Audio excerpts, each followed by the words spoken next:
The world is always filled with chaos. Those who share the blessings of the gods, amidst the fog of disorder, overcome hardships and emerge victorious, known as heroes. Defeated enemies vanish but leave a lasting echo within the evil organization. This is the evil organization Death Shadow, and the story begins here, in a dark and sinister place. A group of people line up in a row. My name is Serena.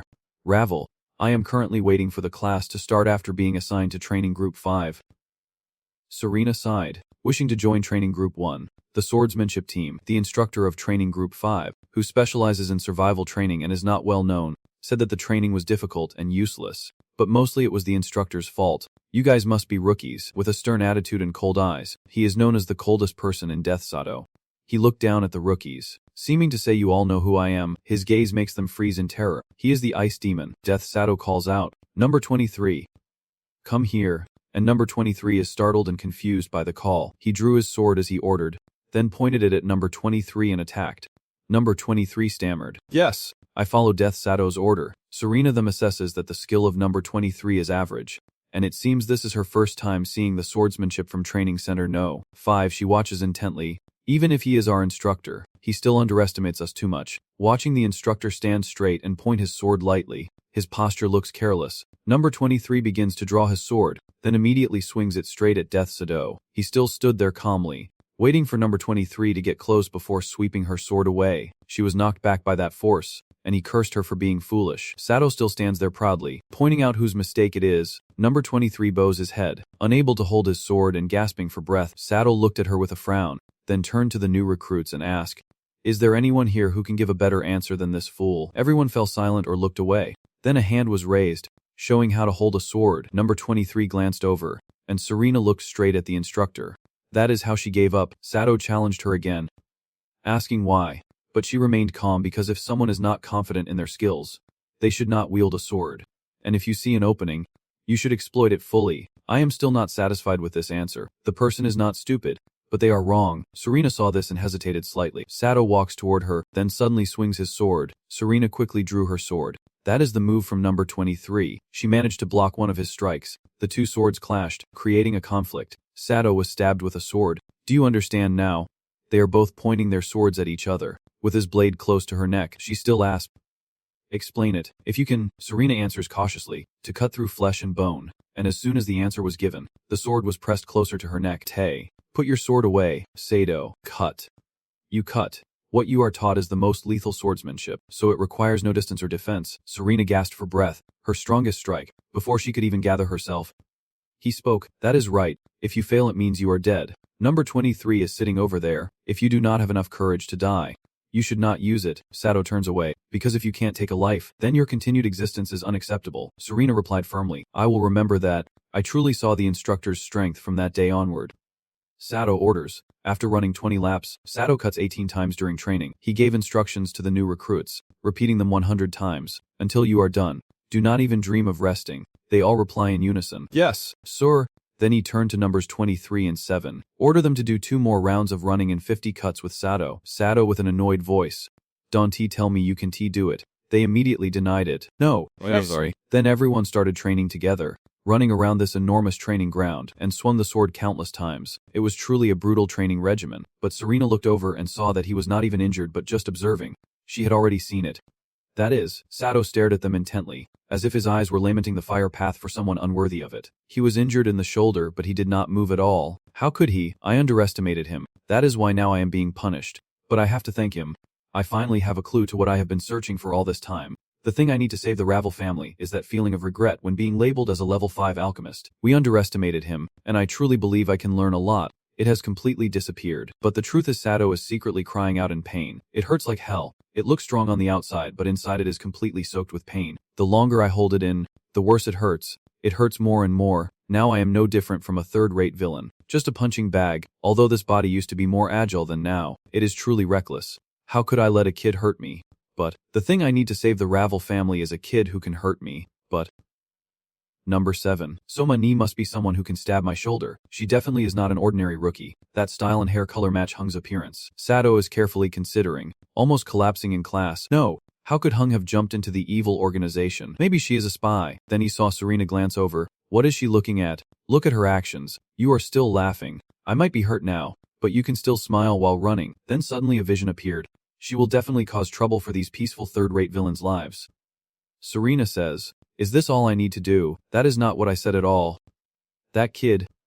"Just wait." "Okay, now that it is like this, who would care about Hung anymore?" Sato, on the side, is annoyed. "I will definitely beat this girl up." Serena here is happy. "I can really learn a lot." The main opportunity of this story is channels. Rana, to survive in Death Sato, he works like a downgraded instructor, and he is a third-rate villain. The new recruits are exhausted after a training session. Number 23 gasps for breath and looks up at the person counting. 130. 131. Serena was sweating profusely. 132. At this point, she is also exhausted. "I can't train any longer. I am exhausted."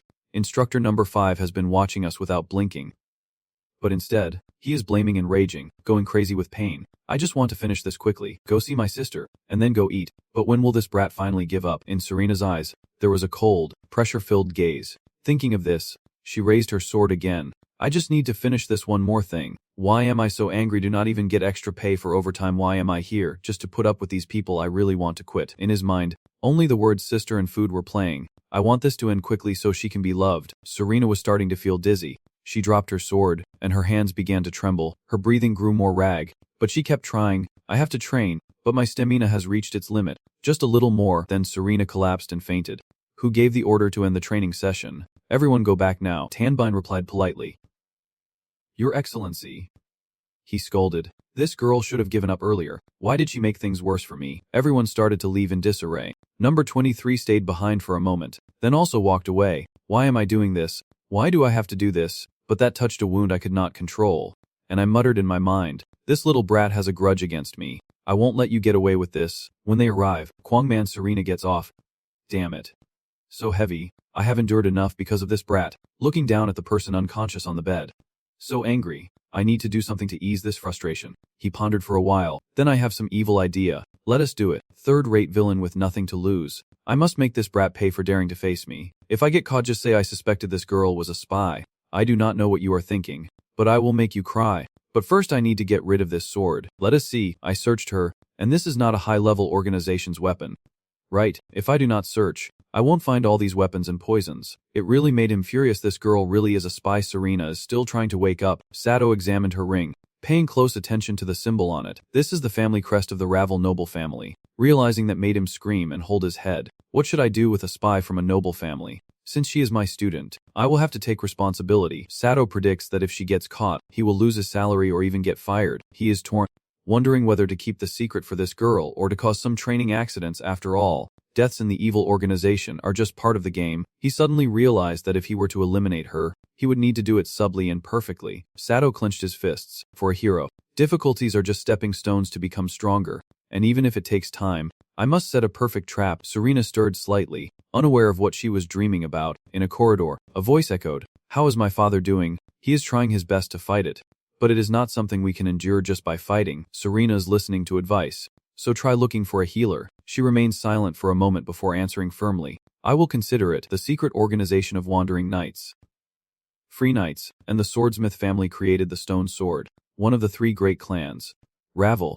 However, the longer a stone exists, the more it gets covered in moss, and the stone sword has become outdated, causing the family's reputation to decline rapidly. My father tried his best to spread his swordsmanship, but in the end he fell ill and gave up. I wander the halls because of my family. I can't let my father's efforts go to waste. As the heir, I have to find a way. Is there any other option besides inheriting the stone sword? Then Serena thought about the other swordsmen. If I could learn all 3 main sword techniques. At this point, she hesitated for a moment before raising her sword. "Yes, I can learn all 3 main sword techniques." Then, stepping forward, "Even if I can't learn Battlefield Flame because it is too dangerous, I can also learn Shadow Cut, the Shadow Cut of Death Shadow." While lost in thought, someone called her. Serena eagerly turned around. "Dad." She quickly ran toward him. "How are you? Is it too much for you to go outside?" Then she leaned into his embrace. "Dad, I just came up with a great idea." Serena immediately voiced her thoughts. If I could learn Shadow Cut to complement the stone sword. But then her face was covered in blood. "Serena, when you look ahead, the future of Ravel depends on you now." And her father was covered in blood. Her pupils dilated rapidly. "Do not forget." At this point she suddenly woke up from her dream. Serena gasped and sat up. Was it a nightmare? Wait, just now I was still training. This is... She was startled by a voice. "You little brat. The one from the Ravel family. Right. She looked over and saw Sato holding her ring. Instructor number 5. Why was her ring in his hand? Then 3 darts were thrown at Serena, but luckily she reacted quickly and dodged. Serena quickly assessed that her identity had been exposed and she needed to escape, but was surprised to find herself in a private room instead of the attack room. What is he plotting? Sato quickly put away the ring. Even if your reputation drops, a heir of a famous swordsmanship family has to come here. I guess the stone sword was not passed down to you. Serena became cautious, but he found it amusing. She has fallen into the trap. Right. She quickly reached behind her to grab a dart and was about to throw it at Sato. But before she could, if someone had enough courage to cleanse the mark of the stone sword, that one sentence made her hesitate. The two of them are joking around. How does he know? Fine. She needs a lead now. Sato then places his hand on his sword, and when it comes to sword techniques, he must also know there are 3 main styles, starting with Ravel's stone sword. Then he begins to move. The second is the shadow cut of death Sato. He quickly moved his technique. And finally, the third one was, but in his mind, it was, who is out? My shoulder. Stay calm. Stay calm. Reluctantly managed to block the attack. Serena looked confused, and Sato sneered, his eyes unscathed. Then he sheathed his sword, wondering how the gladiators behind the scenes could be here. The swordsman's secret mission to avoid detection. She became alert, thinking that if he shared her goal of restoring reputation, it might explain why he was here. But why he revealed that secret to her, Sato whispered to himself with relief. Good. Now this girl sees me as the heir of the swordsman. She definitely thinks I came here with the same purpose as her. She asked why you revealed it to me. And he walked over to her, making it easier for him to deal with this girl. I have learned to combine fire combat and shadow cutting, and I will teach her that technique. Serena does not understand why Sato is reaching out to her, because this technique is still not fully developed and I still do not know its side effects. He starts to lead. If I were a genius, I could have perfected this technique myself. That is true. There would be many problems if I could not understand all the side effects of a technique that could harm the body. Are you probing? So are you planning to test that technique on my body? Sato remained outwardly calm but was secretly calculating inside. That is right. You should prepare yourself. You might die. Haha. I just told her that I would kill her with that shady technique. He leans down and pats her shoulder. And you could also improve your crystal sword and restore your family's reputation. Moving close to her face, he asks what if we master each other's techniques to achieve our goals. Serena hesitated. So you mean to accept me as a secret disciple? Yes. Upon receiving the confirmation, she considered whether to trust her teacher's words. But clearly, he is the heir of the gladiator. If I can combine the crystal sword and the shadow cut, then, after thinking for a moment, Serena clenched her fists and made up her mind. Fine. He secretly rejoiced but kept a composed face. Well done. A good choice. A successor swordsman. Now your life is in my hands. The next day, he dropped 2 heavy iron shackles. For a swordsman, nothing is more important than a strong body. From now on, wear this during training. Serena did not understand. Is not pushing the body to its limits during growth harmful? He did not say it out loud. Of course it is not training. This is just to help me kill her more easily. Soda immediately handed over 2 bottles of medicine, telling you to take this 3 times a day and apply this ointment on the sorest spot. The girl looked at the 2 bottles silently and then replied, fine. Serena secretly doubted whether this was how he achieved his position, but in truth, of course, this was just fake painkillers. If this poison could kill her, that would be perfect. 10 days later, Serena was staggering, attracting everyone's attention. Look, look, then she fainted. Number 23 was panicked. Number 7 and everyone else rushed to help her. While Sada still stood there, she was secretly happy. Everything was certain now. Just like this, her death was only a matter of time. 10 days later, So was still excited, and 10 days after that, Serena remained persistent, making him completely oblivious. This is not what he wants. It should not be like this. According to Ken's perspective, he clenched his fists tightly, determined to kill that kid. Channel sat with his arms on the table, his eyes dark and gloomy, angrily thinking, how can this monster exist? This only makes her immune system stronger. Seeing him sitting in deep thought, Serena's mood worsened, and she wondered aloud, "Are you worried about something?" "Teacher," Ken replied casually. "Nothing's wrong," but inside he was silently screaming. It is all her fault. She is the cause of this. Why did she become stronger instead of dying second? I can't do this anymore. I need to find another way to kill this brat. Then, continuing in front of Serena's surprise, it seems she has reached a basic level, so tomorrow she will start practicing the real trap. So now let us go back. As soon as the channel said that, she immediately turned away with a very happy mood, thinking happily that she had finally been recognized. Seeing Serena like that made him both confused and annoyed.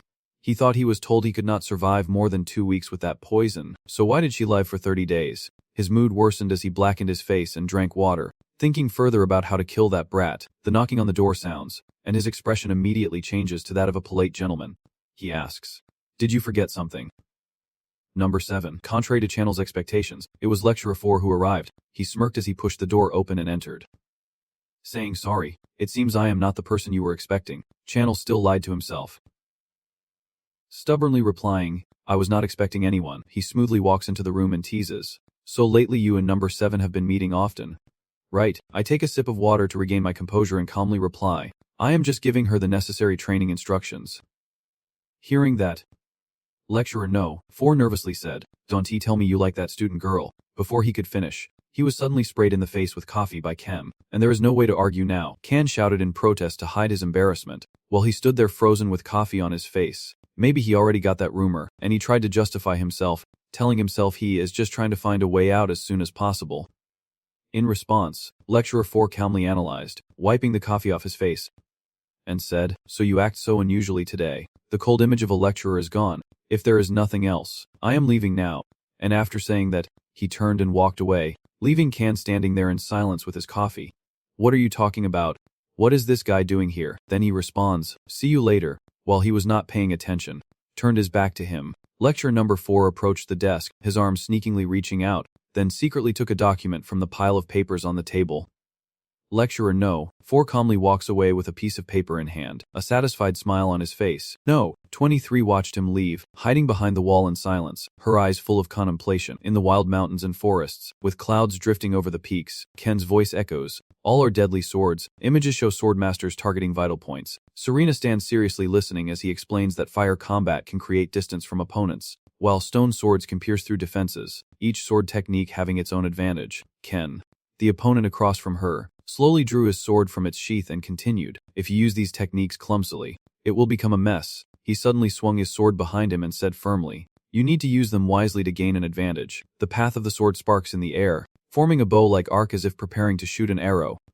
Suddenly, Ken grips his sword hilt tightly, twists his wrist, and strikes the middle of the bow-shaped flame, which instantly transforms into 3 blazing arrows rushing fiercely toward her. All the arrows seem to have a mind of their own, flying past Serena and piercing the trees behind her, forcing her to cover her face.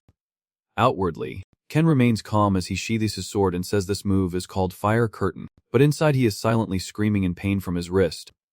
Ken spoke, combining slicing and fire techniques into a deadly move with high speed and eye protection, but inwardly he thought it is just theory. In reality, it is a sensing move. Meanwhile, Serena, alert, glanced cautiously at the tree struck by the arrow, seriously admiring in her heart, "Just from this example, I can already feel how powerful this attack is if I put in all my effort." But she does not know it is just a trick. If Serena knew what he was thinking, she would probably punch his head off. Don't think that she really believes it or that she is planning to learn it. She just gets the feeling that he is strong. Kanal raised his hand and confidently replied as if it were obvious.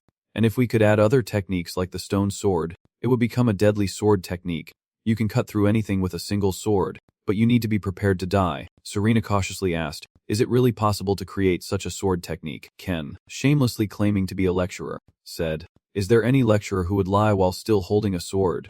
She stared intently at him, trying to find the lie, but she thought it did not seem like a lie. Ken looked seriously ahead, appearing extremely righteous but inwardly the opposite. He thought, "Of course I am not a lecturer anymore. I am a con artist." Serena speaks seriously, "So I will master that sword technique because I need that goal." Ken remained silent for a moment, crossing his arms. Then he spoke. If she wanted to risk her life, he would not stop her. Starting tomorrow, he would train here, secretly smirking to himself. "I will make her train to death. Her death is only a matter of time," he thought with a cruel smile inside. As time passed quickly, a year later, Ken held a newspaper in his hand, Serena's voice echoing beside him. "What do you mean? The training camp is already over." After just a year of training, her body became so muscular that his face grew darker. He wondered, "What did I mean? I have trained her as harshly as possible, but instead of dying, she has become stronger." Ken's cynical view, still holding the newspaper. He says, "You can become a true knight just by practicing swordsmanship." That is what he is thinking. "Go away using that?" She asked. "So it means there are other things I should learn, right?" Inside, "I am furious, shouting too much. Do not jump again. Go away." Ken could not hold it anymore and snapped, "If you are here just to talk nonsense, then go away." Inside, he was crying out. All his traps had failed. Serena paused, staring intently at Ken, making him a bit flustered, then continued to think, Why is she looking at me like that when I told her to disappear? Serena took a deep breath and said calmly, you really are a child. You want to receive more training besides swordsmanship. Hearing her say that, he helplessly put the newspaper down on the table and responded, all right, then secretly chuckled to himself and cursed inwardly. Since Serena started her monologue, it has been 10 days, and I have been taught many fields by Lecturer 5, including philosophy, science, history, and even magic. His knowledge surpasses most scholars. In fact, who is he and where does he come from? The channel, exhausted from work, collapsed onto the pile of papers to sleep. With the jacket Serena gave him draped over his shoulders, she stood there quietly watching him sleep, then quietly turned off the light, closed the door, and stepped outside. Someone was waiting outside, and when they saw her come out, they spoke. Come here, let us talk for a bit. Lecture number 3, how can I help you? He stood there with the sword sheathed at his waist and said, I heard from Instructor 4 that you seem to meet with Instructor 5 quite often. Instructor number 3 stepped closer to her. Do not try to hide your dirty scheme from me. I am right, are not I? Then he leaned down, face to face, in a warning tone. Ravel family spy. Quickly hand over the sword you learned to wield. Serena's aura flared up as she slowly looked at him, silently refusing. I do not think I can. Her voice grew more dangerous as she gripped the sword at her side. If you leave now I won't draw my sword, she almost shouted, to respond to her confidence. You are overestimating yourself, many from the Ravel family, but no one truly believes a student can defeat a teacher like her. Suddenly, he swiftly lunges at Serena, drawing his sword to attack her. Damn it. Let us see if you still dare to be so insolent after being thrown into the torture room. Lecturer number 3 smirked condescendingly, swinging his sword at Serena, but she blocked it. Her eyes turned cold like a mature wolf. A sword strike echoed, and the standing lecturer was suddenly cut down on the spot without a chance to counter. Serena, who watched the entire process in shock, quickly gathered herself, standing fiercely with her sword in hand as she looked at that face. Wait, this is strange. Even if he is not a swordsmanship instructor, he should not be this weak. The way Lecturer 3 approached me so carelessly means that the other lecturers must also know my identity. Before they arrived, she looked toward the dark corridor and then quickly jumped through the door to escape. Serena desperately runs away from this place, her worried face thinking I need to get out of here. She quickly uses her running step to escape the forest. Behind her, on the trees, there are people in black clothes quickly jumping and chasing after Serena. She has sensed the presence of others, so she is more alert, running while drawing her sword for protection. After a good sleep, the channel wakes up groggy from the loud noises outside, sighing repeatedly. How is this possible? Number 23 suddenly burst open Channel's door, loudly calling out, startling him. Lecturer 5, Channel just woke up and was a bit annoyed, cursing and standing up in frustration. What is going on? She breathlessly replied. 7. Number 7 has killed Instructor number 3 and fled. Hearing this news, Channel is stunned and frozen in place. He and number 23 go to the crime scene. Then hear someone say that Lecturer 3 suspected number 7 was a spy and tried to investigate. But this incident happened. Channel was just stunned, scared, worried, all emotions showing on his face. He thought, how could he possibly ask about number 7's identity? Since when, if they suspect number 7, they must also suspect me. He turned and walked away. Asking back, which way did she run? Number 23 replied, to the west forest of A. He asked further, where are the other instructors? She responded, causing his steps to quicken. Lecturers number 1 and 2 are chasing her. Lecturer number 4 probably just heard the news. His speed is getting faster. He thinks numbers 1 and 2 have already moved. Even the instructor number 4 who just returned. If I am the only one not informed, it means the organization suspects both me and number 7. I should also escape while number 7 is running away. Ken asks if the superior has been informed about number 23, who is trying to chase from behind. She replies that instructor 8 and 11 have already gone to notify them. He walks into the room, grabs the jacket and necessary bag, and continues asking, what about the other students? Ken puts everything on and, as she responds, they focus on the training ground. He moves forward, turns back seriously and says, gather everyone with instructor 4 and head to the main headquarters.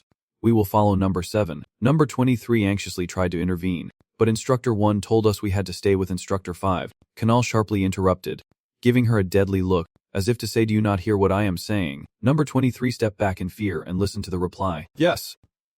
I understand. Seeing that, he pulled his shirt up to cover half his face, then jumped out the window into the forest outside. Channel followed the direction Serena went to find her. Somewhere in the forest, there are black-clad figures lying sprawled on the ground, their bodies covered in blood. The place he arrived at was filled with bodies lying on the ground. Blood everywhere. Ken stood silently, observing all around, thinking to himself that she used a sword to take 3 lives. Moreover, They did not even have time to do anything. She really is a monster. I noticed a trail of blood leading in one direction, as if finding a breakthrough point. Ken rushed quickly in that direction, confident that it was from this way. When he arrived, he also saw a group of people lying scattered on the ground. Blood splattered everywhere. Ken approaches the person leaning against the tree, his eyes filled with complexity and horror. A noise came from behind him. It was Serena making the sound, one of the two speaking. Someone else. Serena appeared covered in blood, breathing heavily, exhausted. And she looked at Ken. When their eyes met, both of them stood silently in the bamboo grove. No one dared to speak. She calmly drew her sword from its sheath and spoke first. I knew the master would come, she thought to herself, but she did not expect to meet him so soon. The canal remains as it has always been, outwardly cold and serious as he draws his sword and responds. But inside he is panicking and shouting. Why draw your sword at a time like this? Serena points her sword straight at him and coldly says, It seems I have no choice but to repay evil with kindness. While he stands there silently defending, she is the first to attack, jumping forward with swift, light steps that leave no trace. Serena grabbing her bloodstained sword and rushing toward Ken, her eyes cold as ice. She clenched her fists and charged forward with all her strength. He was no less determined. Biting his lips and rushing in, they each drew a sword and charged at each other, seeming to prepare for a fierce fight. But Serena stabbed her opponent in the shoulder with her first strike. She stared wide-eyed in shock, her breath quickening. Behind Serena, instructor number 2 with a spear in hand had been stabbed in the heart by him. The man gushed blood and collapsed backward in shock as the spear fell onto the grass. Instructor number 2 lay motionless on the ground with his sword embedded in his chest. Serena is still in shock, quietly turning to look at the corpse with her blood-stained face. Lecturer 2. When did he get behind me? No. More importantly, she stammered, asking Ken why did he shoot at the second lecturer, not me? Serena turned to look at him, puzzled about the person she stabbed in his shoulder. Ken stood up, blood soaking through his shirt and dripping down his arm to the ground. He said with a hint of disappointment, I can't believe you let your emotions cloud your judgment, and did not notice what was behind you. I secretly wondered why she meant what she said. Clearly it was him, and after she dealt with him, she would come after me. He grabbed the wound on his shoulder, forced a smile through the pain. You are still clumsy and silly as always. But inside, he was furious. And why did you hold my shoulder so tightly? Serena froze, her face turning cold and distant, raising her chin. After speaking, he reached for the bag stored behind his open shirt. Struggling to move his arm, Ken opened the bag and took out a smaller pouch to give to Serena. He forced himself to endure the pain as he looked at her and said, while inside she was filled with remorse and regret, I brought you a few things you will need on the run. Follow the map inside. Serena hesitantly takes it, painfully saying, I tried to kill the teacher, but he still gives me these things. Ken clenched his fist slightly, then withdrew his hand and said coldly, Do not misunderstand. Then he closed the bag and replied casually, No matter where you go, you will always be the bait. Though he thought otherwise inside, now I am sure that the instructors will try to kill me, so I will use this girl as bait to make it easier to escape. Serena looked at the bag in her hand, her back showing loneliness, and she whispered bitterly, Bait. She turned her head back and coldly said, If it is to repay the teacher, then fine. As for Ken, she forced herself to bandage her wound, but inside she wondered what was wrong with her. A map alone is not enough. This loud brat, if she does not agree to be the bait, we will be in trouble. Ken held out his fist in front of her and stopped. He stretched out his hand, holding a handful of gold coins, and coldly said, She took it immediately. This should be enough for me. Right? Inside, he felt both regret and anger.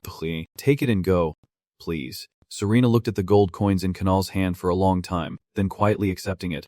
He looked at his empty hand with a heart hatch that felt like a cut. She did not even bother to refuse. Meanwhile, she thought differently. The reason he gave her the money was probably because he wanted her to live long enough to be used as bait. Then Ken orders Serena to leave harshly. Now go. And he quickly thinks to himself, I have to hurry too. Then steps forward and says, I do not have time. The night wind has risen. Serena speaks softly. I hope that one day. She put her sword back into its sheath and said sadly, My teacher will find a suitable heir. Ken chuckled to himself, thinking no fool would dare accept all these stupid training lessons like she did. Hearing Ken's laughter, she was stunned and turned her head back. She continued to follow his silhouette. That teacher. Just laughing like that. Serena stood silently, lost in thought, her body covered in blood. The clear sky and cool breeze made the forest seem even more gloomy. On the high cliff of Chosvos, a group of people stand facing one person. The top instructor leads them, her demeanor regal and commanding as she speaks. And in the end, you choose an outsider as your heir. Ken also responded quite frankly. This is understandable, right? Top instructor. The people behind drew their swords in defense. She spoke up, as if giving him an escape route. Do we really need to do this? He replied, I know the organization has always wanted my swordsmanship and will never let me leave here. The top instructor drew her sword while speaking. There is simply no other choice. She smiled strangely, pointing her sword at him, offering him one last chance to fight as a teacher. Ken responded seriously, thank you for the opportunity. But inside he cursed Serena for the pain in his wound after moving. Damn it. He cursed that damn kid. She noticed his unusual sword drawing and said, you seem injured. Did the second instructor hurt you? He drew his sword and replied, you do not need to worry about that. The first instructor looks down on me because I am injured. It is really sad when someone can't fight with all their might. I reply immediately, yes, I am sad, but I do not intend to die without fighting back. She spoke, of course, and immediately charged at him with her sword. She swung. He dodged, each landing a strike on the other without holding back. Channel's sword suddenly bursts into flames as it blocks the powerful strike from the number 1 instructor coming at it. Channel struggles to hold on, responds with a cool remark. Nice move. She also responded politely. Ho Chin is very impressive. Then she increased the power in her sword, causing him to hurriedly retreat. And the story continues. Each sword technique has its own unique characteristic. Thatch Kim can break defenses and quickly finish off targets. Ho Chin creates space by counterattacking after defending, still using these traits to lead to victory. Among the sword techniques, fire combat is weaker than stone sword, which can break defenses. But he used the momentum to jump into the air unexpectedly, then fiercely swung his flaming sword at her, completely countering his deadly move. In theory, fire combat should beat Shadow Cut, but she escaped his attack, with a sinister smile and murderous glare. In reality, sword techniques are not the only factors that determine victory. Strength and skill also matter. The top instructor regained her composure and quickly slashed past his ear, then struck his thigh and arm, making him secretly cry out in disbelief. Now he is completely unable to resist, her grip tightening around his neck as he writhes in pain. The top instructor reminds him of the edge of the rocky cliff, while delivering a sword strike to his stomach. Laughing bitterly, if you are not injured, you will have a better chance to win. Ken can struggle back. There is no need for this failure. Do not pity her, then try to provoke her before she is dealt with. But that girl won't be defeated easily. Yet deep down I secretly resent this bait. What the hell is going on? The top instructor smiled gently and confidently said that Ravel's hair would follow soon, then released his hand and drew his sword back, leaving it floating in midair. Ken falls backward, her hand instinctively reaching out as she drops. The top instructor stands at the edge of the cliff, looking down as if to confirm whether she has fallen. She whispered to her followers behind her, now it is time for the 7th move, the one wandering through the forest. From the dawn, sang shone down on the dark woods. Serena looked up at the sun, estimating the time, silently thinking that she did not think her teacher needed her as bait anymore. The sky has already. She sensed something unusual and became alert. From above, a sword-wielding figure with long hair swung towards Serena's position, and a single strike would spill blood. That long-haired guy appeared on screen for less than 3 seconds before she took him down in a single strike. Serena coldly watches as the long-haired man bleeds and gradually collapses. She stepped on his chest, tore a piece of cloth from him, and wiped the blood off her sword, thinking to herself, Number 30. Then Serena continued walking down the road. Thanks to the swordsmanship and survival skills her teacher taught her, she had survived until now. Thanks to this, I realized that only by going through life and death situations can I truly learn these survival skills. I wonder what my teacher had to go through to acquire these abilities. Serena hesitated as she sharpened her sword in the forest. Then spoke, I want to know but I can't now. Lost in her thoughts, a voice suddenly rang out, startling Serena. Number 7. She is here. The top instructor led the group surrounding her. Slowly approaching, Serena glanced around everywhere, thinking it is not just instructor number 1. Then she looked again at the group hiding behind bushes and trees, watching her cautiously. Serena cautiously looked around, thinking about the elite team of Death Sada. Instructor no, one shrugged dismissively and said, Surrender, and I would rather die for it. She hesitated, her mind beginning to waver, thinking that with the character of the number 1 instructor, he would not lie. Then she resolutely drew her sword and charged at them, refusing to let her life be lost in a trap. Hearing that, the underlings started drawing their swords. While the first instructor shook his head in disappointment, Serena prepared herself, the atmosphere tense as a stretched string. The first instructor sighed and said, I do not expect the hair of Instructor 5, the successor of the fire battle, to surrender. She paused, then spoke up to refute. I am not the hair of the fire battle, the instructor number 1 said seriously. Let me make this clear. You are the last hair of instructor number 5. Then he emphasized, so no one can teach after you die. Lecturer no, one crossed his arms, walking casually while smiling and saying that lecturer no, 5, like someone who joined the organization for swordsmanship, wants to learn our techniques. and we also want to learn his. As soon as his sword technique is inherited, he also loses value. That means passing on his skills is equivalent to sacrificing for others. Serena's face paled as she stood frozen, and instructor number 1 continued to stab at her pain. If it were not for you, he might have lived longer. Serena's trembling hand holding the knife quivered as she said, "You killed him." Number 1 calmly replied, "Yes. He died in the sword fight with me." Serena firmly said, "He could not lose to anyone," which made number 1's face darken. Ganjong Noi, Dai Ko. You the. Kung Dung Lu knew he had not been wounded in the shoulder. The outcome would have been different. Hearing that, Serena froze in place. She recalls the wound on his shoulder caused by her.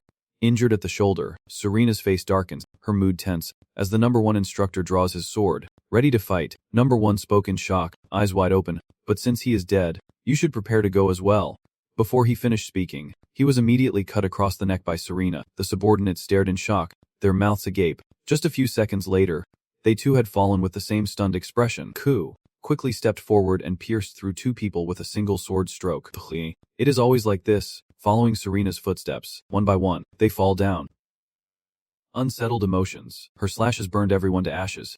I always lose the things I cherish too easily when pursuing swordsmanship. Those who come after are all killed by Serena with a single strike. In the end, only the sword remains. Everyone has almost fallen. She stopped to catch her breath, accepting her fate as a swordsman. Then I lift my eyes to look at them with a deathly gaze. My breath ragged, as a swordsman. I will kill you all. The entire forest becomes lively with fear, filled with the stench of blood and desperate cries for help. Retreat. Retreat. Save me. Then gradually fade away until silent. A shadow is covered in a white mist, with only their hand on the ground visible. They struggle and move to escape. That was Kim. He emerged from the cloth covered in blood, sighing in relief. Almost died. It is really Kim. Not even 3 seconds after looking cool. He collapsed, clutching his aching body and cursing. Damn it. He wipes the blood from the corner of his mouth and speaks. Damn. My head spinning. Can stop the bleeding. As he rummaged through his bag for medicine, he thought to himself that luckily the plan was going to succeed. Flashback to the night before, when he fell off the cliff, at the right height in midair. Ken smiled, glancing up the cliff to see if anyone was watching, then forced himself to turn around and face the ground. He yanks the prepared white rope, causing a parachute to deploy and slow his fall. He slowly descends to the ground safely, crawling on his hands and knees while whispering to himself. Whatever happens, as long as I am alive. Ken got up with his injuries, clearing his mind. That is right. The most important thing is to stay alive. I do not care about anything else. I just want to live. The world can laugh and criticize me, but I do not give a damn. Then I grab my bag and walk away. Everyone secretly feels sorry for making money. Listening to the lecturer is pretty good. The salary is also decent. So sad. So regretful. My main source of income. Where should I go now? Ken looked up at the sky and sighed. As a third-rate villain, just needs to survive until tomorrow. Then she continued walking forward along the cliff where the abyss falls. Serena has now arrived here. The heart secretly feels sad about making money. Listening to the lecturer is pretty good. The salary is also decent. So sad. So regretful. My main source of income. Where should I go now? They secretly feel sorry for making money here. Where the cliff drops down. At this moment, Serena has arrived here. And now, Serena has arrived here. Hearts secretly feel sorrowful where money is earned and tears fall. Serena has arrived here now. Then he shouted with all his might, swearing before my sword that until the day my blood and honor are gone, he will become a legendary master. This is the vow of a hero, someone who will become an unparalleled swordsman and shake the entire world in the future, an event only heaven and earth will witness. Somewhere, Serena is eating a grilled snake and tasting it. Indeed, a unique and exotic flavor. Hubba sat across, pouring tea and saying admiringly. A guest. You are even more unusual. Can you really eat venomous snakes? Hearing that, she wondered and confirmed. It is fine. I am used to eating strange things. And you are sweating cold sweat. I came here to train. I found a guide for you. Serena replied. I thought it would take longer to find one, because of the dangers in the forest. Haba chuckled happily and said, No problem. We Southerners are not afraid of the woods. But suddenly his expression changed. Serious. He looked around then waved for Serena to come closer. Puzzled, Haba stepped closer to Serena and whispered, The scary part is Sahada. She asked in wonder, Is Sahada a demon? He explained, It is the imperial language. Sahada is a spirit. A sinister demon is smiling while eating a bloody heart, a ghost that eats human hearts. Haba's voice grew serious as he unbuttoned his shirt. I have met Sahada. And then he revealed a scar running from his neck down to his waist proof. Serena looked at the scar in amazement, and thought that it must be. She was horrified and reached out to touch it when a slash aimed at her vital point struck at such close range. Seeing that, She immediately thought of the top lecturer, who must be at the same level as the number 1 lecturer. Serena clenched her sword at her side, wondering if that person was still in the forest. Haba buttoned up his shirt, then saw her clutching the sword, his gaze deep and contemplative as he warned. Sahata, the immortal ghost. The demon. Be careful in that forest. Serena lowered her head in thought and then responded. Thank you for the advice. At night in the village, the sky sparkled with stars. She lay on a blanket spread on the floor, her mind restless and unable to sleep. Even Serena found her own thoughts amusing, an immortal ghost eating hearts. How funny. Then she slowly reached out to touch the sword beside her, but if ghosts really existed, could she meet them again? Once again, she stroked the sword for a long time, thinking of the smiling blonde person, probably a relative of hers. Then she thought of the channel and wondered. Once again, Serena tightly embraces the sword to her chest and closes her eyes to sleep. In her dream, she sees someone wearing a teardrop-shaped blue earring. Ibirio, a source of energy, emerges from Seven's hand, using all his strength to create a massive storm to stop Serena from approaching. Serena shouted. Snowstorm. She used both hands to shield herself against the blizzard. Serena's face is flushed from the cold, her breath forming white mist. She shouts loudly. Serena. Calm down, you are a hero. In response, there was only coldness. Seven, pointing at her with hatred, said, I am tired of this hero. The finger still pointed at her, and the voice became more certain. Eventually, everyone will realize it. Find Serena yourself. Seven's eyes are filled with nothing but contempt now and hatred as he says, the entire life of a hero is just waiting for destruction. That made Serena hesitate and unable to argue. That, Seven angrily said. If you want to know, I will teach you, then cast the ice magic in his hand. Seven quickly wiped toward her with a magic orb in hand. Ibirio, endless ice flowing. Seven transformed into ice arrows surrounding her. He shouted loudly, turn her into a hedgehog for me, and Serena was extremely terrified by Seven's words. The nightmare woke her up with a start. The white snake beside her, she closed her eyes tightly, grabbing the snake that was crawling nearby. Thinking, what a variety of nightmares. Then she forcefully threw the snake out the window and sat there lost in thought. It has been 3 years, has not it? Serena then remembered the battle in the forest. Since I destroyed Death's Shadow, I have traveled across the continent to restore the family's reputation. She helped many children and participated in tournaments for knights, fighting against the evil forces. I have endured countless hardships. I killed the Dark Mountain Lord, Almo Koda, then turned away with a body covered in blood, and Serena remembers Seven, who appeared in her dreams. Serena touches the sword, her heart fluttering. Why was Seven angry? And what caused a hero to become the leader of a band of thieves? She stood up and spoke up when she sensed someone approaching. Someone. A clear voice rang out, I hear there is an imperial guest here. Raja pulled back the curtain and stepped in, briskly saying, so it is just the guest requesting a guide. She approached and replied, yes, you came in. Naturally saying, nice to meet you. Then the host extended his hand and introduced himself, saying his name is Raja and he is a veteran guide. Serena skeptically asked back, you think? A child. As if reading her thoughts. Raja asked, are you worried because I look too young? She stared intently at him. Well, it is a dangerous job, so I am worried, Raja cheerfully replied. If you are that worried, you can wait until Haba finishes. I do not really mind. After all, I am getting paid. Serena hesitated for a moment, thinking to herself that she could not waste any more time. Then, confident in the boy, she spoke up, I understand now. I look forward to working with you. On the paper with the message. It says to contact the target and complete the mission at the last village in the southern forest. The person holding that paper thinks, I already knew, that is Ken. Sitting in a corner reading the letter, he thinks that because of his greed for money, that evil organization is willing to send him to distant places. His actions draw the attention of those around him, and a child says, Mom, that man over there is acting strangely. Ken still focused on the letter, unaware of anything else.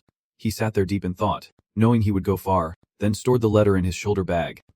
Stood up, and walked away, lost in thought. But Ken stood in the middle of the village, exhausted and confused. Realizing he was actually at the edge of the continent, he helplessly ruffled his hair. Thinking, first I need to find a guide, but now he is penniless and without a residence. So where would he get the money to hire someone, especially since the guide's fee is so expensive? Just then, he saw Haba happily running over. You happily ask again. The guide knows the way to the final village. Then points behind to show him the way to the open area in the village where someone might be found. Haba smugly boosts and hums a tune. I can help you but I am busy today. I am the only veteran here. I should not split up, no matter how much I hate it inside. If someone asks you to sing, you have to be polite on the outside like a good person. Got it. So embarrassing. Haba waved goodbye to Ken, still inviting customers, and added that only the two of them know the way to the final village. So you should hurry up and go now. He hesitated again, thinking about the price. Only 2 people, huh? I want to hire them at a low cost. Suddenly he froze as if something was different. Curious, he touched his hair.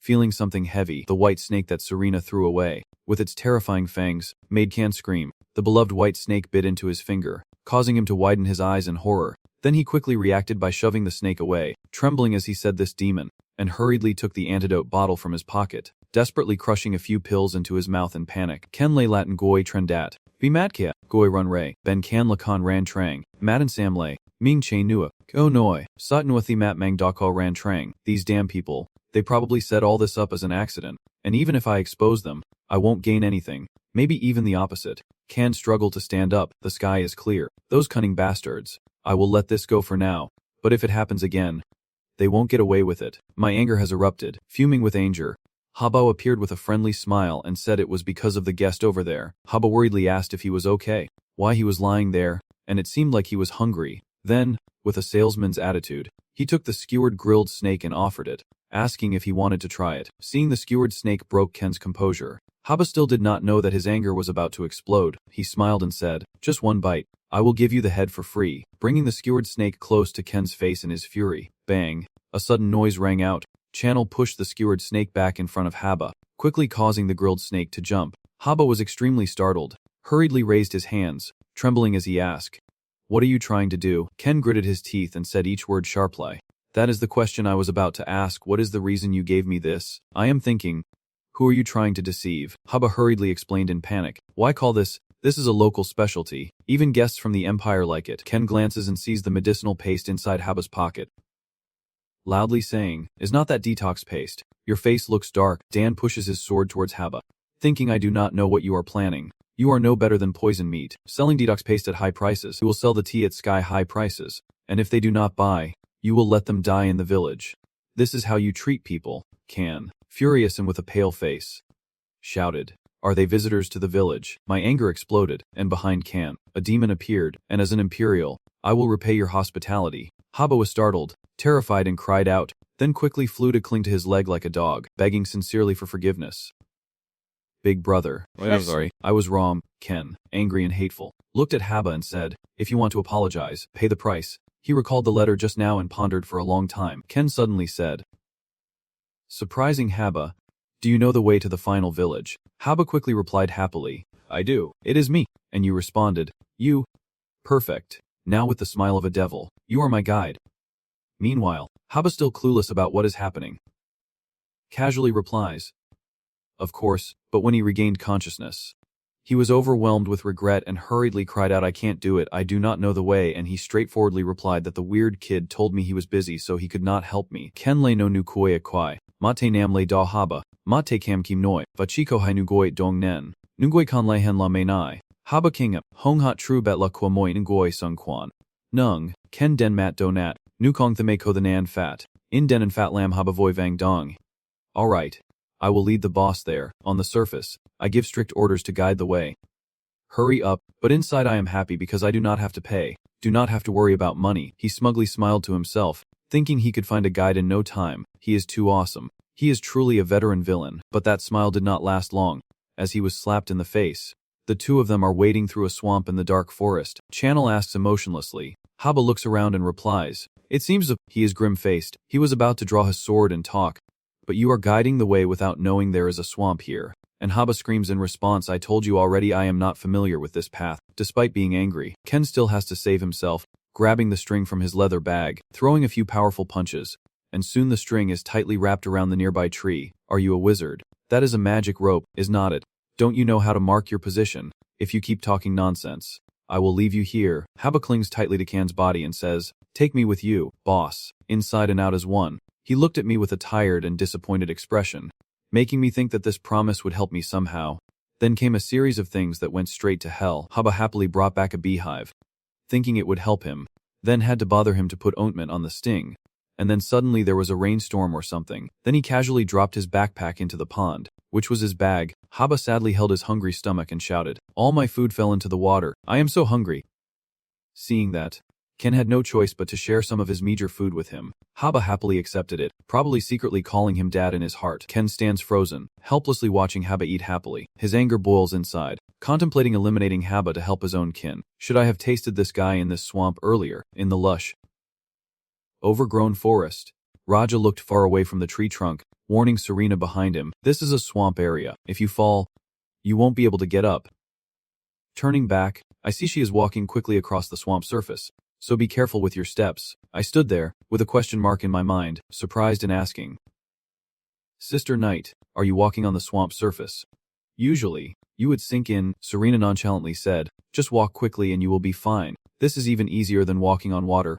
She quickly jumped onto the land and accidentally hit her head on a beehive in the tree. You quickly worry and say, Sister Knight, be careful, Serena clutching her head in pain. At that moment the swarm of bees in the hive suddenly swarm out, and suddenly swords slash into the swarm. In front of Raja's admiration, the bees fell dead and dropped to the ground.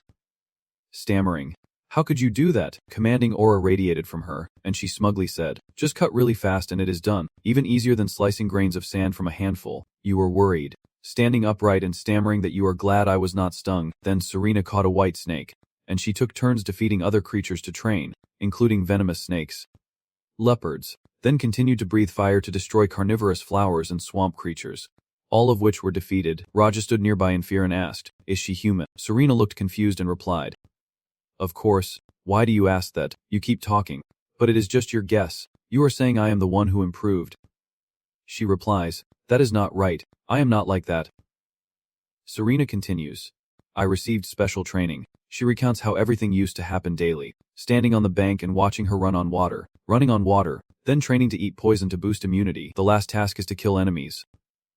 Many enemies. Serena naturally responded to your helplessness. I have gone through training like that, and this southern forest is still quite weak. Then she continued, all right, let us keep going. Raja's face suddenly darkened. They moved on to the next village, and Raja spoke up, this is village number 2. Serena followed behind and asked, so the village is just called Simple? Raja rested his hands behind his head and moved forward. In the forest, villages are easy to destroy. It is quite troublesome to keep renaming them, so they just call them by number. They walk over, drawing everyone's attention, and Serena responds, I see, then happily leans back and says, let us go eat. The village is deep in the mountains, her eyes gentle. Serena sits fiddling with her eating knife on the table and asks, Raja, do people here hate the empire? Raja, who is eating, replies, no, why do you ask? She shares her thoughts. It seems they are avoiding trouble. He chews on the thigh and says maybe they are busy. There will be a big hunting competition between the villages soon. Serena looks down through the window and says there are 5 villages around here, so it will be a big contest below. Everyone is busy building something out of wood. She sighed and said, they look really busy. After finishing her snack, Raja stretched and smiled. Do you want to join? No way I can participate. Serena bit hard into the apple in her hand. No, he replied, I see, that is sad. Serena sat eating her apple, lost in thought. My goal here is to improve my sword skills. I am not here to hunt. Even if I join, I can compete with real hunters. They are pretending to be friendly again, not knowing that someone is sneaking behind them, watching with hostile and jealous eyes. Serena and Raja continue their journey. They have arrived at village No. 3. The boy announced, we are at village No. 3 now. Village No. 3 is surrounded by fog and trees, looking very mysterious, but there is a small problem. The entrance is blocked by some pieces of wood.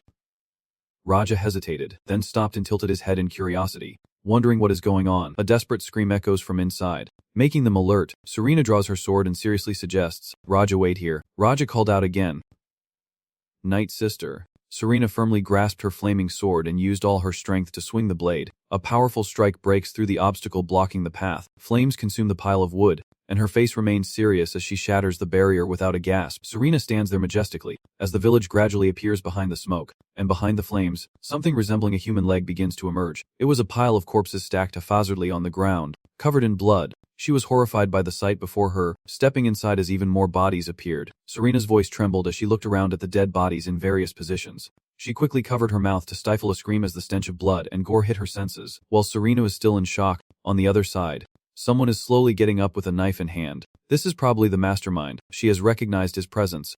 While he still stands there, showing no sign of fear at being discovered, he stands tall and imposing above the pile of corpses like a god of death, holding a bow that supplies life to the living, still oozing with blood, then suddenly brings it to his mouth to nibble on it happily. Seeing that, Serena was shocked and hated him. She quickly moved, kicking her foot forward. Serena jumps up, swinging her sword to finish him quickly. He is not to be underestimated, easily blocking her attack. Then she quickly jumped back. Serena was also pushed back. He raised his knife to lick the blood like a beast after devouring its prey, then sat down to lick his thin claws. She froze in place, thinking, a knife. The shape of the knife and this guy's technique. Serena remembered Haba's warning, the imperial language. Sahada is my soul, a heart-eating demon. This is the proof. Serena clenched her sword hilt, her resolve firm, certain that he is the one she seeks. I regain my composure and speak as a true swordsman challenging you. I am Serena the Ravel, and I will punish you for your crimes. He lowers his head, then suddenly grins ferociously without making a sound and rushes at Serena like a lightning bolt to attack her. Serena quickly and skillfully raises her weapon to counter his knife. Burst of strength sends him knocking her weapon aside. Serena did not stand still but took the hit, quickly counter-attacking him. But he was just as agile and dodged her attack swiftly. He quickly ducks and slashes at Serena's ankle, causing her to cry out in pain. But she does not let the pain slow her reactions. She lunged with a deadly strike, but he bent his body to dodge Serena's attack, spinning away several times to keep his distance and stay safe. After completing all his moves, he spun the knife in his hand with a triumphant smile. Serena quietly assessed that this guy was strong. From the moment he dodged her first attack, she knew he was not an ordinary opponent. If you want to deal with him, it is a bit difficult, so I will put aside my thoughts for now. Serena raised her sword, pointed it at him, and taunted, "Are you afraid of the challenge?" Seeing this situation, she thought to herself that it would be hard for her to come out of this fight unscathed. The guy was still stubbornly sitting cross-legged facing her. She decided that she would use a strategy of exchanging wounds for the enemy's life. Serena spoke up, "If you are not afraid, then get ready because..." She clenched her sword tightly and declared, "I will destroy you." He only sneered in response and suddenly charged at her. Serena calmly recites the command. Third sword technique. Fire battle, transforming a small flame into a blazing inferno. He hurriedly uses his knife to fend off the relentless flames heading toward him. In a flash, she closed in on hand, cutting through his knife with her sword, causing the broken blade to fly away in Han's stunned surprise. Serena decided to unleash her final move, aiming for Han's vital point. He looked toward the direction of the flames, and at that moment, she suddenly swung her arm down fiercely onto him. Blood splattered from the wound, and then his arm fell off. He hesitated for a long time, then suddenly used his remaining arm to hold his head and collapsed. After that, he turned his back and ran in the opposite direction. Serena also hurriedly chased after him and shouted, then stopped. Suddenly, he paused in front of a person who had no longer breath. That strange action made her wonder what he was about to do. He pierced through the deceased's body and then pulled out something. Serena angrily scolds the savage. How dare he insult the body of the deceased like that? He clenches the object in his hand and then bites into it fiercely. His severed arm keeps moving as if something is about to come out. She gasped inwardly in shock. His cut-off arm. As she was stunned, the arm kept growing longer, and she could not believe what she was seeing. Magic. Spirit arts. Seeing the arm gradually returning to its original form made her deny her own assumptions. It was impossible. She thought that it was not even holy magic or demon magic. At this moment, his arm had fully grown back. Without the bloodstains on him, it would be hard to believe he had just lost his arm. The two sides stared at each other tensely. She suddenly thought, that thing is not human. Serena stepped forward, then pointed her sword at him and asked, "What are you?" "The hated him," he said. But at this moment a childish voice rang out. "Sister Knight." Attract their attention. A boy stepped out from behind the trees. He looked at the tense situation ahead and exclaimed, "What am I doing? I chose the wrong time. I made a mistake. I want to go back home." He quickly hugged the boy and ran off, leaving Serena stunned. Serena screamed in panic, "Raja, I am so scared and please Knight save me." He pointed towards the village and stammered, "This is the last time." Before Raja could say a word, he dashed off at full speed, Serena chasing after him while shouting, "Wait." She was extremely confused, wondering if now he was just using an innocent child to lure her in. The girl looked conflicted. "Damn it. The boy is the one guarding the stuff too. He said it is the last village." "Right." Serena clenched her sword tightly in its sheath. Then he followed the direction he just left and said, "It seems there is no other way." Slowly placing his feet on the ground, Sin looked around and exclaimed, "This place, it is crazy. Look at the desolate and ruined scene here." Sin could not help but ask, "Is there a robbery in this forest?" Haba nervously replied, "No, there has not been any before." The two of them continued to explore the scene, and Sin seemed to be certain that there was something more beyond this. Hearing that, Haba was suddenly frightened, clinging to his shoulder and holding on tightly behind him. Sin saw a glint ahead and quickly moved toward Haba's back. He thinks that a veteran villain must be familiar with the crime scene. After examining the evidence, he silently deduces that all the wounds were caused by the same sword, indicating there is likely only one culprit. He notices something unusual. But why are there bite marks too? He examines the wounds carefully and wonders. The bite marks are clearly human and all from the same person. and it seems someone else fought the culprit here. Looking at the traces left on the ground, Channel assesses in his mind that this person must be a knight and quite skilled. In short, his conclusion is that a noble knight fought with a cannibal here. Channel detects an ominous smell at the scene.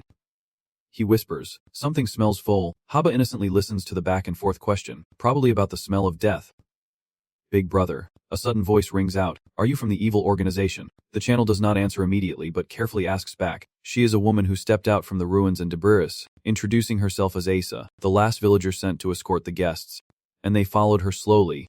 Channel silently assessed that she guides much better than some guy he mentioned, who was happily walking just behind him without realizing anything. The local villagers greeted them warmly and enthusiastically. A boy even made a flower crown for Channel, and they were treated to meat and fruit, vegetables, and other delicacies, making him think that he was truly welcomed in the village. But I still feel that something is off. I keep observing and suddenly have a thought. But I sense that something very dangerous is happening. I quietly step back and think to myself, there is a smell, something very dangerous, and I grab Haba by the collar. Haba, trembling with fear, begged, "Big brother, you do not need two people to guide you. Just let me go home." Yinjiang Channel said each word.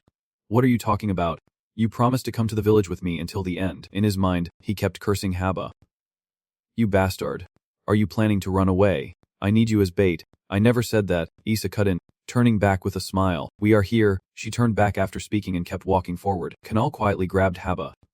"Come here." This guy. They are approaching a large stilt house considered the biggest in the village. Issa steps to the front door, kneels on one knee, and respectfully announces, "Lord Duraha, the guests have arrived." Then she smiled at the two of them and invited them in. A voice from behind the curtain announced, "The organization's warriors. Come in." They entered inside, with Ken sitting cross-legged while Asa and Habag knelt in the back. Ken spoke formally, "It is an honor to meet you, village chief." Haba wondered silently, "What is going on here?" Dura half smiled and said, "Don't flatter me, my words are not that authoritative." He asked, "So, what brings you here?" Ken cursed Dira in his mind, knowing he was being played by the cunning old man. He got straight to the point. "My organization wants to recruit your village." Haba was so shocked he opened his mouth wide. The frustration rose again, making him curse inwardly. "Damn it. This should be a task for rookies." Dura confirms again, "You want us to return under the organization's command." Channel speaks bluntly as if implicitly threatening. "If you refuse, conflict will be unavoidable for both sides." He just laughed. "Ha!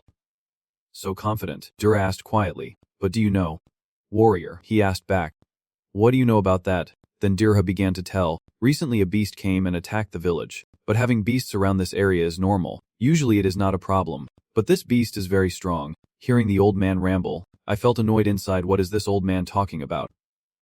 Durha continued, "If we let our guard down, it could be very dangerous." Ken wondered to himself, is there something that could actually put this old man in danger? The channel speculates that the danger might be because he and his people are not strong enough, or he interrupts his thoughts. "It is about time your group appears." Trunghop Nia. He was very surprised by his words. He understood that the organization wanted to have him at all costs. He calmly asked, "So what do you want?" But inside, he was extremely angry. The negotiation was over, and if they threatened him, they should have informed me too. He set a condition. "Can you deal with this beast for us?" he asked directly, no longer holding back. "Is this a threat?" He admits it. "So I guess you could interpret it that way." Kan could not do anything else but agree. "Fine." He cursed inwardly once more. That old bastard wanted him to deal with someone from the same organization, damn it. As he was getting up, Dura suddenly spoke, "And before you left, I want you to hear this." He said something that sank deep into my heart. "My eyesight is poor. I can't tell you from a beast." Ken also responded, "I can't tell my sword from theirs either." The old man implied, "It is okay. Fighting normally is boring. Enjoy tonight's feast. Tomorrow we will be busy getting out of that house." Ken and Haba ran for their lives. He thought, does he think I am crazy? Does he think I let him prepare to betray me for sure? Haba angrily blames Kem. "Big brother, why did you provoke him earlier?" He also shouts back, "Shut the hell up. I did not mean that." A chain with a sickle hook swinging towards them as they run. The sound of wind and a grappling hook slicing through the air making Haba's heart weak and almost burst. After dodging the weapon, Haba shouted loudly and ran away quickly like a rabbit. Kan frowned as he looked ahead, where the woman was rushing toward him to attack. Although very frightened, he quickly stepped back to dodge her attack. Haba now moved swiftly and hid behind the canal. But they could only stand still because a spear was pointed directly at the canal's neck. Isa smiled warmly and politely, saying that the days had flown by so quickly, then raised her sharp sickle and issued a threat hidden behind a friendly invitation. "I thought we would have dinner together and only leave after a few days. I think I would rather not waste my time on that. Standing next to Asa, said, You look very familiar. I said each word. Confirms I saw you with it a spirit. Hoba hesitates and asks, What is she talking about? And Ken, hearing that, mutters under his breath, Damn dog. Thinks we have to fight now. Then draws her sword, and the two sides face off intensely. A gust of wind howls, and both weapons strike at the channel simultaneously. Calmly responds to their attacks, then steps back, spins around, and throws sharp projectiles at the two of them. With long hair swings her spear to block the relentless incoming projectiles. Issa beside her struggling just as much. During this fierce battle, the Haba clan members are so terrified they can stand firm and have to crawl away in fear. Suddenly, a hidden weapon shot out in front of him and embedded itself deep into the ground, making him lose his composure. After throwing the weapon, the man landed softly, but was met with a spear ready to strike him down. He angrily shouted, How dare you? Then rushed towards and attacked while it was distracted. It was knocked down and fell backward, crying out in pain. A sickle thrown from behind immediately tightens its chain around the channel's neck. Issa calmly appears behind and says, Do not forget me. The sharp sickle pierced into his shoulder, and Asa smiled kindly. So, what does it feel like to be about to die? All she gets in response is an indistinct sound from the noose. Pulls out a bag and offers it to him. Try this. Cloud of red smoke rises, covering a large area of the forest. Issa keeps shouting nonstop. Damn it. On the opposite side is not much better than Asa. They are all shouting and yelling. Eyes wide, the third attacker is Haba. I was almost overwhelmed by that strange smell and could not help but blurt out, What strange smell is that? He escaped danger but the wound still remains, making a curse inwardly. Mother, the pain is back. Sees Haba kneeling in front, grabbing Haba's neck, then quickly recites the spell. Bansat. The black smoke rises from his hand. At this moment, he is done. Hidden, after his spell, the black smoke began to encircle Ken's wrist. Haba, confused and crying, has no idea what is happening. The strange red smoke is gradually disappearing. With long hair, angrily scolds. Damn it. Now only the two of them remain in the forest. Yu shouted in panic. They have disappeared. A is left behind, angry and muttering. That spell. I knew was that guy. Confirms. We must eliminate him, and night has fallen. Now Ken and Haba, having just escaped danger, are standing and gasping for breath after their frantic run. Ken is lost in confusion. Damn it. How does she know about me being with the demon spirit? She was there too at that time. Haba softly called from behind. Big brother. Worries that if those people find out, they will come after me. Haba saw that it did not respond, so he called out again. Big brother. Still did not respond, so Haba called out loudly. Big brother. Angrily scolds. Aunt. Haba hesitantly spoke up. It seems like his child knew it earlier. Ken dismissively replied that she just mistook the person. I did not want to answer but Haba kept bringing it up, making annoyed and think, what is with this guy? Haba kept asking about the soul thing. I did not want to answer, but Haba kept bringing it up, making annoyed and angry. What is wrong with this guy? Immediately, I shouted. Listen up, kid, I asked seriously. That is important to me. His voice grows increasingly calm. More important than avoiding being caught is A is determined not to let this guy ask any more about that matter. Haba seems frozen by his cold command. A quickly turns around to give the order. Let us move, Haba nervously said. Where did you go? Big brother. A sighed heavily. So they can't catch me. A cut off with a furious shout. Everyone. Quickly. Don't let them escape. The villagers are filled with blood and excitement, pouring out in search of them. Luckily Ken and Haba have transformed. The villagers have been secretly observing and are now surprised. Gather the whole village. About 100 people should do. San is always a... He scolds. These guys are coming. My anger surges again. He muttered irritably. These guys dare to make things difficult for me. A colony of insects is in the middle of the road attracting the attention of the residents. Someone is curious. What is that? Immediately afterward, they screamed for help. It is a beetle nest. Stay away from me. Old man. Help. The guy who just fought Serena is standing there, staring intently at that insect hive. The villagers are talking. These yellow beetles have eaten all our wood. It is okay. After this is done, we will fix everything later. Issa keeps yawning. I find it strange. Sister, I'm sleepy. What is that smell? Hey. Stay alert. You can't sleep. You are not the one with insomnia. Why are not you sleepy? I should brew some more tea. Grits his teeth in hatred. Just wait. I will catch you. I swear. I will make you pay for everything you have done. Until dawn breaks, the villagers' group continues to hunt for Ken and Haba, full of energy and determination. We have to catch them at any cost. Ken can't hold back anymore. You guys are not tired yet. He lights a torch. Then he sneered. So we just have to wear them out. Haba saw the situation and immediately turned pale. Silently acknowledging, Big Brother is really terrifying. Thick black smoke billowed nonstop, accompanied by the sound of alarms blaring. Wrong. It is over. He threw the mold in his hand after finishing the job. At this moment, there is also someone being chased. That person is Serena. Get those people to catch her for me. she explained while running. I am not a bad person. You know, she quickly ducked behind a big tree to hide. Seeing the crowd pass by without noticing her, Serena let out a relieved sigh. Now that she has time, she thought, running away now would be easy. But I realized over the past few days while running how terrifying this forest really is. Each village must sacrifice a living person according to the cycle. The villagers are not allowed to leave the village. This is a human meat farm. She wondered, how can they make the villagers obey without causing a riot?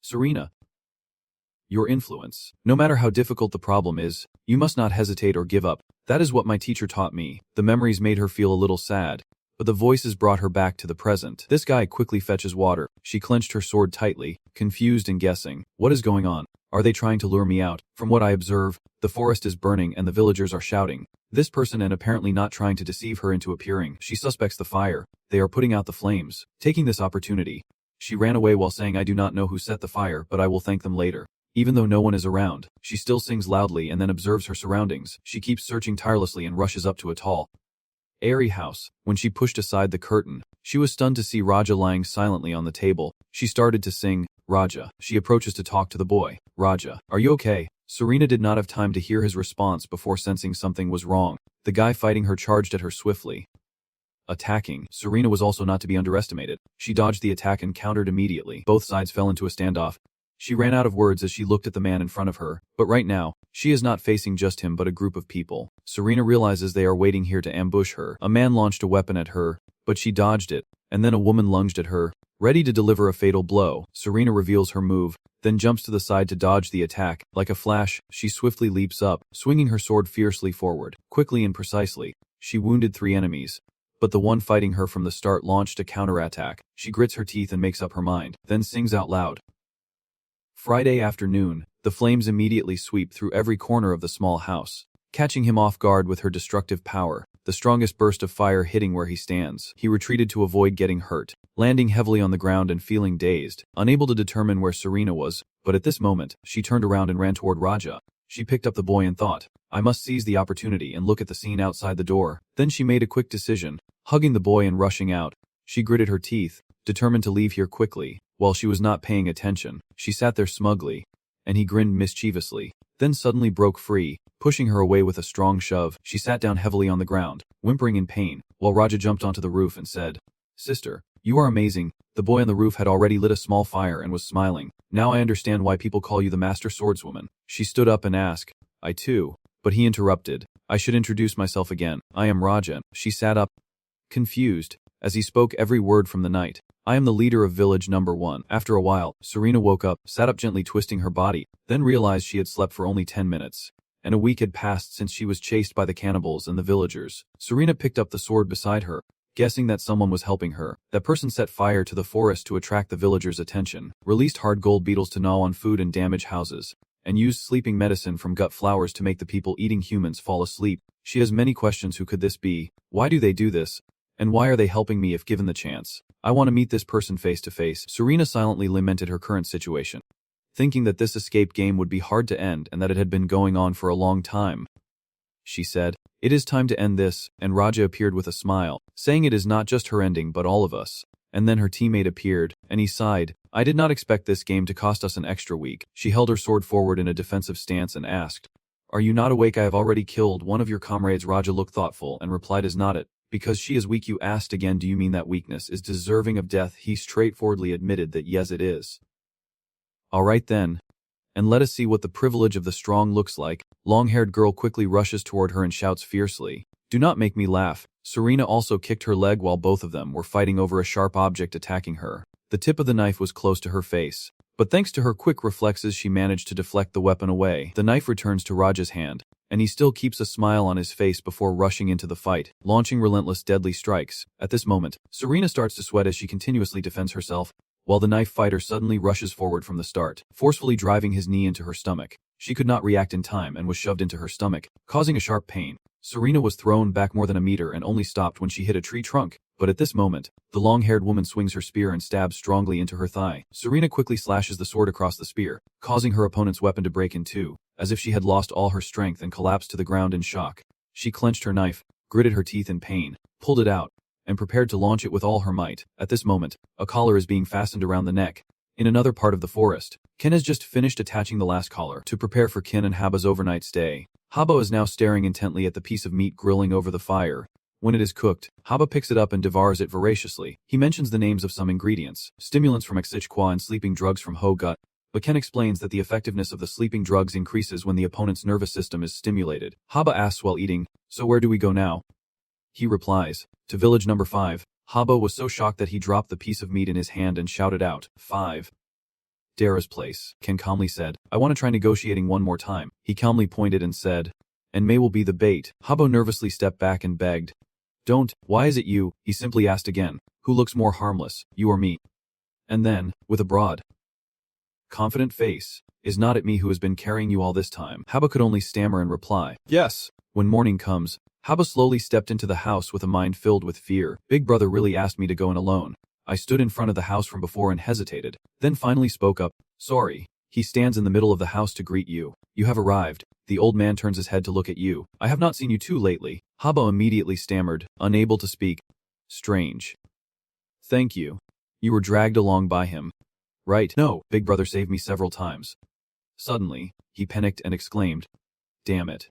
I should not have said that." Dura looked regretful. "So that is it. How sad." He struck his staff on the ground to signal and then spoke, "From now on, you are no longer allowed to join us." Dura reached out to Haba and reassured him, "But it is okay, do not be afraid." He placed his hand on Haba's shoulder and looked directly into his eyes, his expression tense and dangerous. "Where is that beast now?" Haba immediately stammered in fear. But just then a voice calling for Engai Haba rang out. "Hey," the channel loudly asked. "Are you looking for me?" And a calm figure standing with a crutch at the door was the channel, but what surprised everyone more was that he suddenly ran away. Haba looked at the scene and could only utter 2 words, "Boss." The next to run away is Dirha. He chased after the direction Ken just went, leaving Haba alone in the room. The third person to run away was you, calling back as you fled. "Come back." The footsteps continued swiftly along the road. At this moment, Dura catches up to Ken and stops, while Haba, exhausted, gasps for breath behind him. He spoke up, "What are you planning to do?" Dura narrowed his dangerous eyes and said again, "How long are you going to pretend?" Ken brings the water bottle to his mouth and drinks greedily. After drinking his fill, he speaks, seeming to have misunderstood something. He sat on the high fence and shouted down, "I just want to catch the prey." Dura's eyes widened in disbelief. "I won't pretend anymore. Now I am going to get serious." He poured the water bottle and said, "Go ahead." The middle channel. But before that, he was holding an object in his hand, threw it down, then ran away. The thing exploded right in front of Dirha, unleashing a powerful surge of water that poured down. He had already jumped to another rock ledge and taunted Dirha, "Catch me first, then we will talk." The water kept pouring out endlessly, threatening to drown the entire village. The water reached Haba's neck in the distance, and he frantically struggled and shouted for help. Dura watches the bird village disappear into the water, quickly jumps onto the roof to escape, then heads back toward the canal he just ran from. Furious. Clenched teeth. "Are you trying this game?" He leaps from the rock to the nearby roof. He sighed regretfully, wishing that old man had been swept out of the village. Ken lamented, feeling sorry, then thought maybe he should use martial arts to make him surrender, so all his efforts to destroy the dam would not be in vain. He raised the wooden staff in his hand and recited a spell. Miniwano, the wind master. As he spoke, green gusts gathered around the tip of the staff. Dora shouted, "Wind slash," and the gusts like a powerful tornado surged toward Kem. I was just quickly dodging and shouting inside my head, looking at the roof we just attacked and thinking, damn, they are deadly. Dura has already flown onto the roof right in front of me. He shouted in his heart, "Let me breathe." Old man. He pulled out the top of the staff, revealing the sharp sword inside, then struck a thunderbolt down at Ken, and luckily he was able to block the attack with his sword. He used all his strength to push Dirha's weapon away. Then, Ken quickly jumped to another spot.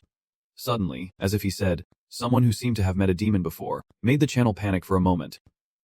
He continued, "A little sheep told me that, at this moment, the little sheep is standing still because it was blocked by its own spear." Serena strikes with a sword to finish it off, and it collapses to the ground. Serena sensed something unusual behind her and quickly turned to defend herself, but was struck again in the stomach and was thrown against the ancient tree in pain. Raja jumps up from below onto the opposite tree. Looking down from a commanding position, he holds two small, sharp weapons in his hands and charges toward her. Although she was in unbearable pain, she still managed to block both weapons, which then ignited with flames. To Raja's surprise, she forcefully charged straight at him. The weapon rushing through the air carried fierce flames like a blazing storm. Raja, who had just stood up, jumped down from the tree unharmed. At this moment, the real shock was ahead, as a piercing scream echoed through the air. Raja, the lanky guy, rushes toward him and shields him with his body. He is engulfed by the flames from the sharp weapon, and his agonized scream echoes across the sky. Because of that scream, he collapsed without moving. Raja, leaning on his teeth, stood up, grabbed his spear, and shouted, "Hey!"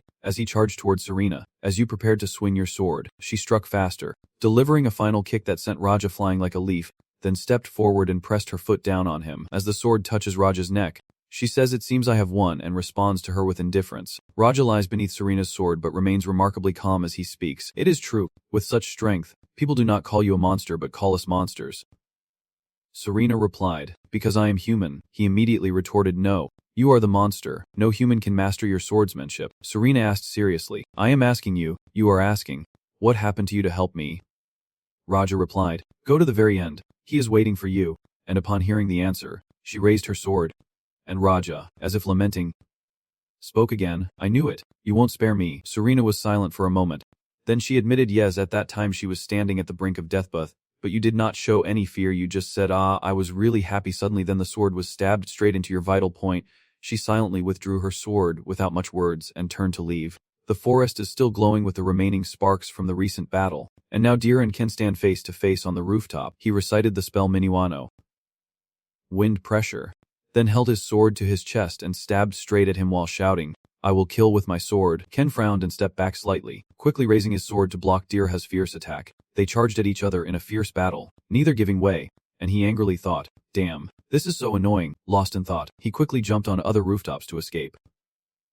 Still muttering, "I declare," but a lightning bolt blocked his path, causing him intense pain and making his mouth gape. As Dirha jumped down and approached the sitting him, he begins to recite the spell Minuano. He looks over in panic as the old man shouts the final words of the spell, Stormwind, then swings his sword to summon a tornado heading straight for him. In response to the attack, Ken raised both hands to block, knocking away his sword, but he was still hit and thrown back about 100 meters. I just cuffed and screamed inside. My poor backbone. Dira looked at the house, which just now had a big hole in the wall. The space after the fierce attack seems to have quieted down a bit. Ken slowly sits up amidst the rubble. He mumbles the spell, casts the blessing, and hides. He turns into a cloud of black smoke, drifting past Dirha, but not far away. He suddenly cuffed in pain. Dira immediately realized and recited the spell once more. Minuano, wind strike. The fierce gust rushes toward him, and Ken cannot escape, so he screams.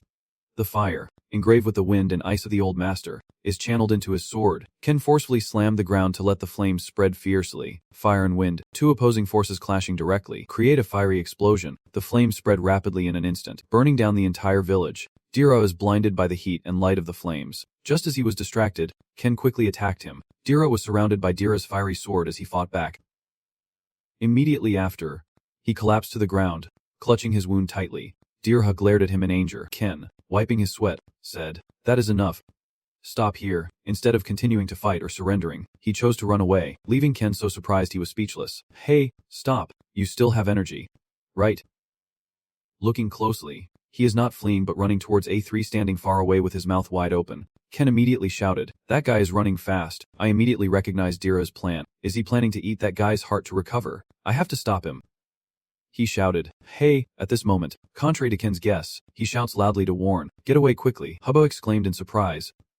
Lord Dirha. At this moment, burning thorn branch is about to fall on A3's head. Dira reaches out to push him away. Amidst the screams and the whimpering from A3 falling to the side, Dira saw him catch the falling branch. Haba anxiously asked him, "Blood, are you okay?" "Sir," he gasped for breath and replied, "Yeah, I'm fine." Ken was at a loss for words, then stepped forward as he spoke. "If someone wants to become the king of the forest, then I will continue. So it should be done properly." Dira asked back, confused, "What is he talking about?" He replied, "When we destroyed the village, I realized that not everyone kills indiscriminately." He analyzed, "Together with saving that person, you want to unify and protect the people in this forest, right?" Dira was silent in response to his words. At this moment, he thoughtfully spoke up. "Power is a tree that must be watered with blood.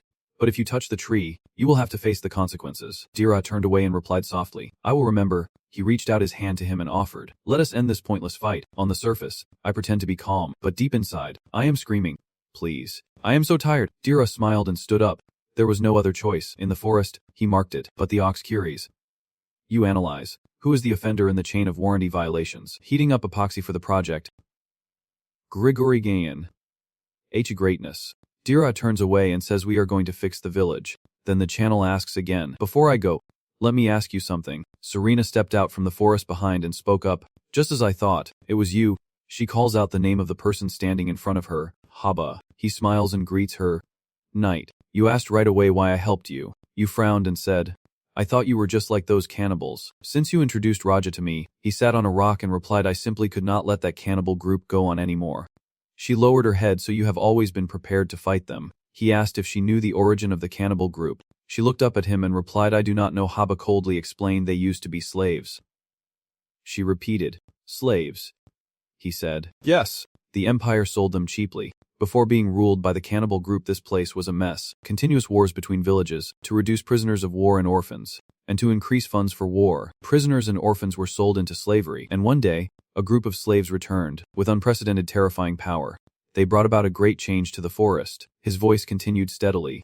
But the price of abusing that power to unify the forest was that they became addicted to it.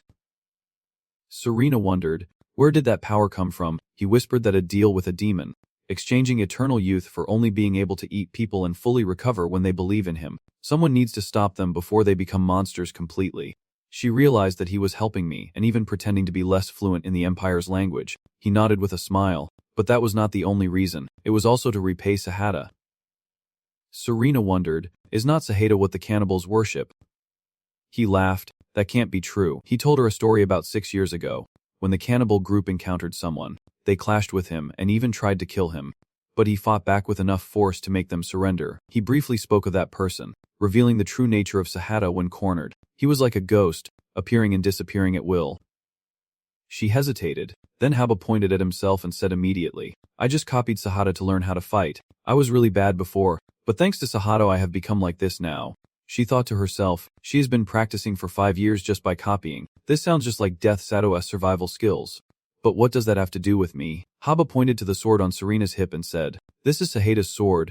She thought to herself, this is what my teacher left for me. Haba suddenly remembered that the female colleague of Sahada had given him shocking information, calling him the 5th instructor. Serena's mind immediately flooded with memories of training with her teacher, of overcoming many hardships together, and finally of the long-lost mentor she had not seen in a while. Haba scratched his head and said, the cannibals targeting the guests outside are also haunted by Sahada. If I had not recognized Sahada's sword, I would not have helped her. She fell back into thought. If the teacher had not helped Haba, I would not have been helped either, and I might have died. She shook her head. This is my own decision, and this matter was unintentional. Ken once said, you are still as clumsy and silly as ever. She continued, after all, thanks to her, we can manage. She wondered if he would laugh heartily or bring peace to the moon. Serena looked at him and also smiled. He asked, what does she plan to do now? She replied to him, I will keep practicing. Hearing that, Hobo was amazed. Do you still need to practice more? I am still not good enough, and if possible I want to find a few things. She evaluated herself and realized she lacked experience. So to fill that gap, she needed to keep traveling, and she had already made her decision. She told herself that she would go find the traces her teacher left behind. Even though the master has been gone for 3 years, the traces from before we met still remain. Serena looked at the bright sky before her and smiled. She thought that even though they could not meet, she would always remember the teacher. In the forest, a voice spoke up to chat with Ken. Amazing. My way, but it failed. The number 1 instructor reached out to shake hands, signaling that he had completed the mission, and the fireworks earlier were beautiful. I nodded and replied. So she watched, but she did not shake hands back and quietly wiped her hand. That woman. Mostly this was her doing. She handed him a piece of paper and announced, this is your next task. And he looked at it with annoyance in his heart. Just finished one and there is already another invitation. These evil people. He snatched the paper from her hand and read it. The contents inside made him glance at her with a look that could kill. She smiled and asked, did not expect that. Right, he also replied, I did not expect to be assigned this kind of mission. I will be a lecturer and should pass on my swordsmanship to the next generation. Channel secretly cursed. Damn it. They want my sword technique. She still smiled brightly. Do not be too disappointed. Now you are instructor number 5 and I am instructor number 1. He thought to himself, she was assigned to supervise me, was not she? Looking at the sky gradually darkening, she hurriedly spoke. It is time for me to go. She was about to leave but suddenly turned back and said, and lecturer no. One drew his sword and cut the tree in front of him. Even Ken was startled and muttered. What the? All of a sudden, the tree in front of her was cut down and fell over. An E3 standing behind it was also hit, breaking the tree in half and falling. An E3 hiding behind the tree was seriously injured and fell as well. Ken quietly mutters that this is not good. This bastard. Why is he here? She coldly says, he is truly a rotten rat. I hate rats. Ken grabs her hand. Carrying stones. Lecturer number 1 responds coldly. Let him go. I was so shocked. So scary. Ken quickly stopped him. We just formed an alliance. I do not think we should kill their people, he continued, and he is my guide. She hands it over to him. All right, you handle this. Before leaving, she coldly greets, see you later. Teacher no. 5. Ken also responded, see you later. Lecture number 1. Haba then asked why they saved him. Ken kneels down to find the bandages and replies, you have to live so you can guide me again someday. The relationship between the villain and the subordinate. I need this guy to stay alive, so I have someone I know here. Haba said with difficulty, I won't forget this favor. After bandaging him up, he told you so, remember to pay him back. Ken thinks, well, it is not so bad. Being a trainer is the safest position in this organization. I won't have to fight dangerous battles, and I will still get paid just for training. He decided, but he won't pass on his swordsmanship to anyone. Haba stared blankly in the direction of Kendi. This is the story from 7 years ago, when Ken just joined Death Sato. But he did not know that a tragic future was waiting for him in the years to come. An evil hero will appear and he will have to leap into a chasm full of difficulties. Currently, the Rot Kingdom, once the homeland of demons, is now covered in white snow, hiding its glorious past beneath ruins and ice. Another fateful encounter awaits our villain. A kingdom once so mighty it could sweep half the continent, but ended in tragedy by the will of the gods. It is the Ruined Kingdom. In the aftermath of the battle, everyone is fleeing from here. The girl pleads inwardly to those leaving. No, do not go. Do not leave me alone. She painfully realizes she has been left here all alone. A shadow approaches her. Iris asks, who? That person solemnly knelt on one knee, lowering himself to her level before replying, my name is Koz Lesvin. What is your name? She wondered to herself, who is this man? Why did he come to this ruined place? But she still politely introduced herself, Iris. Speaking up, are you the only one left? She admitted, yes, that is right. He smiled, draping his cloak over the girl, and asked if she wanted to come with him. Countless thoughts flooded her mind. What is wrong with this human? Does he sympathize with me from the very first glance? I observe his eyes and realize they are just as empty as mine. Iris was about to refuse. No, I will stay, hearing that he cut her off. If you keep staying here, one day this place will collapse, and you will die. I understand, I know you are right, but I can't accept it. So I say no, I can't go. You do not know anything about me. You do not know anything about my pain, so just go. Ken called out, Iris. You survived? Then he gently stroked her head. She remembered the words she had endured. You evil person. Please. Forgive him, at this moment. He continued, since you have survived until now, you must try to keep living. Please continue living. She opened her mouth and begged, take me with you, tears streaming down her face. Ken looked at her silently for a moment, then reached out his hand in agreement. Fine, he said. But Iris, you have to use respectful language with elders. In Vibang, border town in Senatemur province, a voice rang out. Are you sure you are okay? The person said, I am glad I sold this abandoned house. But owner Ben worriedly said, I do not think it is suitable for you to live here with the girl. Ken stood with Iris and replied, no problem. Turning around with a frustrated look, I think to myself, what kind of girl? I saved her so she could serve as my maid. We are not even similar. He removed the piece of wood about to fall from the wall and asked for some tools and wood to start repairing. Owner Ben scratched his head and said, just call the carpenter. Ken coolly replied, trust me. But inside he was thinking, then he just wasted the carpenter's money. I do not have extra cash. Once he has the tools, he keeps fixing this and that. He looked at the scene and asked with a smile, your father must be a carpenter. Iris did not answer because she was also stunned with her mouth open. She reluctantly leaves him, skillfully holding on. Does he really do this all the time? Ben invites her. It seems like it will take a while. Does she want to go to the market? Iris politely shook her head. No, I thought staying would not do much. But I actually want to stay. He did not force the girl, so he had to agree. All right, I should not be gone too long, so I have to go back now. He thought to himself that maybe the girl was shy. It was not until late at night that the canal finally put down his tools, sighing that he was exhausted and needed a break, and at that moment he saw Iris peacefully sleeping beside him. He immediately cursed inwardly. Damn it, adults are exhausting, and it is just sleeping. If I knew, I should have left it there. At the Kingdom of Root, I was secretly heading home, thinking I came here to earn money for my vacation. But there is nothing left here anymore. I walk along cursing aloud. There must be something left. Right, probably not anymore. Just as he was speaking, he suddenly saw something sparkling behind him. He dashed towards it with great excitement. But what he found was not money for his quiet vacation, but Iris collapsed among the rubble. Ken, disappointed, knelt down and cried silently. Not treasure as he thought. It must have all been taken, and the story begins when Iris asks in a voice, who, as the story unfolds, he introduces himself as Kosel Sven. What is your name? She replies, Iris. In his mind, he wonders, an orphan child, and he still does not give up hope of asking, Are you the only thing left? She immediately replied. Yes. Channel seems to have had its soul drained away. That bastard. So it has all been taken. The man sadly accepted his fate.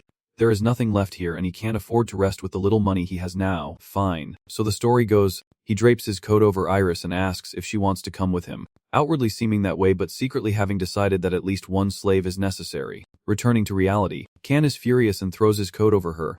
I was going to give you a little, but now I will eat the sandwich all by myself. But the spot where your sandwich box was on the table is gone. Completely empty. Nothing left, he panicked and shouted. Where is it? While searching, he saw a fox cub biting the box. Both sides stare at each other in silence for a moment. Ken shouts, how dare you steal Dad's sandwich? I was chasing the fox while shouting each word. Standing, stop. Look, Ken was exhausted but luckily managed to catch it, lifting it up with tired relief, saying I got you now. He shot a dangerous glance at it, daring to catch an old person exercising at night. Ken shook it repeatedly, and it could not handle the shock, immediately collapsing into the old lunchbox. Something tore through the air in front of Ken, making him stop and look in that direction. His face turned pale with fear as he silently exclaimed, a wolf that big. At this moment, the fox in his hand starts struggling uncontrollably. He shouts, what is wrong with you? Do not let go. The fox suddenly broke free from his hand and lunged at the wolf, and he silently decided to take the chance to run away, disappearing during the fight between the two creatures. Now Iris has woken up. Did I sleep too long? Since the fall of the kingdom, I have not had a good sleep even once. A voice echoes, wake up, he says. Let us go back to our spot. He irritably muttered to himself. I almost died there. Have not slept enough. You little thing. Seeing Iris not moving, he asked, what are you daydreaming for? She looked at him and misunderstood, seeing him sweaty in the cold wind. He must have been very cold but still gave her his coat, so in response to his urgent words she simply replied softly, I am getting up now. He is lost in thought.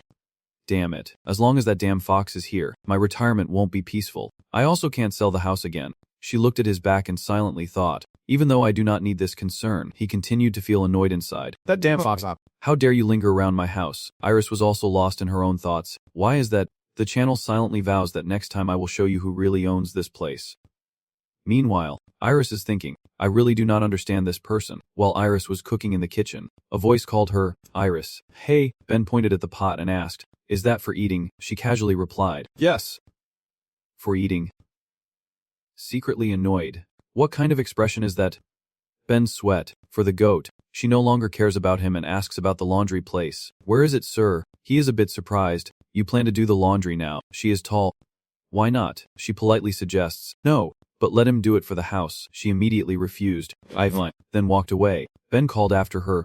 Wait, do not go alone. Come with me. Ben, while doing laundry, continued to tell her, you know, the house that you and Kakodi bought. He hung the clothes out to dry and continued telling the story. That house was built by Lord Graham 30 years ago when he first arrived here. Then time passed, as if by fate. That house was eventually owned by someone outside of the clan. He happily told her the story. Iris mentioned Graham again. But at this moment she had torn her shirt and quietly thought to herself, why is this fabric so weak? He continued the story, saying that Lord Graham is now a hunter of the curse. But back then he was a treasure hunter traveling everywhere. He proudly said that when he was young, he once stole his father's wine to hear stories. Oh, those childhood days. But despite his friendliness, Iris thought annoyed. He talks so much, he has no idea he is still rambling. He would not be like this without the alcohol. There must be something from the past that made him like this. He called out. And Iris? He asked. Are those your goat's clothes? She nodded. What is going on? He looked at the pitiful clothes and said, I think I should prepare some of my spare clothes. She did not understand and asked again. What are you talking about? In a well-maintained house, Graham greeted him, saying it is his first time meeting. I am a hunter from this town. Graham. And you mentioned you needed a few things. Ken hurriedly shook hands as he introduced himself. Ben introduced me here to find them, but I have a suspicion this old man knows me. He said, I heard you used to be a treasure hunter, so I want to buy some old gear from you. The old man nodded. I do not use them anymore, and you do not seem like a bad person, so I will give them to you. Ken quickly thanked him, feeling so happy inside he almost wanted to sing. Glad he did not have to spend money. Graham, as he opened the door, said, if there is anything you need, just take it. He observes the room like a storage room and quietly assesses it. This place is really old. Ken looks around searching, looking at the tools. He thinks this old stuff still usable. These must be climbing gloves. Seeing the potion bottle inside, he felt a bit confused. Wait, this is the deadly poison hemlock. He wondered to himself why this was here. He saw an item in the bag and immediately realized that it was the organization's weapon. Connecting the dots with what he knew, the old man from the organization was also a treasure hunter. No way. Could it be that Graham just walked in and asked, "Are you done searching? You can put the items in this box." Graham's voice in his mind startles the channel, who quickly takes the wooden box and politely replies, "Thank you." Still not fully recovered, he suddenly heard a voice.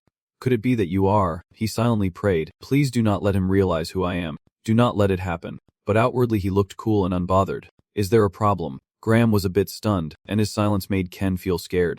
But then he laughed, recalling a happy evening when a kid ran up to him as he was leaving, still muttering curses under his breath, wondering why he was here, as the kid ran shouting, "Grandpa, I am here." A gentle voice from inside the house calls out, "Come listen to this story." Z happily responds, "Uncle." That story. Just as Ken is about to open the door when Ben calls him back. "Come here. I have a few things to tell you." Ken was a bit surprised but stunned by what was in front of him. He exclaimed in shock, "What the hell is this?" Looking at the torn clothes fluttering above the stove, Ken could only gape and curse inwardly. "How did my ragged outfit turn into something so easy to clean?" Ben reluctantly smiled. "I will lend you a few spare outfits." The old woman found it hard to speak, and Iris in the inn was already there. He pulled Ken, who was stunned, and said, "Follow me." He pulls him into the house, where thick black smoke is billowing, and then speaks. "Look at this." Another vulgar curse appears in his mind. "What the hell is this?" Ben smiles softly. "I do not know how much the materials cost, but I need the repair fee." Ken, with tears and clenched teeth, hands him the money, and he happily thanks him. "I am trembling as I say this. I am leaving now." Ben cheerfully replies, "I am happy at home." Ken angrily cursed inside. "This damn girl. Just because she sat there waiting for me without a care." He sternly said, "Iris." And in his mind he added, "I lost money because of you." He asked, "Did you make dinner?" Iris proudly replied, "I can handle it," looking at the pot of soup like a poison pot. He thought that phrase in his head. What the hell is this color land? Smoke billows from the pot filled with gas. Ken clenched his teeth and swallowed, to maintain his image. He did not spit it out verbally but thought about throwing that food away, tasting like a gland. Outwardly, he only asked, "You do not know how to cook, do you?" She angrily stood up, "Just mixing flour, water, and a few things then boiling it. Right?" He asked. "Try it." She thought irritably while eating. "I have done it perfectly," but he still complains. Both of them quietly finished that spoonful of food before he finally broke the silence, saying he would teach her how to cook and do the laundry too, on a sunny day at the restaurant. With the aroma from the kitchen wafting out through the window, Ben is waiting for Iris to cook, and he is stunned as he points at what she made. "Iris. That." His voice carries fear as he looks at the strange-smelling pot. "It is mushroom cream soup. Right?" Iris hesitated and replied well, but then he chuckled and looked at the strange-colored pot.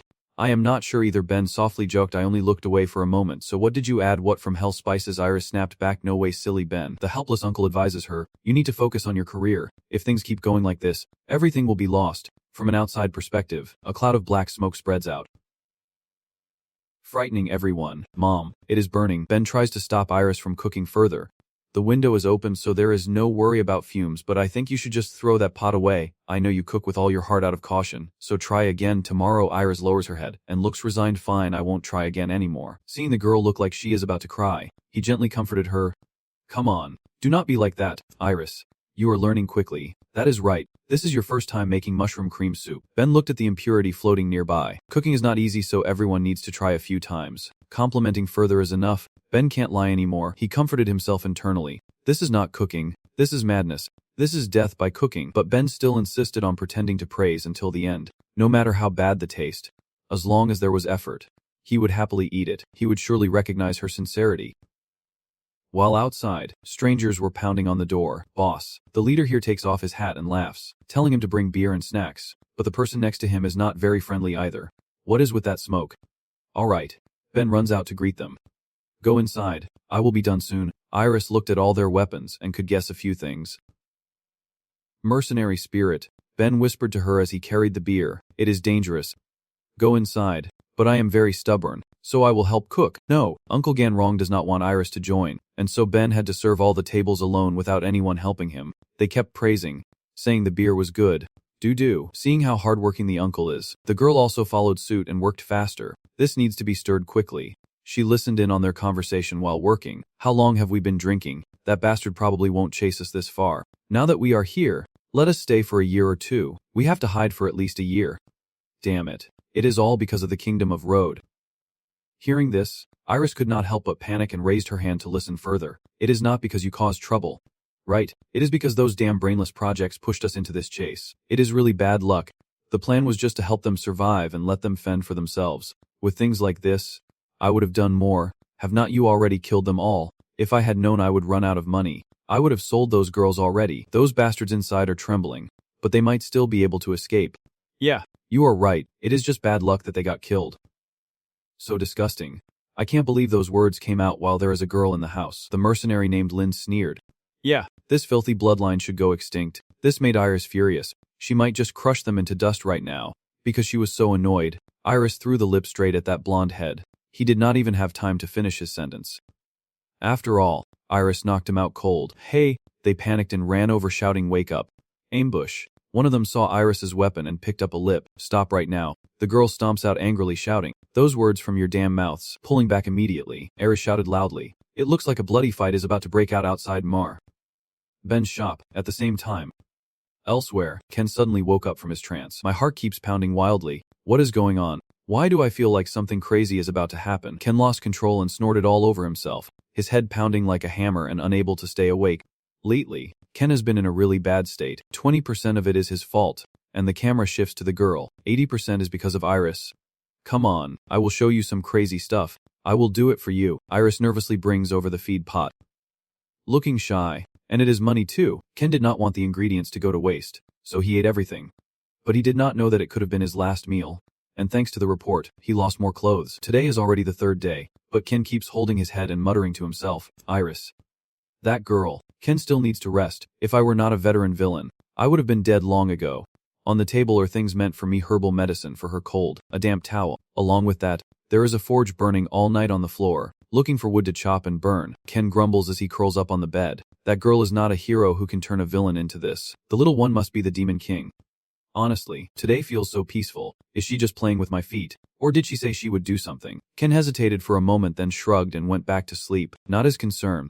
A veteran villain should know how to take care of himself. I should not leave the bed. I have a feeling today's going to be crazy. But before I could sleep, my stomach suddenly growled. Ken reluctantly got up and went to eat, holding his hungry stomach as he stepped outside, planning to eat quickly. But just as he thought about going out, he hesitated, not wanting to go down, and looked at the door of the inn he did not want to leave. It was strange, like the gates of heaven. While a third-class villain should be heading to hell, it is too late. This is how he saves money. Ben's image is vividly illustrated in his mind, with a sharp strategy all along. I need food. Ken's face sank, too hungry to think, his stomach growling louder and louder. Then he had to go downstairs, and as he walked, he looked around. Ken suddenly realized that thanks to Eris, he was getting poorer. If he had known earlier, he would not have let him stay. At this rate, during his rest, probably due to the fever, his mind could not process the noisy chaos from 7 of the clock. You little brat. What are you trying to fix? You little punk, you rude brat. Ken placed his hand on the balcony railing and let out a loud sigh, causing those below to glare up angrily. At this moment, the young man finally understood that at 7 of the clock, it was little Eris causing trouble with the mercenaries. Facing this crowd, he only needed a confident smile. Bun. Why are you coming out? Ken wondered about this chaotic scene. Who is this bastard? The little leader with a small face. When he looked at Ken, a bunch of dangerous conspiracy theories suddenly arose in his mind. How long has he been observing? Is he a traveler or a mercenary? But I have a feeling that if I act wrong, I will definitely lose. If I have to fight, I will use it. This is surely about something the leader is trying to keep hidden. Ken glared at them with fierce anger, but inside he was feeling utterly powerless. They sensed his sharp gaze and all quickly prepared to fight. Eris then spoke up. Stop. I am annoyed. Do not interfere. This is my matter. The leader saw that and also eased some pressure from himself. So you are the guardian of this kid? Huh. Come down here right now or I will kill her. He showed no fear at all. In fact, he even threatened Ken. He just blocked him with a sad look and did not bother to speak. Everything happens for a reason. First, I got sick from eating Eris's food, then caught a cold after Eris tore my clothes, and then I wandered around for 3 days, exhausted and instinctively saying that, which was actually quite okay. Damn it. Now surrounded by angry crowds, Ken just wants a peaceful life without trouble, but it is so hard. I just wanted to go eat. I left the money in the room. Can I pretend to be dead now? They all rush towards Ken. You are not even related to that girl, but you still try to interfere. He silently cries inside. I am doomed. I am definitely going to die. Now I have to run. Iris, you go stir up hatred. Just like you started, but it seems like something is wrong. It looks like this girl is misunderstanding what I mean. Her face is sad and she has made up her mind. Alright, I want to get involved, he muttered to himself. Damn it, I failed to deliver the message. The leader introduced himself. We are mercenaries. And you? Ken realized he was in deep trouble and thought to himself, I am not joking. I am actually retired, so what about you? He tried to ask, but Ken did not want to reveal anything. He said, do not let these guys find out who I really am. They gradually went crazy. This damn dog. Just kill him. Turn him and that girl into fertilizer. But the leader refused. Forget it. I will use him. Make them all wait with their faces frozen. What the hell is that? Ken thought briefly before the leader became interested in him. You see, these guys are troublemakers. Dealing with these guys is not easy. If I slack off, they will go destroy everything. So keep pulling me out. It won't be long. It turns out this guy's plan was to test the new item on Ken. Seeing the ring on his finger, Eris shouted out spell. Before she could react, the leader used the ring to create a blast, cast a spell, and then unleashed a powerful beam of dark energy at Ken. The girl standing next to him also has to step back and hide behind his cloak. Be careful. The continuous surge of dark energy is destroying Ben's shop completely. Even the expensive vials were shattered into pieces. The mercenaries could not help but be amazed by this strange display of power, because magic is inherently of the devil. Using devil magic is very terrifying. And even the leader did not expect the ring on his hand to have such a powerful destructive force. Luckily, he turned pale and broke out in a cold sweat when he looked at him. Who exactly is May? He asked loudly, and Iris suddenly looked up at Ken. She did not expect it to be so powerful and unharmed, even after a demon magic attack, which was even more terrifying. Channel appears completely unfazed. He calmly lowers his head. Damn it. I am shitting my pants. Actually, the guy is sweating bullets. Lowering his face to hide his fear. I just instinctively dodged whatever was coming at me. I did not even know what it was. Thank God I managed to avoid it. Then Channel turned to Iris. The kid was still okay. She dodged because she is short. But actually, Iris had instinctively activated her shield behind Channel. It is just when the hero faces life. He acts as if he has something important to say and challenges the chickens. That is all. He is stubborn, saying you are just lucky to dodge. Do not act high and mighty. You think I got lucky. I only dare to deny it inwardly. But it is the truth. I got lucky. So what? The leader sneered. I am not lucky. Do you really think you are skilled? Caught you. Hearing that, the Channel quickly reached into his pocket, saying I have something. It made him suddenly wake up in shock. This guy hiding a sword, so Channel gently lifts his torn shirt. Because more than skill, it is about pride. Never surrendering, seeing the mark on the Channel's hand, Iris and the leader could not help but be amazed. He swallowed hard, too afraid to speak. Suddenly, an annoyed guy shouted loudly, this guy's ready. Talking nonsense. The leader stopped him from continuing. Leader, his arrogance is gradually fading, leaving only fear behind. I never expected this. I never expected to meet a knight from Free Nice here. Everyone was so stunned they gaped in shock. No one cares that behind them, Boss is crying over his torn-up tavern. They turn pale when they see the terrifying presence right in front of them. Even young Iris could not help but be amazed at how awesome this old man is. The reason why these guys show such expressions is because of the unaligned knights. Free Nice is a secret organization of knights without a leader, known only to exist, with no one knowing anything more about them. But one thing everyone knows is that all members of that organization are monsters with combat abilities at least equal to a team of 50 people. The mark on the Channel's hand matches Free Nice, which is why they are so afraid. The leader A's. I wonder what he is secretly planning. Ken also responded to his sincere gaze and looked back intently. The leader pretended to be cheerful and said, all right, let us stop here. Leader, he clears himself of all blame. We have no charges against Free Nice. Let us end this here. Okay. Sorry for the trouble, Iris. Hearing this, becomes furious and protests. Hey, I want an apology. Ken silently brushed off his clothes and left without a word, even telling the girl to go upstairs, leaving her to suffer the shame alone. Knowing she could not face them, Iris had no choice but to follow his advice and turn away. They mockingly looked at the girl. Be careful, little one. The knight won't always come riding a white horse to save you. Iris could not ignore those words and stepped heavily up the stairs, her heart in turmoil. Kanal stomped upstairs and immediately slammed the door shut when he reached his room. When alone, Channel calmly breathes in the air and mutters softly, 99 demons, the protective villains. Thank you all. It seems like this young man is praying Aji to fight or Amen like we do. Inside, I curse and swear, my heart feels like it is about to jump out. I wish you all a quick death. You bastards, is it too hard for me to enjoy a good meal? You can't eat, so why did your gang come all the way to this remote place? It really hurts my heart. Turns out the young man thought that when going to eat, the mercenaries caused trouble because he accidentally offended them and did not let him eat. And that wizard too. You have gone too far. The image of the leader in his mind is both friendly and heroic. The countryside atmosphere is the best. 99 out of 100 people agree. I feel a little sad inside. Get lost. It turns out the reason the young man reached to his side was to pretend he was carrying a sword, not to show the mark on his hand. Since I was not carrying a sword, I was so scared, with that martial arts skill and acting talent. They would have noticed. Actually, the real sword is in the room, and there is a glove too. Channel breathes a sigh of relief. I just grabbed a glove from the corner of the room. Who knew my past job would come in handy? Today I was really lucky. Thank you. Thank you for my past work. Standing for a while, my leg went numb, so I hobbled over to the sofa and sat down first. Channel takes a deep breath, organizing my thoughts. Luckily I fooled those fools. Free Nights is very famous, so they do not want to get involved. Using Free Nights to escape is a bit risky, but luckily they do not know much about Free Nights. If they found out, with my third-rate villain status, my life would be in danger, especially that guy. The channel is talking about the leader. I should run before they find out. I have prepared at least 9 escape routes, but once I run, my peaceful retirement is gone, and I stand frozen in my small room. Tears of frustration welling up but not falling. Unfair, why am I the only one burdened with all this? Those damn mercenaries. How dare they bully this kind-hearted villain? I am starving. I have not eaten anything. What did I do wrong? Just as I was complaining about life, Iris quietly stepped in. If anything, he glared at the girl, probably because I brought this kid back. He silently scolded her, and Iris looked very upset and sullen at that moment. Ken calmed himself, staying composed, not wanting to lose face in front of this child, controlling his mind with deep breaths. I need to handle this calmly and maturely. The girl snapped irritably. I do not need your help. Ken just knew deep down he had to stay silent, but he wondered why he even bothered to pick her up. I will pretend it is over if these things keep happening. I pretend to brush my hair. Iris, you still have not forgotten that place. I mean your home. Iris looks like she is about to cry.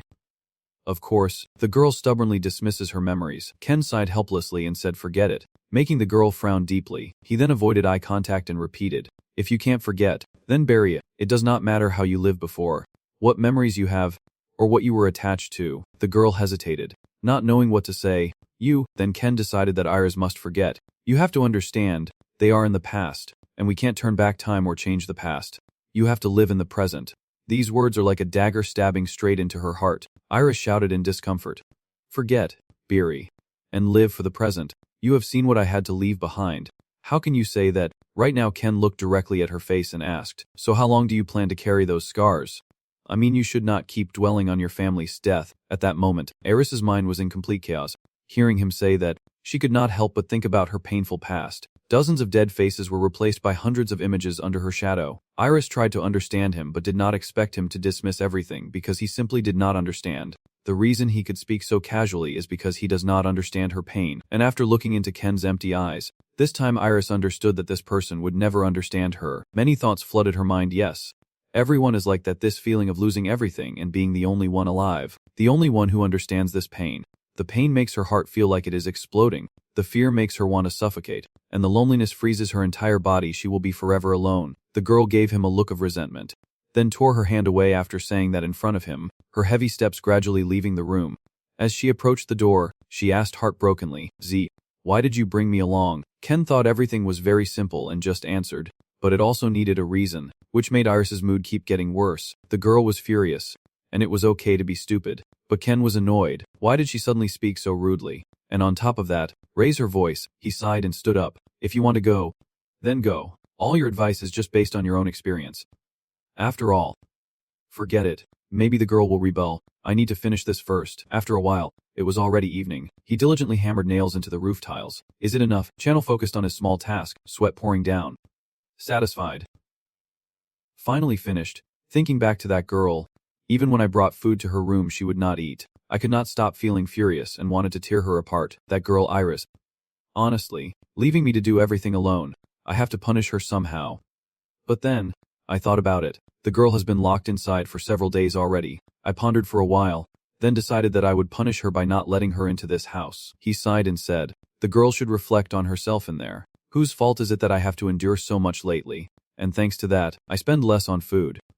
Now then, he looked into the distance. Not too bad. I mean my little house. The house is quite far from the footpath, surrounded by trees that hide it and trap anyone who comes close. The young man is proud of himself. This house is perfect for his quiet vacation. And it is cheap too. This really is the pinnacle of life for a veteran villain. The time spent fixing the house was not wasted. Hearing the heavy breathing, the channel looked down from the new house. Ben. Rung wiped his sweat and said, do you have it, Can? Confused. Why are you here? Ben stammered nervously. This is serious. You should go back to your place quickly, he shouted when he saw Channel's shining house. His whole body could not help but sweat. How could it be? The new house was about to collapse just now, I proudly replied. I just fixed it a little. The young man felt something was off. Wait a minute. You sold me a house about to collapse, Ben shouted loudly. That is just a little. Are you dealing with the devil? Ken is confused. Are you here to see my house? At this point, Ben changed the subject, his face serious. You have Z. Go stay somewhere else quickly. Ours? He is done talking about the girl. After hearing that, his Channel face was as pale as a sheet. Now let us talk about Ars's mood after the kiss. I curled up in my room. Many days passed, and I was drowning in sadness and despair. When I looked out the window, I saw the sunset. The sun seemed to be bleeding and mixing with blood. The sky looked like it was burning. The girl's face was desperate. This is my fate. As the king of the kingdom, I should have disappeared like that sunset and gone back. So I made my decision and acted immediately. I took a few travel items from his room and headed towards the hunter's house. The hired soldiers had already gone that way, trying to catch up with her but could not keep up. The girl believes those bastards who insult us deserve to pay before I leave. Right now, in the deserted forest, the hired soldiers seem to be tormenting some man. They keep punching him in the face until he collapses to the ground. The leader sneers and laughs. Pathetic, guarding this remote hunter's hideout. He looked down on him with contempt. Yet he was the one who disappeared 30 years ago after earning the title of the best dragon hunter. When Tlam, the man clutching his stomach, adjusted his jaw, he glared at him. How do you know? The leader sneered as he leaned down. When you are drunk you should be careful with what you say, the man muttered. Being drunk really is not good. Suddenly he placed his hand on his shoulder and said that you are the treasure hunter who found Dragonia, the Long Clan's treasure that no one has found in 1,000 years. Where is the treasure you took now? The leader threatened. Tlam closed his eyes and resigned himself. I truly found Dragonia, but how can I take anything from a place I can't enter? He glared and threatened. You can't enter or you have not entered, Tlam sternly said. Are you pretending not to know that a guardian has protected the Dragon Clan's treasure for 1,000 years? Even a fool would know that, and a level 1 treasure hunter can't compete with it. You do not seem to believe me. The leader stood up suddenly. I ask again, why is it so hard, old man? Just tell me where it is and I will handle it myself. He sighed and replied. All right. When I first came here, I built a house deep in the forest 30 years ago. I hid the map to Dragonia there. I sold the house, and now I hear whispers coming from the bushes nearby. They were extremely cautious and turned around to scan. But when they looked back, they saw no one. The leader narrowed his eyes and ordered, check it out. They followed the command and entered the bushes, the big-nosed one walking slowly while drawing his sword. When they approached the source of the noise, he hesitated, swallowing hard. Suddenly, something appeared from the bushes on his left, a huge brown-haired man, someone with sharp fangs gnawing on bones in his mouth. It dropped the bone and snarled at him, then lunged repeatedly without stopping. The brown-haired man was confused by its appearance. A fox? Is it really a fox? Confused fa. At this moment, the leader said loudly, is there a problem? He shouted. Nothing's wrong, then went back to his companions, not knowing that Iris was actually struggling to keep her heart beating behind the big tree. It is just a fox. Leader, the leader said irritably. Startling me, Iris tightly hugs the cage, her face pale with worry, thinking about the old hunter who was once a dragon-level hunter and has a map leading to Dragonia, that house deep in the forest. She realizes it is her Channel's house. Iris fears for him and, after hearing everything, they decide to head to that house quickly. Then she quickly moved, panicked and worried about danger. I have to tell him. But inside, she had a negative thought. Why should I do that? Now, I am nothing to him and he is nothing to me. After that thought, Iris coldly walks away without any compassion for Ken. As for Dragonia, during the mythological era, when demon and god wars broke out, the Heart clan supported both sides and then disappeared. A legendary treasure that both demons and gods desire. And if I could obtain that treasure, Iris's desire and greed grow clearer in her heart. Can she rebuild the kingdom? She breaks out in a cold sweat, thinking that then she won't be alone anymore. Iris remembers the past when her kingdom was being destroyed. The Demon King. We will take care of this. You must run away. Iris once desperately begged everyone. No, do not go. Do not leave me alone. During a crisis, someone approached her and offered to go with her. His name is Kozul Sven. Do you want to join me? Iris tightly gripped the strap on her bag, thinking about the time when Kozul Sven showed no sympathy for her. Iris calmed herself down, telling herself not to think about him anymore. Whatever happened to him was not her concern. I should make them pay or find the map now. A determined look appeared in her eyes. But for now I need to follow their trail first and then rush after the mercenaries. As Iris was halfway there, she saw something appear in front of her. The girl looked closer and found a dead body crushed under the fallen trees. Iris approached and looked. The man had been killed by a tree falling in the forest. He is really unlucky. But as she continued walking, she saw another corpse drifting along the riverbank. There were not just a few of these, but quite a few, lying around in agony everywhere. All are accidents. Iris wondered. Once it could be an accident, twice it is bad luck, but 3 times, even 4 times in a row. She wondered what to call it. Iris sensed that something was happening, and from afar, the sound of the crowing rooster echoed. That damn dog. She quickly ran toward the source of the sound. Coming from this direction, Iris runs straight ahead in fear, then stops and suddenly realizes that the chairs are choking Graham, who keeps his hands up asking, "What do you mean?" Graham's face was battered, but he still managed to confront him. Thinking, "Did I do those things?" The mercenary gritted his teeth and said, "If not you, then who?" He angrily cursed, "Probably another dog wanting to fight us." Graham tried to explain, "I also got involved, so how could I be easily thrown aside by the mercenary?" He threatens, "I have been nice enough, and you dare to provoke me?" The mercenary pulls out his sword aiming at the helpless Graham. "It can only be you, to protect the map. Right? Forget it. I will find it myself." He swings his sword and shouts, "Get the hell out of here, you fake bastard." Iris, terrified, tries to stop him because he will kill him. "I have to stop him." She ran over shouting, "Wait." Then suddenly an arrow flew straight into his head. Graham stared in shock, eyes wide open, and Iris was also stunned. The mercenaries froze in place. Kara stared in surprise at the scene. An arrow? He ordered the others to run. Scatter. They split up and hide in the bushes, each taking a spot. Karis hesitates, considering using magic, still holding on to his arrogance. "I do not know who you are, but you should come out now." Karis was about to say more when blood suddenly spilled out from the bushes. "You think you can hide forever? We will find you." And he slowly turned around after hearing the soldiers' shouts. A muffled cry and the strong smell of blood come from the bushes, freezing him in place. The screams still echo as Graham, curious, stands up. "What is going on?" Iris is panicked, her face drained of blood. "What is going on among those bushes?" But luckily, the old man is fine. "Who is it after all?" Cheras angrily prepares to use the power of the ring. "You." He clenched his fist tightly and shouted, "Fuck your mother." Karis throws a punch. "Strip him." Dark martial arts. The dark power spreads. Karis's voice is full of fury. "Send the minced meat to the ship." Suddenly, a sword streaked past his neck. The trees in front of him are all destroyed. Karis hears a sound behind him. He turned around and unleashed another wave of dark energy. Iris had to use her shield to protect herself. Graham quickly bent down to dodge. Karis keeps attacking the source of the sound. Even if it is just random strikes, the forest suddenly filled with smoke and dust. Trees collapsed all around. Karis stands exhausted amidst the chaos he caused. Iris hides behind a tree. Observing the situation, Karis tiredly asked, "Who are you?" He shouted in anger. "Who the hell are you?" Karis kept cursing. "Fuck your damn mother. I am here." He took Graham out to threaten him. "If you do not come out, I will kill this old man." Iris realized it. He has gone crazy. She has hundreds of guesses in her head. In this rural area, there are not many people skilled enough to command an entire mercenary team. Iris tries to remember who could do this, but I know how many people can do this. There is only one. The hero appears above the tree. Suddenly he grabbed the tail of a small fox. It was biting his head, and he had to hold back a cry. And Sen is the person Iris was thinking of. He slowly untied the fox's mouth, grimacing in pain. "You," he mutters a curse, "you old bastard. Bite your father. I am turning you into a scarf now." Sen turns his head to look at the wolf behind him in helplessness. "And that thing over there, it keeps burning itself while chewing on a mercenary soldier." I am annoyed and scolding. "I am busy right now." "You too. Get out." The fox immediately bit again. "No. You should be the one to leave." The fox jumps up again to bite. "This old stop biting already." A faint cry echoed from the treetops, but no one noticed. Iris had already chased after the hired soldiers. When he heard that news, he did not worry at all. He even let out a little joy as he howled, "That destructive kid. Just disappear." And after seeing that, the room is messy and his wallet is empty, he laughs like a true villain. The head-scratching channel feels helpless. The girl repays kindness with resentment. "Fine. Just take it and go. As a veteran villain, you must not give in to any situation." Of course. Even when the secret retirement fund is gone, right from the hidden compartment of the bag, the place where the retirement fund used to be, now it is completely empty. He begins analyzing the possible current situation. Hypothesis 1. Lin's group had no choice but to hire someone to lure Iris.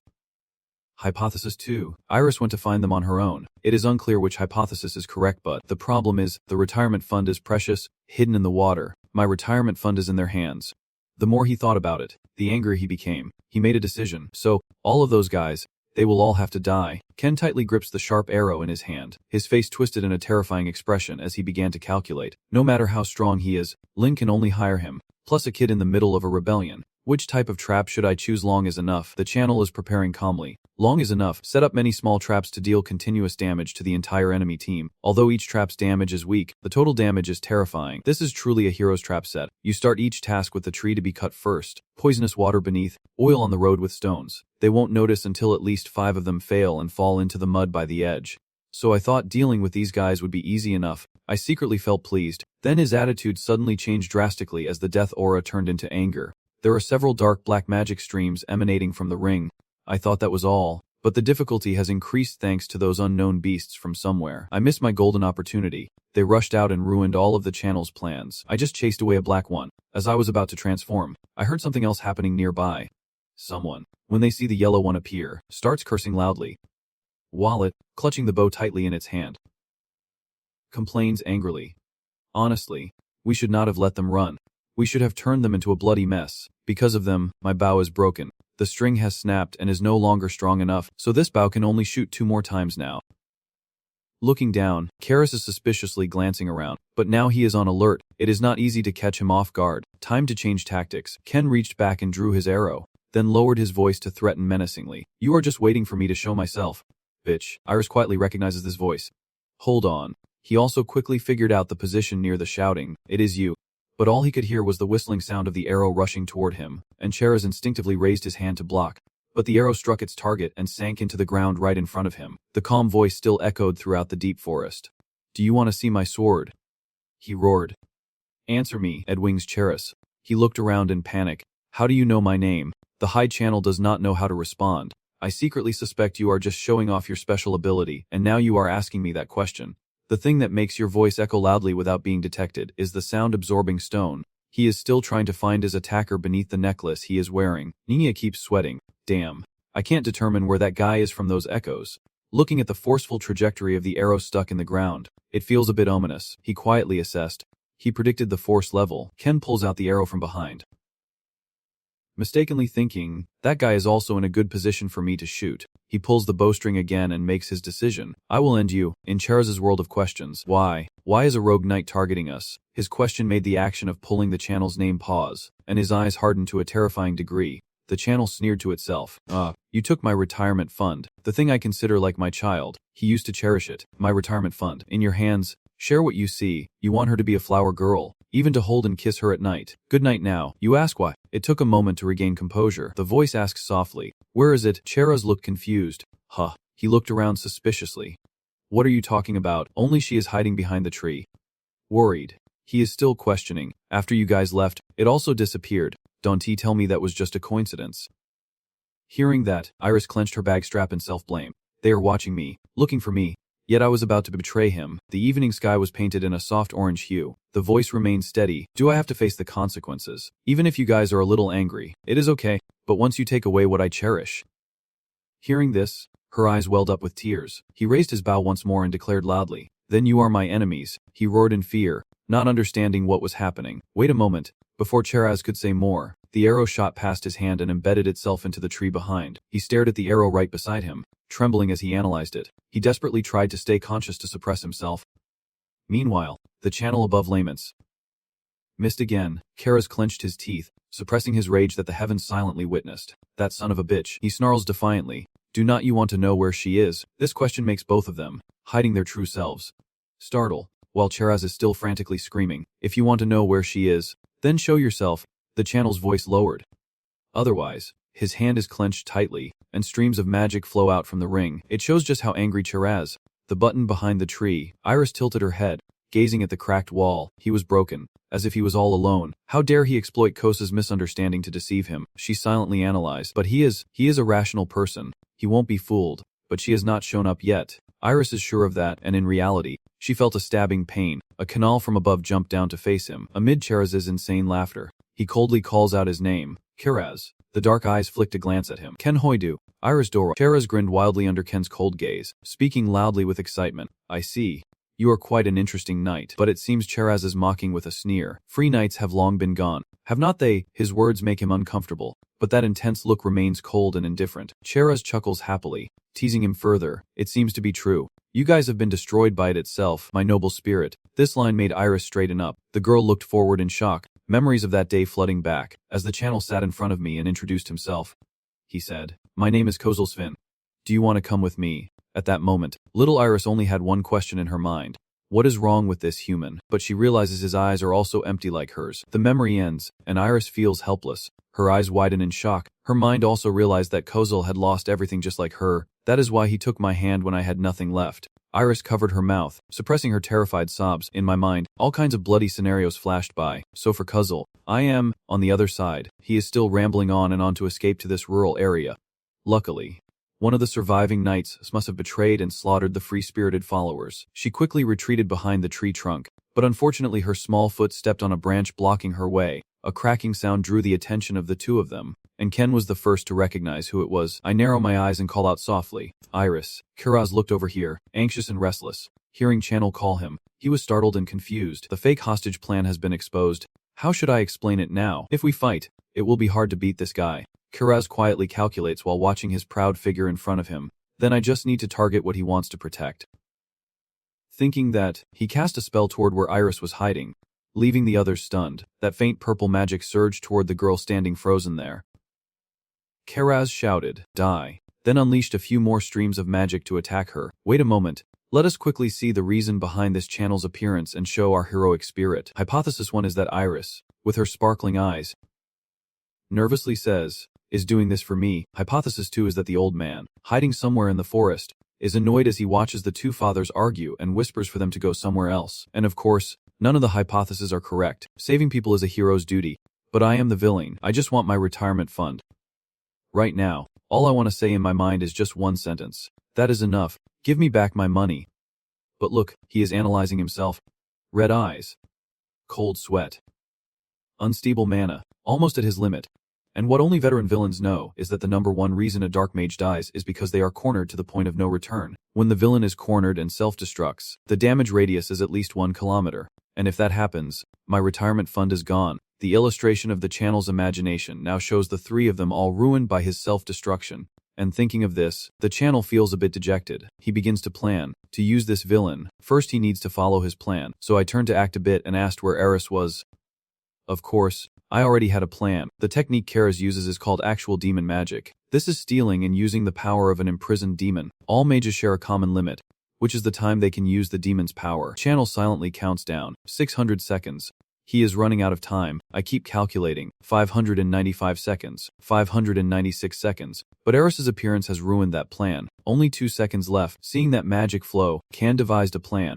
I had to move quickly or that precious thing would disappear. It did not take 2 seconds to decide. He tilted and stepped forward. He grips the sword at his side and draws it, taking 0.3 seconds for his body to react to the decision and 0.97 seconds to move there. His foot fully launching forward. The timer keeps counting in his mind, adding the sword drawing time for a total of 1.88 seconds. Taking advantage of Chera's focusing all his strength on attacking her, he rushed to Eris before the attack could reach her. The two forces collided, illuminating the silent night, as magical dust fell through the air, and he held her close to protect her, standing tall with his sword pointed forward. Eris gazed blankly at the man before him, silently thinking. "Be cautious," he softly replied. "My skin is here." Eris was stunned. Silently thinking, "This person is just like me, having lost everything. Your eyes caught me before. Now they have caught me again." Ken's eyes sparkle with boundless emotion. "And I am glad you are safe, my precious moment of peace." Your gaze lingers on the item in your bag, the thing Ken has always longed to see again. "My love, at last we are reunited. Why did this girl leave with someone else's belongings?" Over here Chera steps forward cautiously, hesitating as he glances around. Ken looks away annoyed and stammers, How is it possible that you are here? Since that organization collapsed, you have never shown yourself before." Karas's face contorted in a grimace as he roared, "The leader of Free Knights." Hearing this, Eris was terrified and took a step back. He looked stunned, somewhat resigned, thinking to himself that he wanted to go home. After a moment, she asked in surprise, "Is the leader of Free Knights?" Ken muttered under his breath, "Mom." Meanwhile he was still hesitating over his question of why the leader of Free Knights was here. Hearing Cheris's question, Eris widened his eyes in confusion, repeatedly asking himself if it was true that the leader of Free Knights. She turned to look at him, and he just could not reconcile the images of the two different people, watching the night wind blow Ken's hair as if reflecting her restless mood. Ken ignored all the suspicious looks and confidently replied, "Just as the person said, Free Knights has been gone for a long time." He forced a faint smile and said, So why? Seeing that breathing attitude, he loudly questioned, do you also want Dragonia and use it to bring back free knights? The girl beside her nodded in agreement. Cody might also think the same way.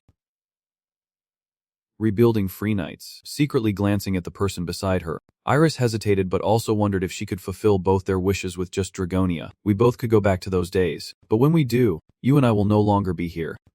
Suddenly, someone interrupts, so let me join in, making both of them look confused and suspicious. He furrowed his brow in confusion. What is this guy talking about? Karaz pointed at himself confidently and set a condition. If he gives me 10% of the treasure, I will help you all the way. I will also help rebuild free knights. But I do not know how many subordinates you still have, and getting a spell from someone like me is not easy.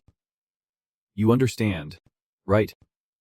Hearing this, his lips trembled slightly. Wanting to curse, he mouthed the word I but hesitated. Thinking about the paradise he wanted, the retirement life he dreamed of, he just pursed his lips, took a deep breath, and coldly said he did not want to rebuild free knights. Cheraz frowned angrily and asked again. Auntie. Iris beside her also looked doubtful but only dared to ask in her mind. He said, Die Ko. Channel shook the sword in his hand and spoke indifferently. What is the point of rebuilding? You can bring the dead back to life or turn back time. His steady voice draining the emotions from both of them. Iris also fell into silence. With Z.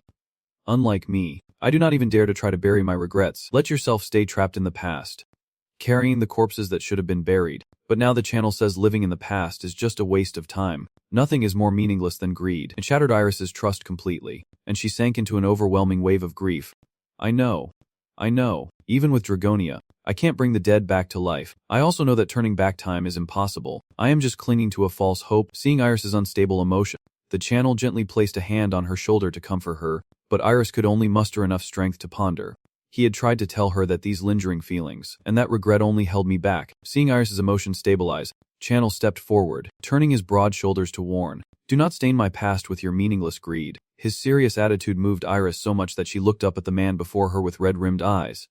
And yes, when he told me to bury the past and live for the present, he was trying to say that to me, leaving her behind. He frowned in annoyance as he faced the other person. He shouted in anger.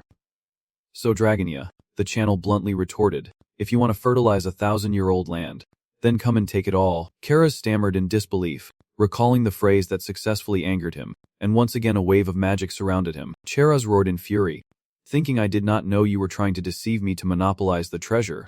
But he calmly announced, I already told you to take everything. Ars stood beside, listening to every word while lost in his own thoughts. He does not need Dragonia. Someone who has buried all their regrets does not need that anymore. He truly does not need Dragonia. That is, the difference between those who understand and those who do not, is the difference between those who have experienced and those who have not. The experience of losing what they have spent their whole lives building. Karaz, who does not yet understand what true loss is, will never comprehend it. She sighed and guessed as she looked at the cold, distant figure. Then her attitude immediately changed to mockery and boastfulness. Tamema, even with an emergency fund, is still great. If you want to share, I will give you a part. He achieved his goal, laughing loudly and saying, you can't hide your greed and reveal your true nature. Karaz, frenzied, challenged him. If you are the leader of the Free Knights, then disappear from this world with it. While he remained calm, teasing, so eager. As Ram leaned around the tree to look out, he immediately sensed it and roared, where are you running? Then launched a magic attack in that direction. The channel looked over in shock, but the attack was too fast to see. Only the sound of a swift wind. When he jerked his hand, the other magic cord was still wrapped around his neck, and Eris could also see Graham's worry. Karaz tightly grasped the remaining cord and pulled it closer, making him wait too long. Old man, take me to the map. She was startled and looked at him. He smirked sarcastically. So, did I touch your heroic spirit? The channel still stood there indifferently and confidently replied, no, compassion for the weak is the duty of a hero. For villains, it is not like that. Seeing Chara's panic and tremble, he briefly felt a sense of satisfaction. This guy's greed has made him stupid. Now he is full of openings. If you create too much evil karma and can't control it, death is the only way out. Ken took a step forward, softly saying that there is something that can devour a person from within, called desire. And as soon as he finished speaking, he flew close to her face. Only a gust of wind was left passing by, blowing away her silver hair and her doubts. When did he get through there? Ken slowly steps forward, narrowing his eyes with a dangerous look. If that is a person's karma, this pause makes Cheraz tremble.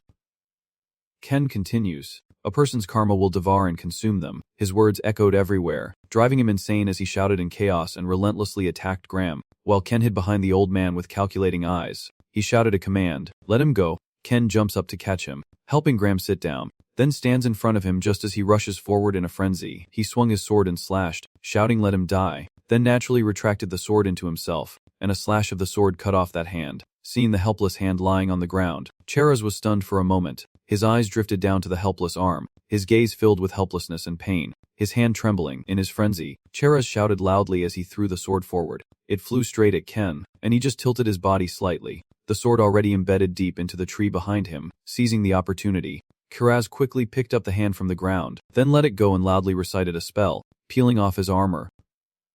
Ken all frowned, watching him cast magic intently. As the palm of his hand emitted a dazzling light, faint purple magic flow also emanated from here, surrounding Cheras, and a giant pair of falling wings grew behind him. Under his astonished gaze, Cheras bent his knees and leapt into the air. Iris trembled as she ran to Ken's side. While he was still busy looking around, she wondered why he spared the defeated enemy. Even though Free Knights was destroyed, his knightly spirit remained intact. She turned her gaze to the large falling wing in front of Iris, feeling unwilling inside, thinking that if things continued like this, that bastard, he will come back for revenge. Determination flashing in his eyes, as he clenches his fists to gather energy, then raises his hand to cast a spell. Cenis, the embodiment of despair and storm, a sphere of light gathers before her finger. She flicks her hand forward and casts the magical light away. Iris coldly calls out, "Storm of despair." The magic vortex appeared and charged towards the distant figure, and by the time he realized it, it was too late. After a while, the sky returned to silence, and Elder Graham laughed heartily and respectfully. "Thank you. I have received a great favor." "Thank you." The empty-handed man stood up, forcing a smile through the pain, while secretly mocking in his heart, "If you are grateful, pay with money. But on the surface, I am just doing what needs to be done." As if reading your mind, Graham spoke first to repay the favor. "I will give you the map to Dragonia." But before he could finish, the channel interrupted in a low voice. "You fool, stop feeding your greed," Graham sternly asked again. "So what do you mean?" he warned coldly. "I do not know how obsessed you are with Dragonia, but do not transfer that obsession onto us." He was startled and stammered repeatedly. "Huh, what about you?" channeling a sarcastic tone. "The treasure of the dragon race is just a trick created by illusions and human greed. It is not worth clinging to things that do not exist." Graham lowered his face and softly asked in a sad voice, "Is that true?" He turned around and sighed bitterly. "And maybe that is possible. The person who pulled me to find Dragonia, Grazer Striker, also said so."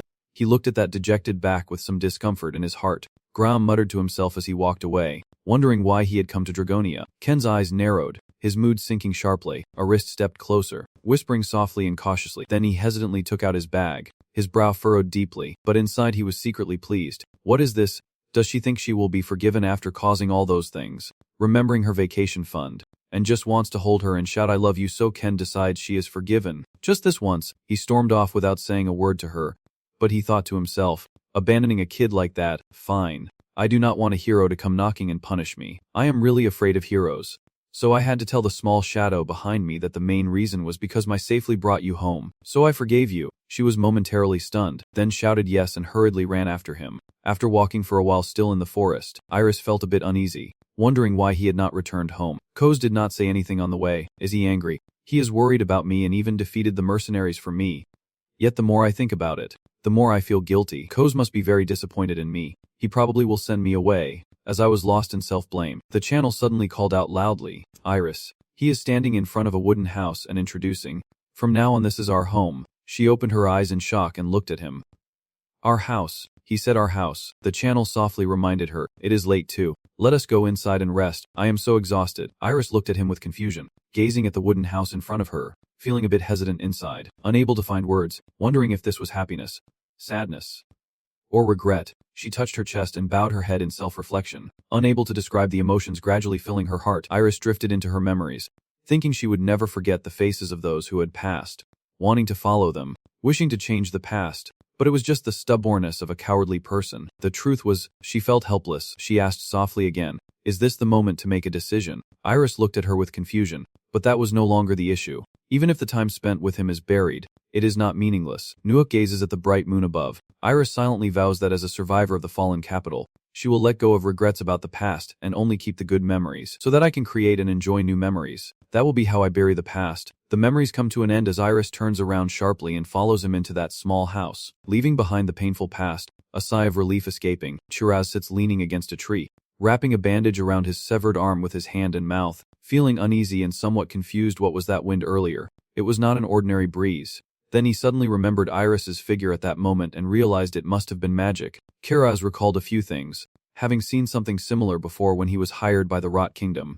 Even the sheep of the witch or even the great mage sheep could not unleash such terrible magic back then. That feeling of leaning into the wind was also similar. It was the magic of the Demon King. He trembled as he stood up in disbelief. That girl. She knows how to use that kind of magic. Cheraz became excited and shouted, "That girl will sell for a high price. You bastards. You will regret letting me live." Suddenly he clutched his head in pain, his body trembling as Cheraz stammered in disbelief, asking himself why he felt so nauseous. He lowered his hand and saw syrup covering it. Trembling, with a bloody nose, the smell on his fingertips turning green. This is the 5-colored deadly poison. The so-called 5-colored poison is a powerful toxin made from 5-colored mushrooms, and its main characteristic is that the victim's body gradually turns 5-colored. Cheraz was horrified and furious. This is the poison of the primordial blood, the one who tried to dominate the world with poison and plagues. This toxin should have disappeared after his death, he muttered confused. Since when have a series of images played back in Cheraz's mind from the moment he grew wings to turning around and running away. He only interacted with one person. Cheraz guessed that bastard had poisoned his sword. He felt a bit confused, wondering how he could have that kind of poison. Then Cheraz turned around and ran away, feeling anxious and restless. "I need to find an antidote immediately." But it is too late. A deep voice suddenly echoed. "So you have been hiding here. I did not expect to find remnants of the mercenaries who caused the massacre." He panicked and stepped back, stammering, "How did you get here?" She clenched her sword and declared, "The guilty must pay with their lives." Cheraz shouted in despair. Serena broke away. Then only the sound of a final desperate cry echoed as she slipped past a sword's edge. When her father sheathed his sword, his life was also cut short. Serena looked up at the bright moon above, her face a little sad, whispering to herself, "I am coming soon, Sina." It is raining. The images from the past slowly fade away. More than 10 years have passed since that day. I have experienced many things and traveled across the continent, and my efforts have been recognized. I have successfully restored my family's reputation and am now called the Sword Saint. But the memories of that day still weigh heavily on my shoulders to this day. So I turned around and left, my long legs quickly disappearing into the forest. Later, Serena stopped in front of the wooden house, recalling Ben's words back then. Based on his description, he was quite a character, but now she hesitated, wondering if she had arrived at the right place. Could this really be him? Clutching her sword tightly, her hand raised to knock on the door, yet her heart remained uncertain. Or was it someone else entirely? Without letting her think too long, Ken's voice echoed from the room. "Come in." Serena hesitantly stepped inside. When that familiar face appeared, the suppressed emotions burst out, her eyes bloodshot, trembling all over, and only after a long moment did she manage to say a complete sentence. "It has been a long time." Meanwhile, Ken does not look very happy, narrowing his eyes and glancing sideways, muttering that today is just one bad luck after another. As he tries to wake that rat, he realizes that there is not a single household chore it knows how to do. "Then I was hungry. I cooked with it. So it should have been a good meal, but how the hell did that maid put poison mushrooms in it without me knowing?" Ken just finished eating and started vomiting uncontrollably. He shouted in anger, "This damn cat, how could there be poison mushrooms in here?" Sensing the danger, he immediately ran away, not forgetting to leave everything behind. "I am going to the market now. So much food, but now I am so weak." Then I heard a knock at the door, thought it was that off, and was about to scold him. But when I heard the familiar voice saying "it has been a while," Ken turned around and saw it was not Iris. He silently suspects, "Who is this?" The eerily silent space. What is going on here? A veteran villain should be able to sense danger. The villain's senses are warning of danger right in front of him. Seeing Ken keep looking this way, Serena looked around with a puzzled expression. Is there something there? But he is still just speculating in his head. She is a hero, and I do not have any trap or weapon here. It is okay. The target might not be me. I do not need to. While Ken is still rambling in his mind, she suddenly speaks out emotionally. It has been 10 years since that day. And hearing this, he muttered under his breath, "What the hell did I do 10 years ago?" Then Ken froze. Wait, 10 years ago? He paused for a moment before remembering the list of dangerous individuals against the antagonist, the strongest person on the planet. The monster with the whip. That monster, looking at the person in front of him, Ken, clutching his head in horror, shouted out, "He is number 3 on my list," he muttered to himself, trying to calm down. Damn it. Stay calm. So Ken turned around with his blank face and asked softly, "Why I came here?" Serena paused, for a moment lost in thought thinking about the reason she was looking for the teacher. "How can I repay my teacher?" She slowly said, "I want to pay back the debt from 10 years ago." Serena drew her sword and decided for herself. How could she pay it back? She had received too much to repay. Only one way remained. Seeing her draw the sword, Ken trembled in fear. "Oh my god! Is my mother going to kill me? I need to stall quickly." Stall quickly. thinking that my older brother would praise it. What a beautiful sword, Serena softly replied. This is the sword I received from my master 10 years ago, secretly imagining all sorts of things in her mind. It is just a normal steel sword. Why are you holding on to it? And do not say it is sharper than before because of deep resentment being sharpened into it. Over here, Serena also reflects on her own story. This sword is the connection between us, and it has also become sharper thanks to being forged with my unyielding will. Now I have everything I want. Now there is only one thing left to do. She slowly raised the sword. Her eyes also became resolute, deciding for herself to repay her master with her life. The channel calmly replied that a single cut is nothing, causing Serena's movement to pause for a moment. She lowered her sword in confusion and responded, but that debt can only be paid with her life. He sincerely advises, forgiveness is something only the living can find. Deep down, I was screaming wildly, let me go, I must live first and then decide. Speak confidently, he said, and the broad channel replied, a debt paid with life is no different from running away. After hearing that, Serena's whole body relaxed as she looked at him in confusion. It has been 10 years, the sword in her hand trembled again, and she was brought back to life by someone once more. Serena muttered softly, how can I be forgiven and keep living like this? She felt her heart ache again like this for the first time. He shook his head and asked, Vuv, why do you keep asking like a child? Inside, I want to refuse, but I do not know how. Serena nodded as if enlightened.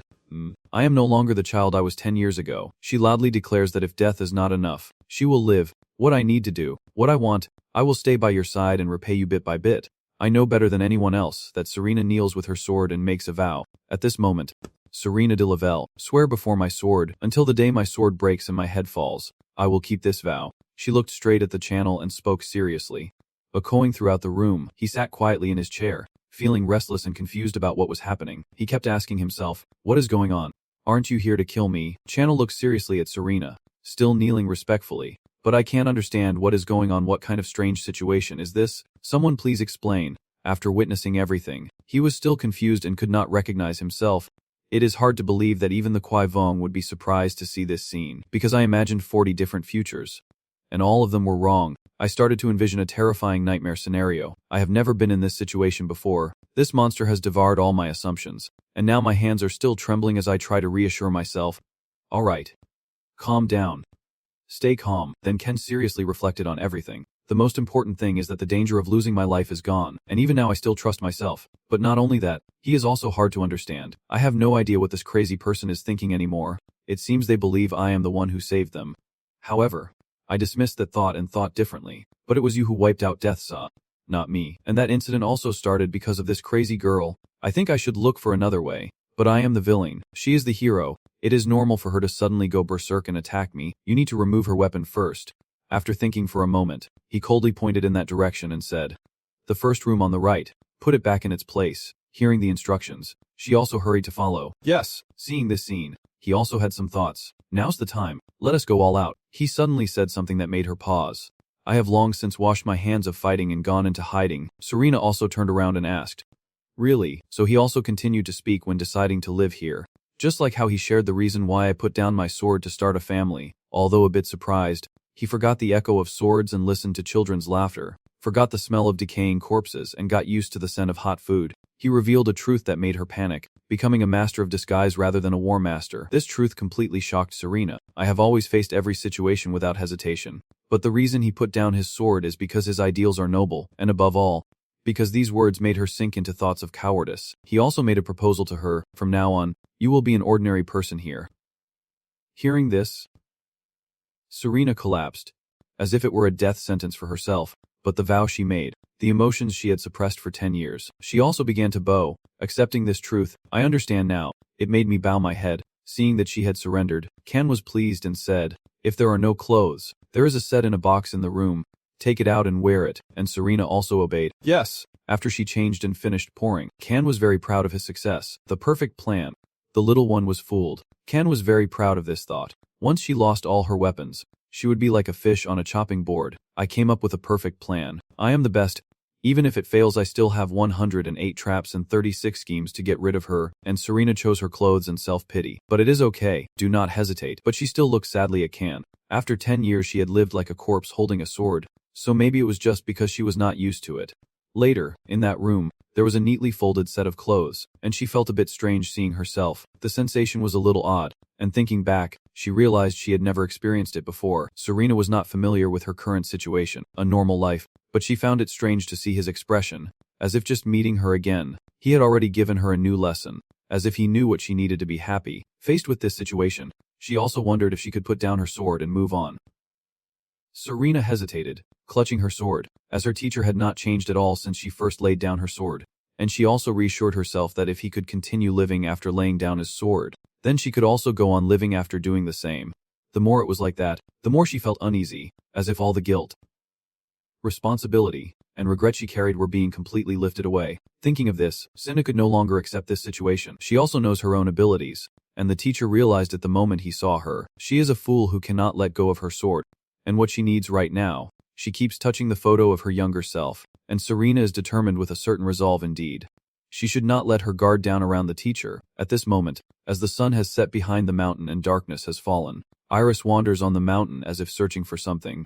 She shivers at Ken's scolding, wondering if she was late because she fell asleep on the hill. Thinking about it, Iris shivered, afraid she would get scolded again. As she was lost in thought, someone suddenly called her back. "Iris, is that you?" It turns out Ben came to say hello to her.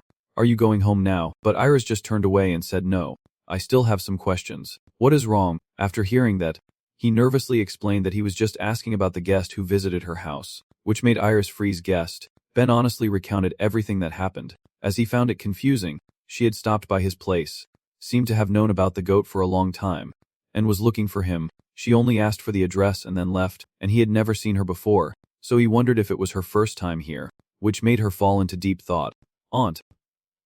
Hearing this, she became worried. It is too unusual. Iris also deduced frighteningly that the stranger coming to the village for the first time, looking for Cozy just by an address, might be assassin. Not wanting to let things get worse, she decided to act because she could not sense his blood magic. Seeing her run so quickly, he called out, "Iris, Iris," as she hurried back home, worried and thinking Cozy is safe.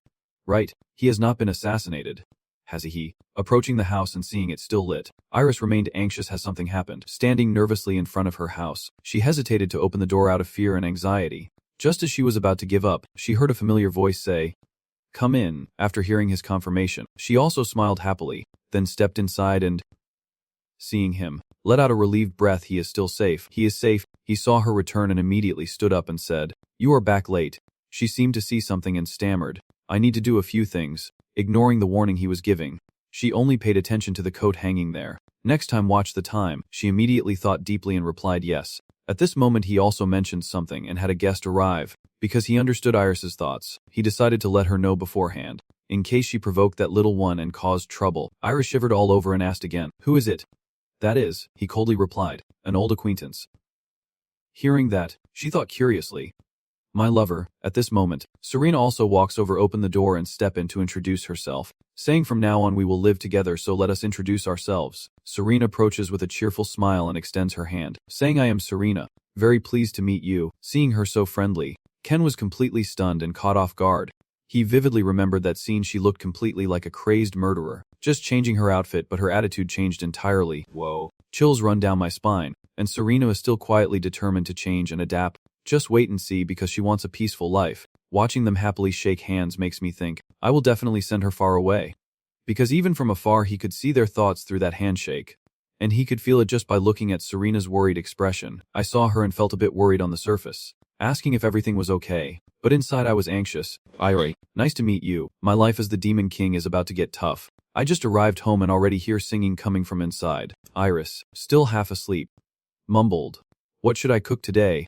Should I make some snacks?" She was walking away feeling annoyed and uncomfortable, blaming that suspicious person for her bad sleep. At this moment, Iris still remembered what happened yesterday. "Why did you let that person live with us?" At this moment, Iris recalled the ambiguous words from yesterday. Could it be that those two old acquaintances are actually former lovers? As soon as she entered the kitchen, something caught her attention and made her forget what is that delicious smell, but she paused to be cautious. Could it be that person again? Serena was focused on cooking in the kitchen when she suddenly grimaced and asked what was wrong, causing Iris to turn and ask what was going on. She ignored her and smiled politely, saying, "You are awake, Iris. I am preparing breakfast." Iris did not respond but clenched her teeth and pulled her lips away, saying, "Do this for me and do something else." But Serena still did not understand and tried to take it back. "I can do it." and then she softly agreed. All right, I will go to the dining room first. Seeing she had left, Iris cooked while angrily thinking to herself, she is such a troublemaker, this is my job, should I poison her portion? That crazy lunatic. Finally, she decided to let it go and prepared a perfect dish for everyone, but that makes it too easy for her. Her serving skills learned from Uncle Ben surely will earn her praise. But when she went inside, something made Iris stop in her tracks. Seeing Iris arrive, Serena smiled and praised her. You are so good. And Iris, jealous and furious, wondered since when she was preparing the salad, she slammed her plate down on the table in protest. And she was so arrogant that she used her own stove without asking. Everyone around Iris also radiated with overwhelming anger. I do not like her. Seeing that, Serena was a bit confused because she did not know what the girl was going through to be like that. Just then, Ken arrived to break the tense atmosphere. Iris saw him and her emotions softened a little, showing some restraint. He went downstairs, turned around and called out to sit down, and she felt a bit confused. Yes. Ken turned to look and immediately wondered why there was a demon. Yes. But Serena immediately recognized it and thought, and she also realized that it was not a drug, but a poison. At this moment Serena was startled to think that it was a bad, low quality, and terrible drug made by prisoners, which if consumed in moderation could help the body develop immunity. She also bowed her head, distracted, lost in her own thoughts about it. In the past, he always drank this kind of brew alone, and when he was not paying attention, I secretly tried some too. As she was lost in thought, suddenly the channel called out, Serena. He handed her the cup and said, Take it. I wonder, teacher. For me. And then he sternly asked, Do you want me to raise my glass alone after 15 years? Serena heard this and also smiled in agreement. I understand now. Seeing that, she thought about it for a moment and agreed that it was also to celebrate our reunion after 10 years. He congratulated us on our sword hanging ceremony. She also agreed to say along with him, Congratulations on the sword hanging ceremony of both of you. With this toast, Iris sat in the middle, feeling very awkward when witnessing this scene. She was left alone to drown in her thoughts, wondering what was happening. Sitting among them, Iris felt more and more embarrassed and did not know what to do, as their conversation seemed to be blocked by an invisible wall preventing her from joining in, and she was a bit surprised to see her like that. This was the first time she saw Cozy act this way. She felt lost, not knowing what to do except sit still like a statue, as if she was disturbing their precious time. Suddenly Iris turns to look at him happily drinking, while the other two still do not know what is happening and continue drinking together. Suddenly Iris stands up abruptly, startling both of them, and this uncomfortable, throbbing feeling makes me lose my composure and boil with anger. Unable to look anymore, she stood up and threw her glass of Serena's wine. This feeling, the glass slipped from her hand, shattered onto the wine, and broke into pieces on the floor. Serena was confused as she was splashed with all the alcohol on her face and stood still. She looked up in surprise at Iris, and seeing that look in her eyes, she felt a bit guilty and startled. Ken saw this scene and was so furious he stood up and shouted at Iris, You damn brat, stop for a moment. It is time to reveal the truth because Ken has a different idea. Currently, the plan to quickly eliminate the hero with poison leaves him helpless with thoughts about life, and Ken's plan has failed, so let us move on to the explanation. Quickly killing the hero with poison. First, poisoning the evil from within. Second, the villains drink the antidote first. Third, all 10 heroes drink together and do so beforehand to avoid suspicion. And fourth, the villains survive thanks to the antidote while the hero dies. This is a perfect plan, but it was ruined by Iris. He is destroying himself from within. Usually, a third-rate villain's plan fails like this. But then, Ken also sighed and accepted the truth. That is right, it is okay. This is not the first or second time this bastard has ruined my plans. But I can't let it go.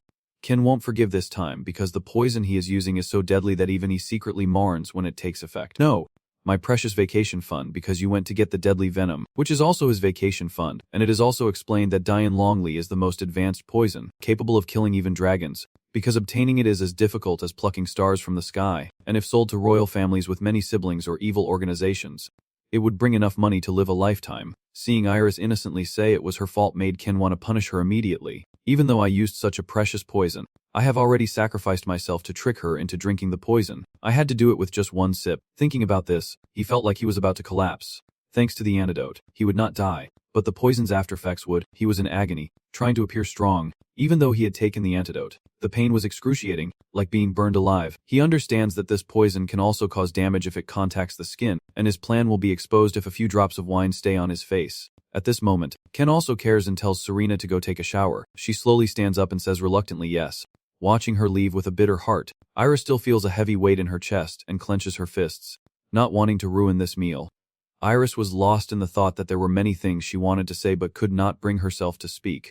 She gradually looked over at Ken's face for some reason she could not quite understand. Seeing Ken still holding his glass of wine lost in thought, his eyes empty as always, suddenly Ken stood up, startling Iris a little. Seeing him getting closer, she instinctively started to step back when he placed his hand near Iris. She was so frightened that she closed her eyes tightly, as if about to accept what was coming, but he gently stroked her head, completely calming her thoughts. She looked up quietly and softly called his name. Iris looked at his actions with some surprise. Does he forgive me? But right now he was different, grinding his teeth in anger.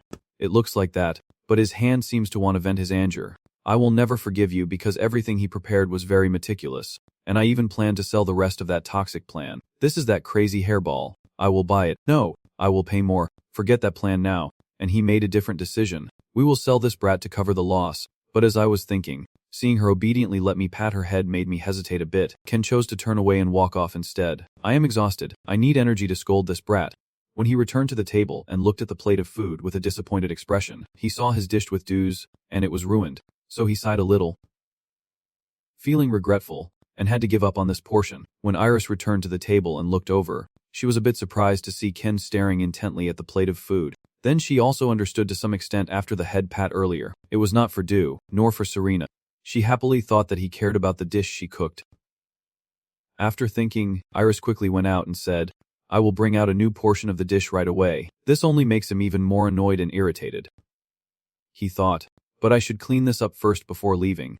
Right now in the bathroom, Serena is taking a shower but lost in thought, recalling her earlier anger and understanding that she will accept Iris's anger, because she knows she still owes a debt. That child is the teacher's family, and she owes him her life. She won't forgive herself. As I was lost in thought, I suddenly felt the warmth of her body. I had mistaken her for accepting me like the teacher. My face is so hot, am I just feeling ashamed? She began to blame herself, wondering if she had hoped too much and forgotten that all a monster like could do for him was to live and act like a normal person. On the other side, when Serena returned, she saw the room was clean because Ken had tidied up. In the end, she still had to do it herself. She walked to the end and said, I am sorry for ruining the meal, but Ken still seemed annoyed without showing it and said, you do not need to apologize. But in her mind, she thought it was all her fault. He could not say that, but I should not say it if I do not want to die by a sword. I need to be careful with my words. When she sat down normally, Ken had a bit of confusion because that poison should cause damage if it contacts her face. She looks fine.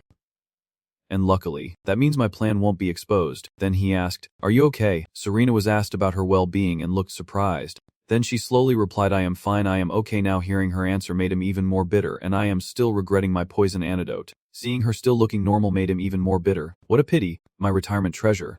If she did not die, she should at least have been hurt somehow to ease my pain. Her face should be burned. As for him, he is still struggling with the poison. Even though he has taken the antidote, he is still suffering almost to death. Serena hesitated and spoke cautiously. So Iris hates me, right? After hearing that, she asked him nervously, then thought to herself, maybe she thinks he does it because he likes her, but he seemed a bit hesitant about this. I am fed up. If things keep going like this, one day this crazy girl will kill Iris, and I will lose my emergency fund. I also found a way to handle it. But for a veteran villain, this kind of thing is easy. Sin started telling her the story. Is that girl bothering you? Actually, Iris is an orphan. I found her in an ancient site. After hearing the story, Serena naturally lowered her face, thinking, so why? Serena also understood in a different way that he wanted her to care about her. His reaction to her made him secretly happy. As expected, she was starting to move. Sin just tried to act out the story while pretending to be angry. But after all, she is a hero. I did a good job. Right, she won't draw her sword on a helpless child. So why has not that girl come out yet? Did she run away? Just as they were talking, the sound of a door opening made the channel turn around with a cold look, finally revealing his face. Now that they are all together, the channel is about to end this. Everything is in place. He sternly told her that Iris, you should not treat family members like that. At that moment, Channel suddenly insisted, startling both of them. Please apologize to Serena. This statement caught Serena's attention and she noticed Iris's expression. Seeing Iris looking at her, Serena wondered, family. Iris obediently lowered her head, clasped her hands tightly, and after much effort, managed to say, oh, I'm sorry. And Serena also looked down and gently said no. And she felt a bit happy looking at her. I have never truly had a family before. Then she turned and softly said, it is okay, and kept thinking maybe for that girl. I am still an outsider. She also happily prepared to embrace many new things, a new family. Indeed, seeing Iris serve the dish brought her joy and warmth. Although small, it was truly comforting. Jun's skill in eating with a shoe painfully made her think a bunch of troubles just for a meal and a new journey for the three of them seemed like she was about to suffer soon. While eating, he was also a bit determined. Next time I will definitely send this girl far away. At this moment, Iris overheard something shocking. Auntie. Her whole face was furious as she asked again. You just said, die ko. He emphasized once more that he said it was time to go for a walk. Iris stood in front of the house, still confused about the weather, wondering what he was thinking. Planning to go for a walk in this weather, she had to go despite her helplessness. Sometimes he was too hard to understand. But there must be a reason. Moreover, recalling what Kan had told her, preparing a mat, a lunchbox, and hot tea, she gradually understood what was happening. With all that, it must be a picnic, but since Iris only knew how to cook one dish, she was a bit worried about how to put the food into the lunchbox. And I only found one thing. The old cloth is the only thing left in the house. I did not dare bring it home because Channel would say something. If I took this along, Cozy would definitely gossip about it. Are you joking with me? I hate that scene. As she was lost in thought, someone approached and called her back. Iris. Serena, sweeping the yard, gently asked. Is something the matter? Iris saw her and called out Serena. At this moment, she started to think that Serena could cook many things. However, she chose not to ask for her help and went alone. But it is nothing. She was determined to do it by herself. She would not ask Serena for help. Then she turned around firmly and said, I've lied. Serena did not say anything after hearing that. Understood. She turned to leave, still leaving a reminder. If you need help, just tell me. Seeing her leave, Iris still replied yes. Her distant manner made Iris cautious. Is this family? I still feel awkward talking to her. At this moment, Iris saw Ben and greeted him. Hello, uncle. And the uncle responded warmly. Hello, girl. With so much snow you must like it. Right, but Iris did not like it at all and thought with disgust. What is so great about snow? It just makes moving around harder. Demon King. This thing is nothing special. Just a pile of white trash falling from the sky. She recalls the terrifying scene. Moreover, that year something also happened to Iris that she remembers. When the kingdom finally collapsed, that snow was there too, while she was lost in thought. Ben asked, Uncle, why did you suddenly come here? And Iris opened up, saying she needed a few things. Ben looked a bit puzzled and asked what she needed. After she explained, he handed her something and said, All right. Take it. Receiving a smaller basket than expected confused her. Why a basket? And he explained what was inside. A mat, food box, and a teapot inside. Iris politely told him she would return it later, but he smiled and waved, saying it is okay. Just keep it. It is a gift. Ben also happily wished her to enjoy her picnic. Iris was happier than ever when she received this. As she was walking along the entire route, she noticed something ahead that caught her attention. She went to investigate and realized it was a fox. Dead. So Iris decided to take it home to cook. Suddenly, it opened its eyes and came back to life, preventing her from catching it. It quickly snatched the food box from Iris's hand and then ran far away, catching Iris off guard before she could react. Iris angrily turned back and scolded, You little rascal. Seeing its cunning plan, she understood what was going on. So that was your goal. Iris did not want to let it go and stepped forward saying, Here, take it back. But this cunning fox kept playing and would not surrender. If you want me to give it back, try to catch me. She could not hold back anymore and angrily prepared to strike. You little fox. Iris, being teased by it, used her power to challenge me. The fox, still clueless, let out a cry, followed by a pained yelp echoing through the thick snow mountains. At this moment, Serena, sweeping the yard, reflected on what had just happened just as she thought. Iris still felt uneasy around her. She sighed to herself and told herself she needed to try harder. Serena calmly tried to think of something happy, just like her teacher, and she would also become part of Iris's family. As she was lost in thought, she sensed something and turned to see a gaze coming from the forest. Gradually approaching, revealing it to be a fox, its current appearance made her realize it was the eyes of a beast that had once eaten people, and seeing how hungry it looked, she was determined that if she did not defeat it here. Finally, the wolf rushes towards Serena, and it will surely attack someone else. She gently handles the wolf by poking it in a vital spot with a broom, causing it to retreat before it can react. Even after being defeated like that, it refused to give up and charged again, but Serena was unafraid and determined to defeat it when it attacked for the second time. Then she gently used the broom handle to hit the wolf, knocking it away. Seeing it give up and walk away, Serena felt a bit safer. With that condition, it won't be able to attack humans anymore. After this battle, she is also afraid someone might see what happened and blame her. Although it is a special situation, no ordinary person would fight a fox like that. She kept sweeping while reminding herself to do better. I have tried to forget about the sword, but it is really not easy at all. Jen hiding behind the door secretly watching Serena snow sweeping, thinking to himself, this is crazy. He is terrified and imagining the scene of her with the wolf. She can beat that wolf just with a broom. He clenched his teeth and tightened his grip on the wooden door he was hiding behind. And also, The way she was sweeping the snow. In his eyes, the image of Serena holding a broom to sweep snow was not just sweeping but like wielding a sword energy. Clearly, it is sword energy. His mind raced through countless thoughts. Sword energy is a high-level power of swordsman, extremely powerful in battle. To wield it, one must understand the essence and soul of the sword. Images of masterful experts appear. Those who can wield sword energy can also enter the state of human sword unity. These are things only top-tier swordsmen, with decades of training, can achieve.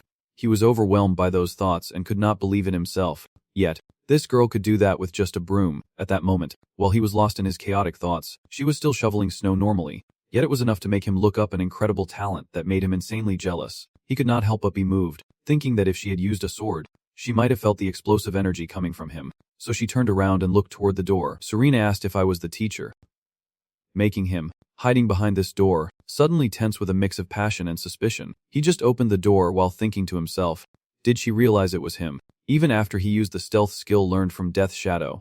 Well, it seems he needs to quickly execute his plan. As he approached within about a meter of her, he stopped and said, we are going on a picnic, you should get ready. Serena obediently replied yes, and then turned to walk away, lost in thought again. While she was preparing, I needed to review the plan. And she, holding the broom, looked around confusedly at the surroundings. An outdoor trip in this weather, it is like the channel is suffocating from my overthinking. He thought as he loosened his collar a bit to breathe easier, feeling unexpectedly anxious. His mind kept racing nonstop. A wise man who had been through many battles once said, know yourself and know your enemy, and you will never be defeated. These thoughts kept flashing like falling stars. What does that mean? Why am I thinking about this pointless topic? It is time to explain the plan. The goal is simply to test this little one's abilities. Our little Serena is still clueless and does not understand what is going on. At this moment he is surveying the surrounding terrain to defeat a stronger enemy. Gathering information is crucial. He carefully checks every place he passes, and then reviews the marked spots on the map, collecting as much intel as possible. So he set up a bunch of traps along the way. Then he recalled the actual situation.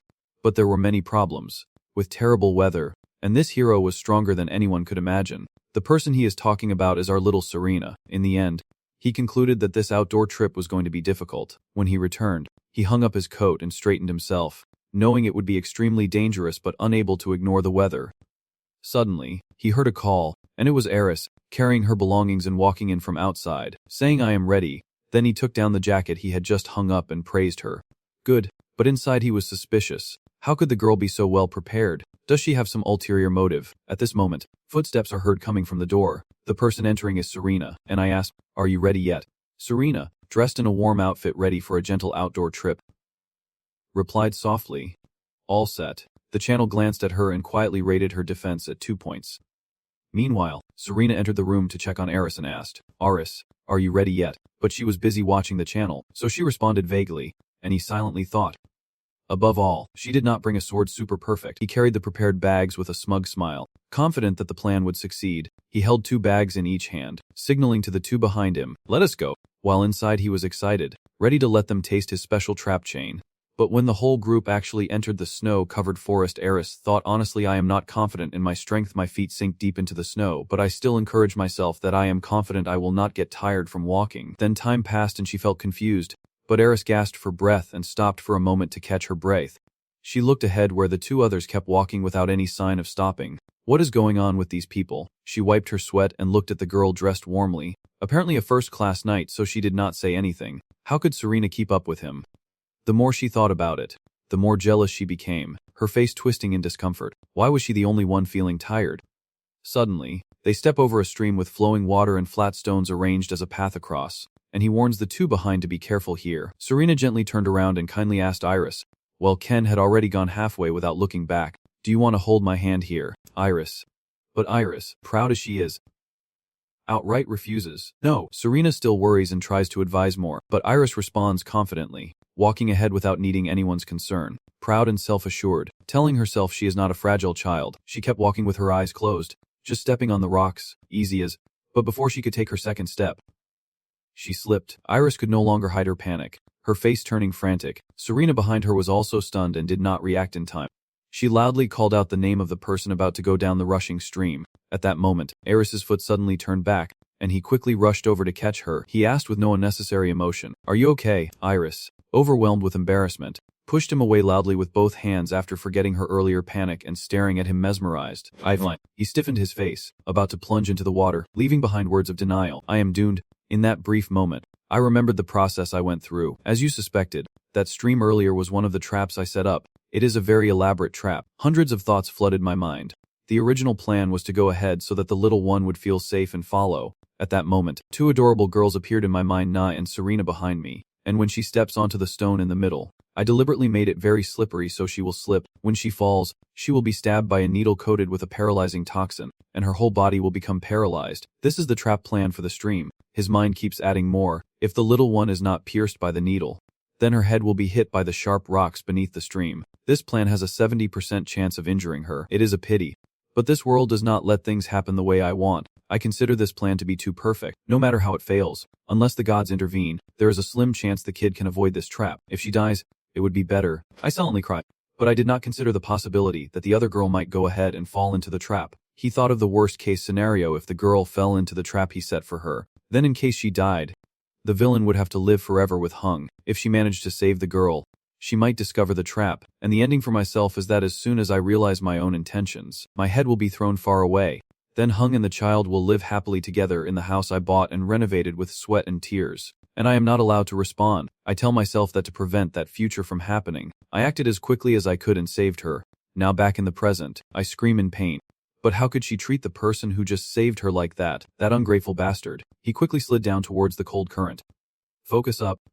Watch out. As I was about to trigger the trap I set myself, I realized I was a seasoned villain. I had to get past this obstacle. I needed to avoid the stones. If I turned like this, and then that damn needle he set up pierced exactly into his heel. So clever I am. The poison needle paralyzes. An unavoidable end, but I won't give in. He just fell and is hopelessly drowning.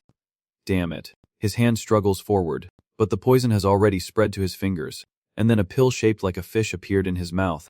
But he bit it fiercely with his sharp teeth to prevent it, as he had brought an antidote with him. Still, falling into the water was unavoidable.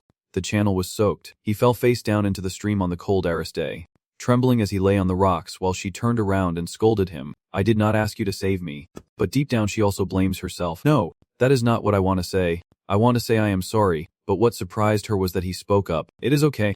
However, it was not to her but to Serena, the girl who braved the cold water to help him up. She saw him soaking wet standing up and thought to herself, I have to apologize to him.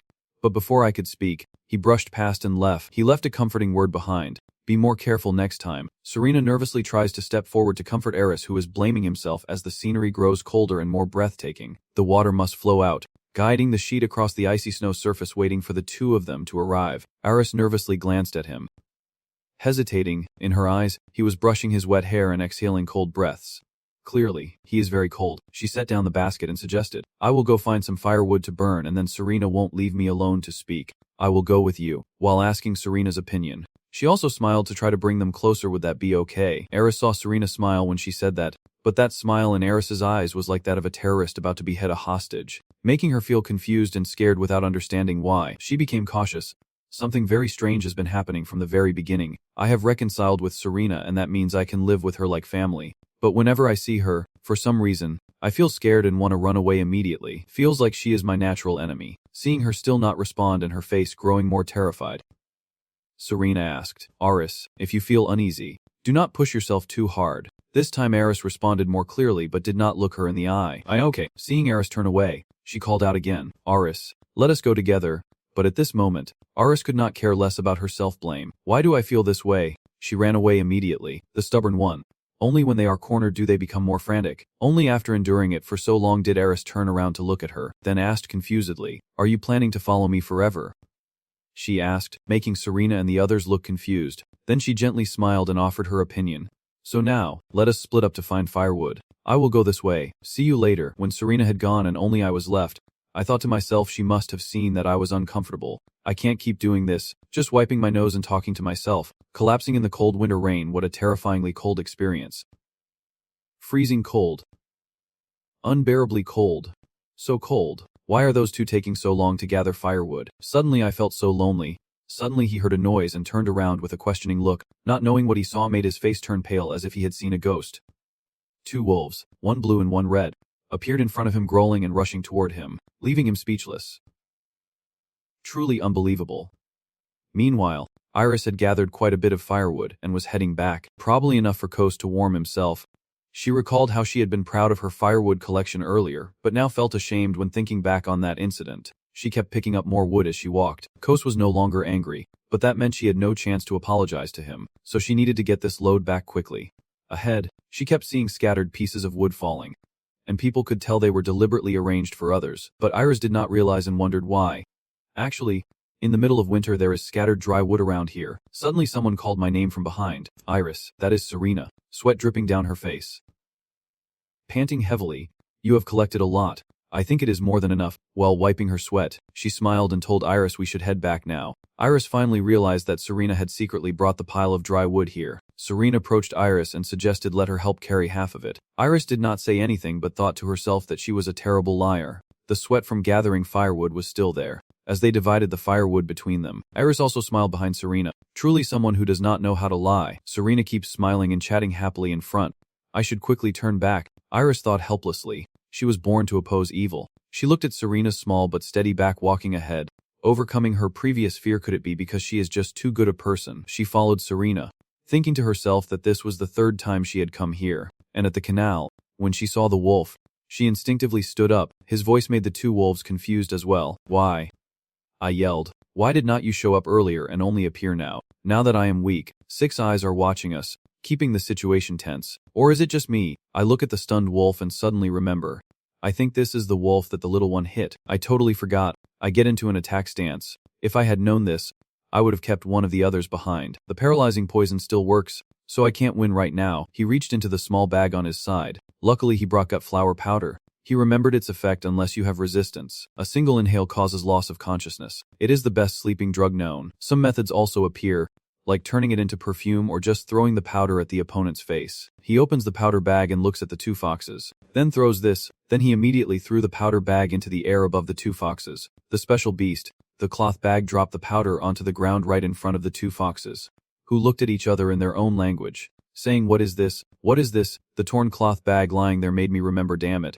The powder has clumped up because of the water and half of it has washed away downstream. I pretended not to care and struck a pose like I was taking a silly selfie. No wonder I have been feeling dizzy. It is because I sat on the water mixed with flour powder. Now I am probably doomed to be eaten. But as soon as he turned his face, he shouted loudly as if he was enduring it, while he was still lost in thought, trying to quickly come up with a plan. The 2 foxes suddenly seemed to have discovered something and called out to each other. Then they each ran wildly, causing those left behind to stare in horror. What is going on? At that moment, Iris's voice rang out. We are leaving now. My mind went blank. We did it. Then he looked towards the 2 sisters happily approaching, celebrating that they were saved.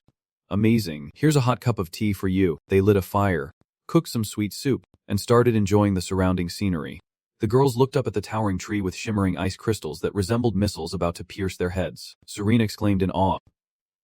How magnificent. And Iris called her name while offering her another cup of tea. Serena stammered as she took it. For you, Sis, Iris replied softly. She took the cup from Iris's hand and said thank you. She gently lifted the warm teacup and said softly, "It looks very delicious." Iris's face slightly blushed as she turned away, holding her own teacup and thinking to herself, I only gave her a cup of tea, but she said it was not that serious. Then I suddenly realized this warm feeling. These 2 beauties are still beautiful, but their channels are not. The falling snow covering him and the cup of tea Iris just handed over made her say emotionlessly that the tea had gone cold. That funny image made Iris burst out laughing. I get it now. Inside her mind, countless thoughts swirl, but these laughs and unfamiliar feelings fill her heart. Even Serena chuckles along with Iris, silently thinking I do not hate it, and someone else is furious, laughing so hard that time gradually passes. The thick layer of leaves on the trees slowly diminishes. Now, in the wind, someone is busy doing something. I have prepared the blanket, coat, dried food, and he picks up the wooden box beside him. He looked at it with a sinister smile. Yes, and this too, because this will be my new retirement fund. He smugly chuckled. My treasures number 1 and 2. And every time I look at them, I feel incredibly happy. He remembered that a few days ago he lost all his retirement funds. At that time, he took the towels and told Serena and Iris, from now on, you 2 learn from the old ways. For me, everything is just so these 2 can pay for my meals. I made them learn the magic scrolls. I wiped my tears and laughed to myself as I saw the handkerchiefs with the images of a bird and a rose. But who would have thought they could create these 2 masterpieces? They actually use magic, so I forgive their trouble. I happily put them away and make a plan. I will sell these 2 handkerchiefs on the black market and buy a powerful poison. This time I am sure I can handle the little hero. The more I think about it, the happier I get as I look at the blue sky outside the window. Then I will chase that girl away and find a better servant. And so, my peaceful retirement life begins. A delicious, well-prepared meal is neatly set on the dining table, and the three of us sit together to eat. Ken Len Ting, en dins roy namat vangay, Serena dung and hoi, mko the hoi tai so kong. He was just breaking the bread while replying, saying he needed a few things, but in his rotten heart he thought, I am going to buy poison to deal with you.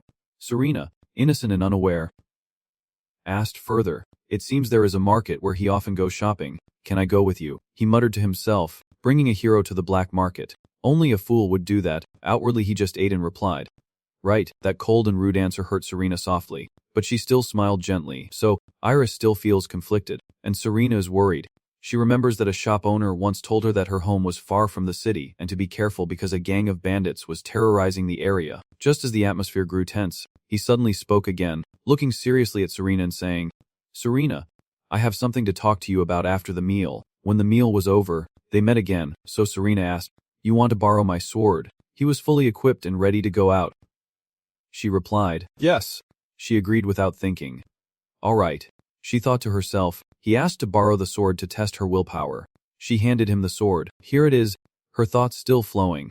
He wanted to see if she had truly let go of the sword, but she looked at him anxiously, and the image of him holding the sword reminded her of her past memories. I only feel truly happy when the sword is back with its owner. He turns to leave, and she watches him from behind. As he stepped out of the house, he could not hold back his smile and locked it in. Finally, he managed to hold back the tears of happiness streaming down his face. Serena, still curious behind him, wondered what he was thinking, so he finally got the sword away from that monster. And the reason I borrowed this sword was because of Serena. Confused, wondered if he was really happy, while he thought that if this girl got a real sword, it would be too dangerous. In his mind, he devised a plan. He would return her a fake sword hidden among real ones, so she would not recognize it. He imagines the scene where she faces the enemy, and when she uses this fake sword, it will easily break. If it breaks during battle, her life will be over. He feels a twinge of envy, because even if he tricks her into living as an ordinary person for 100 or 1,000 days, her true nature will still be that of a hero. She won't become weaker. She might even get stronger. So I have to deal with her soon before she becomes more powerful. The scenery remains the same, but people's hearts are unpredictable. He said, It is time. The camera turns around to comfort the two girls behind, and he will return safely. Then Serena reaches out her hand to Iris. Iris happily said she wanted to see him off for a while. Then the two sisters held hands. Today was a warm sunny day. He walks along the familiar road, his sword in hand, trying to think and enjoy the feeling of freedom after such a long time. Actually, he is feeling pressured because those two girls keep following him like shining angels or devils. But why are they still following him all the way here? He hypnotized himself. Just let them go. Just let them go. The two girls stopped and said from behind, Stay safe. We will wait for you. Serena bowed her head and told Iris, Let us go back, Iris. But Iris, looking sulky, muttered, Is not it too hard for him to just turn his head a little? Serena reassures her, Do not be sad. Maybe he is just shy and does not dare to show it. Hearing that, Iris also looked over at Serena. She flicked away her hand and said, I know. Do not underestimate me. Then Iris, like a cat with its fur puffed up, stormed off, and Serena watched her go, chuckling to herself. She quickly chased after her, apologizing, Let us go together. Iris replied, To another place. As the sun rises higher, Serena steps out with her basket, gazing up at the sky thoughtfully. She returns inside and sees Iris also worried. Days have passed, but the familiar chair remains empty and the teacher still has not returned. She worries. Is something wrong? Has something happened? She closes the door. No, the master may have put down his sword, but he is still a seasoned swordsman. He will be fine. When the master returns, I need to continue my work. Now I have to go to the market. The bustling market street is filled with the noise of buyers and sellers, so I will take a carrot and 4 mushrooms. While Serena was shopping, 2 men suddenly passed by chatting, and who knows how much longer it will stay peaceful. At that moment, she was talking with the shopkeeper about carrots and mushrooms, and those two kept gossiping about the recent bandits. Their voices were not quiet at all. Are not you scared? Who knows when they will attack again? I am scared too. Those guys are notorious for being cruel. She froze upon hearing 2 familiar words in their conversation, thinking it would be great if a hero came to deal with them. She turned to look at the 2 of them. They had gone quite far, but their voices were still audible.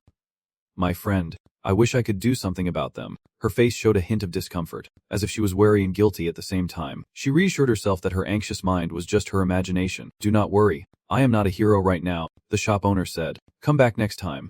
Serena. She took the item and said, Thank you. On her way home, she met a familiar uncle who was sighing and wondering what to do. She started a conversation, asking what happened to him. Uncle Ben turned around and saw her, then smiled and greeted her. Serena, he started rambling. You know, There is a gang of robbers causing concern lately, and you also played along with a worried look. Yes, it really is concerning. Ben recounted that he had just gone shopping and the reason why, noticing a few suspicious people lurking around, so he bought a sword for self-defense. Serena agreed. I understand. Then Ben suddenly said, but I do not know if the sword I bought is good, so she kindly stepped forward to help draw it. So, let me evaluate and draw the sword for you. I know little about that kind of sword. Hearing that, Ben turned around to get his stuff while laughing loudly. So it is settled, I will evaluate the sword for you. Meanwhile, she thought to herself that assessing a sword is something an ordinary person can do. Then Ben brought out the sword. Here it is. Serena's eyes widened in disbelief as she looked at the sword Ben brought out. This is my sword. She remembered lending the sword to Master Mon, and a big question suddenly appeared in her mind. Why is her sword here? The calm voice echoed. Here it is. She turned back and saw Ben holding a familiar sword in his hand. Why is my sword here? Serena quickly reached out and took the sword. Where did you buy this? Uncle. He smiled gently and explained slowly that he bought it from a passing traveler. The man had blood on him and said he found the sword in the forest. Although he thought it was good, he felt uneasy about it, so he sold it cheaply. She hesitated and asked, blood-stained? Ben nodded, his eyes thoughtful, saying that the blood was accidentally on him when he passed by the pile of corpses left by the bandits in the forest. Serena's face briefly paled, her breath catching. Bandits, he continued calmly, strangely only the blood of the bandits, suggesting they might be fighting among themselves. Hearing that, Serena's mind grew heavy. It seemed plausible at first glance. She clenched her sword tightly, but if the sword was there then the pirates did not have a civil war, but encountered him. Serena looked up with a determined gaze. Can I buy this sword back? I will pay in full. Ben replied casually, that is fine. She was lost in a jumble of chaotic thoughts. No way her master could be defeated by bandits, so why was the sword left there? Serena was startled, snapping out of her reverie. Serena, Iris sitting across the table with worried eyes. Are you okay? You look sad. I mean, you have not even touched the food. It is not good. Iris pursed her lips and spoke heavily. What are you worried about? She quickly smiled to reassure her. No, I just had a nightmare. Iris stood up empty-handed, her tone casual. Well, if there is nothing serious, I will go to sleep now. Serena was a bit surprised. Maybe a little too early, she replied calmly, but I was feeling tired so I wanted to sleep early. Iris yawned as she walked away, lazily saying good night. I will sleep well. She also smiled softly. Good night. Serena's eyes darkened, heavy and tense. In the deserted forest, the night seemed to swallow all sounds, leaving only the heavy footsteps crushing the dry leaves. Echoing with each step, she clenched her sword tightly.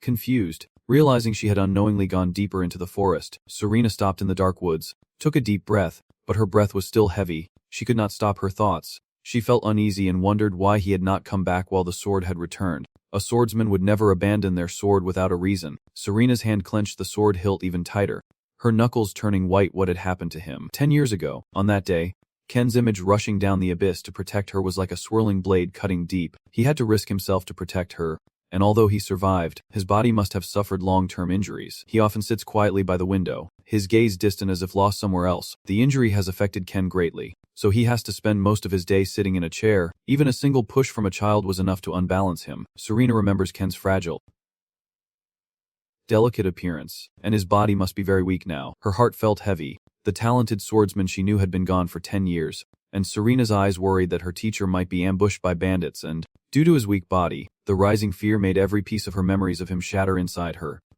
Maybe now. He has already. Serena pursed her lips tightly, forcing herself to stay calm and stop thinking negatively. Taking a deep breath, she whispered as if urging herself, I need to get back quickly.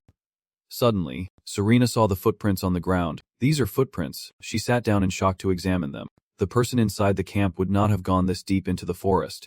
Then why are there footprints? Serena placed her hand next to the print on the damp ground. Measuring carefully, this is the footprint of an adult man. But unlike the footprints of the teacher and the direction of the footprints, she looked up in shock, a wave of unease rising in her heart, like darkness creeping in. An intruder. And then, amidst the silent dark forest, a faint light from a small house flickered into view. Iris struggled, but rough hands quickly covered her mouth, holding her tiny body firmly. Auntie, he observed with suspicion. This is the younger sibling. The guy in black chuckled, his drunken voice echoing in the dark room. So, is not the girl cute? He immediately questioned. Nonsense. Your sister is much prettier, the guy casually said. Whatever, in the end, the boss drank it all, he immediately warned. Do not let him hear. The atmosphere in the room instantly became tense. So have you checked the other rooms yet? He immediately paused. About that, he forced a smile. No one else is in the other rooms. He gritted his teeth in anger. And before coming here, you said there were 2 of them. Now he is furious what will happen if your sister finds out there is a stranger in her sister's room. He stammered to explain but saw that your sister had already gone home. Don't shout at me. You are joking. I was watching earlier this afternoon. Calm down. Calm down, he said quietly. Even if your sister has a hostage, she can still respond. After a moment away from there, Serena clenched her sword, her heart tightening. It was a mistake. I should not have left ours alone at home. She pressed her fingers on the door handle. No more wasting time. I will finish them off before they realize. But Serena suddenly stopped. You have not heard. Our entire team was wiped out by one side. The guy was confused. By the army. He tightened the rope around Ars's neck, whispering through clenched teeth. No. From what I heard, it was just one person. He was stunned. One person. He handled everything alone. So how is he now? He said slowly. Who knows? He continued. He is dead. He's been captured. He has escaped. So many rumors. I do not know which one is true anymore. Outside the door, Serena was stunned. They must be talking about the master. She took a half step back, her mind torn apart, wanting to hear more from them. His finger hovers over the thick door handle, then slowly tightens his grip. But Ars's safety is more important. The 2 inside the room startle and turn around sharply, their eyes wide. The room suddenly filled with a thick, deadly atmosphere. Why are you here? My house at this moment. He smiled evenly. This girl, he waved 2 shiny sickles, his voice slurred but deadly. If you do not want pain, do not mess with him, she said coldly. What do you want? He bit his lip, sneering. Nothing much, just delay so we can catch. The guy raised an eyebrow. It is that easy, right? Serena hesitated. At that moment, the remaining man pulled Ars closer, the cold blade pressed against her, so her sister would not get hurt. Her eyes darkened. Breath heavy, her voice trembling with anger. I will do as you say, but if something happens to her, the killing intent in Serena's eyes flashes, and her voice gradually sharpens. I will take you all down with me even if I die. The man sneered, leaning in close, his full breath blowing on her. Do not worry. Little sister, our only mission is to bring you 2 back. The thief grabbed the sword and said, Hey, this is not a toy. Girl, carrying a sword does not suit you. I tell myself, Ars, as soon as I find out where the master is, I will escape and save you right away. Please wait a moment. Serena did not have time to react before the chloroform cloth pressed tightly against her face. The man sealed her mouth, saying it would be troublesome if this girl remembered the way to their place. So quickly get these 2 onto the horse. Her body slumped down, but in her half-closed eyes, a flicker of deadly intent still burned. And Ars slowly opened his eyes. A voice spoke out, recognizing Ars as Serena, with a hint of joy in her tone saying, You are awake now. Serena is sitting with her head resting on her lap. You were very worried. You have been asleep for 3 days. How do you feel? Are you feeling unwell or dizzy? She stroked Ars's head and told her to sleep more. But Ars asked curiously, Where are we right now? I do not know the answer either, but it seems we are in the basement, in the bandits' hideout. While you were sleeping, they broke into the house and Ars felt extremely guilty and apologized. She looked into Serena's eyes, because she felt like a burden. Serena reassures her so she does not have to worry anymore. No, I am not a burden at all. Serena thought to herself that she could take Ars out of here right now, but she wanted to know where he was. She gently placed her hand on Ars's forehead, reassuring herself that nothing bad would happen. Then she thought to herself, I have put this child in danger. Serena blamed herself. That is not what a hero should do. All right, she said, so do not worry. Being a family member is what I should do, she thought to herself. Suddenly, a loud voice interrupted, startling the sisters and causing Fu to run. The boys trying to hold on to Kyugo. You must not do this, but he did not really care and brushed it off. So what? He moved closer to where the 2 sisters were held. Why can't I admire the beauty you guys brought back? Someone still tries to stop him. You really should not do this. The person behind him fears that if the boss finds out, those words will make him grind his teeth. Kyugo turned back and suddenly punched out, sending the young man flying away. The boy could not catch it in time and was sprayed with blood, yet he still stood there calmly watching. Kyugo turned back to look at the crowd behind, making them also cautious. You guys are dead. He also warned that anyone who tattles to the boss would be killed. Understand? Right, though not convinced. After witnessing that terrifying scene, they could only obey his orders. Yes. Kyugo angrily pushes the door open, muttering under his breath. Annoying troublemakers. He looked at the 2 girls in front of him, smiling, thinking these girls are surprisingly sensible. They have fallen silent, he said. Let me enjoy what I am not allowed to see. So Serena and Eris had to step back in fear. Serena hesitated and asked, Who are you? He looked disdainful and sneered. You dare to screw me over? Normally those outside would not even dare to look me in the eye. Then he pointed at himself and said I am Kyugo. He seemed quite confident. I am the vice leader of the Mangsa gang. Serena wondered if he knew what had happened to the teacher. Then she asked him, so do you know what happened to the gang a few days ago? Kyuga wondered how you knew about that. He was very interested in her, saying you are both beautiful and brave really. Not a bad woman at all. Sit still and I will tell you everything slowly. As he spoke, he moved closer to her and recounted that a few days ago I had encountered that dog. While saying this, Kyuga mentioned lifting Serena up, noting that the guy was skilled with a sword, having taken down 34 of our men. The more he spoke, the more he leaned in close to her. So I fought that guy. Then he pulled up his shirt to show her. It was a fierce and exciting battle, and that guy even gave me a scar. He also said that guy killed some of our people and hurt me, so he should face the punishment he deserves. The more he talked, the more she shivered, and in the end, he even grinned maliciously, helping my sister drag that dog away. And hearing that, she was startled. What do you mean? Kyuga still looks calm as if he committed no crime. Then that guy fell into the river and could not retrieve the body. But with such a deep wound he must have died after falling. It can't be like that. He even said that even if he was still alive, with that dislocated shoulder, he would not be able to hold a sword. Serena stood up. The teacher won't be defeated by these petty bandits. He continued, saying that the guy's name was Kozel Sven, a statement that made her freeze in place. Kyuga also tried to add that he should be grateful because I still remember his name. Iris shouted, lying, do not say such nonsense. Serena's whole body trembled. And again, Iris looked at her. Serena is trying to stay calm, but she has lost her teacher again. She feels like everything is falling apart. Just after she thought she could repay her teacher, the image of my teacher's figure appeared again in her mind. Once more taken away from her, she whispered softly, you guys. Then she rushed towards Kyuga. He could only stare wide-eyed and do nothing. He played dirty, did not he? After stealing from Serena, he spat out a lot of blood, and Kyuga could not react in time. He was thrown far away by her, just like how he did to his subordinate earlier. Serena's face was extremely grim, and from now on, she stared at him with wide eyes. I won't hold back with you guys. He could not say anything after that punch. This bitch is not normal, because he hit too hard. He was knocked off balance and even his armor was bent. His subordinates worriedly gathered around, hesitant and cautious. Kyuga, angry, looked at them and shouted, what are you doing? Kill her quickly. They only follow his orders. Yes, that father drew his sword to defend himself. Then he rushed towards Serena. A group of Kyuga's subordinates also attacked at the same time, but she managed to fend them off.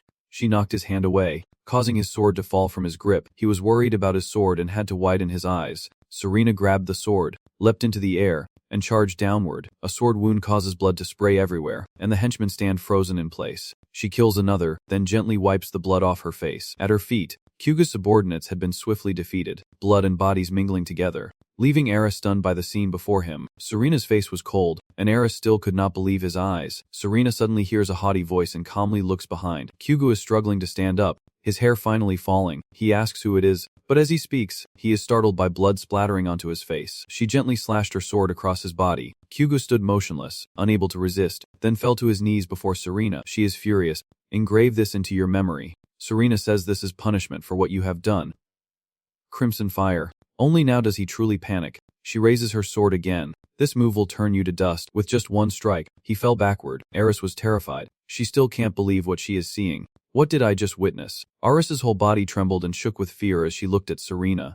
She looked up in horror. Now she understood that feeling from before. Only now did she realize that her primal fear was of someone who could kill her. She remembered the ruthless figure from earlier, and thought that Serena was not an enemy. But when she saw that monster in Serena's cold stare, she was terrified, because if that monster did not die, someday I will. But the image of Serena happily. I just can't believe it. Why me?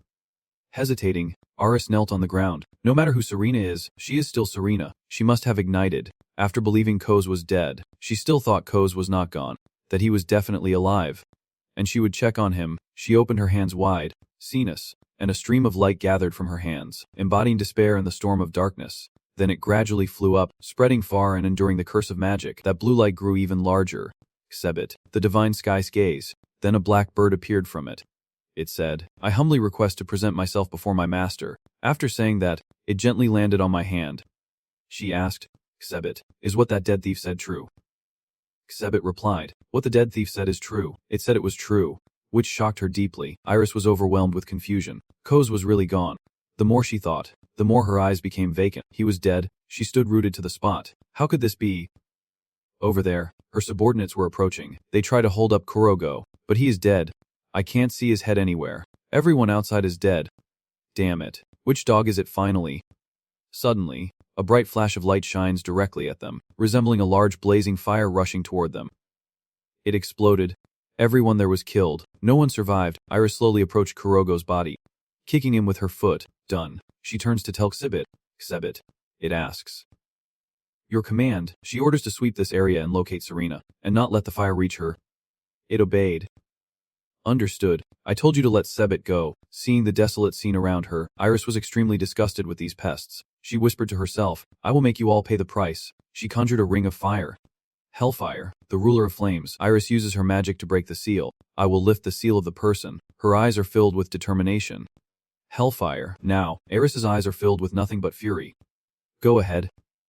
She commands, turn this place into a true hell for me. On Serena's side, she is still handling them one by one, each person being killed without anyone being able to do anything. She coldly orders and stands watching the scattered corpses at her feet, unable to believe they died just like that. Serena comforted herself, believing that her teacher could easily handle it. She trusted her teacher completely, even to the point of him pointing out her weak spot. Her gaze gradually became numb as she learned new things.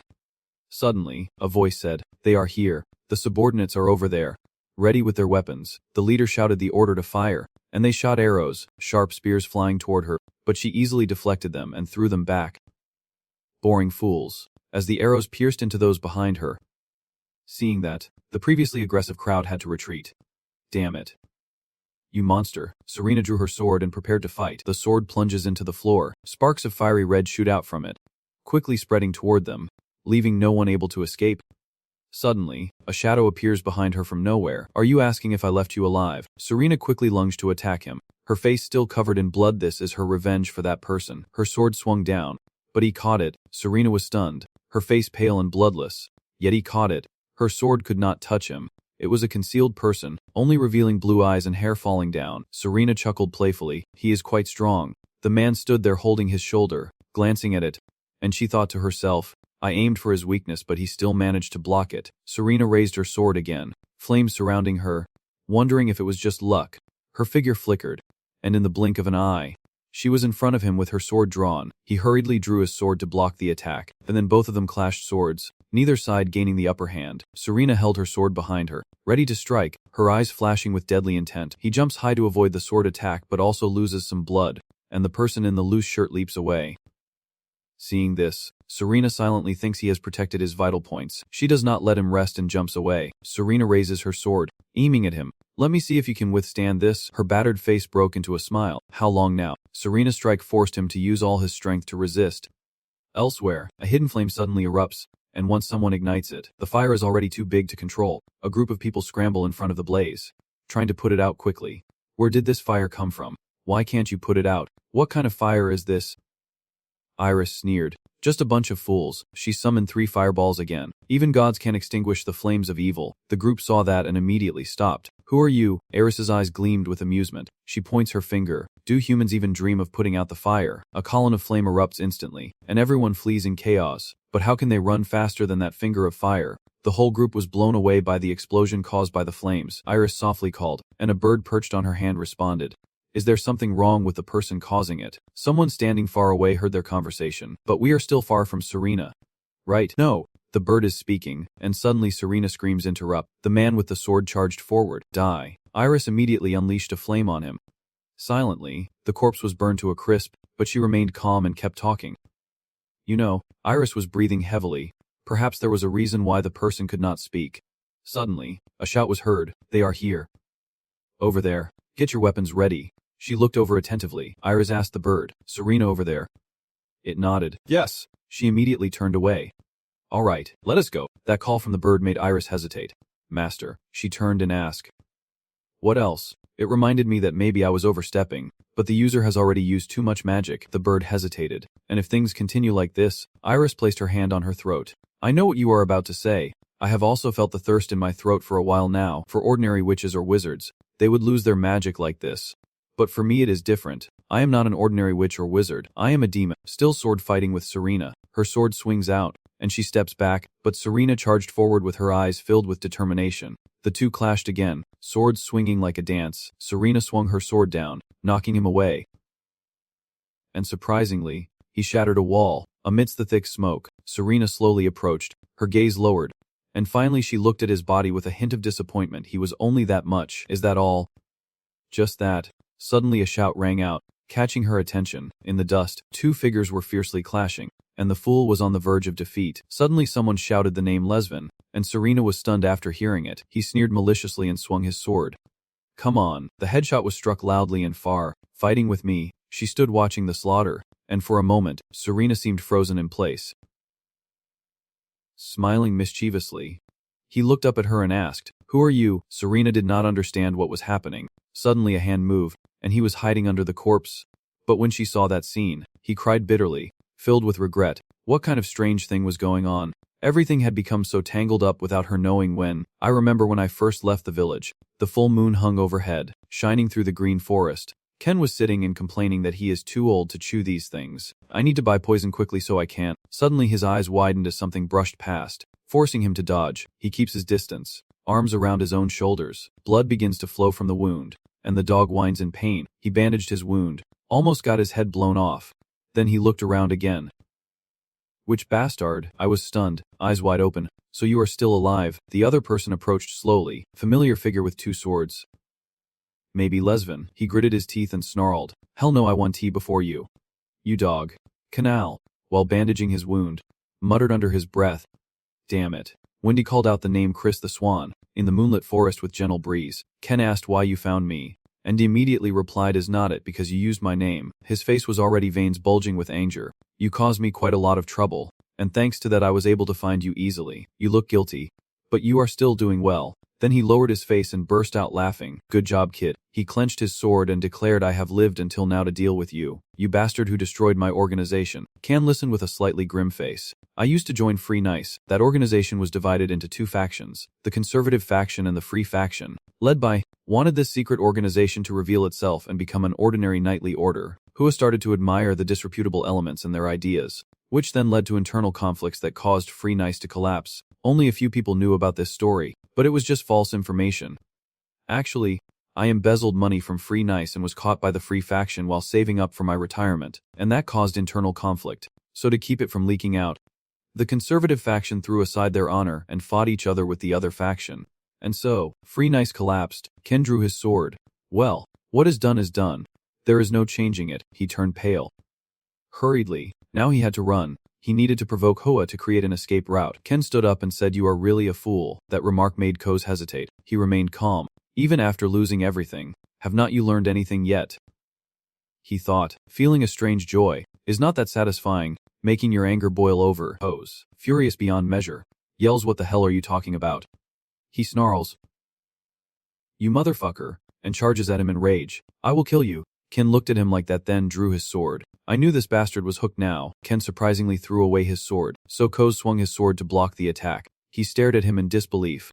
Do you dare to throw away your sword? Koz kept rambling, but stopped when he saw Ken with his hand on his hip, holding a bag there. Koz's shocked eyes were hidden behind a cloud of dust and smoke. He covered his nose with his hand and cursed.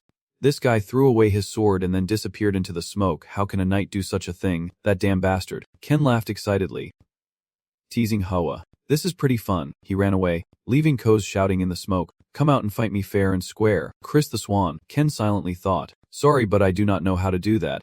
He kept running and thought.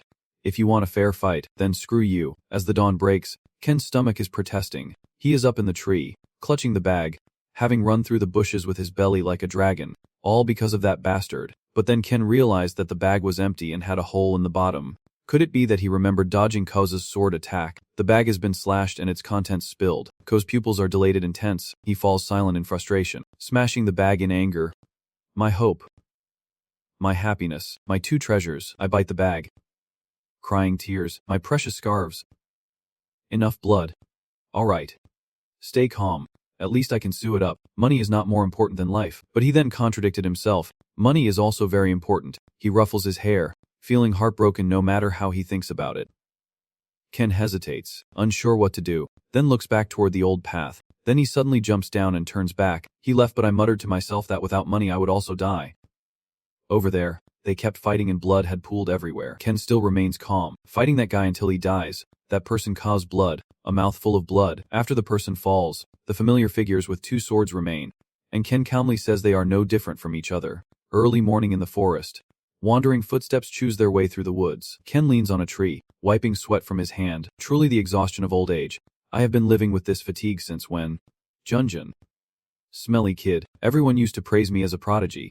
He thought that in the past, I built many secret bases. Ken was proud. I acted like a king, as if there was nothing I could not do. He ran away. But now I am just an old man always complaining about being tired. This must be my fate. Ken remembered the wooden box, muttering to himself, it is probably nearby. I will grab it quickly and leave. In the furious glare in his eyes, Ann looked in disbelief, while Ken broke out in a sweat, wondering what the hell had just happened here. He looked at the scattered corpses and wondered if all these people were robbers. Ken walks past the bodies. The slash suddenly catches his attention. Ken looks at the cut on the corpse's back and recognizes it immediately. He touched the wound. It was made by that guy. Wait a minute. If that guy fought with more than 20 bandits, then I think he must have fainted somewhere. Ken looked around searching but could not see the guy anywhere. Where did he run off to? As he got up, he muttered to himself, and even if he did not die, he must be injured, so he probably already ran away.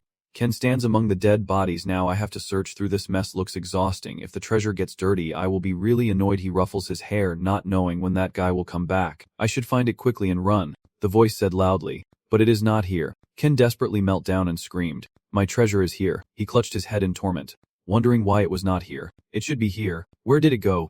Suddenly Ken seemed to come to his senses. Could it be I will take your treasure? Ken's face froze in shock as he realized it was already taken.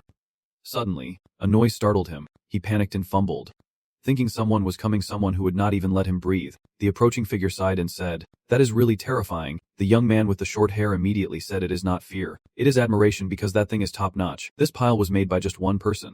The other guy countered, I call it fear because if that guy is still lurking around here, he is probably terrified, while Ken is lying on the ground pretending to be dead. Silently cursing, quickly hide and run, the young man with short hair said. Well, Fuche took care of that guy, so he is probably scared. He told us that they have already collected all of his stuff, and Fuche really likes that top-tier treasure of his. Hearing that, Ken's eyes widened. The remaining young man sighed and said everything belongs to the higher-ups. There is nothing for us. He hesitated. That is right. But then both of them left. Neither of them could handle this mess, so they went back to call more people. So tiring. Ken slowly stood up with a grim expression. That is right. I remember what the young man with the short hair said. Fuche really liked that top-tier treasure. Ken's face tensed up with veins popping. What exactly did he say? He bent down and picked up a dagger from the corpse. Now I know where my treasure is. Ken put away the dagger, feeling helpless. I can't avoid going in. He stood up with full determination. I am here now. My treasure. The full moon seems to illuminate the entire forest as Ken hides behind a tree, watching the 4 guards at the main entrance. Ken assesses the situation, with 4 guards outside and the entrance locked, and silently thinks that from what he overheard, there seem to be guards inside as well. If he is wrong, he might as well say goodbye to his next life. A hero could easily face them head on, but since I am the villain I need my own way in. Ken skillfully pries out a brick, smiling confidently. I have found it. After creating a secret passage, Ken slipped in, knowing there was a hidden way. Now it is easy. He remembered the pride of building his own base. Having built many secret bases before, these kinds of things are too easy for me. Ken lifted the table and now stepped into the empty room, wondering what kind of room this was. He looked around and assessed that the thief lives quite neatly. This must be the deputy's room. He glanced at the door, which was locked with 3 layers and seemed to be soundproof. He looked over the documents on the table, and above all, there were 12 files containing dark and complex coded texts. He casually picked up a few papers, realizing the secret code was not from rural bandits. Ken silently thought about the scar on his face. Death, separation, fleeing from reality, and as he did, his face turned pale, wondering how a bunch of rural bandits could have such a system. Ken broke out in a sweat and only then realized that only a dark practitioner could decipher these encrypted texts. Suddenly, a noise startled him, and 3 lock mechanisms at the door started moving. Ken hesitated, wondering why now. The last lock finally clicked, and he immediately turned to run, quick to escape. When Ken lifted the mask, he widened his eyes in surprise, staring at the masked person in front of him, thinking, where did this guy come from? Suddenly, something as fast as lightning brushed past Ken's neck, and he jumped back, silently cursing himself. He looked into number 23's eyes with suspicion, wondering what he should do now. He silently worried about the person in front of him. With no time to think, 3 darts appeared from Ken's hand. He thought I can only do this. As he threw the darts, he silently reassured himself, trusting his instincts and just acting. Number 23 remained calm as the darts nearly reached her, seizing the moment while she was still distracted. Ken quickly rushed forward. He swings his sword at number 23, but she quickly blocks it with a small blade. Ken suddenly smiles strangely, unexpectedly releases his sword. The sword slips from his hand, and number 23 stumbles back in shock. Quickly, Ken punches her hard in the stomach, and she collapses unconscious to her knees. Then she collapsed to the ground, and a faint sound came from the door. Ken worriedly thought, the lock must be finally opened. I need to hurry. He quickly threw number 23 inside, then smiled strangely. Now, wearing number 23's outfit, he walked away and said, time to change jobs for a bit. As Ken put on his coat, a figure entered from outside. To introduce myself properly, Agent 12 Everest Bruce, respectfully extend my greetings to you. Ken looked at the person in front of him, full of suspicion. What the hell is Agent number 12? I think I get it now. He remembered the fierce look. These bandits are actually subordinates of a major evil organization. He thought, it must be so. As Ken's mask of confidence faded, a look of worry appeared in his eyes. I think. And this little punk here, just by looking at him, you can tell he is a first-class knight. I silently ponder in my mind. A first-class knight who is only considered mid-tier. This organization scale must be on par with the Dark Guild, the strongest band of thieves right now. Ken silently cursed inside. Damn it. Why did I get involved in such a mess? Number 12 continued speaking, following orders hesitantly. We have searched all 4 territories of the Rebang Duchy but still have not found the key. Channel doubts the key. He wondered silently what the hell it was, used to open the treasure vault. How big is this organization? He was lost in his thoughts. But Nige, do not worry. He raised his eyes and spoke firmly. The search will definitely yield results by the end of this month. The channel nodded anxiously inside. A single nod is enough. For subordinates, their superiors only need to listen. Number 12's voice still rang out, and recently the former leader of Free Nice, Ko Zilsvin, has been taken care of by us. He reports the situation seriously. He fell into the river and is unknown if he is alive or dead, but he was seriously injured and attacked by the demons. He is probably dead by now. Ken kept a calm face on the outside but was secretly thrilled inside. Unless that guy was a hero, he is definitely dead. The wrath is a poison only second to the Mad Dragon curse. Number 12 lowered his head and spoke loudly, as there is a precious item in his belongings, so I kept it separate. Do you want to take it, sir? Kanal's eyes sparkled as he nodded, thinking to himself, I knew my treasure was here.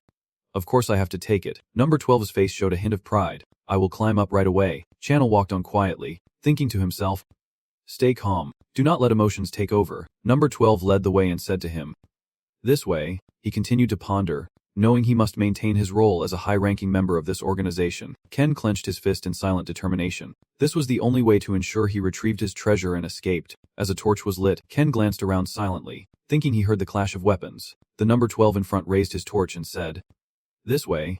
Then looked at the number 12 sitting in front of a cabinet, knocking on it. As he opened the cabinet, he said, I have kept it aside to present to you. Sir, Ken carefully replied and nodded. Then number 12 drew out a sword and said, this is the treasure of Kozul Svin. Batbay. He held the sword in his hand, pondering whether Batbag's reputation was enough for them to willingly offer this. Number 12 bowed respectfully and said, as you know, Batbaikai is one of the 27 greatest swordsmen on the continent. Ken silently pondered. Yes.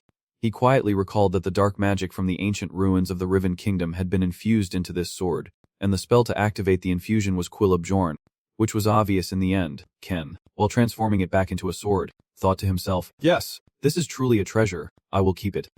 Suddenly, he wondered inwardly, but where is my treasure? Oh, you see these 2 precious scarves of mine, stained with blood. I silently scold the person inside. Oh, that blind fool. Do not you realize how valuable they are? You dare treat my treasure like it is just a rag to wipe. In the end, Ken could only sigh and think, fine. I will just wash them thoroughly and sell them. Suddenly a loud noise caught my attention. Number 12 sweatfully said, I will check it right away. Ken sat down to pick up the towel from the ground and thought to himself, a battle has already begun. He turned his head and silently calculated that he should run now. Suddenly, something quickly shot toward him, and as he ran, he wondered inwardly what it was. Seeing the shadow behind him, he thought it was an ambush, and something shot straight into his back. Ken lost his balance and fell to the ground, and number 12 quickly ran over to face the other person. His voice worried as he asked if he was okay. Ken slowly got up, muttering curses under his breath. Damn it. Almost died. That strike was precise. If I would been 2 seconds slower I would be done for. Number 12 stepped in front of him and shouted, who are you? The other person spoke in a low voice. You bastards. Dare to take my stuff. You are really thieves. Channel broke out in a sweat. Wait a minute. This voice. The other person drew out a blood-stained royal sword and said coldly, this mess started with you guys. He then smiled and knelt down to continue. I am the one who will put you to sleep for good. Cody, covered in blood and shouting wildly, try to stand up and face Cody opposite him. He silently ponders. This guy is still alive. Thought he was dead. It turns out that given everything that happened, he should have died, but a miracle occurred, that of a hero. Inside, I doubted the crazed look on his face. This guy is a hero. I silently worried about him. Moreover, he is in a trance, he has lost consciousness. Recalling again. Being in a trance is a state where the mind disconnects from the body, which then exhibits power beyond its limits. In short, the trance state grants superhuman strength. He ponders, but the side effect makes Cody go berserk. Fight me. Ken watches Cody go insane, thinking I will cut their necks, chop off their limbs and hearts, as he realizes they have completely lost their minds. Just like this guy, Ken rushes forward fighting with number 12 and shouting, "I wonder what your heart is feeling right now." Ken watches the scene with a look of disgust. So crazy. Should I run or not? Why does he keep muttering those vague words? He kneels on one knee and silently decides I have to run. But as these two are fighting each other, a loud noise catches his attention, and a large piece of wood suddenly falls down. A loud noise rang out. The mask fell to the ground shattering. Ken was pressed down under the debris. Cursing silently. What the hell is going on? And that? My mask. Pinned down, Ken clenched his teeth and slid. Thinking, wait a minute, this is the guy I stole the mask from. He silently wondered how this guy escaped. His eyes suddenly widened in surprise, looking at Serena's furious face. He was stunned and thought, how come this girl is here? Ken remembered, and that was what had happened. He lay on the ground, biting his lip in silent anger, wondering why everything kept getting so complicated. I shed a tear, realizing there is no way out now. Ken watches Serena standing there whispering to himself, seeming to be lost in thought, and quietly worries about the unconscious number 12 lying nearby. Thinking if he is caught, things will get even worse. Ken clenched his fists and resigned, thinking it is okay, I am best at pretending to be dead, these two heroes won't kill me for real. A strange voice echoed, "Who are you?" Cody is alive after all. He struggled to get up, his voice proud. What is with that look? I really do not like him. Serena silently listens as he says I really like her. Cody Law's voice becomes crazy. I really like her. Serena and Cody are fighting. Ken lies there, whispering to himself, of course these two crazies will fight each other. He raised his head and quietly calculated, is not this the best chance for me to take out both of them at once? Ken thought to himself, both of them are enemies of mine, and now they are both going crazy and fighting each other. If these two die, he silently cheered to himself, knowing that his future life would be much easier now. Fight each other. Fight fiercely. As the battle continued, a flame appeared from his palm, gradually surrounding Cody, and a piercing scream echoed. Ken clenched his teeth in worry. That is fire magic. She has developed it this far. Cody shouted again, I will kill you. Ken moved his limbs secretly, deciding, it is time. He looked at Serena standing there, calculating in his mind that since he is distracted, they won't notice him right away, and there is no better opportunity. Oh right. My face. He suddenly kicked off at the same time Cody was thinking, I have to seize this opportunity. He jumped up determined to take down both of them. Inside the wooden house, flames flickered and thick smoke filled the air. Iris, sweaty and trembling, stood in front of the door, watching Serena fight Cody. Iris stared intently ahead, thinking Serena was fighting two bandits alone. I have to help her. She grabbed her wrist and spoke. The fire of the Agnita River reduced the flames surrounding her, then the fire spread inside the house, and the corridor could not move forward. Puzzled, what kind of fire is this? I can't move. Suddenly, he widened his eyes and looked ahead, seeing Serena engulfed in flames, making him worry silently. Damn it, the villain is frantically sounding the alarm. He looks at Serena, knowing that if he stays here, there is a 99.9% chance he will die. A powerful force struck Cody's stomach, causing him to stumble backward, and a huge explosion made the channel lose his footing. The badge suddenly flew out of his pocket, and as he watched it soar, fire burned inside him as he screamed, No! My hope, he shouted inside as the flag sank into the sea of flames. He widened his eyes, staring intently ahead, as a large plaque hurtled toward him. Ken stands still, watching it rush toward him, his eyes wide with the thought that he will die. Ken raises his sword to block in front of himself.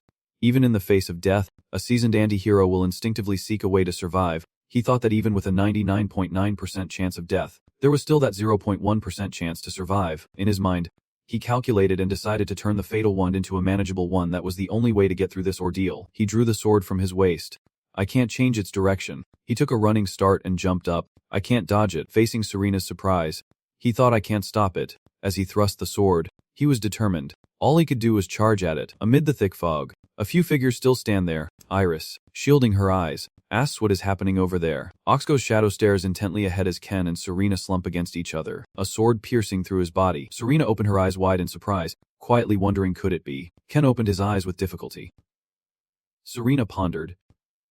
That teacher. Ken stands still, leaning on Serena, thinking to himself that he was stabbed right in the middle and got lucky, because if it had been in the back or stomach, It could have been fatal, he quietly encourages himself. But it is not always like that. It seems I have succeeded. Ken falls into thought. Between the intestines, organs, arteries, veins, and bones, there are always certain gaps. They are in the vital points but do not cause death when stabbed. He recalls earlier, feeling truly lucky that non-lethal wounds do exist. Ken remembers Serena's gaze. But this little one aimed for his heart, hesitating for a moment before adjusting his body to ensure the attack was non-lethal. Only a 0.1% chance. Ken grabs Serena's shoulders and thinks to himself, I have beaten all those odds.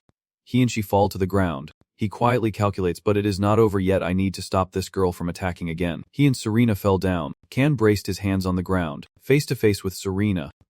Ken said, "You idiot girl." Serena nodded in response. She was lost in her dreams, feeling happy inside as the rough voice echoed in her ears and that familiar face appeared. Ken gently moved. Serena's thoughts continued. The fire of rage in her heart had faded, but a feeling of relief and guilt threatened to overflow from her. Seeing Ken's face before her, Serena thought about the guilt of hurting her teacher and the relief that he was still alive. A loud laugh suddenly echoed from behind. Clearly surprised he is not dead, and he shouted loudly, "So you are here?" Serena clenched her teeth and stood up, asking if he was still alive, and Kunal placed his hand on her shoulder.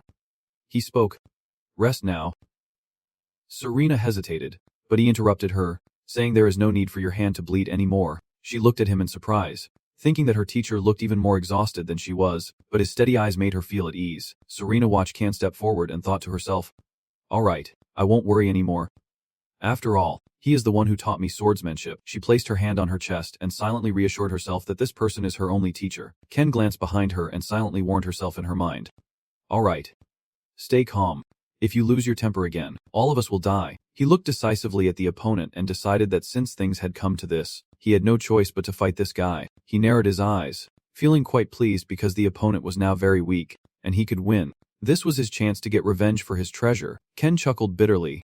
"You have given me quite a lot of regret and pain." Kota sneered, warning him as he swung his sword. Then he suddenly thrust his blade fiercely at Ken, shouting, "How about that?" Serena was stunned when Ken Catrong said that the two of them, including her and Eris, were the light and hope for him. He shouted wildly, implying that they were the ones who fought with him, and questioned if she liked that kind of girl. Ken clenched his teeth while holding his sword, feeling doubtful inside. "You ready? Huh. Why do you call a handkerchief a go?" I said. "Because you touched those two. I won't forgive you." The goat screams out, "Fine, then try to take revenge on me. But now." He jumps up and rushes at me, laughing crazily and shouting loudly, "Die, motherfucker." He charges to strike him hard. Ken grit his teeth and fought back against the descending sword. Thinking to himself that this guy must be exhausted already, he glanced secretly at Serena behind him, calculating that as long as he held on a little longer, he could keep the sword steady in his hand and silently say to himself, "Just a little more." He stumps his foot down, raises his sword thinking, "Just a little more." Seeing Cody trying to grab the sword, he contemplates, "Just a little more." The sword falls to his heel. Ken opens his eyes wide, and at that moment, the sword swings toward him. He quickly bends down, picks up the sword from the ground, and blocks the attack. Ken shouts angrily that hatred is what will burn a person alive. He grips his sword tightly and leaps high, for that is the evil deed of a person. He looked at him with his eyes and said loudly, "The evil deeds of a person will burn them to death." Ken quickly threw his sword, blood spraying everywhere. The deer was pierced through the body by the sword, blood gushing from its mouth. Before losing consciousness, it thought silently in its heart, "That thing," as it fell dying. Still listening to the faint sound of the electric buzz, he clenched his fists and looked at the unconscious Cody, then sheathed his sword, thinking he is exhausted. "If I were a few years younger, I would not be this tired." He looked at Serena, no longer surprised, and thought to himself, "I competed like that and she is so carefree. How does she fall asleep so quickly?" He gazed at her slumped in his arms and sighed. "She is really strong. She could even defeat Lesvin the goat. I do not know how many traps and poisons I have used, yet she is still alive and well. I remember Seven and wonder if even the Holy Knight can beat her, and I still have my magic tricks, but she has even defeated Seven." I patted my head and prayed silently. Why am I even thinking about fighting her? I must be crazy. This is crazy. If I want to fight and beat her, I would have to team up with the Demon King. But she is dead now. Bongan blinked and looked to the side, seeing Iris approaching, and thought to himself, "So surprising, she is here too." He sighed inwardly, finally not escaping from anyone, and Serena's gait on his shoulder spoke, "Let us go." A gently smiled. She lifted his shirt and responded softly, "Yes." Behind them, the room was still burning. A figure in white approached, moving closer cautiously. The person placed their hand on his body and spoke, obeying the will of the divine. A blue light emanated from there, along with their voice saying that all your sins will be washed away. The person's face is hidden by a hood. Their power surpasses human limits. Second only to the gods, they silently stand up. The strongest on earth begins to act, and a few sounds echo through the forest. A girl is approaching a factory while Ars walks away, muttering irritably about how there is nothing wrong with wanting to buy more medicine when it is running out. She remembers what the channel said. If you have enough time to take care of his wounds, then use that time to learn how to cook. She angrily says, he does not need to say things like that. Ars muttered as he walked, is it wrong for me to worry about him? It has been a few days since the bandits, and she felt sad thinking about the scene where the canal was stabbed, still recovering from multiple cuts and burns, and a serious stab wound.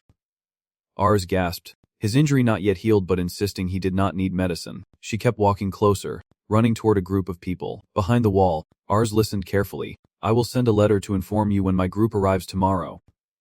Understood, I got it, she thought to herself, the voice of a Churian. Suddenly Ars widened her eyes. She looked in surprise at the estate opposite her, her face pale and thinking what is going on. She looked at the building in front of her and thought, this is the first time I meet this person but I feel like, suddenly someone called her name, Ars, and someone next to her asked, is something wrong? She mumbled in reply. Inside the factory Ben's voice sounded. So he, wiping his cup, asked her further, someone is sick but says they do not need medicine, and she wants to know why. Ars nodded, and Ben continued, there are a few reasons. Maybe the medicine is ineffective or we do not have enough money to buy it. She suddenly thought, that is right, we are running out of money for living expenses and clothes. Ars wondered to herself, but does that mean he does not want me to buy medicine just because of that? She asked Ben. Medicine is very expensive, he replied that lately. They have been getting more expensive. Ars looked worried. Ben stroked his chin and said, there is emergency medicine in the warehouse but he won't give it to her. Suddenly he became excited and exclaimed, that is it. What about this? Ars looked confused as she stepped out in a maid outfit, feeling shy and uncomfortable. Ars remembered the outfits she just tried on and comforted herself, but it was still better than those. Seeing Ars come down the stairs, someone spoke up, saying she looked very good in it. Ars? I mean, Serena. Ars sighed. I also want to be a bartender. Ben had already taken a break, so I needed to make sure Ars did not touch any food or drinks.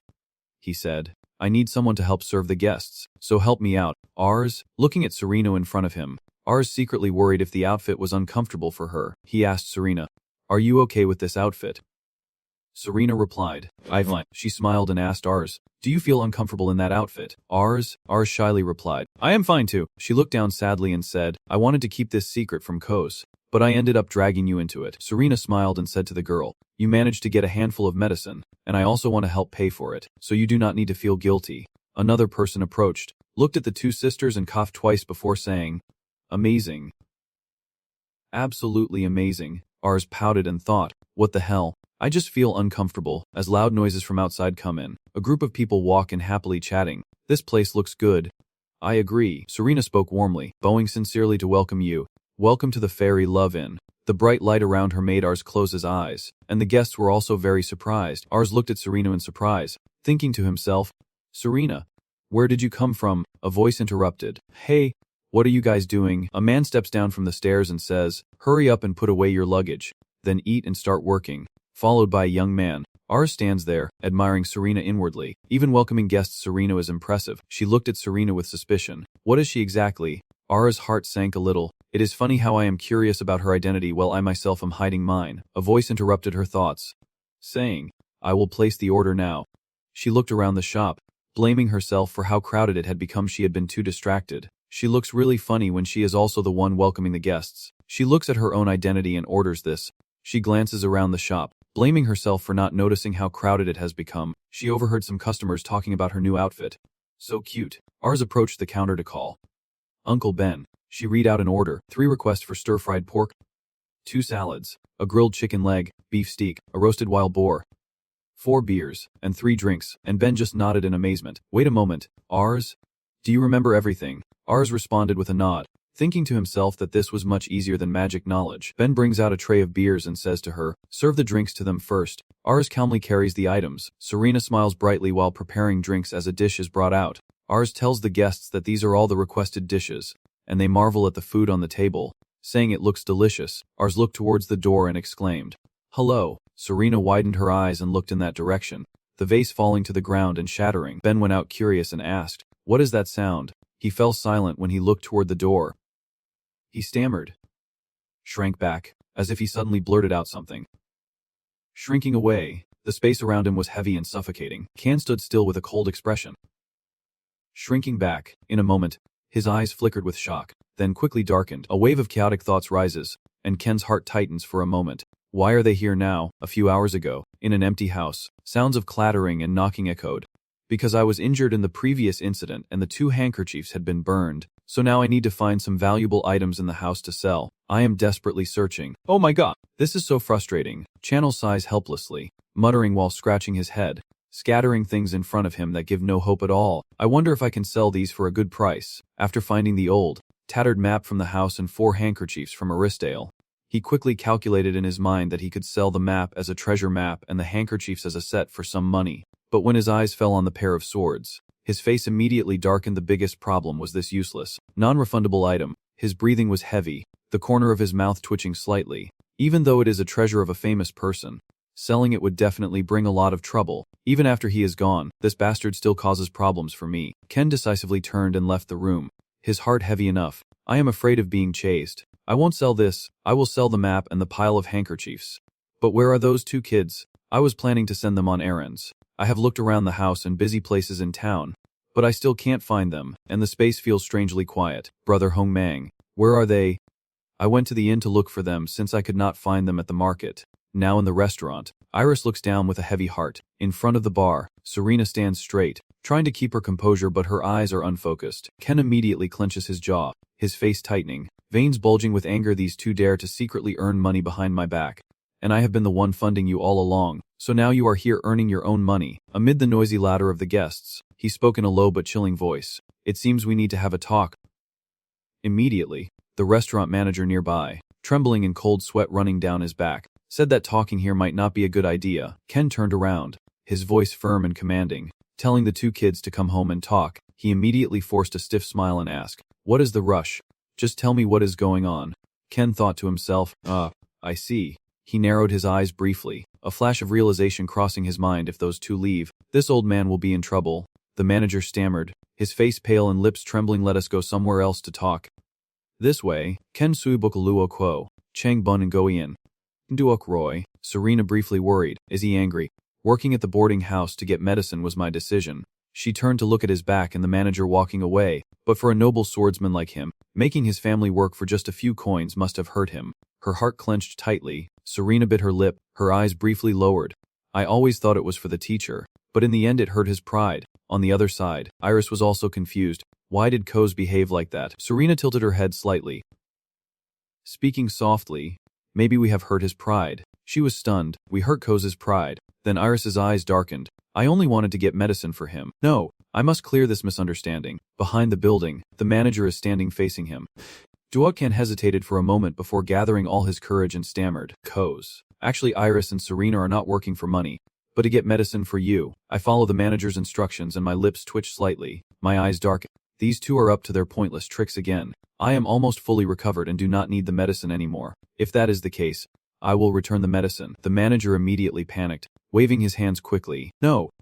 Not that. His eyes turned sharp. He thinks I do not know. He asked them to welcome the Churian group, ancient images of shimmering gold and silver, along with the fleeting luxury of the powerful factions that once fought for the world. The richest empire was the Empire, the second was the Cassandra family, and the third was that group, a people involved in most commercial transactions, the Churian clan. He crossed his arms, raised his eyebrows, and looked grim, recalling how in the past they once aimed to dominate the world with their wealth and their obsession with Gold Circle, spending lavishly with that power. And now he became serious, knowing from his grandfather's face that he intended to exploit the drug fees to make those 2 work for free. I won't let that happen.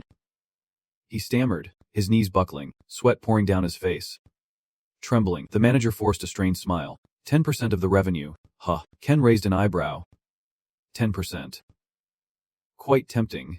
Inside, he chuckled softly. But for someone like me, it is not enough. I need double. Are you planning to sell my family for those little coins? I said urgently. Sell?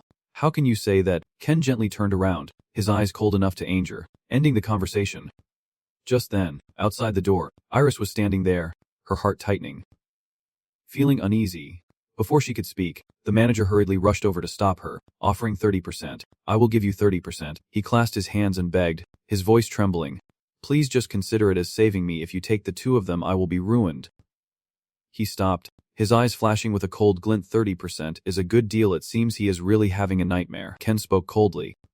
Fine then, but I can't let the two of them work alone. I will help you and raise it to 35%, okay? The manager nodded. Thank you so much. I really appreciate it. Iris heard that and smiled softly. Luckily, but before her smile could last, the noisy call of a group of customers interrupted us. The noise in the shop suddenly rose. With continuous complaints, a customer hurriedly ran in, panting. Auntie, Pika's lunch is ready, but there is still no grilled chicken thigh. Iris saw Serena still standing quietly in front of the counter, her eyes hesitant, her hands trembling slightly, as if she did not know what to do. Ken approached, his voice cold and steady, cutting through the chaos.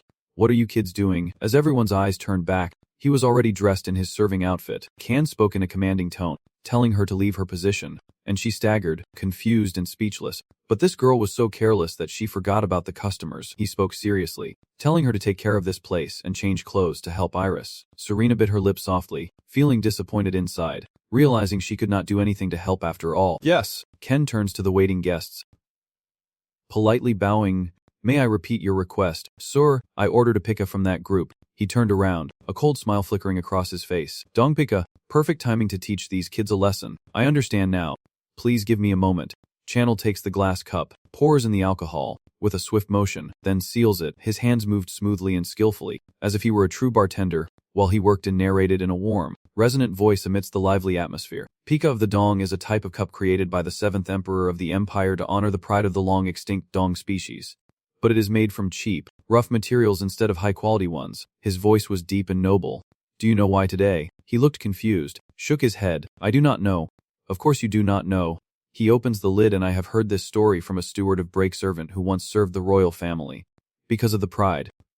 The rich, flowing liquid pours into the glass, reflecting a shimmering light that exists not only in bright and clean places. The cocktail glass gradually takes shape with eye-catching colors, and in the darkest, dirtiest places, that sense of pride becomes even stronger and more noble than ever. Others are surprised, as it is also a type of glass formed through long fermentation. Iris was also surprised, with the pure water and gentle wine breezes. He leaned forward, offering the glass to the guest, the signature glass of this line. His hand rested casually, crafted with true pride. His voice lowered but full of charm, majestic like a great mountain and vast like the ocean. His sharp gaze silently asking, have you understood yet? Serena gently sighs, a wave of emotion rising within her. Feeling very sad for having trampled on her teacher's pride. Her eyes gradually brighten, but once again, her teacher gives her another lesson. Serena smiled, her teacher's lessons always touching her heart. All right, I must try my best not to let him down. Iris glanced over, feeling relieved. I am glad she regained her spirit. She smiled. I also have to try my best. A satisfied look. It seems these two understood my intention. So forget about trivial things like pride and do your best. I finally feel at ease. Serving in the shop gradually becomes smooth, with laughter and chatter mixing with the clinking of glasses everywhere. Suddenly, a bottle of wine on the guest table fell to the ground. Nearby, Iris was nervously holding a heavy stack of dishes, her hands trembling because she had been carrying too much at once. Her foot suddenly caught on the spilled bottle on the ground. Serena cried out in alarm as she saw Iris staggering, and in an instant, she fell forward. But luckily, she managed to rush over and catch Iris in her arms. Serena sighed in relief. Are you okay, Iris? She was stunned, trying to stand firm and nodding slightly. But where is the tray? Serena was shocked. Do not tell me it.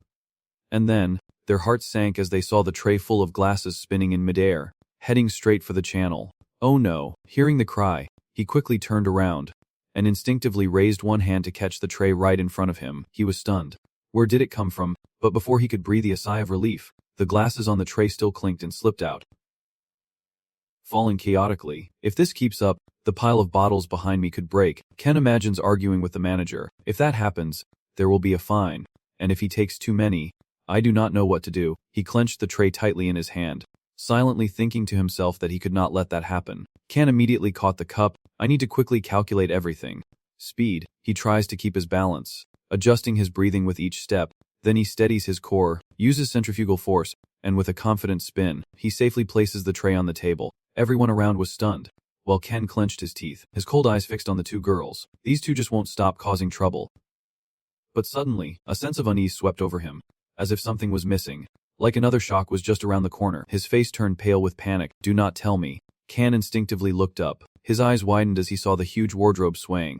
but then immediately looked down at his head. Oh, 99 guardian demons of evil. That sound made Iris and Serena freeze in shock, their hearts tightening. Please save me. Ken is buried under broken wood and glass bottles, unconscious and unmoving. Be careful. A few days later, a soft voice gently called out in the quiet room. Iris. The manager approached and lowered her voice. Are you feeling better now? Her eyes flickered with darkness as she remembered that horrifying scene, realizing that prompt treatment was what allowed him to survive. But because he was injured earlier, his condition is now quite serious. He sighed softly, worry in his voice, saying that the number of visitors has decreased, so do not push yourself too hard. Iris replied softly, Ivan. The manager smiled reassuringly. There is no need to pretend to be strong. And besides, a new employee is coming soon, she whispered softly, so go home for a while. He nodded and warned her to be careful at home, saying there are rumors of a little demon wandering around here. Iris's eyes darkened briefly. Little demon? The manager replied calmly, yes. At first a group of mercenaries and a band of thieves disappeared, and now some animals are missing too. She thought to herself, just that much and they already suspect a little demon. What a funny misunderstanding.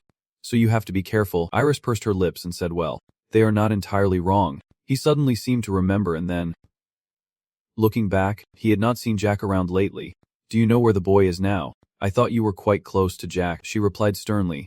I will. Just as Iris's hand touched the doorknob, the manager's voice sounded from behind. If you see the boy, let me know, she replied softly. Yes, her voice ringing out. I brought food for the master. Channel sat up on the bed with empty hands, his voice hoarse but calm. Come in. The door opens. Serena steps, her eyes immediately fixed on him, her striking beauty tinged with a hint of exhaustion that makes her freeze in place. Her face slightly flushed. Can raises an eyebrow, his tone stern as he asks, is something wrong? Serena was startled, lowered her head, mumbled, and said nothing. He chuckled softly. What do you think? This is the acting skill of a veteran villain, trying not to show the pain but revealing it because it is too much. Ken's eyes are sharp. I did not want to go this far, but this is not the first or second time my life is in danger because of these people, especially because of this little girl. He quietly watched her place the tray of food on the table but realized there was nothing he could do to stop this girl. So the only way left was to exploit the hero's empathy for the weak. Channel slowly brought the spoonful of rice to his mouth. Starting with the hot plan, he spoke in a cold tone. Very good. Serena whispered. Thank you. Callie chuckled softly. She is truly terrifying. Yet she showed no sympathy for what just happened but still had more to say. He suddenly collapsed to his knees, clutching his head. Then blood spurted out before her frightened eyes. He gently wiped the bloodstain but could not show his pain, so that this little girl's empathy would be higher and there was no need to panic. She looked closer with horror, but the blood was black, probably due to necrosis. He said calmly in a hoarse voice, I had swallowed a bag of black blood earlier. It is just old age illness. Serena nervously approaches, her lips trembling, eyes flashing with calculation. It is time. The lonely person, voice hoarse and heavy like a sigh. I only have 1 year left to live. She looks at him, then turns to the window, as if something has just collapsed inside her. Serena's eyes widen. Do not tell Iris. She slowly stepped outside. Yes, sir. Ken sat back down, a smug smile flickering on his lips. Inside, he was thrilled, almost shouting with joy. The second plan had succeeded. A hero would never kill a dying man. My inner voice echoes, now I just need to tame this terrifying little one. Then she will take care of me until I die. Alone, Serena stands behind a large tree outside, her face full of worry and sadness. Knowing I only have a year left with my master, this sorrow weighs heavily on my heart. It spoke heavily. In the past my teacher gave me so much, yet now I can do anything for him. But unlike me, he has accepted the remaining time. Serena walked slowly, thinking to herself, if I do not think of it as only 1 year left but as a full year, would it give me more hope? All right, her eyes are sincere. In this remaining year, I will spend it by his side without regret. Serena holds on to that belief, but deep inside, she is conflicted. So for now, she will just keep that thought. She seemed a little worried. But what about Iris? She froze in place. Serena bit her lip, turned around, softly called out Iris. Iris turned her head back, and the space around Serena suddenly became quiet. Iris looked a bit confused, froze in place. What are you doing here? Serena hesitated before speaking, her face grim. What is this chilling feeling? I am just wandering around, her gaze scrutinized, the girl's eyes clearly showing confusion but also hiding hostility as she faced her. Appearing guarded, Serena quietly reassured herself that Iris could not have that. I must have been mistaken. More importantly, how could I follow the teacher's orders? She hesitated before speaking. If the girl did not know beforehand that the teacher only had a year left, she would be very shocked then. But Iris, Can you go meet him? Iris asked with a puzzled voice. Why? Serena softly suggested that he needed someone to care for him, but suddenly remembered something she had to do. She walked away coldly, her expression filled with determination, even though the teacher did not ask for it. I understand. Her eyes darkened briefly as she pondered. I can't tell her, even if it is a bit selfish. Serena stood still. If Iris found out, she would be heartbroken. But she should be somewhere else right now, so why is she here? She suddenly froze. Serena slowly approached to observe what is this mark she found. She quietly sat down, feeling a hint of suspicion in her heart. After being kidnapped by bandits, Iris often went into the forest. As a family member I should not doubt her, but Serena hesitated as she touched it. What if she was in trouble? The ground here is soft. Did she dig a hole here? Her hand quietly dug and checked. Something must have made her sneak around. Serena was momentarily panic-stricken, her face pale. What if this has something to do with that letter? How could this happen? A creature that had disappeared appeared at the bottom of the hole. What is going on? She coldly lifted the box to observe. This is a herbal remedy used to eliminate the smell of blood. Serena's eyes widened in shock, and the creature beneath the hole had turned into a dry corpse. All the blood had been drained. She silently thought in horror that the only creature that has the habit of draining all the target's blood and hiding the rest underground is a little demon. But a little demon could not appear here. Serena's lips trembled. Then there was only one answer if she was not mistaken. When Iris turned her head back, her eyes were still half closed. A flash of murderous intent flickered in her blood-red eyes, cold and unusual, revealing her as a demon. A sound echoes from the forest as her footsteps quicken. She stops, hands on her knees, gasping for breath. Iris gently wiped her sweat, catching her breath, because that idiot's killing spree spread the rumors too quickly. I need to be more careful. She clenched her teeth in dissatisfaction. Serena has seen so much already. Iris's lazy bloodshot eyes flare with murderous intent. If she has seen everything or if she discovers it, I will be forced to kill Serena immediately. Suddenly, a surge of spiritual energy surrounds her body. Cenas, the embodiment of storm and despair. A cold voice echoes, I remove your seal. A swirling orb of spiritual energy appears in Iris's hand. Carrying my command, Kratos brings me 2 storms. Her smile warms my heart. Serena's gentle smile briefly appeared in my memory. The storm stopped Idis's attack. The war god and Dravik's soldiers. The tech goddess. She pulled me into her family. The storm came from Long's dwelling, born from the world's breath, and embraced me warmly. Laughter and cheerful chatter echoing. Her gaze returning. I cannot. I will reapply your seal. Iris clenched her fist tightly, returning the 2 storms to Kratos. Killing her as possible. She stood silently, her mind in turmoil, unable to believe she was thinking about killing Serena. Recently, I have been having trouble controlling my emotions. Iris pursed her lips, lost in thought, probably because she had overused her magic and her other self had not disappeared yet. Her inner voice echoed, I need to be more careful. Iris slowly carried the water bottle upstairs. She wondered if she should bring water to him while he is eating soup. Iris froze suddenly, panic-stricken, dropping the water bottle on the ground, and hurriedly ran towards the room. Cautious, her hand clenched the door handle as Iris opened the door, her face full of worry. Her eyes widened in shock as she saw Ken weakly sitting by the bed. Iris's eyes fixate on the blanket on the bed. She tightly grips the water bottle.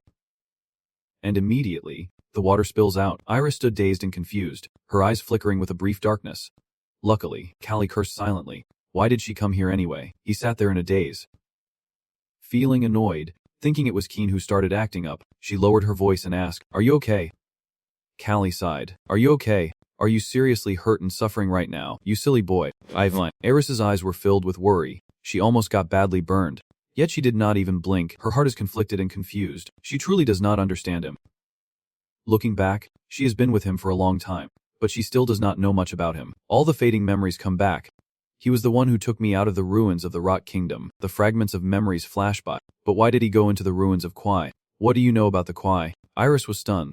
And what doesn't think about the rumor? She asked in a loud voice. Lately there is a rumor going around in the city, he replied quietly. What rumor is that? Iris lowered her voice. The pets are disappearing one by one, and yesterday even the Ratch was gone, and everyone thinks it was caused by a small Kwai. Channel said seriously with a serious face. It is just a stupid rumor. The little goblin is definitely that wolf's doing. She looked panicked. They made up that rumor out of fear. But if there really was a little goblin, what should we do? He raised an eyebrow. Talking to it, Iris asked confused. Talking, Ken calmly replied, asking what it needs, what it wants, knowing that is the only way to help it. He closed his eyes to rest, so he could negotiate to borrow its power. She looked a bit confused. This was the first time I heard about talking to the little Kwai. The channel remained expressionless. A veteran villain must know how to manipulate even the Kwai. And if even the little Kwai are afraid, how can you be a villain? The little Kwai are intelligent enough to communicate, so there is no reason not to talk to them, his calm voice echoed. If we do not communicate and judge them by rumors. Iris's eyes darkened briefly. Then we will learn nothing. We will remain ignorant if we only think about fighting. Iris turned and walked away with a heavy heart, standing silently outside the door for a moment, her face filled with worry. Then she turned again, feeling burdened if they knew I was a Kwai. I wonder what they would think of me. A fleeting memory in the silent dark night. A blazing red moon appears, recalling that night. Her eyes were fiercely blood-red with deadly intent. When the battle reached its peak, and many had fallen by her hand, Iris silently wondered if she had been comforted by those words. But talking to can a slave and a person really communicate? She quickly dismissed her worries. Oh my God, what am I even thinking? Iris closed her eyes tightly, sighed. Knowing well the fate the world has given us, she suddenly turned around in panic. Wondering if Serena saw it, Iris stretched her legs and asked, Serena, you are back early. Serena quickly forced a smile and said she came back to prepare dinner. Her eyes were filled with confusion and suspicion. She has not seen it yet, huh? Suddenly, a sound from upstairs startled both of them. Ken's cold voice appeared. Z, she anxiously warned. He can't stand up yet. His wound is still there. He raised his hand to stop her, his voice calm. It is okay. Channel's tone turned serious. Iris, go with him to a safe place. It is safer than with that dangerous girl. Iris hesitated slightly and replied nervously. What should I do? It is time for me to go back to the market, Serena gently said. Iris, let me go to the market in your place. She hesitated for a moment. Is this okay? She smiled. It is almost time for my shift change too. Hearing that, Iris let out a sigh of relief and said, Thank you. He immediately spoke. Wait here, she softly replied. Yes. Serena's eyes darkened briefly, silently blaming himself for not having proof that Iris is a demon. He should not doubt her. The demon. The terrifying smiles appeared, and a few years ago they suddenly emerged and terrorized the entire continent. They are a non-human race that needs to drink blood to use their extraordinary powers. Malice radiated from them, cruel race with a terrifyingly cold smile, possessing almost unlimited mana and magic that allowed them to terrorize and invade the entire continent. Humans formed alliances to counter them, uniting from all over the land. Everywhere is in chaos, blood everywhere is horrifying, and it has begun the 3-year purge of demons, ending with the death of all demons and the Demon King, who was believed to possess the most powerful magic since the Age of Myth. And as night falls, the demons that should have disappeared might still be alive. Her eyes flickered with worry. If Iris is a demon, would the master know? Suddenly, a figure appears, and a polite voice says hello. Jin slowly turned around. Jean, the new part-time worker at the inn. Jean. Serena calmly walks over. If I remember correctly, she was on a trip but decided to stay at the inn and work because her wallet was empty. She smiles kindly. She has white pupils. This is a characteristic of the northern tribes. Why are people from the north here? I will take care of the rest. You can rest. She immediately nodded. Serena glanced at the departing figure. Her eyes showed determination. Outside, the atmosphere grew tense. Each booth was beautifully arranged, and cheerful laughter filled the air. The command channel speaks coldly. Wait here for a moment. Iris quietly stands behind. Yes. Her face shows a hint of confusion as Iris's gaze follows where he is exchanging. What is in selling?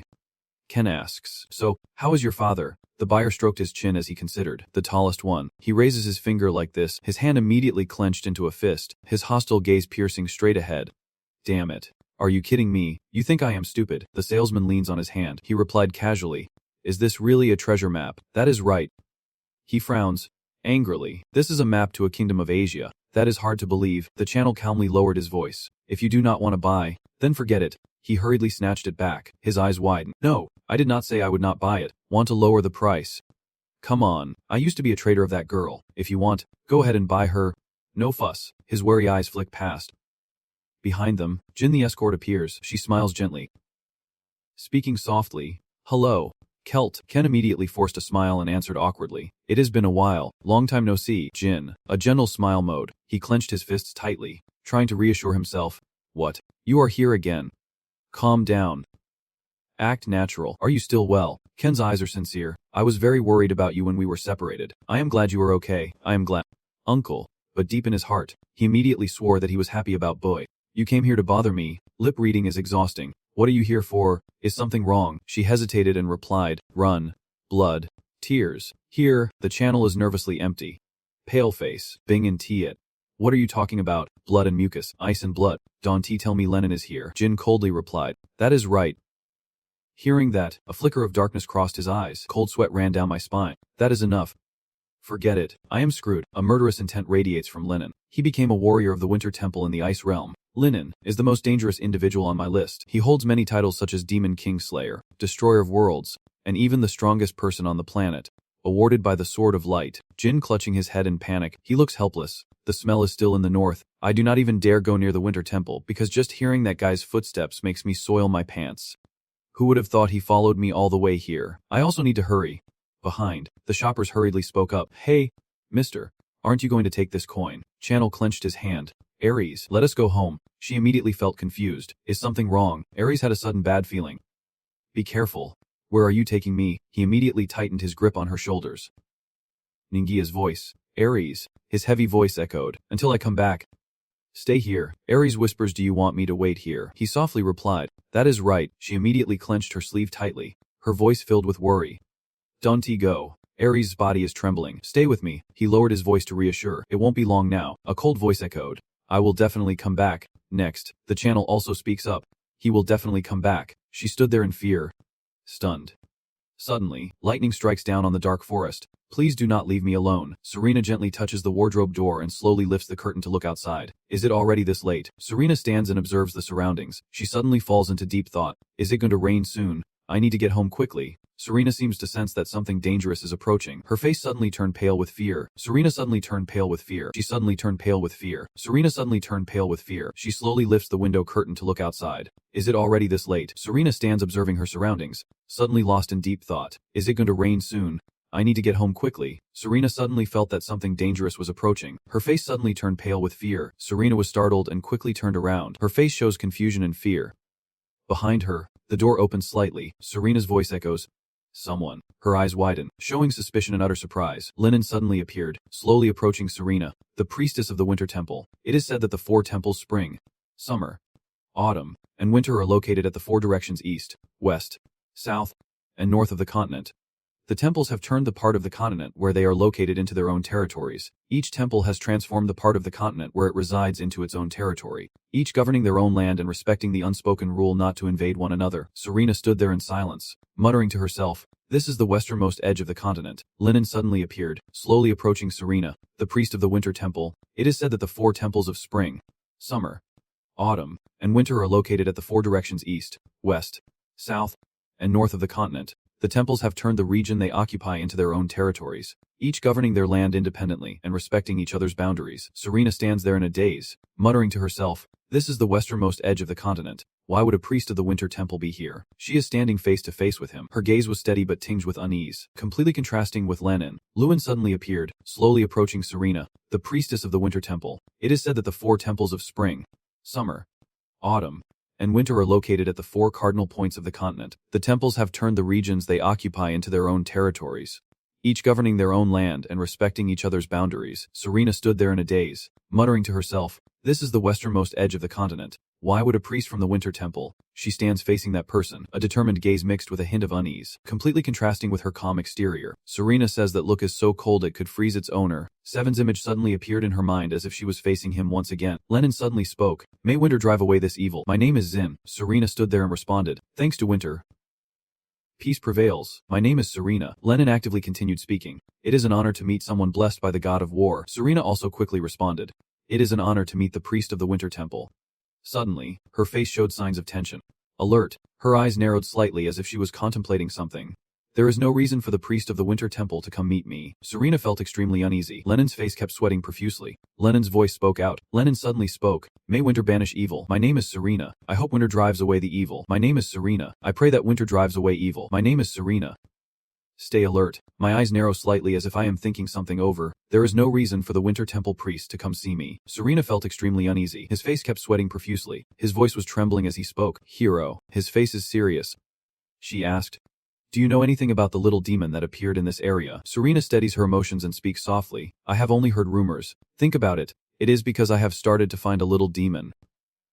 Footsteps echo. The voice message is coming through. So, are you suspecting someone might be a demon? Serena looks visibly confused, her blue eyes wide open. Flicker of worried suspicion flashes, and a trembling voice speaks. I do not understand that question. She feels very suspicious and her mind is racing. How could he know there was a ghost here? That person looked disappointed. He asked suspiciously, "Is that really true?" His eyes appeared cold as he looked down with a chilling gaze. Lenin speaks clearly. Those who carry the blood of demons, demon race. Lenin continues to speak. They worship evil and bloodlust. Their true nature is clearly evil. Even if they do not do evil, they are just holding back. As long as they live, they are guilty. Serena's face briefly shows a pensive expression.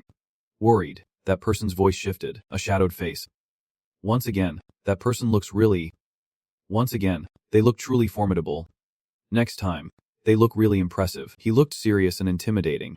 Don't try to cover for them. Serena's face darkened. She whispered to herself, is that really the true nature of a demon? But Serena thought to herself, I know Iris is not like that. That person is holding the girl's hand. He looks real. Just once more. That person looks real. One more time. They look real. One more time.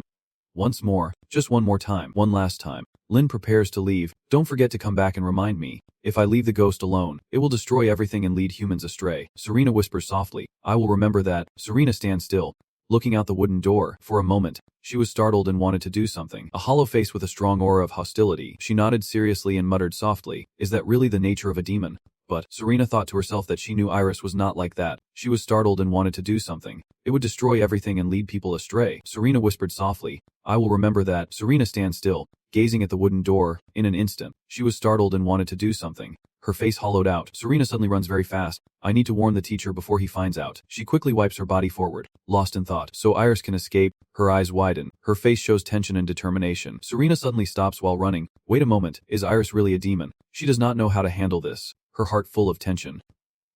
She pondered, should we and the master protect Iris? Serena stops in front of the door. She thought to herself that demons must be destroyed. I am a hero. I know that well. She was startled, wanting to do something. She was startled and wanted to do something. She was startled and wanted to do something. Go. Run close to the rifle. Hunter advises. Serena opened the door wide, the wind from outside gradually blowing in. And she made her decision, thinking to herself that even if she is family, she cannot protect the girl. Outside, it is pouring rain as Eris appears here, sitting in the rain under a nearby tree. Aris's thoughts surface as a group of people speak up. Let us go stop that guy. It is too dangerous. I will go too. A tall man suddenly grabbed her shoulder and softly said, Sir, you are our last hope. So a girl in the crowd shouted, so please survive and turn our dreams into reality. Eris reached out his hand forward, helplessness showing on his face. Just like that day when the kingdom was about to fall, and his dreams shattered. Unable to do anything but watch, a figure slowly appeared, and Eris still sat there, lost in thought. Hoping he would come back, he took my hand and led me home, hoping we could return to the peaceful days of the past. Her face suddenly turned confused and scared, unable to speak, but he suddenly appeared Eris, the leader of the demon tribe.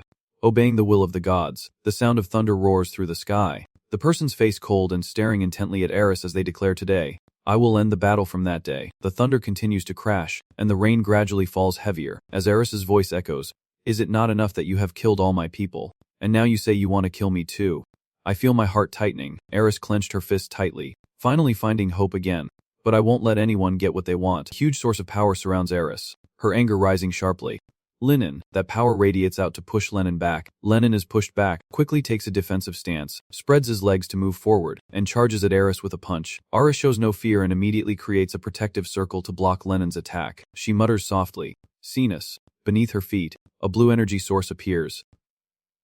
Taking flight, faced with Eris's power, Lenin was once again surprised and quite angry. A red magic circle suddenly appeared in midair, and a shadow emerged, the evil one, the ruler of fire. Eris's voice echoes, I am the one who bears your soul and desires your power. The flames suddenly appear, surrounding Lenin. A voice echoes, the one who wields your power, bringing me the third pillar of the abyss.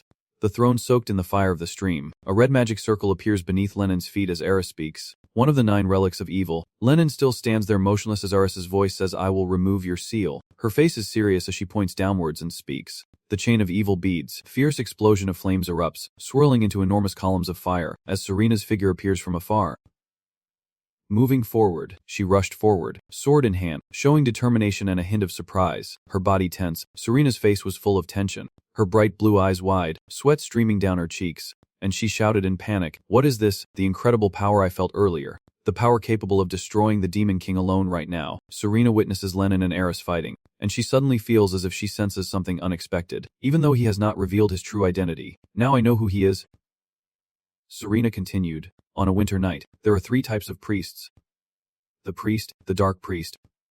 And finally, she emphasized the words, Ice barrier. Serena could not help but feel surprised as she watched Lenin's power from afar, as he unleashed a force that formed a protective circle, completely deflecting the incoming flames. A voice echoes forward, representing the power of the divine, the realm of ice and snow. Lenin concentrates with all his might, gently clenches his hand, then raises it in front of him.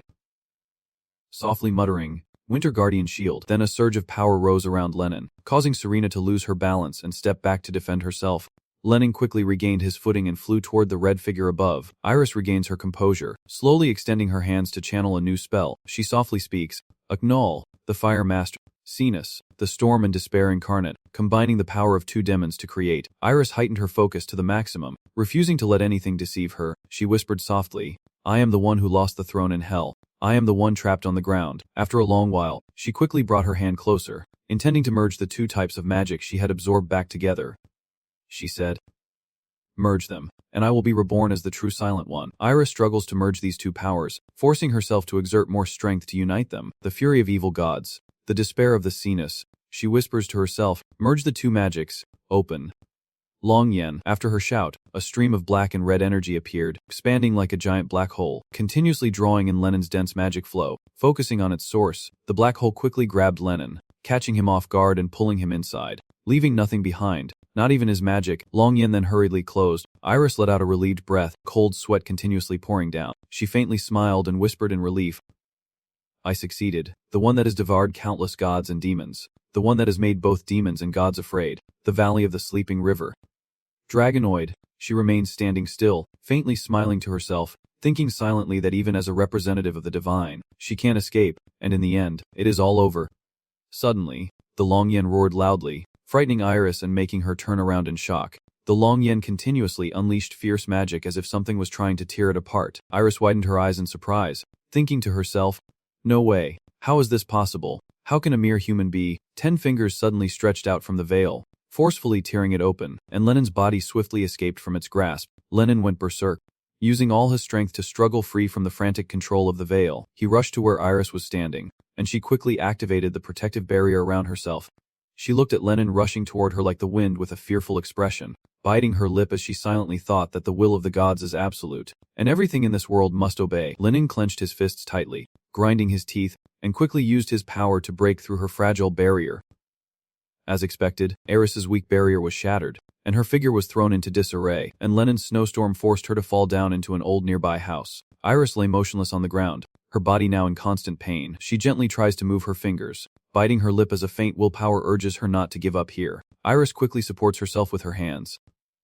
Sitting up, her lips pressed together in thought, if she can't take revenge on him, how can she face her fallen comrades? She opens her eyes wide, looking around the house, searching for something that can help her survive.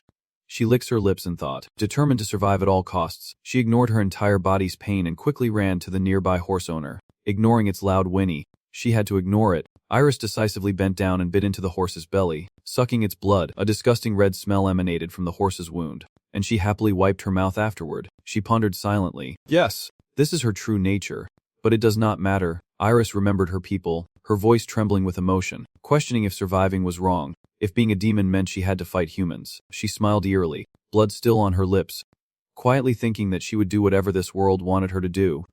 Suddenly, footsteps slowly approached her, and Iris turned her head in confusion. A person in a long coat was standing at the door, and she flinched in extreme fright as Iris stared wide-eyed, unsure what to do. The other person lowered their hood and looked at her indifferently. Kay frowned, standing still, and asked, What are you doing here? Before he could finish speaking, Iris ignored him and walked past, heading straight outside. Kay, helpless, quickly entered the house, annoyed and thinking to himself that he had just wanted her to stay, but she just brushed him off. Doesn't know I plan to use it as a plastic doll. He glanced at the horse lying motionless on the blood-stained ground. He silently wondered what is going on. Take it easy. Gather your thoughts first. After leaving Iris behind, I hid in a safe house. He recalled the past, muttering softly. Then suddenly there was a loud noise outside, and out of worry he looked out. Kay cursed angrily. Damn it. The ice field is coming, so I decided to go get the horse and run. He looked at the only horse in the stable, helplessly sighed, muttered to himself, but what kind of situation is this? Kay remembered Iris's cold face from earlier, unconsciously frowned, and quietly speculated, blood-sucking and red eyes, that girl is clearly a demon, so the ice realm probably did not come here because of me. But most likely because of her, Kay immediately fell into thought, assuming that if the Ice Realm's target was her, then first of all, Lennon had a reason to capture me. But when I was in the north, I definitely left no traces behind, he kept thinking. Secondly, I picked up that girl in the ruins of the Lot Kingdom. Keen quickly concluded that it was highly likely Iris had been followed from the start, and they already knew he was the one who took the girl. Collaborating with demons was an open act of rebellion against the entire continent. Ken shivered involuntarily, pondering that Kwang Kiem, the former strongest being on the planet, might join. Of course, remnants of the Lost Kingdom would be there, and even Darkness, the world's greatest villain organization, would call me a legend. Are you okay? Teacher. Ken grew more annoyed, muttering to himself. Yeah, right. Whatever. He slowly turned around to see who was coming.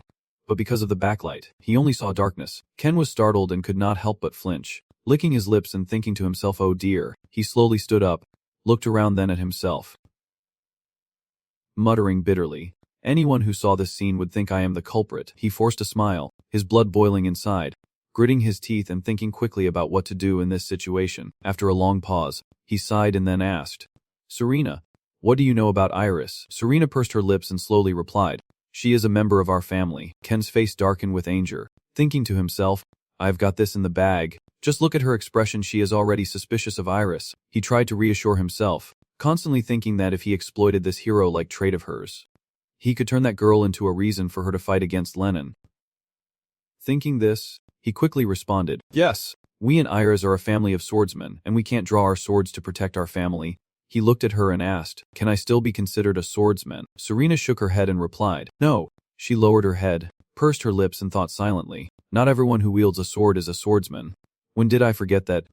Suddenly, he interrupted her thoughts and asked, do you dare to draw your sword for your family even if you know the whole world might become your enemy? Serena froze for a moment, seemingly understanding his meaning. She placed her hand on the sword at her waist, gently drew it out, and silently made her decision. That is right, this is not the time to hesitate. Fighting is destiny, failure is weakness, so I can call myself a swordsman. She whispered, what I need to protect is trust, the only thing worth fearing is cowardice. She raised her sword, facing herself, looked straight into him with determined eyes, and continued to speak, and this is my answer. She whispered to herself, also to be able to face her master after everything is over. Sin waved his hand at her, smiling and saying, go ahead, I will follow soon. Serena quickly turned and walked ahead, her reply echoing behind. Yes. Iris kept running as fast as she could, her body covered in mud and blood, tears streaming down her face. Rushing forward, she clenched her teeth, her heart sinking, feeling angry and self-blaming, knowing that her evil nature and the truth that she was a demon had been discovered by Koz. Iris kept running and thinking wildly about what Koz would think of her. Surely he would look down on her. Iris remembered his previous warning, feeling increasingly angry. He had said he would come back, and she had been too reckless. Now I can't hold his hand anymore, I can't go back to that house anymore, I am in so much pain. Iris kept crying all along the way, grinding her teeth with heartbreak, thinking I have to run away, I have to run far away. Suddenly she accidentally tripped over a stone by the road, causing her to fall flat on the ground unexpectedly. The rain started to fall like drops of water. Iris struggled to sit up, biting her lip in despair. Then she just cried and blamed herself. She had nowhere left to go back to. Suddenly a deep voice sounded nearby. It was Lenin, who stared at her intently and then said, the gods have foreseen everything. Demons. It is time to feast in the east wind.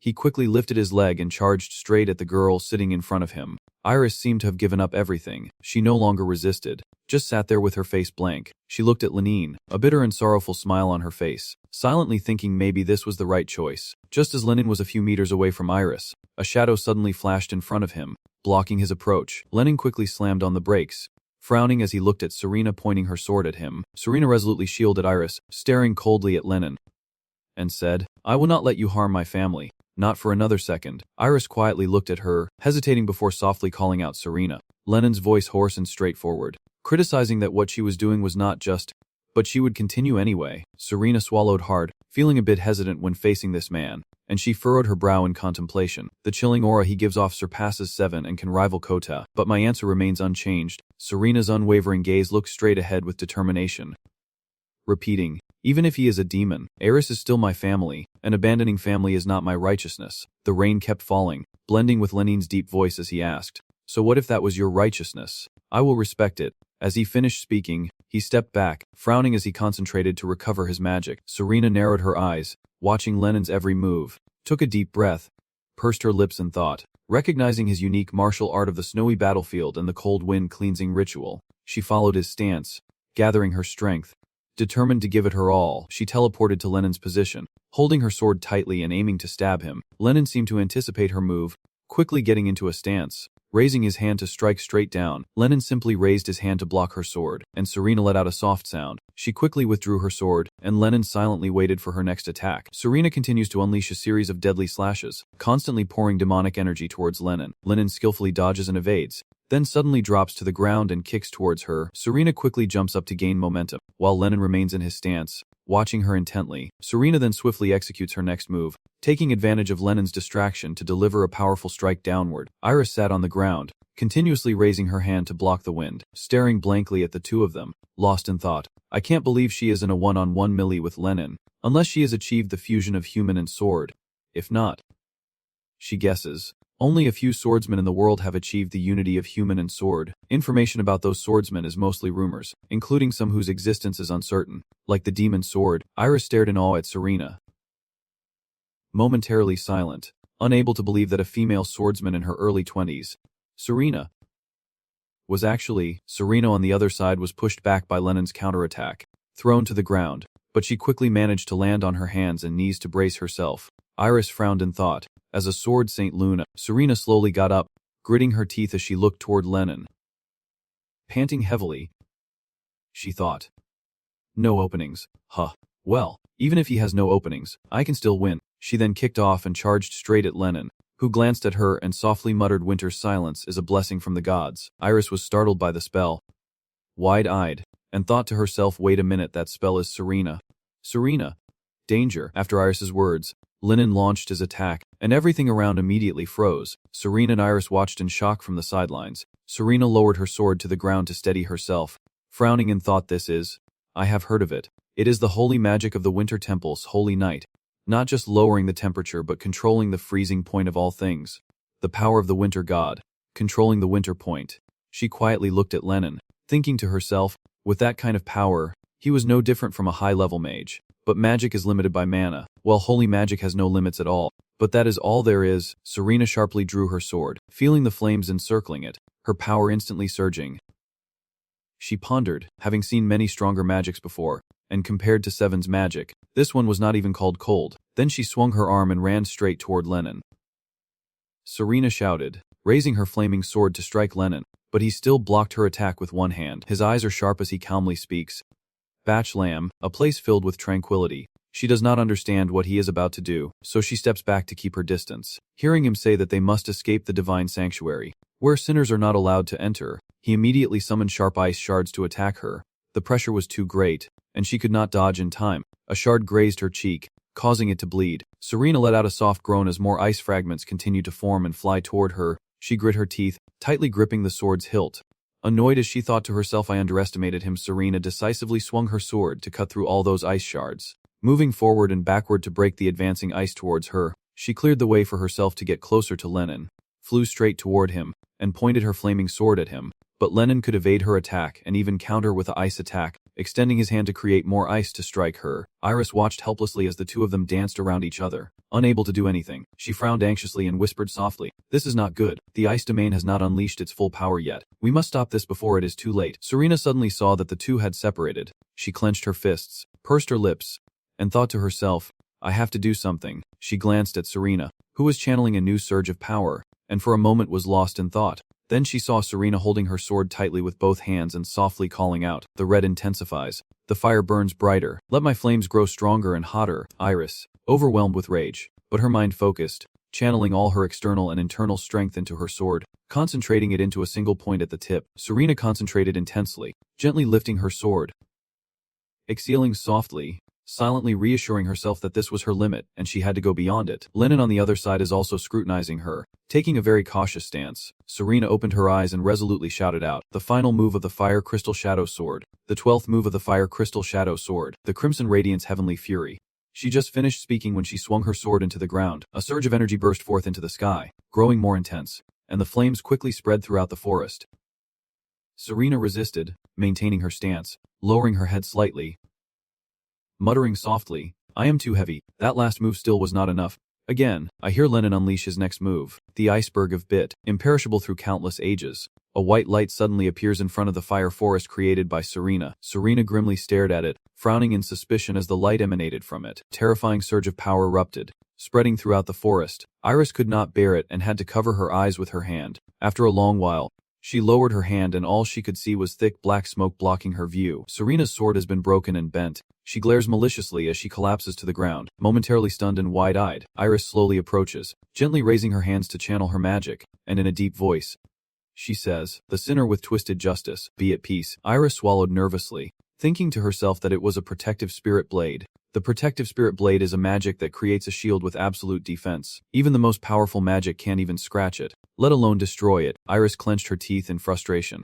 determined to think, "But I can't just stand by and watch. I will use it." The bullet whispering. She lifts her foot, creating a matrix beneath her. Softly muttering, "Born from the blood of the red dragon, the evil one, ruler of fire. The one who once seized the third throne among the 9 thrones in the underworld palace. 48 principles, 56 stories. I am the one seeking your power. I will lift your seal. Bring it to me. 64 laws.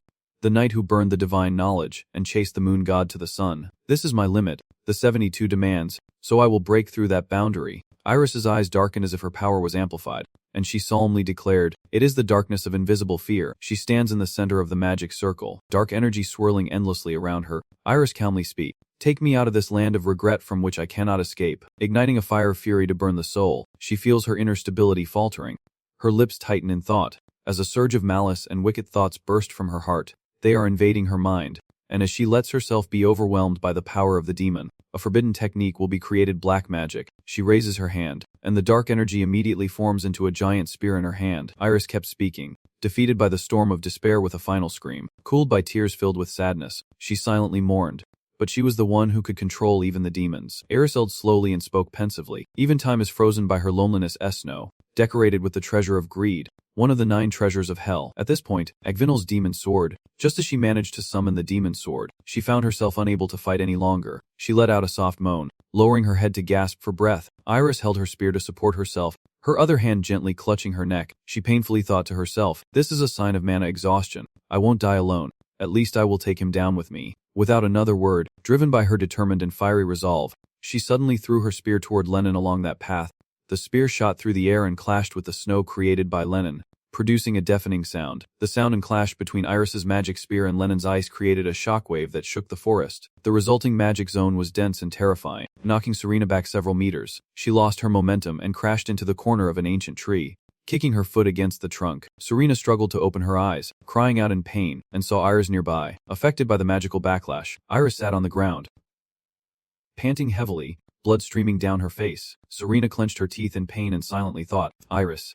And then she fainted. Iris felt like her whole body was drained. She reached for her neck, coughing up blood. She weakly wondered if Serena was okay. Surely the ice domain had already died. Even with the spiritual shield, he is still just a human. That demon spear once killed gods. Suddenly, she blinked and saw the figure in front of her moving. Yet he was able to survive and stand up. Iris widened her eyes, fiercely glaring at his bloody body, then reached out to hold her shoulders. Trembling as she whispered in shock, "How could this be?" Tears of humiliation streamed down her face as she watched him slowly approach, shaking her head in her mind, thinking she had even risked her life to recover that spear. Why does the world have to be so unfair? Why was I born a demon from the very beginning? It is the world itself that makes it impossible for me to live without sin. She painfully blames herself, wondering why the world has never once stood on our side. Lennon has come to stand in front of her. She has no strength left to resist, so she lets him do whatever he wants. She stares blankly, lost in thought, wishing she had never been born instead. Why am I like this? I suddenly remembered Ken's expression and words earlier. Since the little devil has enough intelligence to communicate, there is no reason not to talk to him. I quietly wondered to myself, did I think about him before I died? It sounds silly, but I miss him. Lennon's hand slowly reached out to her. Iris closed her eyes tightly as if she had nothing left to regret. Suddenly, a gust of wind sounded above their heads, and Len and Iris looked up in surprise as a cold shadow approached. When she saw that the person approaching was Ken, Iris smiled contentedly, secretly thinking, there is a limit. Ken was hovering in the air, looking down and observing below. After seeing the situation clearly, he could not help but regret and silently yell in frustration, wishing he had run far away if he had known this would happen. He sighed, reminiscing about the past. A few minutes earlier, after luring that girl away, he was unsure whether to escape or go see how the battle was going. Of course, My instinct would scream that if I do not want to get caught and die, I should run now, but Ken keeps fighting his thoughts. His reason he has gone crazy. Really crazy, but between running immediately and checking the situation first then running, the chances of escaping successfully are about the same. After thinking it through, he quickly pulled a cloth over his mouth, pursed his lips in contemplation. Yes, an experienced villain can accept this level of injury. I wonder how the fight is going outside. I will go see for myself. He quickly left the house, thinking to himself, so I was fully prepared and now I just need to get closer to where they are fighting. Ken sighed sadly and muttered to himself, exhausted but not able to rest at all, as he was heading into the forest. Suddenly there was a crashing sound and the scene of the forest freezing over, making him stare in confusion and whisper softly, "What the hell is that?" Ken's face darkened as he hurried to stop, thinking angrily to himself, as a priest he should care about the people. Controlling the crowd point. Oh my god! He looked around, frowning in thought. I need to find a spot to observe and see what those guys are up to over there. Ken quickly finds a house tall enough to observe from, decides to check the situation there, and softly says, "Alright. This height should give me a good view of them." He approaches the house, places his hand on the wall outside, exhales softly, and silently resolves, it is time to use it. Spider villain skill. He uses both hands and feet to cling onto the outer wall and climb up the building. He quickly reaches the spot, thinking to himself with satisfaction, moving along the wall while hiding his presence. This is one of the survival skills a villain must have, he smugly praised himself, happily thinking that this skill was learned from the mysterious spider, and that heroes would not be able to use it. He looked up at the distant battle between Serena and Lennon in the forest, quietly assessing. Focus now. The best outcome of this fight is both sides to be dead. He stared intently at Serena, muttering with a frown. But once Lennon started controlling the point of movement, even with the Firestone Shadow Sword, there was no chance to win. Channel glanced around, deep in thought. And from the very beginning, that damned ice and snow was so strong that it did not need to worry about anything else. The chance of both of them dying is very low, but as a hero, if not, then death is death. The forest emits a strange move, and Ken Lennon realizes what Serena just did. I momentarily held back, thinking to myself, how could she use that move when I remember I never taught her that technique? I widened my eyes at the formation Serena just created, silently thinking that the Firestone Shadow Sword is a type of sword technique where the more energy it gathers, the stronger the subsequent strike. The problem is that the final move, Ong Dime Thien Kung, strikes really hard and then waits to die. I just dreamed up the theory behind that move and wrote it down, but I did not actually use it on any of these monsters. Now what? That damn ice devil just activated Divine Shield, suddenly making everything tense. Suddenly his eyes focused on Eris, and as he looked at the weapon she was holding, he was stunned and puzzled. Is not that Venel's demon spear? Even the Demon King, who set 72 demands, could not withstand it. No way. It must be a fake. Then the demon spear and Holy Spirit shield quickly clashed, creating a fierce magical explosion and a loud, powerful blast. Ken watched intently as they fought. Seeing Lennon's injured body, Ken muttered to himself, that attack was effective. Makes sense. With such a loud explosion, Ken finally straightened up, exhaling and thinking to himself that her attack had worked, but that was all. He quickly jumped onto another roof and headed toward the forest, silently calculating that the little hero was unconscious and she was out of mana too. The outcome of the battle has been decided. Alright, I have seen what I needed to see, time to run. Before I could do anything, I heard a cracking sound under my feet, and I looked around in confusion, asking softly, what was that? Ken looked down and saw the wooden plank he was standing on had collapsed, his face darkening as he swallowed and guessed that in 0.01 seconds he would be flung far away. As I just finished my guess, everything happened exactly as I thought, and my whole body was suddenly thrown into the sky. I yelled in frustration. Damn it. Ken licked his lips, tense and thinking, this is it. If my calculations are correct, I will fall straight onto Lennon's head. Why is this so unlucky? Damn it. I am a little scared, constantly screaming in my heart, oh divine spirit, please save me. Even if I am a villain, I am only a third-rate one. Oh quite then, please save me. I know I have been praying to you a lot lately, but please help me one more time. Kennen is flying through the air, glancing down silently calculating. Borrowing it. Thinking quickly, only 0.65 seconds left. This is the only way. Lennon's shield is gone. Kennen, Lennon's fighting style, predicting reactions and actions, the remaining time after calculation. All depends on the gods and the Kwai then. Only 0.21 seconds left. Sen can only go with the flow now, preparing himself mentally, constantly reassuring himself, getting ready for the remaining time, finish the ascent, revise, supplement, and review the plan, as long as it is okay. I really have no other choice, Sen softly muttered. The Blessing of the Dark Spirit. Chapter 3. Part 3. As he approached Lennon, he gently turned and kicked him, Speaking in a low voice, "Shadow of the spirit." He punched towards him and then jumped back, just standing firm when he heard Lenin use another move, Hanbach Van. Snowfall, mountain of paint. Lenin quickly flew toward him, raising his hand to attack. Ken narrows his eyes, gestures with his hand, and magic begins to seep in, softly chanting a meditation. The two techniques quickly clash, producing a deafening roar. Lenin delivers a powerful punch towards Ken, creating a swirling gust of wind accompanied by blue lightning and snowflakes. Ken slightly dodges to avoid his attack. He furrows his brow and mutters to himself, now there is no need to turn around. Lenin grabs Lenin's wrist and uses the momentum to spin and kick him in the face. But Lenin also saw through his intention. Gently raising his hand to hold his leg back, he pressed down on his leg, taking the opportunity to lift his knee and punch directly into his stomach. Ken winced in pain from the kick, grimacing as he let out a small cry. He staggered backward, hand on his stomach, eyes fixed on Lenin as he prepared for the next attack. He raised his right hand, preparing for the next move, a sharp ice punch heading toward Ken. But he had already anticipated his next move. Ken subtly smirked, thinking to himself, "Got you." Then he pulled back his leg, spun around, and launched a strike towards Lenin's snowstorm punch. Ken smoothly followed up with his next move. Softly muttering, "Blessings of the Dark." Chapter 1. Part 2. Rhyme. Ken decisively strikes back with a powerful blow to Lenin's stomach infused with dark magic. Lenin is hit, staggered backward, clutching his stomach in pain, letting out a faint cry. The blessing of the dark spirit. Ken stood upright, smirking confidently, and thought to himself, so very familiar, right? This is martial arts created by the Dark Order, specifically for fighting the Winter Temple. He exhaled softly, wrapping his left arm, and muttered to himself, well, my left hand is no longer usable. But luckily, this guy's Holy Spirit shield is not perfect. Ken gently sighed. The divine shield is a miracle of the gods and has a defense strength comparable to an iceberg of spit. But this guy was injured by her attack, proving that this magic is not perfect. So the first goal is to create distance from that guy. He glances softly at Aris, who is clearly not okay. While the aura from the previous formation still clings around her, unstable and unsteady, he exhales lightly, murmuring to himself, I have succeeded. Now it is time to start the plan. Aris struggled to lift her head, biting her lip as she thought to herself, if he is not protected by you, he will die. Suddenly, another voice whispered in her ear, gradually taking over her mind, saying, if we have to die, at least we can die together. Being alone is very lonely. If I could die with him, I would not be lonely in hell. Her eyes gradually turned redder, revealing the true nature of a demon inside her, and as she was losing her composure, Ken's voice rang out, and she dazedly looked up at him, hearing him ask if she was okay. Aris was momentarily surprised, her body stiffening as she clenched her lips and thought deeply, why is that? Does not he know the truth? She slowly spoke, I am a demon, and Ken nodded in acknowledgement.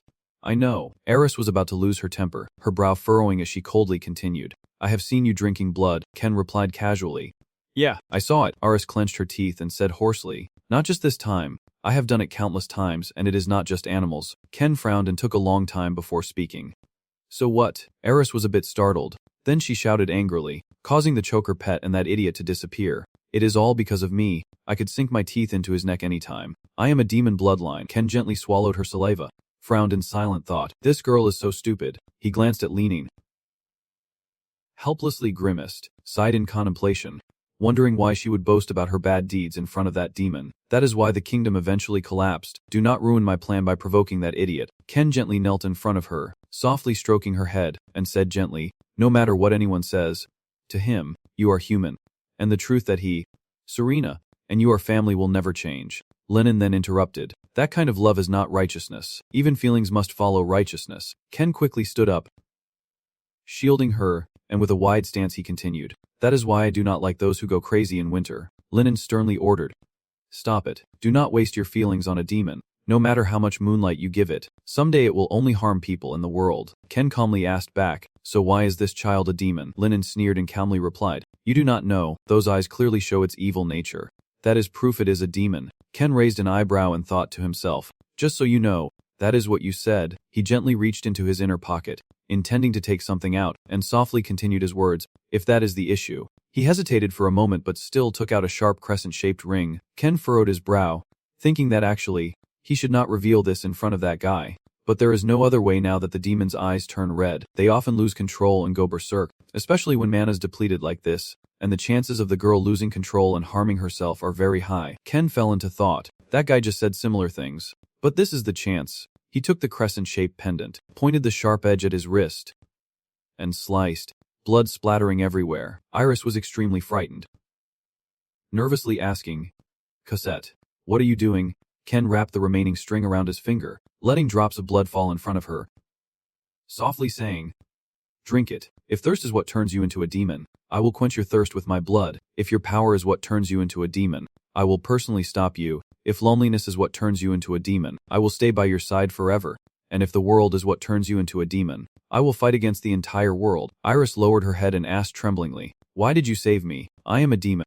"You know what demons are?" Ken lost patience, annoyedly thinking to himself, "Are all demon clans full of bad-tempered cooks now? Can we just stop talking nonsense?" He sighed softly and gently replied to her, "You are not a demon. You are my family." Iris sat still, a surge of happiness rising within her. She pursed her lips and whispered, a feeling that her heart would be filled. Not a demon, not a sinner. He only knows himself for who he truly is. The channel remained in the same position as before. His hoarse voice continued, "When the new world was created, everything at that time had no distinction. All sins originate from ancient innocence. So do not fear sin and do not hate evil, for sin resides in the heart." Iris obediently opened her mouth, satisfied as she filled her mana with his fresh blood. The English voice continues to soothe her, telling her that what we need in life is not denial or rejection of sin but a heart that can forgive and accept evil. This is our faith and righteousness. Seeing her stabilize, he quickly stops his bleeding, then suddenly hears footsteps approaching in Lennon's voice.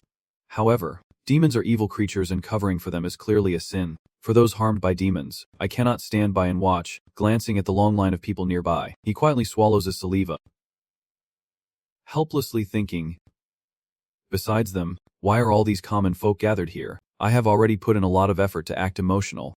If the kid mentions the missing boy in front of these people, it will cause trouble." I quickly raise my hand to block her, sighing to myself, "I need to shut her up." Senung spoke, "I trust this child." Iris stood up, hiding behind him, gently raising her eyes to look at him. She hesitated and thought, "Yes, I have done too much for myself already. I can't let my family be involved in my sins.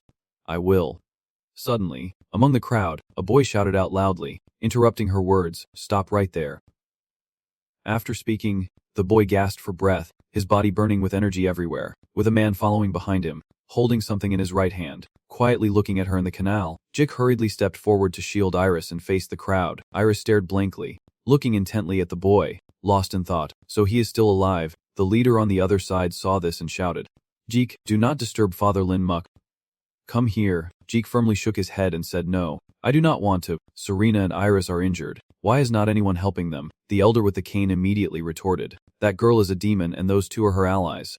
"Jik," the man beside him quickly chimed in, "Stay away from them, Jik. Demons only bring disaster." He kept insisting that the missing livestock was definitely caused by her. Maybe even Jody's death was due to her. Ken's face looked more troubled, his expression tense and annoyed, thinking that if she kept talking like that, even if they escaped this, they would have to leave. He glanced at Jik, muttering to himself, "This kid." Jik lowered his head, gritting his teeth in frustration, and with a trembling voice, he said, "I might not know all the damage the devil has caused, but Iris is not the culprit. The one responsible for the missing livestock is this wolf."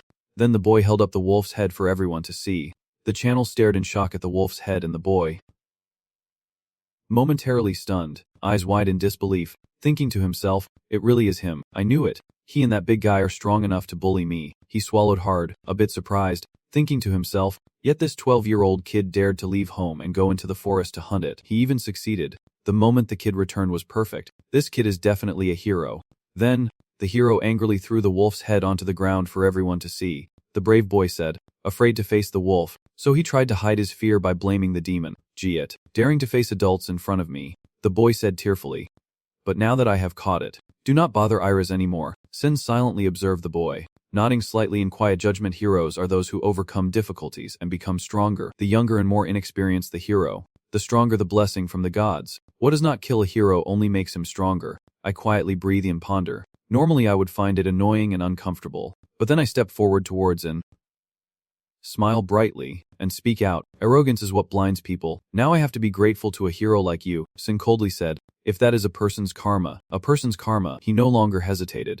Happily thinking that he was taking advantage of his luck, he parted ways in front of Lenin, mockingly saying, "I will take it." Sin saw the trembling face and the look of hesitation on Lenin's face and smirked inwardly.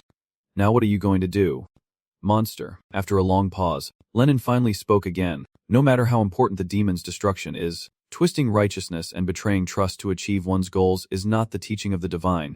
Considering your will, I will postpone the demon's destruction for now. Lennon slowly moved closer to him, and when he was level with him, he whispered in his ear that, moreover, capturing you twice was enough. The priest let go, and the boy was shaken by a tremor, surprised as he watched Lennon's back walk away. Lin quickly responded, winter is not the end but a preparation for a new beginning. Don't you think this is the end? When the demon awakens, I will come back. Ken gently turns around. The wind whispers, darkness will always exist in the night. I will wait for the day you come to find me as a friend. Lun did not say anything more, then walked away from the forest. When he saw him leave in a car, Ken let out a relieved sigh, wanting to scream and cry for a good while, feeling like he had lost several years of his life. The most important thing is that I avoided becoming a common enemy of the entire continent. But now there is an extra problem. He has discovered my true identity. I purse my lips and ponder silently, because I have defeated the strongest person on the planet twice, causing the Northern Church to suffer shame.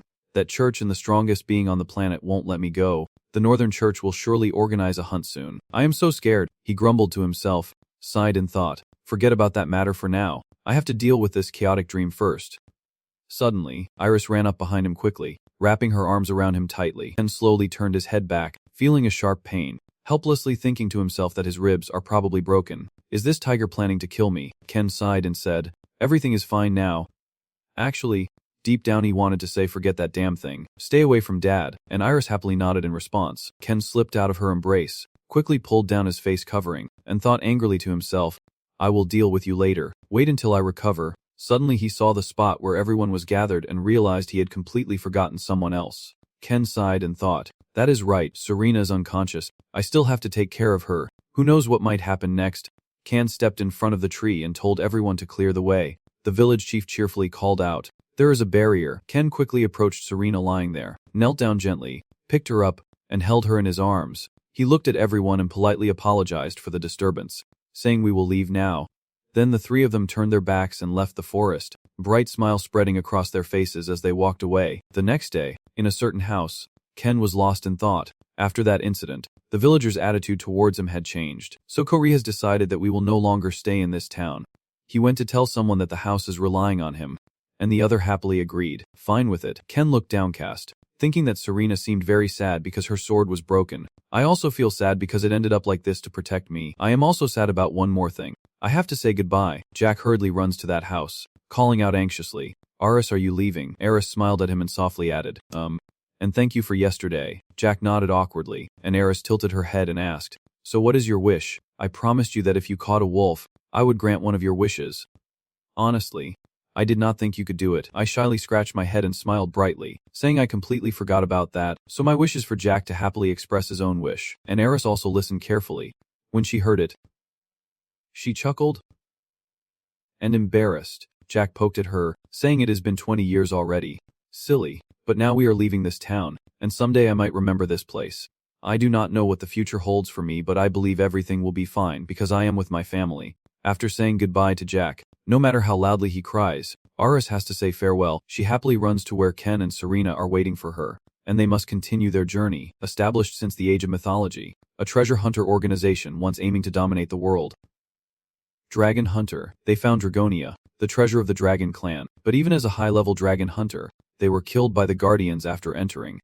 However, except for one person, the channel struggled to stand up, blood and wounds covering his body, coldly staring at the long swordsman sitting listlessly on the ground, and asked loudly, is this your evil deed? He slowly approached it and said coldly, 1,000 years of sorrow cannot be erased even after swallowing hundreds of people. Kanal slowly reached out his hand, wanting to touch the long swordsman, and continued firmly, if that is your evil deed, then I will take it. The long sword master closed his eyes silently, letting him do whatever he wanted. 30 years later, that guardian awakened from a long sleep and began living in this land to find our villain. In a lush green forest elsewhere, the three of them leisurely searched for another hiding spot. After finding their destination, Ken exhaled a breath of relief, looking at their secret hideout with a joyful thought. Finally, we have arrived, our secret base. He turned to remind the others that we would stay here for a few days. Serena softly replied, yes. Iris obediently added, I understand. Suddenly Serena glanced at Iris with a look full of unspoken words, then turned and headed toward the entrance. As if such small details had been seen by the channel,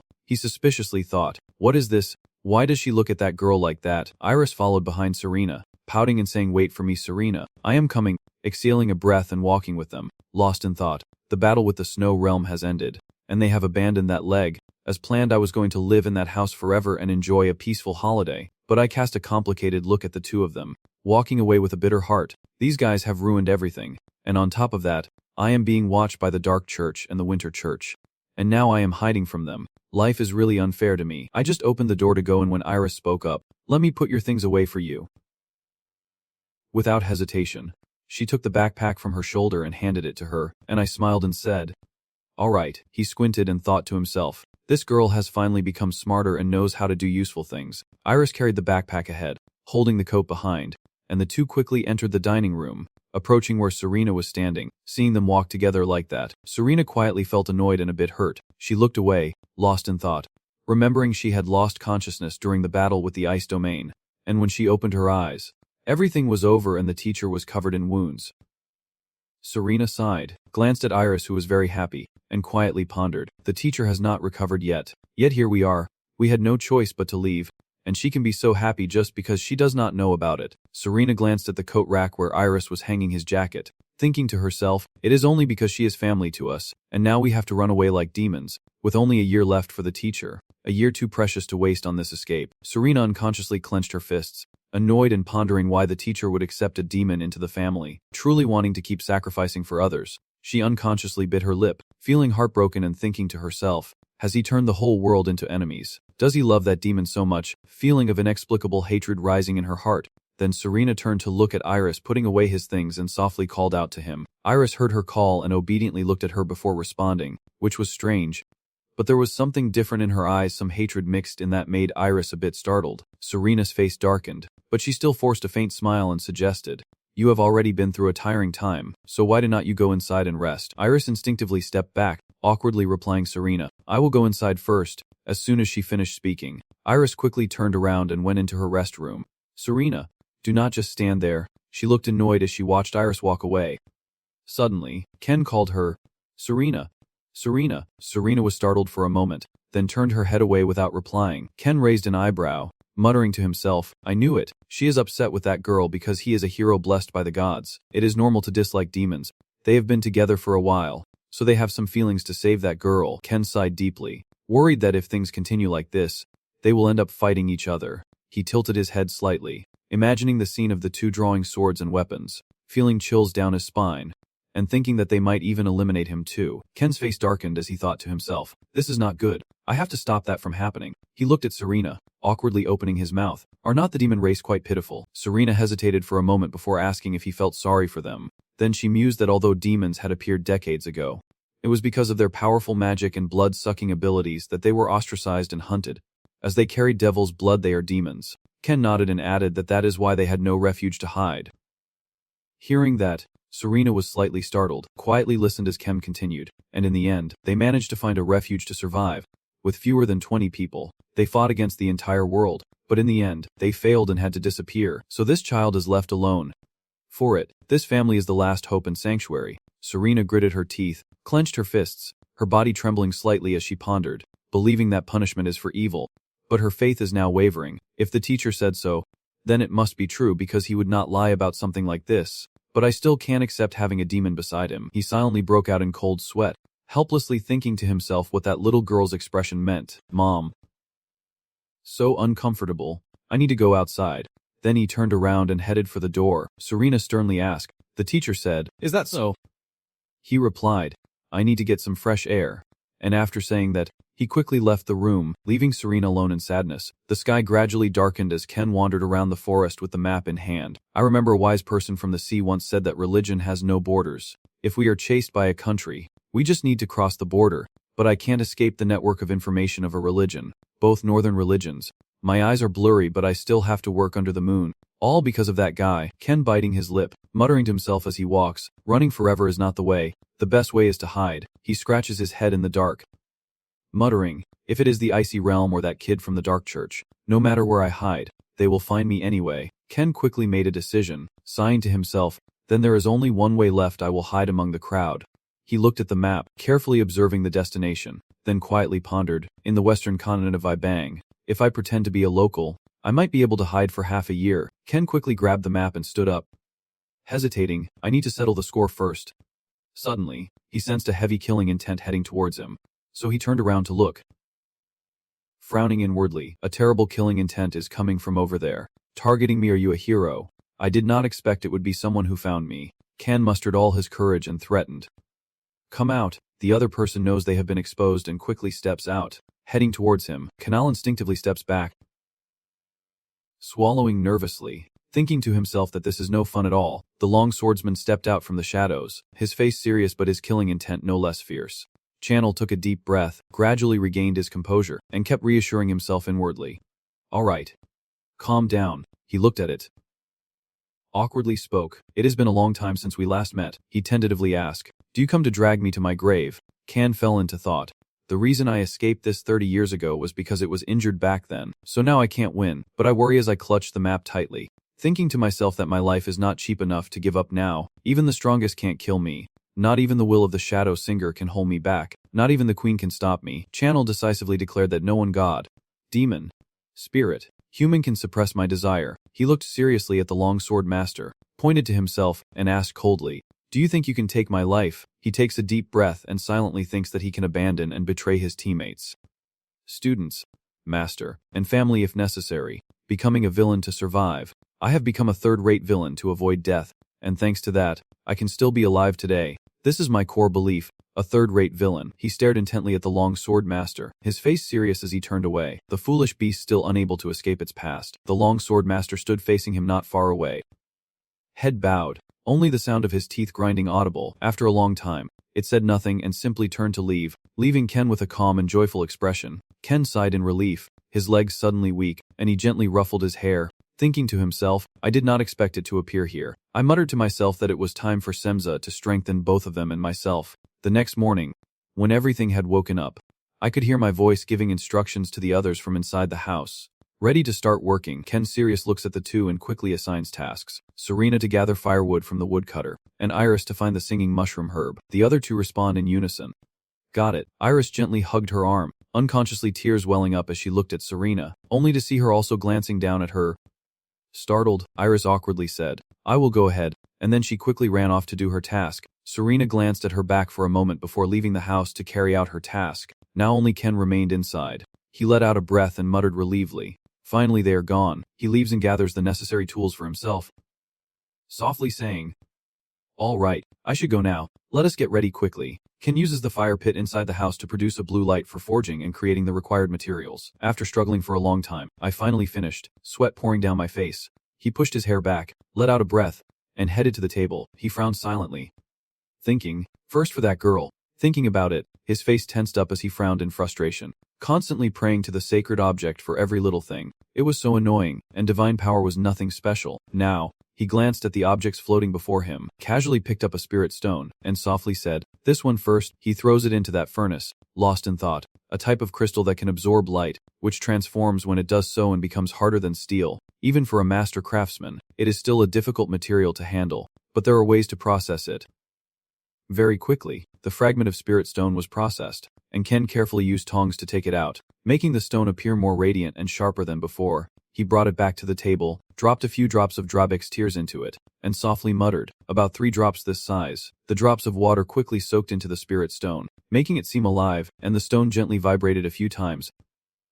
Ken cheered, raising the container of tears to praise. It really works. It is definitely Drabek's tears. Even the hardest materials on the planet will become as soft as mud. This is one of the 7 secrets of the dark hidden river. Ken frowns and tries to guess. If I use this, even with a 3rd grade skill level like mine, I can shape the material into any form I want. Ken frantically kneaded the spirit stone like clay, then sighed and said, This is the limit of my skill. Not perfect yet, but he looked towards the door, muttering, By the way, I need some wood from the stone tree now. When will she bring it back for me? In the forest, Serena carrying her sword, searching for the wood as if it were a mission. After finding it, she swung her sword in a wide arc at the tree, and as it fell, it made a loud crashing sound, and her sword also broke in half. Serena panted heavily, unable to believe her eyes, and she wondered in shock why this happened. Even though she had used swordsmanship, she stared intently at the tree in front of her.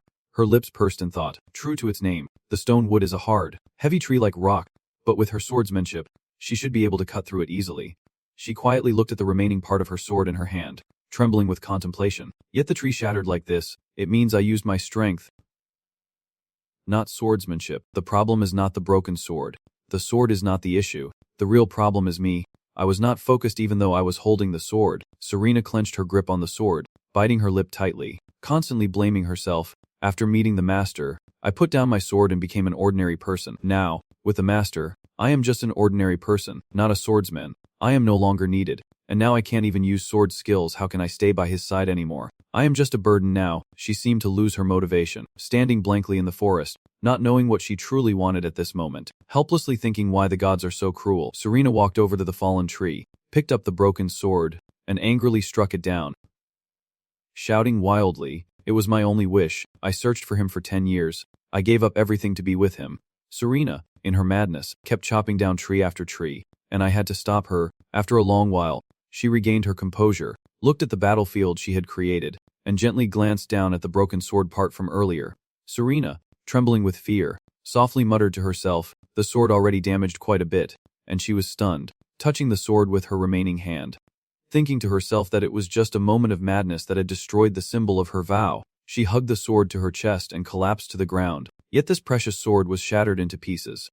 Tears welled up in her eyes as she cried out that she no longer had the right to be with him. Amidst the lush flower field where hundreds of flowers bloomed brightly under the sun, a flower gently floats in the breeze and lands softly on Iris's nose as she leisurely lies down in the field after harvesting the flowers she needed. Iris gently picks up the petal to look at it, lost in thought. Since leaving Senatimo and realizing Serena's gaze has turned cold toward her, which is understandable because she is a demon, Iris sighs softly and sends the petal into the wind to fly away, lost in contemplation. But it feels like this moment is helping her sort out her tangled mind. Maybe because of this flower field, Iris seemed to forget about the world, only wanting to stay forever in this field of flowers. Softly muttering to herself, when was the last time I had such a moment of rest? She pondered seriously. Back when the kingdom of Vong still existed, I could not rest like this because war was happening every day. A long time ago, after killing 38 water spirit imposters and fleeing, I felt the same way. Then a few decades ago.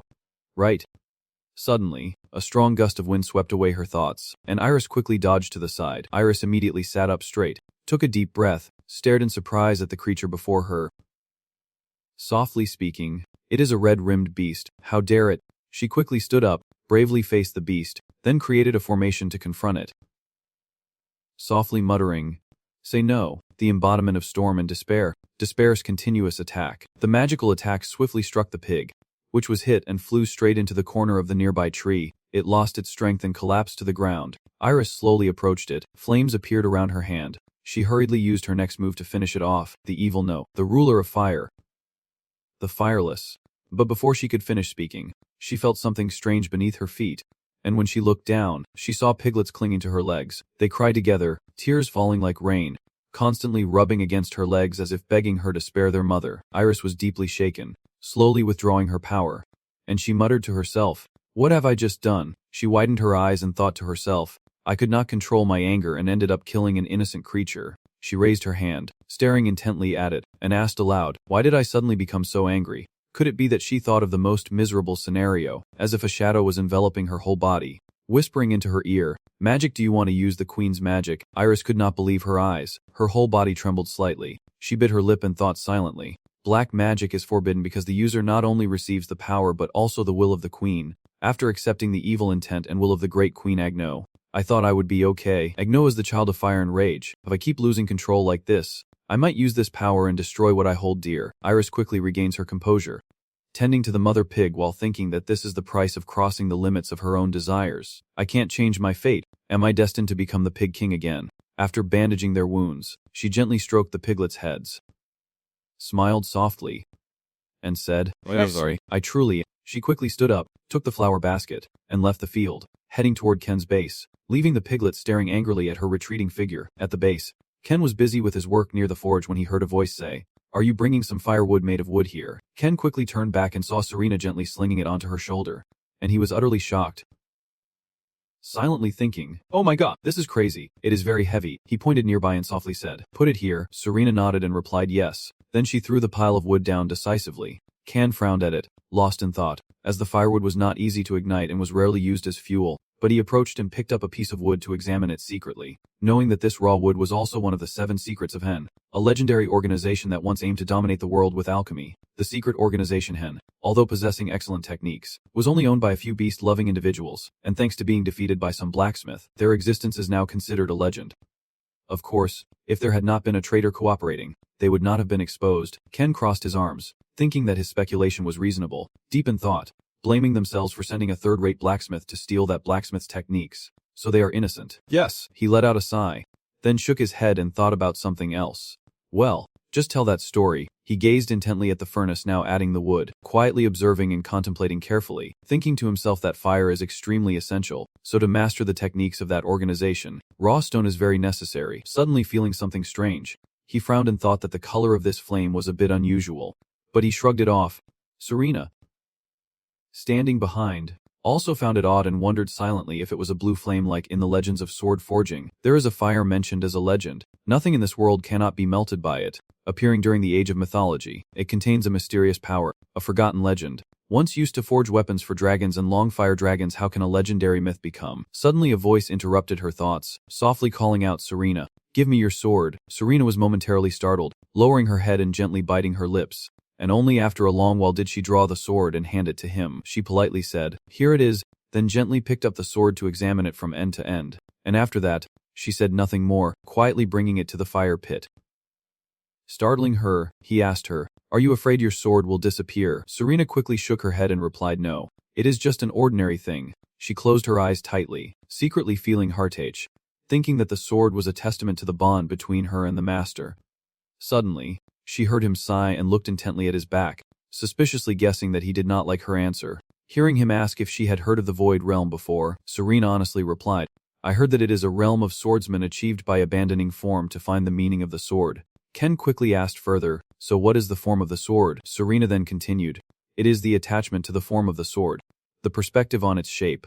Then she heard him ask again, what is the meaning of the sword? Serena instinctively replied, that is the meaning of wielding a sword, the will to use it. Then Ken chuckled softly, turning to face a stranger, frowning at her, whispering that she is a fool. His attitude and words made her a bit surprised. Not understanding why he would say such things to her, he turned back to his original position and softly said, that was a response full of arrogance, not daring to admit her lack of experience. Serena pursed her lips in distress, silently wondering if her teacher knew what she had been through. Then she shook her head in denial, seriously contemplating, no, I am so stupid. How could he know unless he saw it with his own eyes? She suddenly understood and lowered one foot, quietly pondering.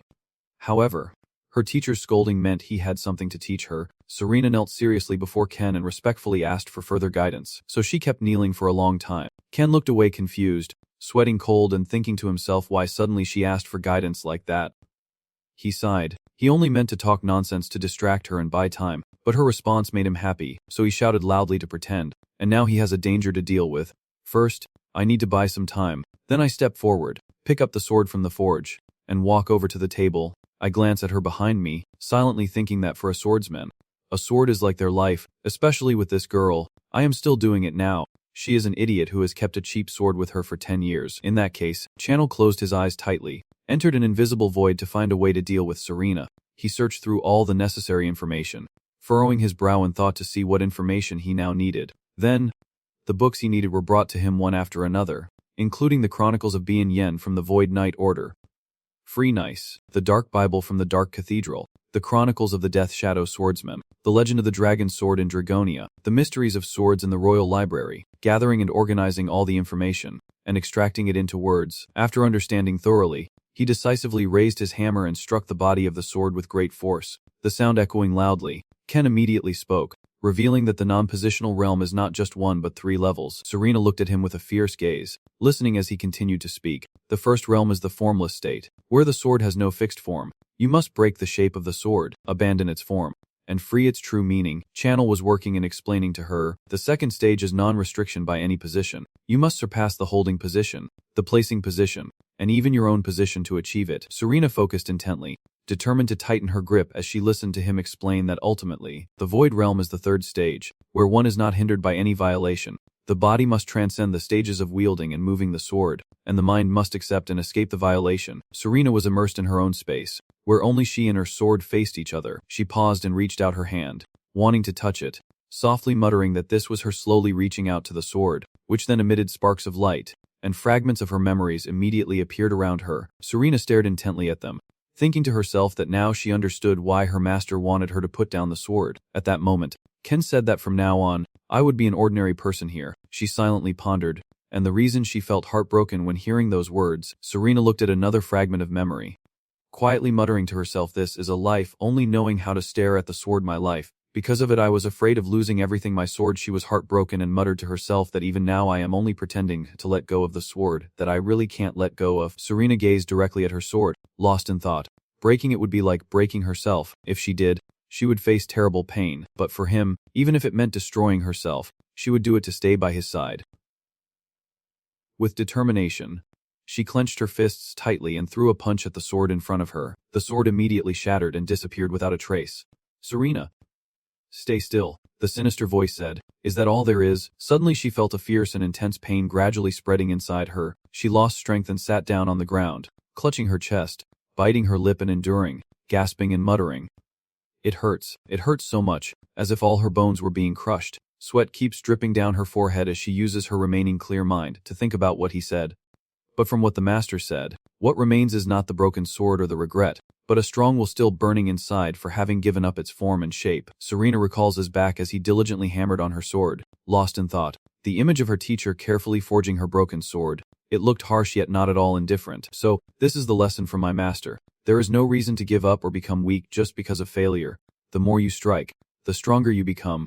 Mixing despair and regret with the pieces of yourself that have shattered, her blood and tears kept flowing. Serena bowed her head in pain, thinking fiercely to suppress them with her burning will and to rebuild herself. After a long while, she let out a breath, looked at her masterpiece, and softly muttered, "It looks fine." He gently picks up the sword, frowning in thought. To outsiders it looks complicated, but in reality it is nothing more than piecing things together, just remembering to stall wisely. "Now I have finished forging the sword." He quickly wiped it with a cloth, then calmly thought to himself that the stone and tears of Drabik are essential items for unlocking one of the secrets of the hidden abyss, a forging technique called the Thousand Strikes Blade. After observing for a while, he suddenly noticed strange streaks. He rubbed his hand over them and realized they were caused by the intense heat of the fire. Ken shook his head, sat down, and sighed thoughtfully, realizing he should have controlled his strength better. Maybe he made a mistake somewhere, but he could not figure it out.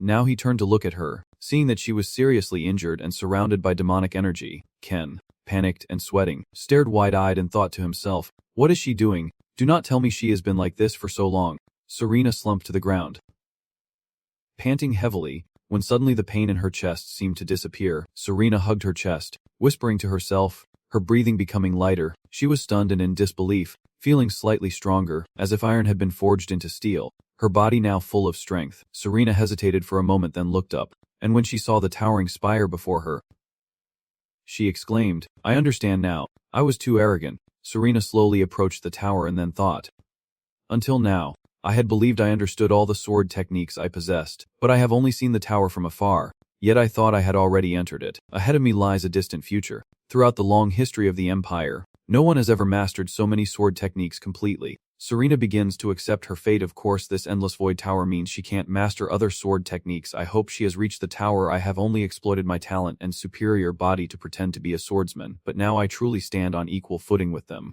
she thought as she reached out to touch the door of the tower. And if she continued climbing, an astonishing scene would suddenly unfold, with a radiant light emanating from the tower as if calling to Serena. Her eyes filled with hope. Perhaps one day she would reach her master's level. In another place, Kan Min pursed his lips. "What should I do now?" His face was emotionless, but inside he was screaming, "I am speechless." Kan's face twisted with anger. How could this happen? Turning to the side, he saw Iris arrive, and immediately broke out in a cold sweat. This girl, he sighed to himself, just in time. While Iris was clueless about what she had just stopped doing, the channel was not serious at all. "I was just pretending to teach that little girl." And then he called out, "Iris." Iris responded blankly, "Yes." His expression became serious and asked, "Do you know the difference between magic, sorcery, and the way of the demon?" Iris only nodded and admitted, "No." He took the basket of flowers and explained, "Magic is restraint, sorcery is obedience, and the way is completion." He turned away from them to analyze, saying that when controlled by a demon it is called magic, when equal to a demon it is called sorcery, and when mastering a demon it is called the way of demons. The reason no demon masters have appeared so far is because of the excessive constraints imposed by demon seals. Channel took the basket of flowers that Iris had gathered, and he said that demons are not necessarily evil, and evil is not necessarily demonic. Under Iris and Serena's confusion, he continued, "So only by understanding the true nature of demons can the path of the demon be begun and completed." Kan crushes the purple flowers in a mortar. Sin arises from thoughts, evil hides in the mind, and demons dwell in the heart. Without understanding this, one can never reach the way of the demon. Today the sunlight is truly brilliant, your words blend with the atmosphere. And thoughts take shape, the mind leads to understanding, the heart shapes the self, and those who realize this can attain the way. Finally, the channel concludes with a phrase, a legend passed down from Manhwa, once located in the eastern-western sea. Hoping it will help you, Iris heard these words as if a new horizon had opened. If the demon is your destiny, then accepting the demon is also a path. The symbol of Nazi Germany appeared in her mind. When I reach the demon path, I will be able to control the aftereffects of black magic. That country of man was just a legend. If that rumor truly came from there, it would surely be useful. Iris suddenly noticed something unusual. But facing the dead man, she wondered how Kos knew all this. The potion she prepared earlier was ready, so let us begin. He dabbed some on his sword. Channeling reassurance. Knowing that the little one's consciousness had not returned yet, so she probably would not bother him, he began to chant, and Iris nearby immediately recognized. Wait. That is, the channel is emitting a strange, unfamiliar language. He places 2 fingers on the sword, and a blinding golden light radiates from it. As she looked at the lines of writing, Iris was surprised. It was a spell. According to her memory, it only existed in countries with a long history, possessing mysterious and arcane power. The spell. Finally, Iris questioned and realized he was a sorcerer she admired with a mix of awe and fear.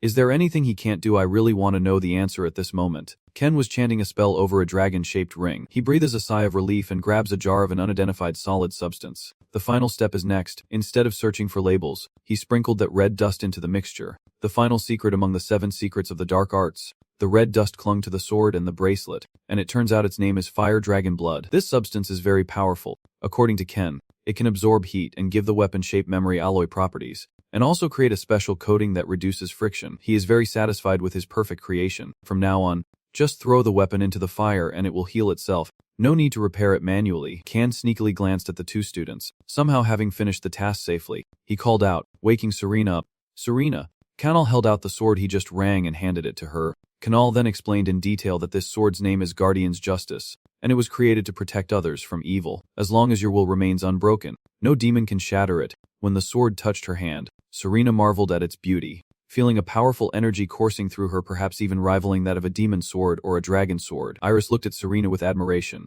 and Channel would not let her be at a disadvantage. Iris. Take it, Iris suddenly replied. Strange. Ken took out the bracelet to introduce it. This bracelet is called Long Cheyenne. It is a symbol of ruling over evil. As long as you want, no evil can bind you. Iris was overjoyed. Even knowing she was a demon lord, she still received such a treasure. Both of them looked at each other at the same time. Serena understood and smiled warmly. Iris also smiled to herself. I want this. The atmosphere is so warm that Iris silently thinks, being beside them.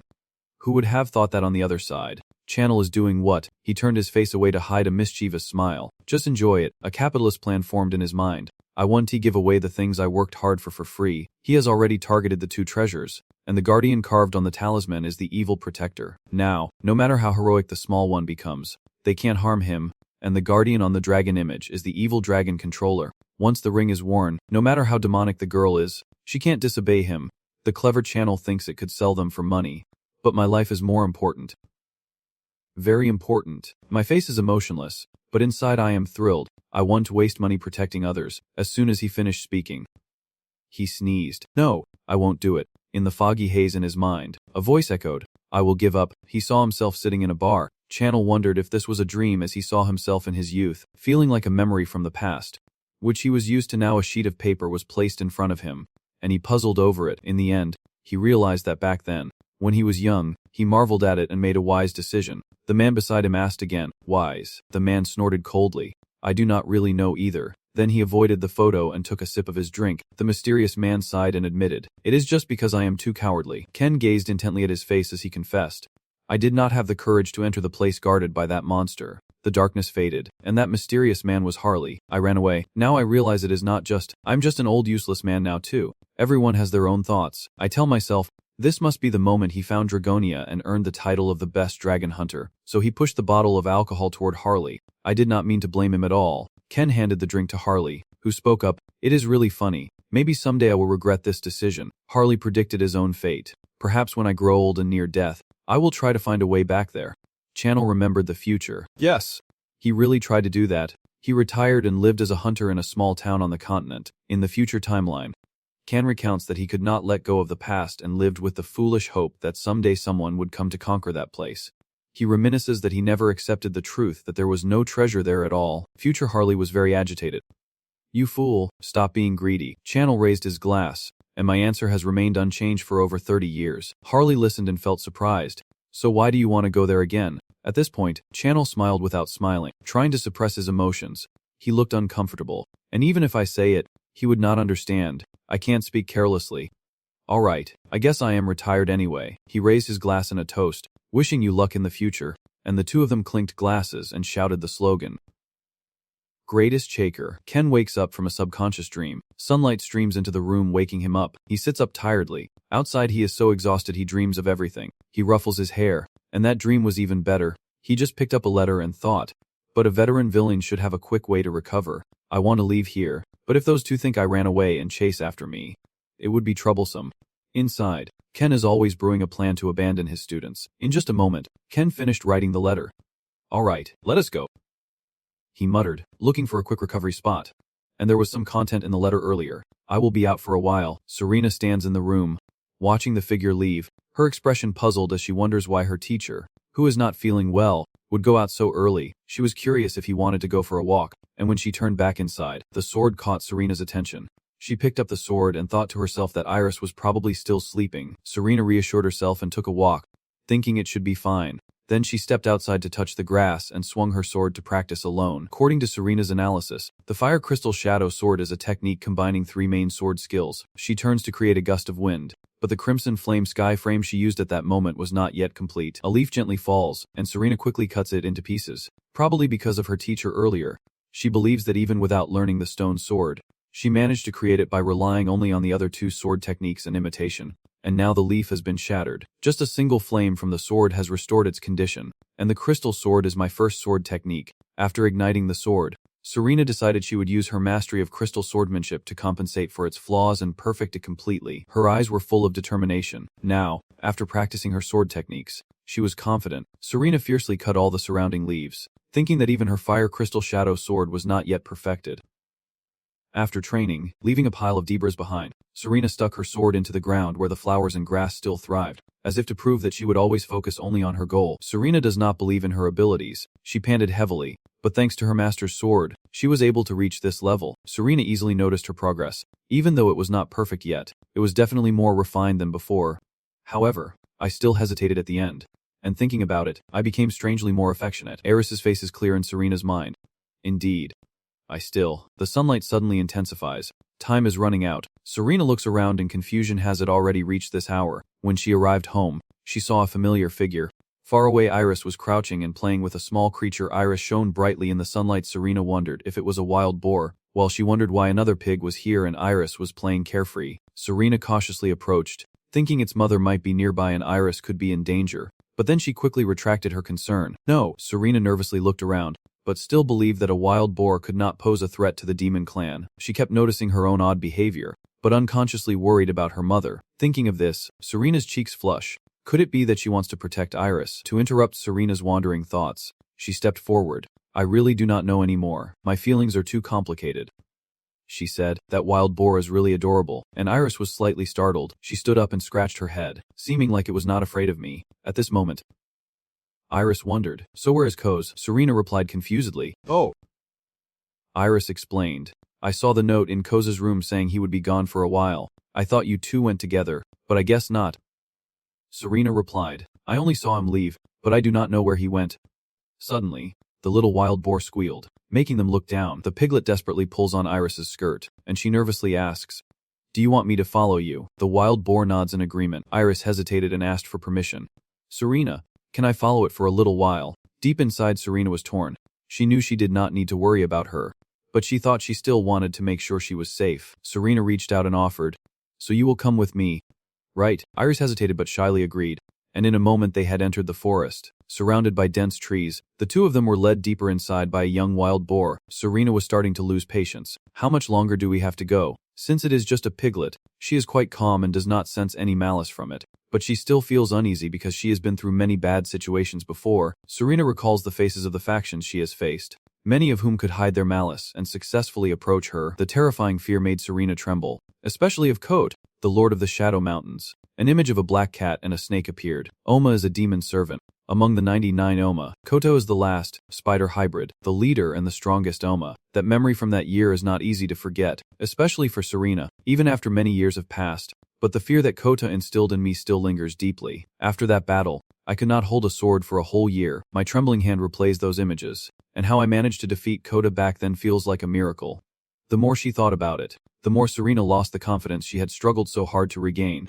And even now she still did not have enough confidence to beat her again, despite Koto being so strong and ruthless. But until the very end, I still could not sense any malice from her. That thought made her quite distracted, which is why I should not let my guard down. The forest bird suddenly chirped, breaking Serena's train of thought. Even though this small creature meant no harm, her eyes sparkled brightly as she looked around. Could this place be? From afar, you can still see steam rising through the trees. Serena felt like she was reaching the gates of heaven, and she excitedly thought to herself, a natural hot spring. While Serena opened her mouth in surprise, hot springs are usually only found in the eastern part of the continent. I never thought there would be one here. Iris exclaimed, Serena is in great danger here. Serena confused, huh? Danger what? Iris frantically explained that the hot natural water must be affected by the evil spirit. So we should leave quickly. Serena was stunned for 5 seconds after hearing this. After a moment of silence, she burst out laughing. Serena's exaggerated laughter made Iris feel confused. Iris is panicking and has arrived. Serena, we need to get out of here. Serena immediately reassured her. It is okay, Iris. That is just a hot spring current. Iris becomes even more confused. Hot spring. Serena laughed and explained that it is occasionally found in the east. I heard it helps reduce fatigue and improve skin, and she said it is quite hard to find, even the volcanic regions of the Far East. We received a wonderful gift. Hearing that, the wild boar piglet lifted its head proudly. Only then did Iris let out a sigh of relief. Serena looked at her junior with a caring gaze. It seems like she has some plans in mind. At this point, she calmly suggests, let us go and see how it is. Iris's heart skipped a beat. In the awkward atmosphere, her face flushed red. Now, the two sisters just enjoyed the hot spring while the teacher on this side faced his miserable fate. Sen is standing on the edge of a cliff. He mutters and curses. Damn it. At this moment, Ken looks down into the abyss deep and terrifying. Why is this just a cliff here? He holds his head, lost in thought. What should I do now? The way to the hot spring is blocked. Legend says that 1,000 years ago, a hole was created by the war between demons and gods. The hot spring connects all the way to Agnata, the flow of hell, and it is said that it once spewed fire. The channel believes that after the demons were sealed, water began to erupt from the opening and underground channels are interconnected. He thought to himself, that is probably why most of the hot springs are concentrated in the east. Channel explains that because the east is the main area damaged by Agnata's flames, the hot springs there are remnants of destruction, so their effectiveness is not very good. The blue eyes of the channel see through our hearts. He continues, but in other areas they are not like that. The hot springs outside the east are holes used by demons to draw power from hell. Then the hot spring glowed with strange streaks of light, and I realized they contain pure demon power, even a small portion of the river's strength. I stood there pondering, so they can fully heal wounds and illnesses, and even awaken the potential of some people. Channel added that the herbs grown in the backyard were not enough, so when he found the hot spring, he should dig up some nearby herbs. He muttered to himself about the constant chatter, feeling a headache coming on. In the end, I did not have the courage and had to give up, but oh well, choosing the safe path is better. Suddenly, I heard something. What is that sound? That muffled noise. A wild boar suddenly appeared behind him, its fierce look making Ken jump in shock. Oh my god, I am so scared, I am turning pale. A wild boar coming towards me like death, with everything hanging by a thread. Ken prays. Damn it. I did not even bring a sword. He has already retreated a meter into the abyss. With no way out, Ken looks down into the deep, tragic abyss. Feeling helpless with no way out, he tries to calm himself, thinking, okay, stay calm. No matter how fierce this pig is, it probably won't charge toward the cliff. As soon as he finished speaking, the wild boar suddenly charged forward, fate truly playing tricks on people. The fierce wild boar with sharp teeth and blazing red eyes. The wild boar charged all out. But at the moment it reached, Ken quickly dodged to the side. If he had been a second slower, he would be dead by now. Ken barely escaped with his life. Damn it, that crazy pig. He ran for his life. Did not you see the cliff? Desperation shone in Ken's eyes. The wild boar keeps playing chase with him nonstop. Ken turns to face the boar, aiming to settle it once and for all. Right now, he tells him to fly into the air. Ken focuses on the target landing. Finally, he uses Dayan combined with a kick to land on the wild boar's body. Take this. Poor wild boar was thrown far away, but this blow still did not satisfy Ken. You monster. Surprisingly, even after the dust settled, the wild boar still stood firm. Ken was amazed. Can you really survive after eating the shadow image? That is the strongest blessing. Ignoring the fierce pig, He calmly thought that the all-out attack tactic had failed, and this place was too dangerous for a hit-and-run strategy. He looked back, and since that is the case, he waited for the wild boar to get close to the cliff and suddenly jumped up, only able to lure it to charge down the rocks. Ken laughed confidently, saying, "See, do not underestimate a seasoned villain." Not long after, he was accidentally caught by the wild boar's tail. By the time he realized, it was already too late. In the end, Ken and the wild boar plunged straight into the abyss. He looked up to the sky and asked, "How am I supposed to live now?" The heavens turned a blind eye, and he regretted late. Damn it. With fierce vitality, he clung to a branch, unable to die like this. However, the wild boar's tail still held on tightly like glue. Ken clings tightly to the branch, alive, but life is not like a dream. Before he could settle down, the branch cracked, his face turning pale. "No, wait, even if the ground is weak. It should not be like this." Ken desperately begged for help. "Please do not." But the tree trunk burst open, and he fell freely along with the wild boar tied to his leg. Ken cried silently, "All of you, oh 90 evil guardian demons. If you won't protect me, then do not curse me with bad luck either. You bastards." Back at the hot spring, Serena's sword and luggage are on the shore. Droplets of steam drip down the leaves. Next is the soul. No, the beautiful natural scenery. Serena enjoys the moment soaking in the hot spring, feeling truly blissful. She thought to herself that she could feel the fatigue fading away. Suddenly, Serena's voice appeared in her mind. If only the teacher was here too, that would be perfect. At this moment, she turned to look at Iris, who was very shy. Iris looked pouty and said, "Why did it turn out like this?" Serena just smiled at her innocence and asked kindly, "Do you feel comfortable?" which startled Iris, her face flushed with embarrassment. Then Iris replied softly, feeling truly warm, and she fell silent for a moment. Finally, she dared to speak up. "Are not you embarrassed at all?" Serena chuckled and said, "That is right, she is very amused. I used to experience camping and living in a community before, so now I am fine." Iris realized that. She admitted, "I have never shared a bath with anyone before." Iris suddenly spoke. "Hey Serena." Serena replied, "Yeah." Finally, Iris opened up a little. "You know, I am a demon." Although hesitant, Iris sat cross-legged and thought that humans were enemies she had to fight against, because since birth, the two sides had always been at war. Now, Iris confesses that living with Kos has taught her that she does not need to hate all of humanity. "It turns out I am just a naive little girl like any other human child, and thanks to Serena, who has always helped, cared for, and smiled with me, I finally realize I can also feel safe when I am with someone." Hope shines in Iris's eyes, so she smiles and confesses to Serena that she is truly happy to be part of the family with Serena and Kos. After hearing these words, Serena was a bit stunned and felt ashamed of herself. How could she turn away from a cheerful child like that?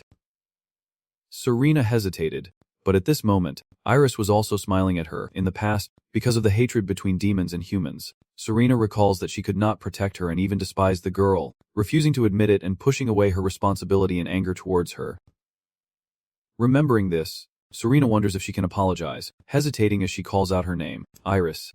Suddenly, a sharp instinct told Serena something was wrong, and she instinctively looked up in confusion at Iris. Serena's face darkened. How could this be? She suddenly grabbed Iris's hand and pulled her away, ignoring her wet gun. Serena called out, "Iris, come quickly." But everything was a step too late. Countless large rocks kept falling onto the two of them, blocking their escape with no space to run. Serena had no choice but to carry Iris in her arms to move more easily. She gently dodged the falling rocks from above, but carrying the extra weight made it quite difficult for Serena to move. After struggling for a while and starting to breathe heavily, Serena looked around at the terrain, but there were no gaps. She thought for a moment and then said, "Iris, hold on tight." Iris was confused and asked, Avoiding a small shell, she narrowly escapes a falling coconut hitting her on the head. Luckily, Serena quickly dodged. She kept jumping left and right, just needing to break the rocks apart violently. Serena uses the cliff as a foothold to jump higher, creating a gap. Finally, she lands on the highest point where no loose rocks remain. Serena breathes a sigh of relief, while Iris is dizzy and almost fainting. Looking at the ruined scene, she wonders if it is over. Serena is confused. The cliff suddenly collapsed, but she is glad it only fell apart partially. She thought to herself that if the entire cliff collapsed, even using all her strength, she would not be able to do anything. Iris is shivering. "It is so cold." Serena replied, "Wait for me a moment." She helped Iris put her clothes back on and asked, "Iris, are you okay?" Serena smiled sincerely. "Thank heaven. Now we should head back." But her face darkened once again. Iris called worriedly, "Serena," but Serena raised her hand to block her. "Iris, step back." When Serena looked behind, she realized her sword had probably been knocked away by the earlier shock. Her face was terrified, but now I do not have time to look for it. Serena could sense the presence beneath the stream. Among the things that fell here, she sensed an unusual creature. Something was off. The stream quickly turned red with an unidentified viscous substance. Serena and Iris cautiously approached, blood nearby suggesting the wild boar was nearby. Serena froze in fear as the water below the stream churned violently. At this moment, Serena clearly sees the abnormal creature. It is the mad wild boar, still alive and even more berserk. It charges across the riverbank. The image of the wild boar is truly fierce and unusual. Iris calls worriedly. Serena stands unwaveringly in front. Fighting this thing with bare hands is clearly reckless. She clenched her fists, channeling her strength from within, but behind her was innocent Iris, and Serena was determined to protect her. She disregards everything and decides to handle it alone. With no other choice left, Serena throws a direct punch to break the wild boar's chip. The impact created a massive shockwave that made the boar retreat. The wild boar was immediately stunned by this power, but she was not sure about her next punch. Serena, once human and now much weaker, struggled even with her trained arm.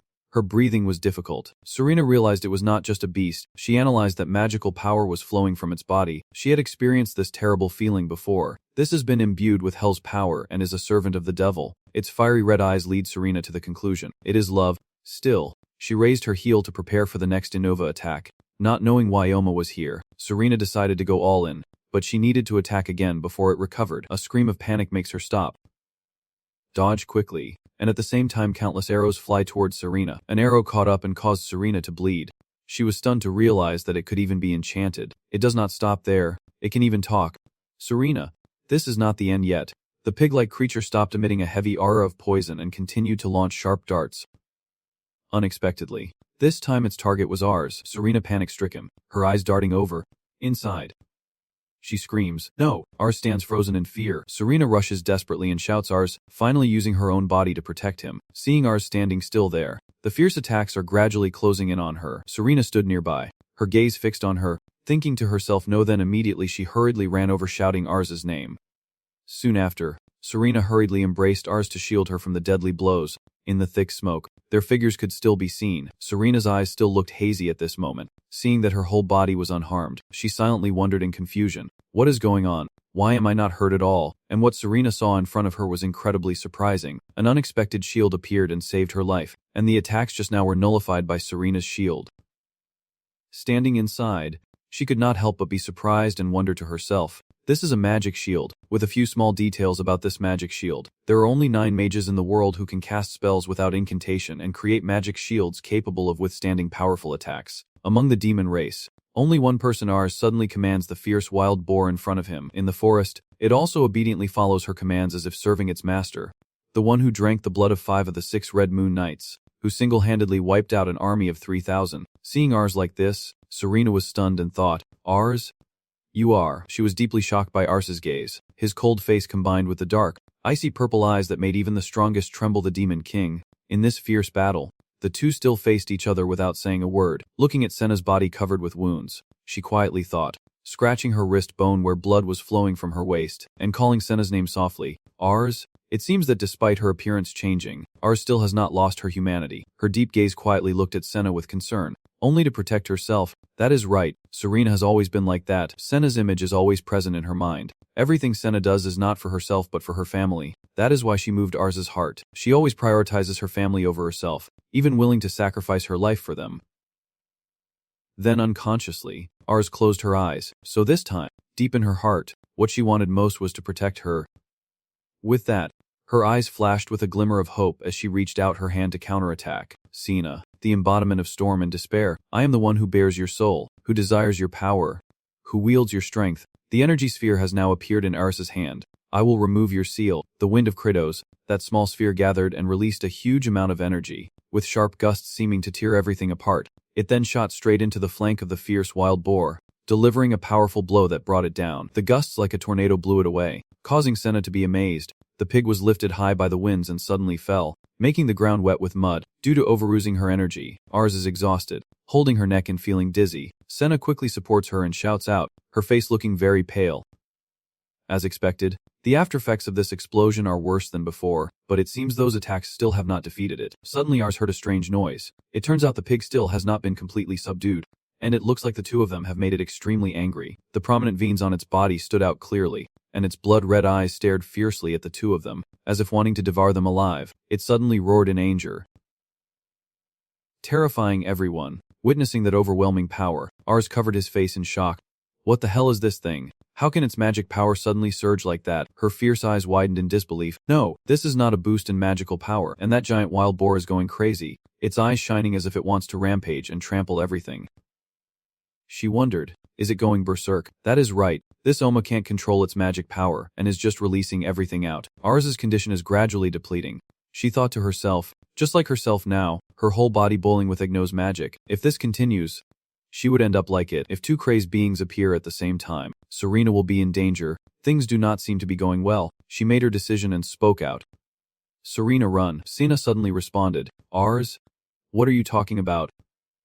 Ars replied, even with my current condition, I can still buy you some time to escape from here, so quickly bring Kos here. Seeing Ars determined to protect her, Sena stood silently for a moment, then thought to herself, I know, if this is a battlefield, Ars's decision makes sense.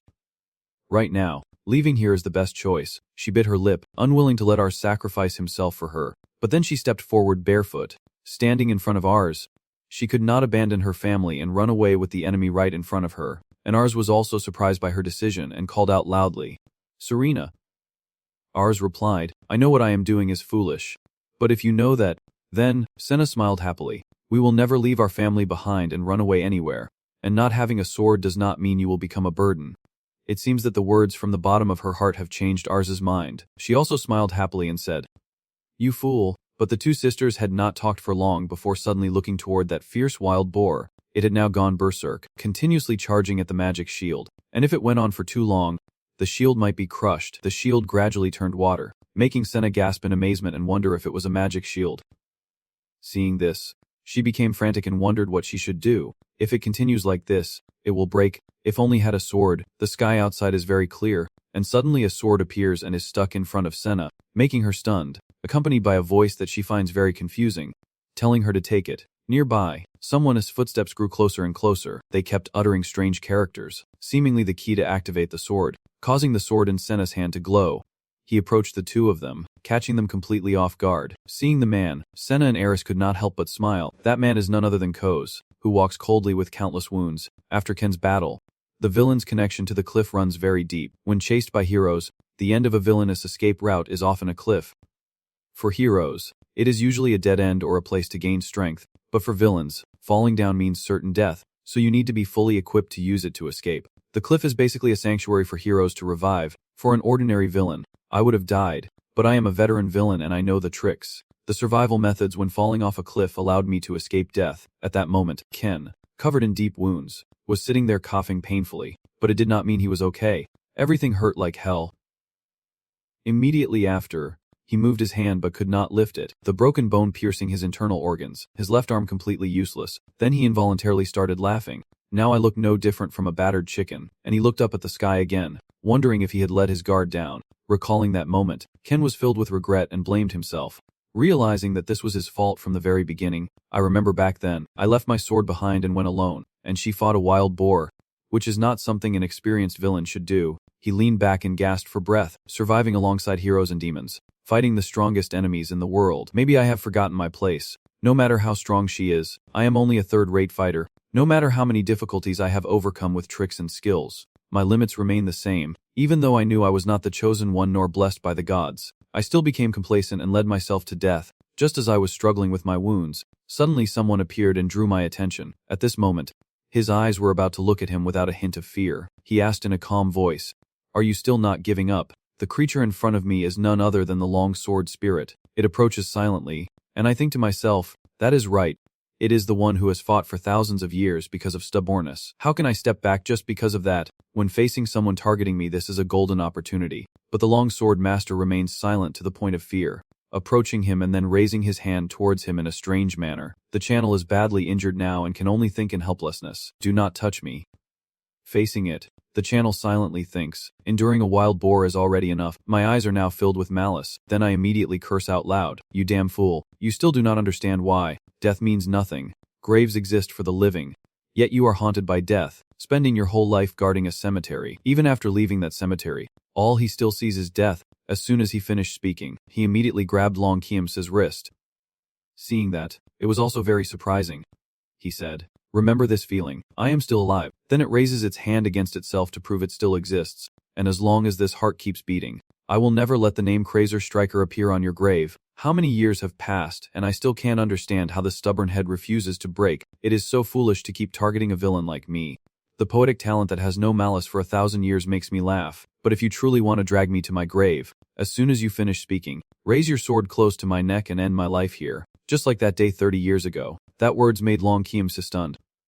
Keep going, Ken shouted loudly. Show me your malice one more time, you foolish beast guarding the family's graveyard. As long as you do not realize your own malice, you will never achieve your goal in front of me. If you are not willing to do that, then get out of here, you poor beast. Long Kiam-se just took a breath after hearing that, and then it also let go of everything and quietly walked away again. At this moment, Channel thought to himself, so now, have you given up? While he did not know what to do, he suddenly saw a red flower branch nearby. He thought to himself, that is it. He gritted his teeth and endured the pain, trying to reach for the flower branch. Alright, no matter who tries to stop me, until I stop breathing, I try my best to grab the red flower in front of me. I absolutely will not give up on living, and after much effort, I finally managed to pick it, and at this moment, he held the flower in his mouth and tended to his wound, hurriedly stuffing the flower into his mouth without hesitation, as the primordial blood had poured all its effort into creating this flower. Suddenly, his eyes slowly opened, showing extreme discomfort. This flower can become a poison, medicine, holy remedy, or even a hallucinogen. It is an extremely complex herb that requires careful refinement. Even knowing the secrets of primordial blood or the path of life, using it recklessly like this makes it impossible to control the toxicity, let alone detoxify. The price of swallowing something like this, the ingredient of the electric dragon, is not light at all. After eating that flower, he seemed to feel extremely uncomfortable in his body. He silently thought, damn it, it feels like my muscles are being torn apart and my veins are bursting. Suddenly, I felt as if my body was being ripped apart. His whole body was racked with pain, to the point of feeling like he was dying and coming back to life. The continuous torment made him collapse. Sweat beads form lightly on his channel, and the veins become visible along with it. This pain has brought him to his knees, and his hands cling to the ground. This is all he can do, but for that reason, he did not give in. His pale eyes hardened as he braced himself against the pain, and those veined hands also clung to his chest. Wanting me to die, he silently thought. Close to death. I have been through that countless times, but I have overcome everything. Even if my limbs are cut off or I lose my senses, it is okay as long as I can keep living, no matter what I have to sacrifice. As long as I can keep living, I will never give up and will survive until the end. That is why I became the villain, the one who only looks at themselves in this world, the miserable one who only pursues their own survival. This is the worst villain I know, the one who never dies. Chap 68. In the forest where the channel is resting, a strong wind blows causing the trees to sway as if about to fall. The channel is on a cliffside, surrounded by chaos. It seems I almost lost my consciousness. Blood-flower tears. Eating it causes terrible pain. Although my body was in great agony at that moment, now I have gained sharper senses, but in return, my 5 senses become more sensitive than ever. I feel a faint misty aura swirling around and sounds echoing from the void, vibrations from the ground. Then, he closes his eyes to sense the fleeting sense in the air, the taste of the moving atmosphere on his tongue, using the information gathered from the environment to reorganize and infer, then immediately opening his eyes, he sees only trees and cliffs around him, but he can sense a distant battle sounds of a fight. Seeing that the situation was unstable, he closed his eyes tightly and thought. Besides, no thought or calculation in the world is perfect or absolute. In his mind, he was gradually analyzing, as if he had foreseen something, calculating and imagining thousands of scenarios, but all of them were about his terrible and hopeless situation. If there was even one scenario where he could survive, he had to find it. After sensing it, he opens his eyes wide, and the light reflected in his pupils reveals that the source is a nearby tornado. At the same time, strong gusts of wind from the tornado rushed toward him and passed by, forcing him to shield his eyes. However, Can still smiled smugly, having found it. Without hesitation, he continued to move forward. Each step he took was heavy as he crossed through the forest. After walking for a while, he saw a sword stuck firmly in the nearby cliff. His eyes became determined, and he understood. My mind, relying on my 5 senses, has become more sensitive and has broken through this fog. This is the only way, I think. And Channel draws his sword and heads straight forward. Then he gathered his energy and swung it powerfully towards the distant place where Senna and Eris were fighting the wild boar. To ensure his survival, after a spin of the sword, it was embedded into the ground near Senna and Eris, and he sensed it. He thought to himself, good, it landed exactly where I wanted. Then suddenly he opened his eyes as if sensing something was happening. But it seemed not only that he could feel it, he could also see from afar as if he had opened a third eye. Why are you two just standing there like idiots? From afar, he thought, annoyed. I already told you to handle it yourself. Just take it. After seeing Senna pick up the sword, he finally breathes a sigh of relief, finally holding it. Should have done it earlier. It seems his plan is to control the sword remotely. Activate it, and summon the guardian demon.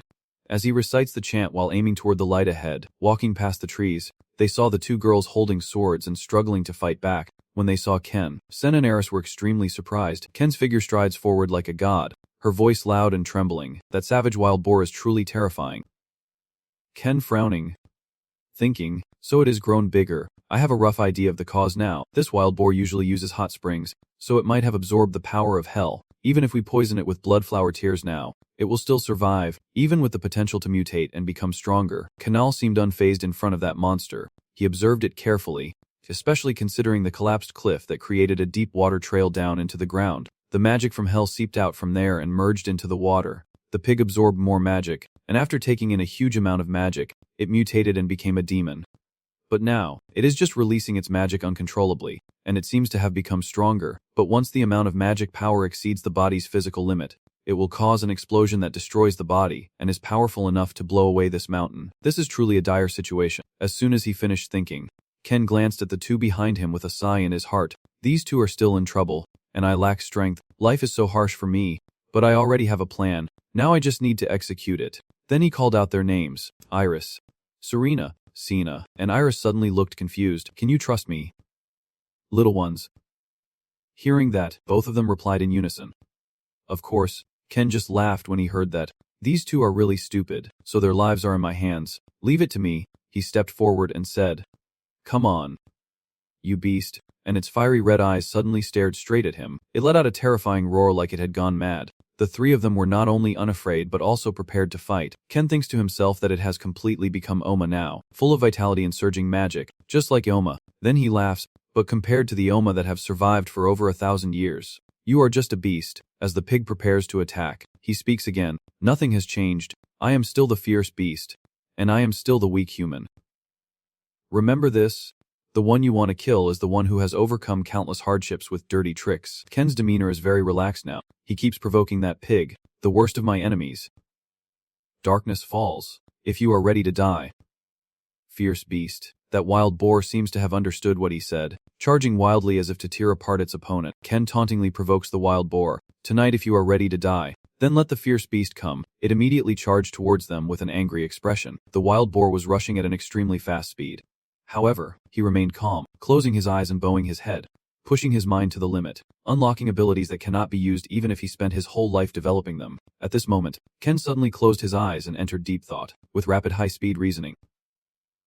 Instant judgment, multi-threaded analysis, and absolute deduction. 1 second later he opened his eyes and thought that when those abilities are awakened, mental power would surge dozens of times.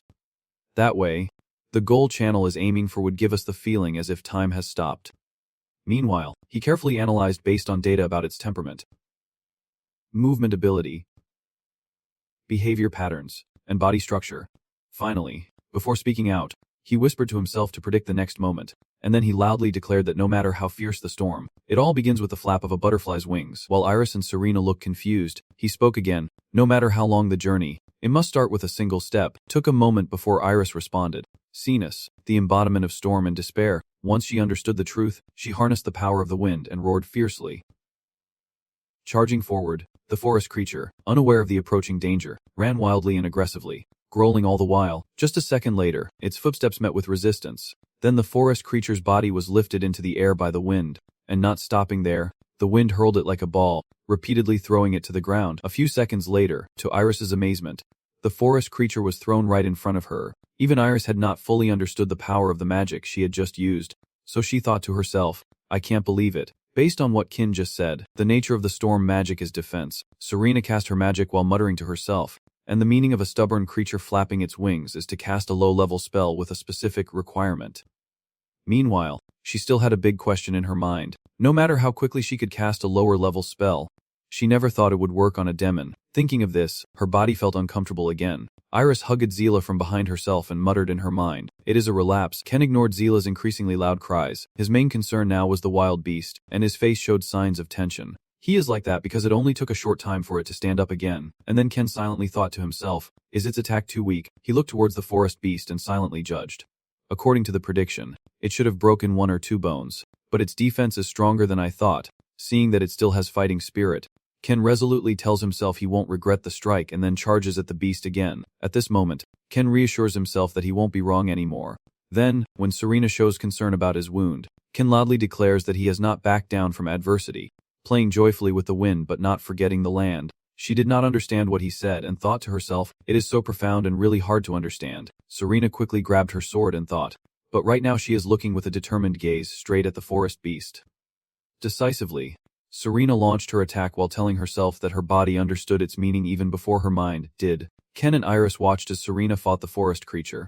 Even so, Iris is still worried about her teammates. On the other hand, she is also thinking that what he just said is really hard to believe. Iris thought about Ken's words, facing adversity without retreat. Rain playing with the wind but not forgetting the earth. Then she silently analyzed in her mind. The stone representing strong magic, the rain symbolizing the flow of magic, the wind representing the explosion of magic, and the earth symbolizing the magic that has escaped. Unconsciously, Iris looked at her hand with a hesitant expression, thinking that he was telling her not to control her magic but to unleash it even more.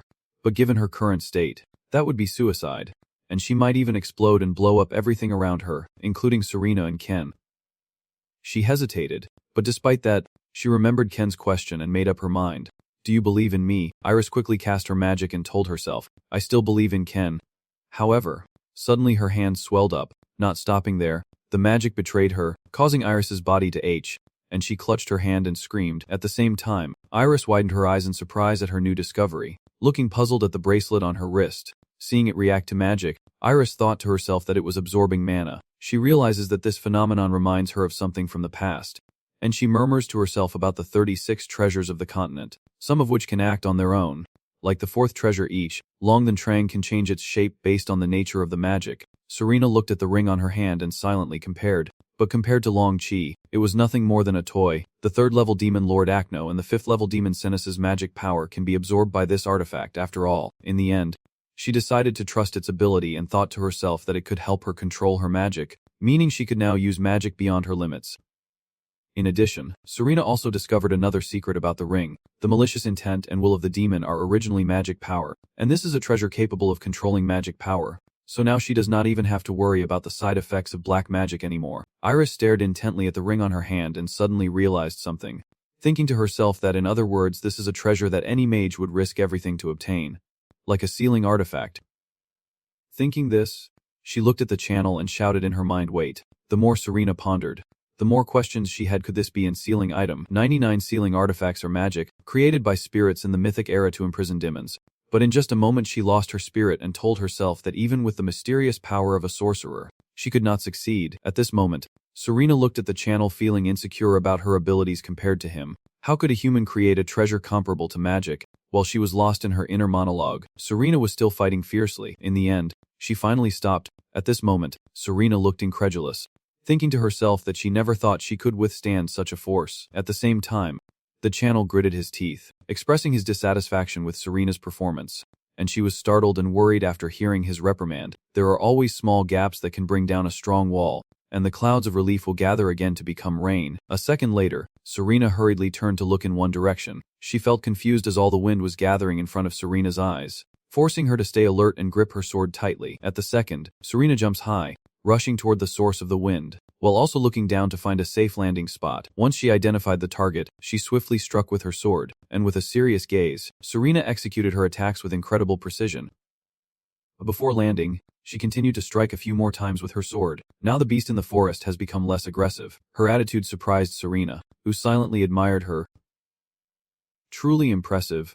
She turned to look at the channel, then suddenly had an idea, as if the teacher was reading Alma's thoughts. At this moment, the channel suddenly stared at her intently, making Serena confused and silently think, using metaphors that are hard to understand but also clearer than 1,000 words. So she inferred on her own, believing she understood what was happening. Moreover, Serena also thought of an ancient legend passed down by a swordsmanship family about a mythical creature that protected Dragonia for 1,000 years, the guardian of the long sword lineage, who possessed one of the 4 sacred scriptures. Additionally, she knew about the highest realm, a state of harmony between matter and self, a level where one can see, understand, and feel all things, where the 5 senses and perception reach their limits, the realm of ultimate unity. At this point, Serena remembered the Dragon Knight and thought that he had attained this realm over 1,000 years, a completely new level where one can communicate and share will with all things. In addition, as she knows, it can also do one thing: unlock the lock of the mind, and according to the secrets Serena once researched, the swordsman call the secret of opening door to the mind to the world the key to the world, which she also knows what it is called. At this point, Serena thought about Ken's current state and silently analyzed it in her mind. Before the appearance of the light sword of the sword master, this was the highest realm of swordsmanship and was considered close to the ultimate. In the end, she still could not understand how he could do it and shouted inwardly, "How could the master have the key to the world?" Channel stepped forward to give the order for Serena to step back. She did not respond, only looked at him with a puzzled expression, while Channel silently mused, predicting and foreseeing. Ken is muttering in his mind about their abilities. The secrets of the Truth Tower's illusions, not only predicting but also reaching the truth of the future prophecy. Meanwhile, he is contemplating the person with absolute power, thinking that for someone who masters the truth the future is just another subject to see through. At this point, Ken also admits to himself that of course he is just imitating. Unlike the truth seekers who spend all day following the truth, he can only use the truth for a maximum of a few dozen seconds. At this moment he begins to doubt his own abilities, realizing that what he is doing is a combination of prediction and improvisation, not a 100% accurate forecast. He still wonders internally whether the secret he has mixed from the false illusions is incomplete. While thinking, he stood face to face with the wild boar, which was because he lacked the talent to reach the truth, and it roared in anger. However, he remained calm and contemplative. But that did not matter. Right now it is slowly approaching him. While he remains calm and thinks to himself, even if I can't predict the future, I still have countless experiences accumulated so far to help me anticipate and prepare for any mistakes. Ken is rushing towards him while he is still thinking, almost able to foresee the future, as the wild boar is now frantically attacking him. Instead, he shouts loudly, his sadness swallowing his very soul, if that is the karma of a person. Moreover, a thought suddenly crossed Ken's mind that if he did not try his best and push his thinking to the limit, then he quickly took out the communication cord from his pocket. Ken quickly threw the punch and shouted, "People's evil deeds will come back to them." Meanwhile, he also thought to himself that a third-rate person like him would never survive. A moment later, he delivered a punch like the sunrise into its chest.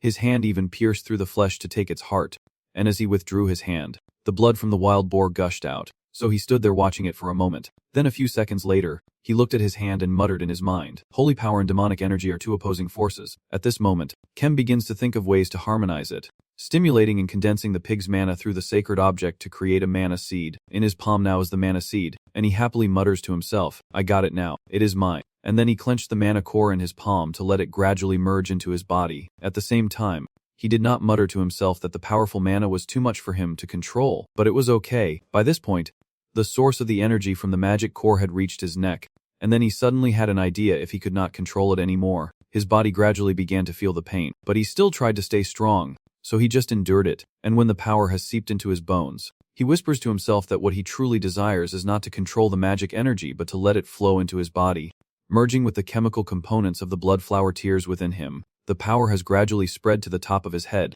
His eyes remain unchanged, still very determined to his own will. When all the power had been absorbed by his body, he shouted silently in his mind and caused the cellular mutation he desired. Serena, watching from behind, found it hard to believe what she had just seen. So Serena wondered to herself, how could this be? Such wounds should require holy magic. Otherwise, quick recovery would not be possible. On the other hand, she also knew that unless the heart or the star was destroyed, vitality would be endless. Serena quickly thought about what could happen: the ability to regenerate instantly, a secret technique that brings humans closer to immortality. She also knew the price she would have to pay and silently wondered if it was worth it. But it meant eating human flesh and hearts, a dark magic that required sacrificing her soul. At the same time, Serena thought about the battle from her past. 7 years ago, the forbidden technique of the cannibals I defeated, which helped them dominate the southern forest through fear, and also in her mind was the immortal heart. Serena looked at him with disbelief in her eyes, wondering how that could be. While she was thinking, the channel kept staring at her body.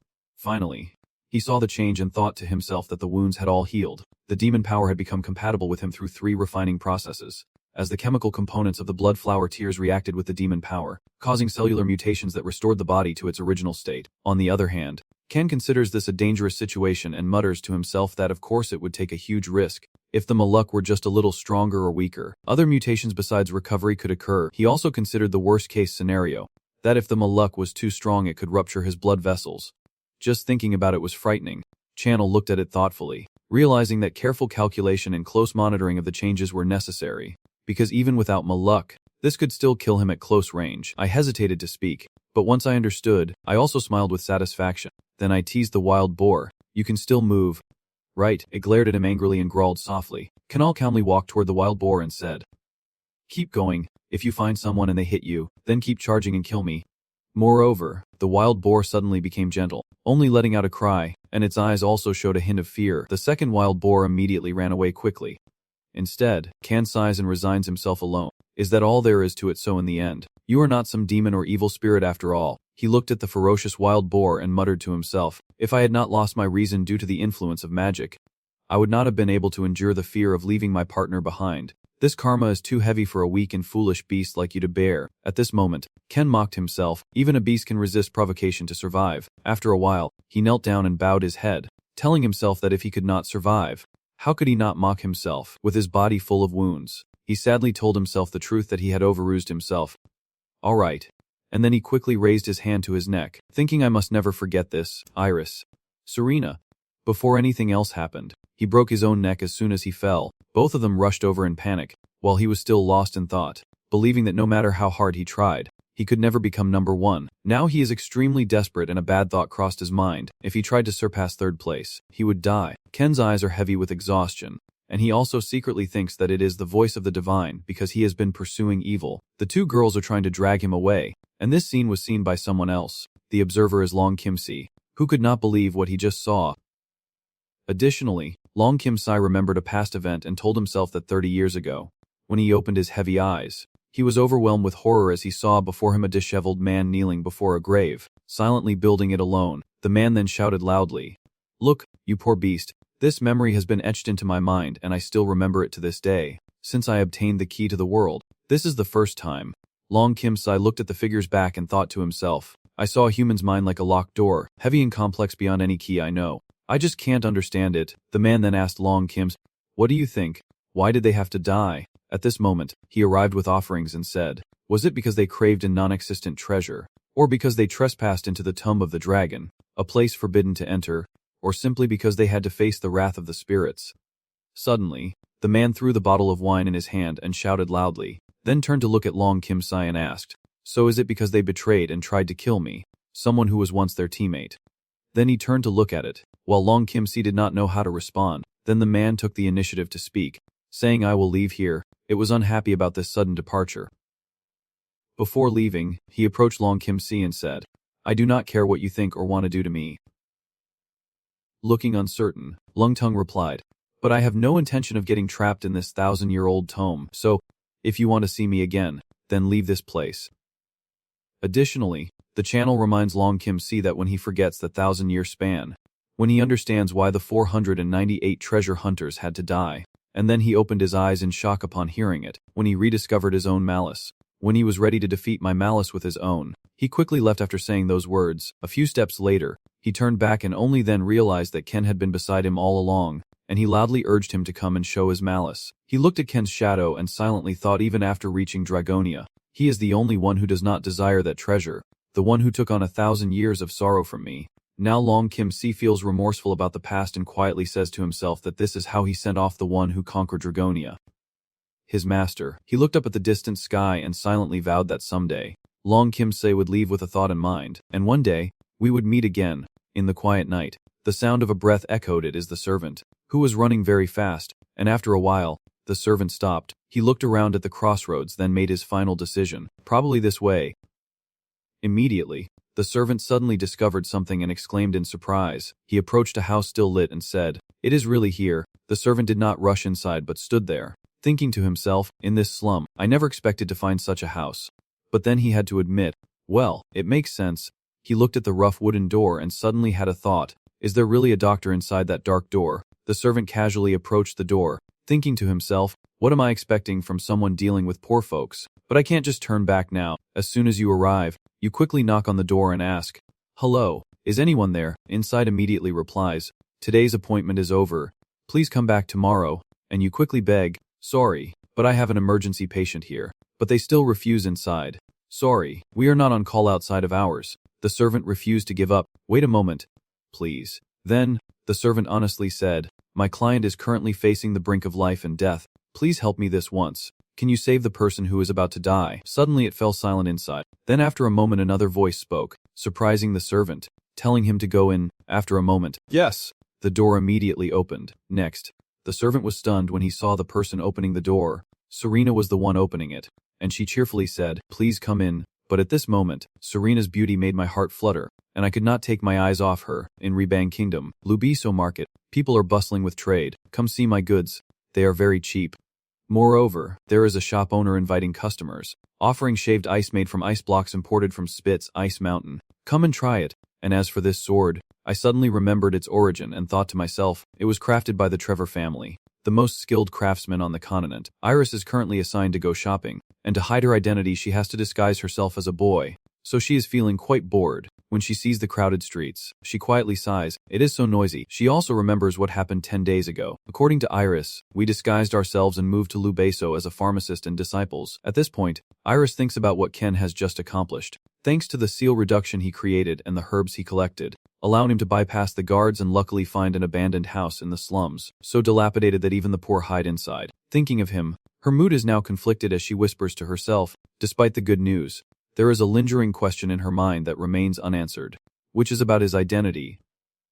Additionally, when she recalls Ken's previous battle, she believes the opponent was a disciple of the Sword River sect, a dark faction fighter. Now Iris is curious about his magical abilities and wonders if he is a mysterious sorcerer. She secretly praises Ken in her heart. He is not only a skilled carpenter and woodworker but also a pharmacist. At the same time, she bought some vegetables and received an invitation from the shop owner to come again next time. On her way home, Iris was still pondering about how he had lived and why he now had so many identities.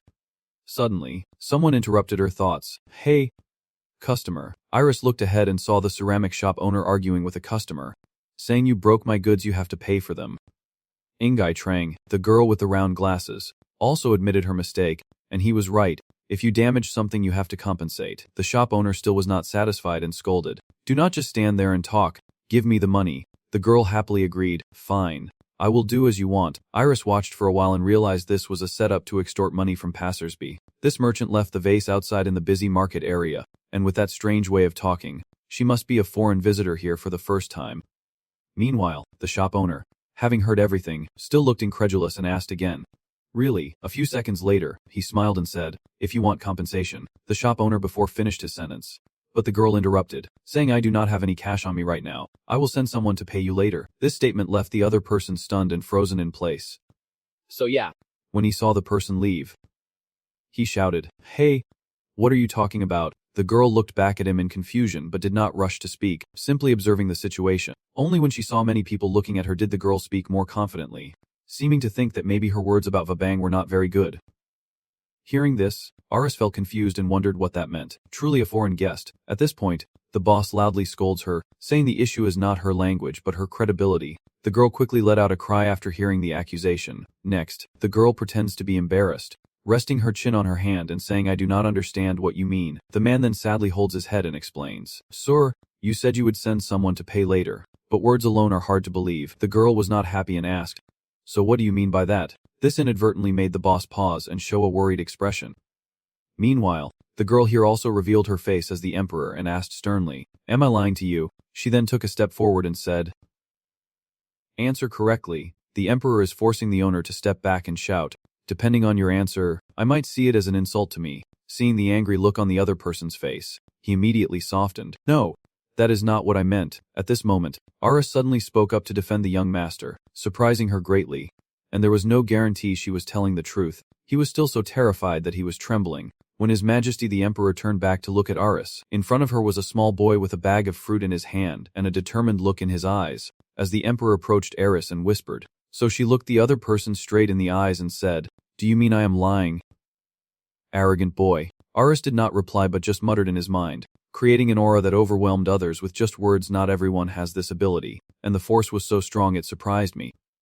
Meanwhile, Iris shouted inwardly, "It makes me uncomfortable." Then she angrily said, "I do not even know who you are, so what right do I have to believe you?" This sentence like a dagger stabbing into her dark heart, causing the emperor to momentarily be at a loss for words.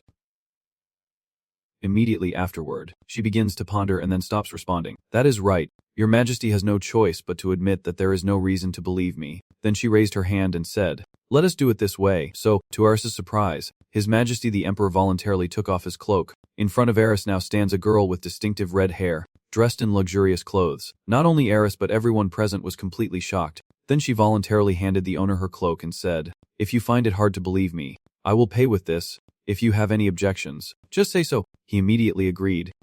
All right. Then the Emperor asked Eris for her name, the proud boy. "What is your name?" Eris was annoyed and blamed her. When asking someone his name is not at her job to say her name first. The Emperor Regemen was not angry and even praised the other person. Truly a clever boy.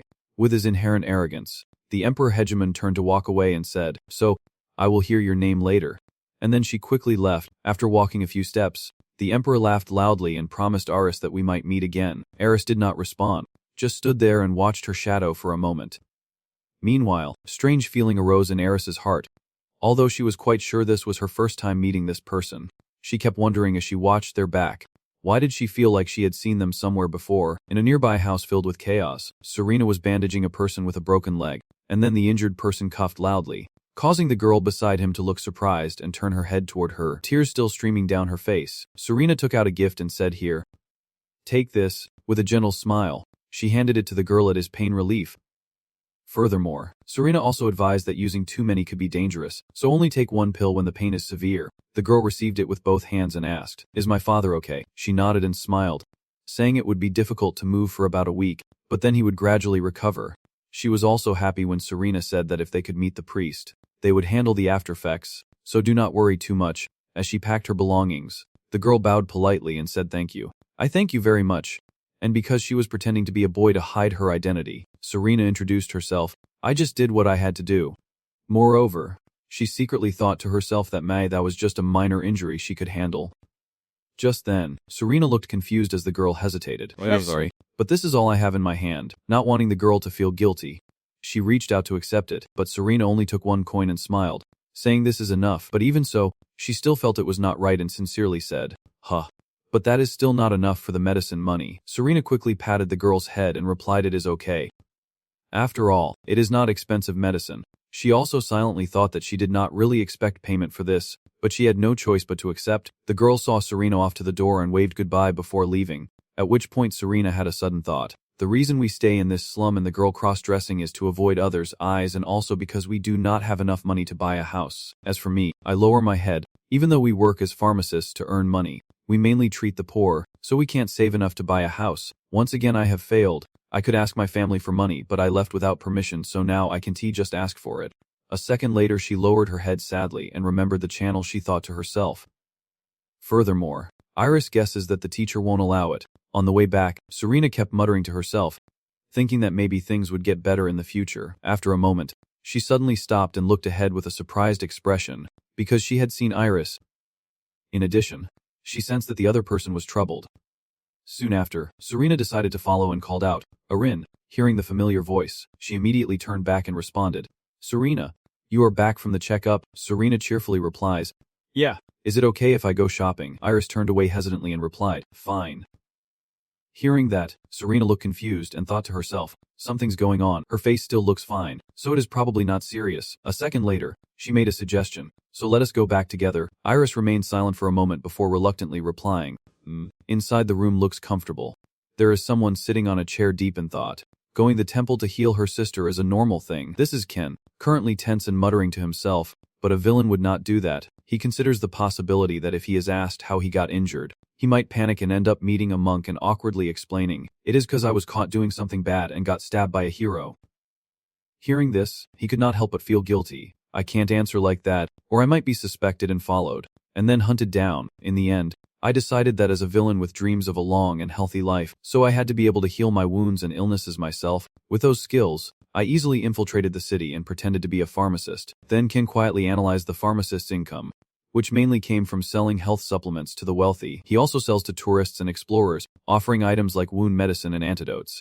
Ken remembers that when he used to walk around his garden, there were some expensive herbs, and he had planned to use them to prepare an escape fund. The surprise that happened during my recent trip made me upset because the entire garden was destroyed by wild boars, causing me to scream in anger. And even now, Ken is still grinding his teeth in frustration, but some dead pig has ruined my garden. Sitting on the chair, he clenched his fists in anger, thinking to himself that because of that incident he could not afford to buy a house and had to fix up the abandoned house to live in. Now, he could only sell medicine to the poor, and he had to find a way to resolve this situation. Next, Eris and Serena also arrived home. First, Serena greeted him. "I am back." Now it is Eris's turn. "I am back too." But Kin just looked disappointed and said nothing. He still lowered his head with his eyes closed, thinking to himself that it is hard to escape with these people around.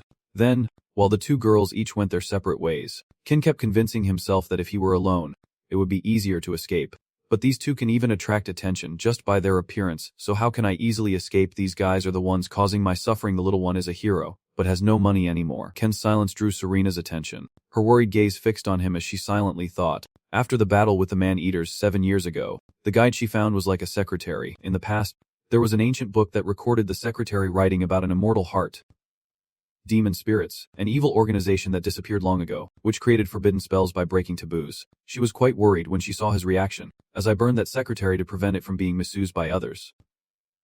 But unexpectedly, the teacher read it. At the same time, he was so angry that he clenched his teeth and refused to look at Serena. A few seconds later, the fire was also lit. Iris is helping Serena with her work while Ken is having dinner alone. He looks at the bowl of food on the table and mutters to himself about her mouth. Looking at the bowl of soup, his mind screams. The thick, sticky soup looks so impoverished that just seeing it makes him exhausted. Why has not this girl improved her cooking skills at all? With no other choice, Ken forced himself to eat it and silently vowed to escape this situation. As he took a spoonful, he was startled when a loud noise came from outside the door, causing him to turn and look at it with a puzzled expression. After a while, there was a voice outside saying, "Hello, is anyone there?" He continued eating calmly but was cursing in his mind. Who the hell would come at this hour? The door is already broken, and if you keep knocking like that, it will just break completely. At this point, Ken had no choice but to glance at Serena. Seeing her look like that, she responded with a displeased look. Finally, he turned to another direction and muttered to himself, looking at the chain. At this hour it can only mean someone is about to die. If we do not save them, we will be blamed. If we do, we won't get paid. It is just trouble. Knowing the other side refused to save the person, Serena was disappointed. So she stepped to the door and loudly announced that today's treatment session was over and to come back tomorrow. But the person outside refused to give up. "Sorry, but I have an emergency patient here." Serena tries to persuade. "Sorry, but we do not do after hours." The person outside started begging. "Wait, please. Go now. My client is currently facing the line between life and death. Please help me this once. Can you save the person who is about to die?" The second wire, Ken shouted inwardly. The client, a term used by the servants to refer to their employer or master. Even if that client is a noble saker, they would still be richer than the poor. With this thought, he immediately changed his mind, leaving her utterly surprised and incredulous. "Let him in." Seeing Serena still frozen and not acting, Ken silently cursed. "What the hell?" Opened the door quickly, and a second later she regained her composure and responded, "Yes." Knowing that the money is about to come into his hands, he was so happy inside that he said, "All right, if I can't save him, I will give the patient sleeping pills, then pretend the patient has temporarily recovered, and afterwards accept the payment for treatment without being detected." A perfect plan. Serena opened the door and told the servant to come in. He stepped inside and responded, while observing the servant and thinking to himself, judging by his clothes, this client must be very wealthy. Impressive. Quickly seized the opportunity to make money and speak up now. He then seriously asked for the situation. The servant quickly recounted the entire story from a few days ago. Everyone is now gathered around to hear this special guest story. My client was healthy, then suddenly fell ill. The sleep that day became longer than before, and recently he could not even get out of bed. Serena quickly asked if he had tried to invite a priest, and the servant honestly replied, "Of course I did." But strangely, his condition did not improve at all. Then he showed regret, clenched his fists, frowned, and said that the priests had given up on treatment. At this point, the servant looked a bit sad. "But I did not give up and kept trying to find a cure for that person. And then one day, a healer told me," and the servant also recounted his words, saying it was a disease that could only be cured with a special medicine I could not produce. At this point, he spoke sadly. "That is what he said.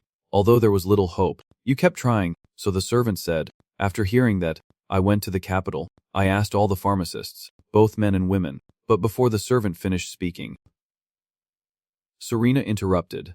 "No one could make it, and you quickly confirmed this with her. Not only that, but you also honestly recounted the process of coming here yourself, mentioning that some doctors said they could not do it. Others said the disease had no cure. Some claimed that the medicine did not exist, and believed that anyone claiming it did was a fraud." As I reached this point, my voice began to falter, and this was the end. Hearing my story, Serena silently thought that this was a disease that could not be cured by holy magic. She was curious because, based on her understanding, holy magic could completely heal wounds and infectious diseases. Its healing ability was almost perfect, far superior to other methods. Then Serena rested her chin in her hand,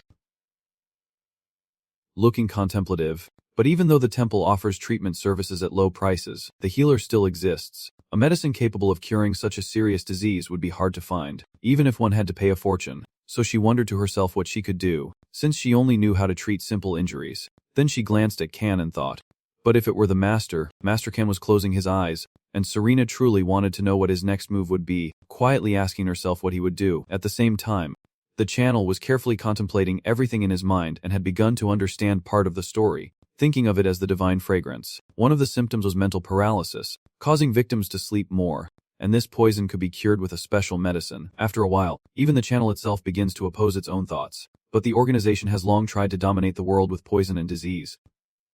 Original blood. To achieve that goal, they have created countless toxins that can resist holy magic. However, due to a mistake in their research, they were wiped out by the very disease they created, and from then on, their remaining poisons became more valuable than gold. Serena also realized that this task was not easy and thought to himself that creating pure blood toxins was very difficult, and most of them had no antidote. In other words, someone wanted to assassinate this noble client. Seeing Serena offer another drink and invite him, and him happily accepting and saying thank you, Trat had a thought he should not get involved in these schemes, but ignoring it feels a bit wasteful. If such a precious poison is used, the culprit must be wealthy. If done well, this could mean no more worries about living expenses in the future. A second later, a thought about a bright future suddenly appeared in Ken's mind, earning a lot of money and eating well, or just continuing to eat cheap and plain food. Thinking of this, Ken nodded and called out Serena's fake name, Soren. Both she and the servant quickly looked toward him, and upon hearing Ken's next words, Serena responded casually, saying to get ready for a checkup. After replying with a yes, she hurried to prepare, while Iris also got his clothes and Kane ready. He did not forget Iris but still used the fake name Aaron. Then Ken loudly instructed the servant to stay and guard the house, and despite feeling a bit confused, Iris still brought the things to Ken, who reluctantly agreed. After preparing everything, he immediately stood up with his cane. Finally, Ken made a request to the servant to lead the way, who responded in surprise, "Huh, so I have to go with you?" To which Ken simply replied, "If you want to treat the illness, you have to see the patient." The servant immediately followed, but a second later he proposed a different idea. "Please wait a moment, I will call a carriage right away." But Ken misunderstood his good intentions, and thought to himself, this is an assassination. Are you trying to attract attention from the Mayo aside? So with an angry expression he refused. "No, I do not think it is too far, I can walk." Seeing Ken go ahead, the servant hurriedly said, "Wait, I have to go first." Before leaving, Serena did not forget to observe Iris's expression, and she cheerfully advised, "Irene, it might take a while, you go to sleep first." Ken also added, "Do not forget to lock the door." Iris quickly replied yes, then the door was closed.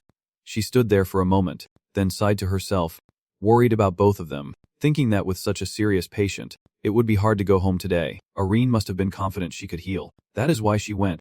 Right, there is nothing she can't do. I do not know either. Just then, there was a knock on the door outside. Iris did not rush to open it. Instead she wondered to herself, another patient. Huh, since I am alone at home, I need to stay alert. So Iris thought carefully about what to do. I do not know how to treat or diagnose. Should I pretend not to hear? It took a while before someone outside finally spoke. "Hello, is anyone there?" She reached for the lock but still hesitated. Could it be that voice? To answer her curiosity, Iris decided to open the door, and when she saw it was His Majesty the Emperor, she was caught off guard. Not only Iris but even His Majesty the Emperor exclaimed in surprise. With a look of disbelief, she loudly asked Iris, "Why are you here?" And then she entered without permission, and Iris irritably replied that those were my words. She also looked both terrified and angry at the Emperor's unauthorized entry.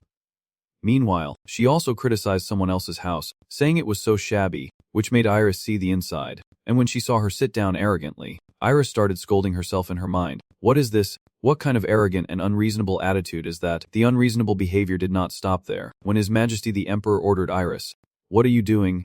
You should at least serve and entertain the guest." Iris was so angry she broke out in a sweat, glaring at her and wondering to herself, "Guest, who are you?" Her. When Iris refused to comply, His Majesty the Emperor scolded her, "Just like a spoiled and rude little boy, you always frown at the guests." Iris clenched her fist to hold back her anger and replied, "I do not see any reason why I should listen to those words from you." Then she shouted loudly, "And also, who are you?" The Emperor looked thoughtful, pondering to find a reason to tell Iris. In the end, she did not answer, but instead brought out a mirror. causing Iris to have an unanswerable question in her mind.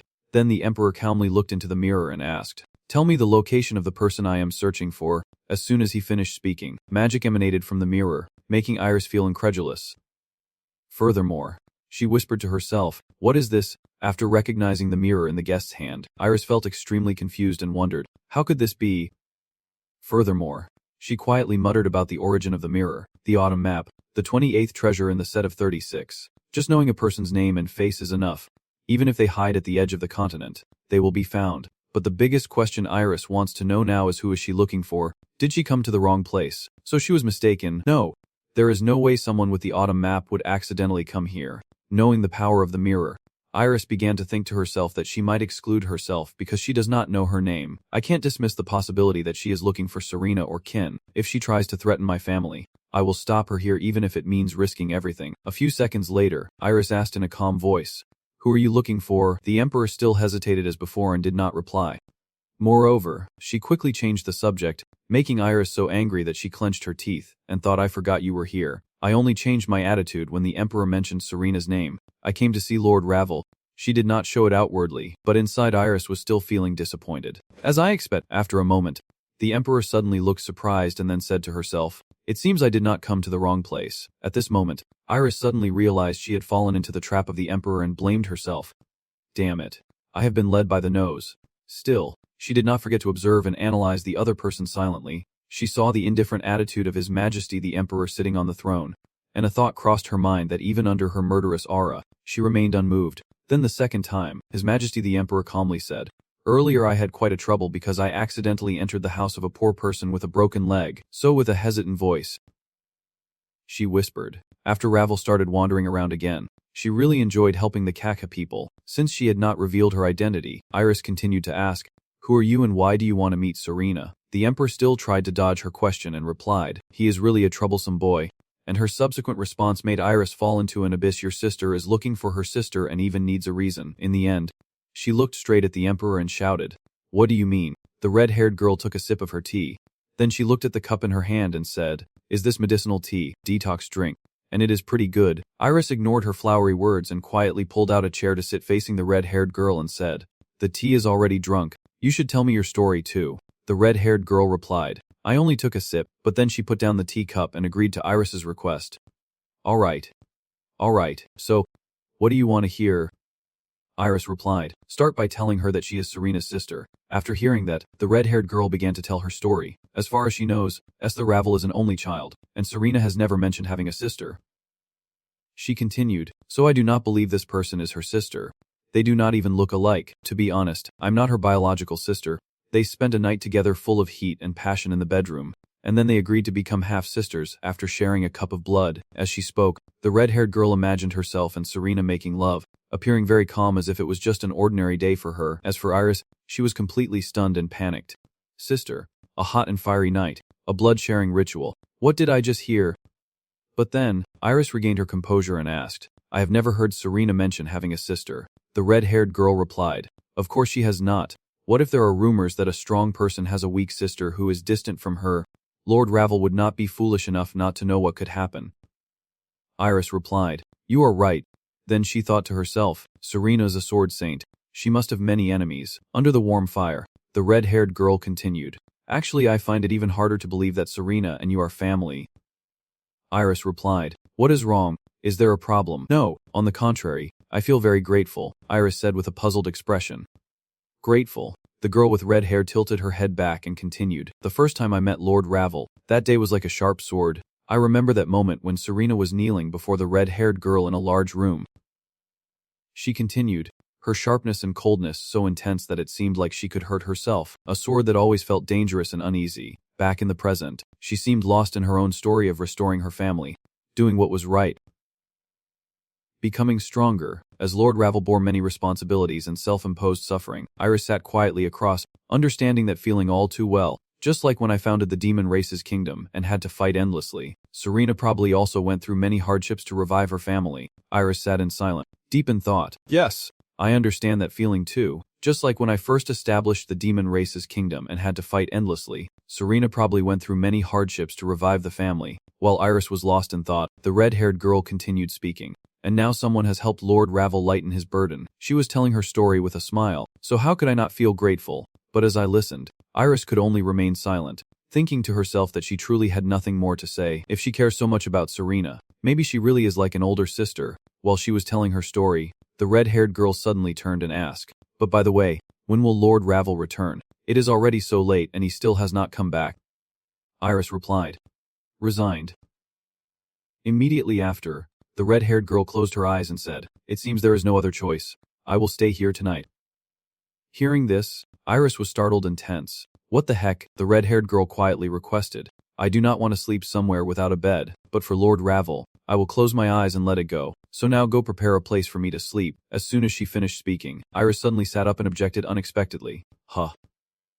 She continued, "When I arrived at Lubazo, I was desperately searching for Lord Ravel, so I could not find a place to sleep, but seeing Iris's attitude, she felt unhappy and asked, 'Are you planning to kick me out in the middle of the night?' The boy was cold. Iris remained silent, thinking to herself that she could not just kick out Serena's sister, but since she was already staying over and making demands, especially asking for at least 2 blankets because she would have trouble sleeping in the cold, Iris felt a bit annoyed. In Iris's mind, she wondered if she should just send her away now. How foolish she was to sympathize with her. It was already evening, the crescent moon had appeared, and Qin along with others had gathered in front of Jingthu inside the spacious garden. With the fountain adding to the grandeur, Serena stands beside him, holding a brown leather bag. As if there is some kind of transaction happening, Ken silently thinks, "Money. I will make a lot of money." But Serena, feeling uninterested from behind, looked up with bright eyes at Jing House and remembered when she was young, thinking this place. But before she could think further, Raja suddenly asked if there was a problem, and she only responded coldly and quietly, "Nothing's wrong." Inside the Jing residence, it was just as grand as the outside, fully equipped with all the amenities. After leading the two inside, Raja politely said, "I apologize, but could you please wait a moment? I will go and invite the butler immediately." Ken agreed. Then he thought to himself that he did not expect a servant to be able to take him to see the master.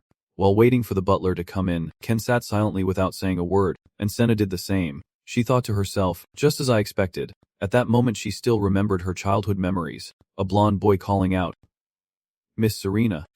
Suddenly, a footstep sounded. Ken sat cross-legged and looked toward the door, thinking, "Finally it is here."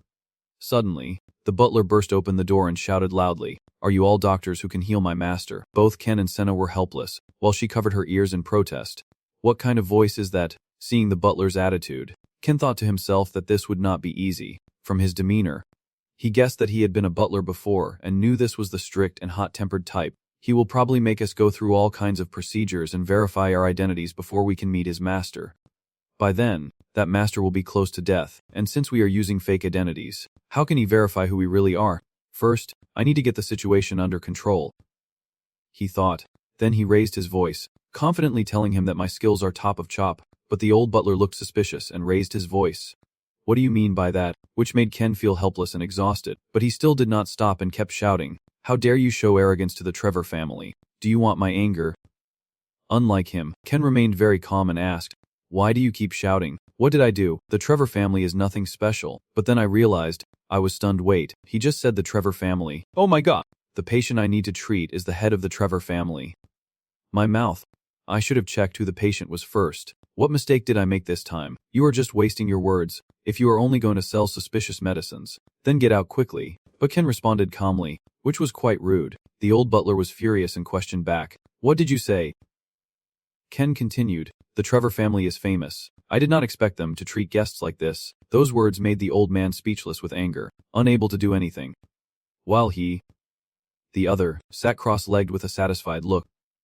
Seeing that, "It is so bitter if it is so bitter. Just send us away anyway. I do not want to save that lord." But suddenly Senna stood up and said, "Please stay calm, Zealer."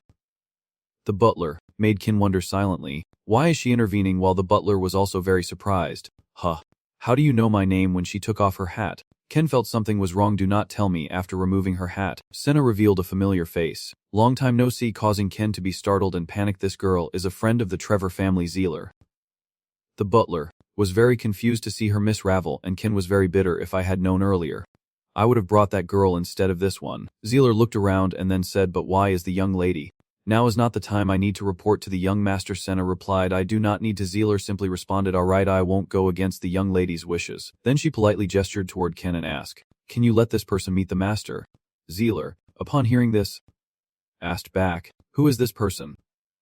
Senna continued, I specially invited this person here to treat the master, and since the young lady has spoken, how could the butler like you go against that? So he hurriedly approached Ken, bowing repeatedly and apologizing. I'm sorry, I was rude. But Ken, still feeling bitter, sat cross-legged with a dismissive attitude, saying if that is all it takes to be considered rude, then be more rude. Old man, why did you change your attitude so quickly? Even though he is still annoyed inside, he knows he can't escape now. Feeling a bit uncomfortable, he decides to meet the owner calmly and replies, it is okay, I want to see the patient first. Hearing that, the butler quickly stands up politely and invites the two to follow him. Yes. I understand, please follow me. This mansion seems very spacious. After walking for a while, they arrived at the hall, which was neatly decorated with antique items. Soon, the three of them finally reached the young master's room. The butler spoke, here you go. After the two entered the room, the scene was pitch black, with only a beam of moonlight shining through the crack in the door. Right in front of them was an old man lying on the bed. Then Ken reminded Senna to go outside and wait, and not let anyone come near, and handed me the bag. Senna replied, yes, but it seems like Ken is subtly pushing Senna away. He slowly approached the old man's bed, thinking to himself, all right, the troublemaker has left. Facing the unconscious old man in bed, he thought to himself, it is definitely him. The patient was very weak, yet his skin was still slightly rosy, and his pupils were unclear but strangely distinct. These are all symptoms of the thigh. Then Chi Hong, after diagnosing the illness, Ken immediately took out 2 vials of some solution from his bag. The antidote requires blending 12 medicinal herbs. Then he began preparing the mixture here. The most important part was blending and adjusting it correctly. Without knowing the precise method, it could never be made. Soon, the medicine Ken prepared was ready, and he slowly gave it to the old man. Only those who knew the secret of the original blood and the divine beast's reading could produce it. It really is a miracle drug. After drinking the medicine Ken prepared, he slowly opened his eyes. When he regained consciousness and looked around, he immediately knew he was talking to, quietly calling out the full name. Ken the children. Ken also sighed inwardly. Even after all these decades he still recognized himself. Then he responded, long time no see. Sword Saint. Recalling the past, during the civil war in the Rebang Duchy, he single-handedly defended the castle and fought the enemies for 2 days. The oldest Grandmaster swordsman alive today. Hallie E. defeated over 100 enemies in succession. Trevor. The Trevor family and the Ravel family spawned began with the era of the lone swordsman. In the past, the top swordsman needed a sword capable of withstanding stone blades, and at that time, the head of the Trevor family, the best blacksmith on the continent, created the stone forging station, which became one of the 2 most famous swords on the continent. But that was how the bond between the 2 families began, continuing to the next generation.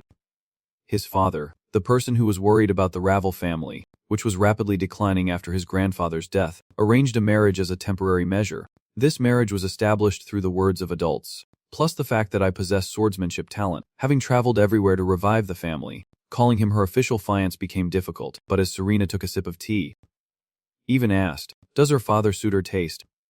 She stopped, looked straight at him and said it was very good, even smiled gently and said, if she felt uncomfortable standing, why not lean against the wall? Serena seemed helpless. Fine. She knew, with his excellent swordsmanship and talent, he had become the leader of the Royal Knight Squad of the Duchy at the age of 20. She hesitated, thinking that even though he is her fiancé, Serena remembered the scene where Even forced her, and she quietly thought, let us have tea together.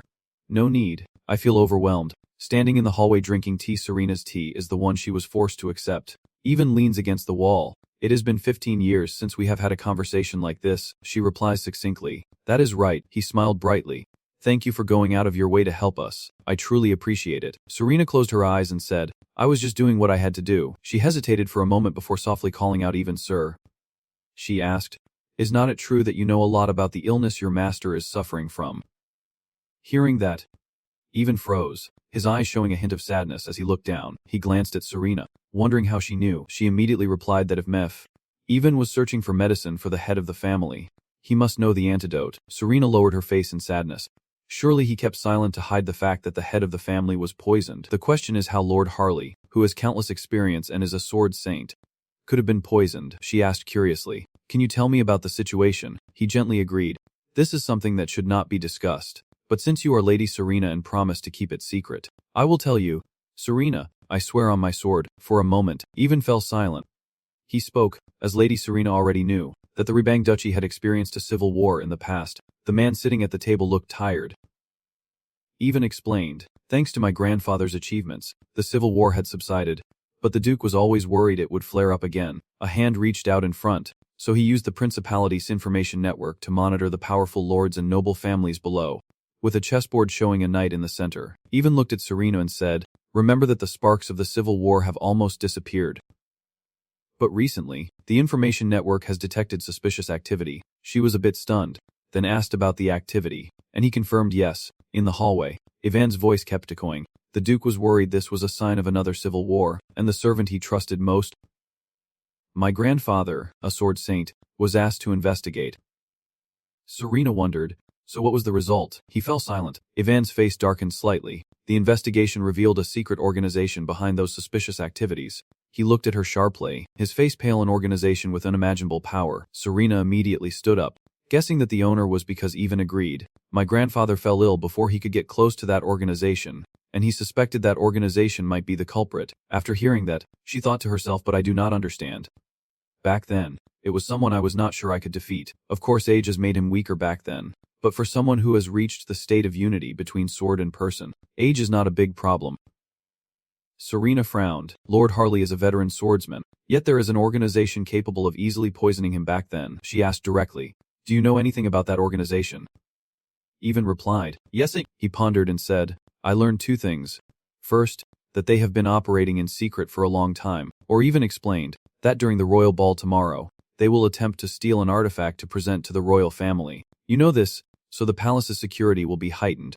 But since we still do not know their strength, the ball tomorrow is still not safe. At that point, Ivan blushed, shyly placing his hand on his neck to speak. So I know this might sound a bit rude, but do you think you could attend the royal ball with me? Serena was startled and her cheeks flushed. Ivan placed his hand on his chin and said, I plan to use this event to lure that organization in and destroy them. But it is very difficult to gather forces without attracting attention. She hesitated for a moment, but he continued to insist, and since Lady Serena is a renowned swordswoman, I hope you can help me. It is a reasonable decision. I am a swordswoman and also a woman, so it will be easier to infiltrate the ball. She hesitated, but should I get involved in this? I am in the middle of fleeing and hiding my identity, so rushing to the Emperor would clearly be reckless. But considering my family's connection to the Trevor family, refusing this request would be unwise, and if we do not eliminate that organization, not only Lord Harley but also the person who healed him will be targeted. I won't let him come to any harm. Serena placed her hand on me. Determined, if you can keep my identity a secret, I will help. Early in the morning, the sound of birds singing can be heard from the house's speakers. Sunlight streams through the window into the room, and Iris stirs slightly. She slowly wakes up, feeling warm from the stove, and suddenly her eyes widen. There is a red-haired girl beside me, and Iris suddenly sat up in panic. She looked over and asked, "Why are you here?" And the red-haired girl casually replied, "Because it is too cold outside, so I wanted to use you to warm up." She sat up, "Not as good as Lord Ravel, but you are quite warm too." "I am pretty satisfied." Iris was stunned, and the girl asked again, "No problem. Right, you are also warm, are not you?" She nodded in response, then thought of the two steamed buns. They really are warm and soft. Iris was startled as if frightened. Not like that. The girl with red hair approached the window and sat there feeling like being dumber just by being near her. She opened the window and saw that it was a new day but Ravel still had not returned. Iris stood up. "Are you planning to wait any longer?" She leaned against the window frame and replied, "I wanted to, but I am busy, especially today. I have somewhere to go, so I can't wait any longer." Iris did not answer. She kept tidying up the bedding. "Then I will be free then. I won't be dragged along by her anymore." Suddenly she stopped. The red-haired girl beamed with excitement. "I have a plan." Iris curious. "What plan?" "You are making me worried." She smiled, then confidently placed her hand on herself. "You adorable boy.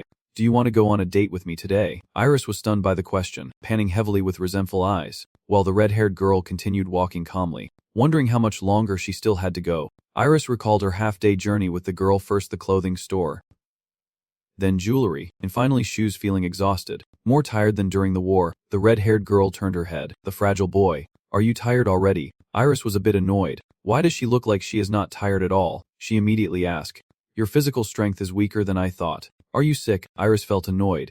"And I was just wondering what I should eat to be like her." The red-haired girl looked thoughtful. Then she calmly replied that she eats lots of expensive, rare, delicious dishes, always gets good sleep no matter how busy she is, and trains her body regularly.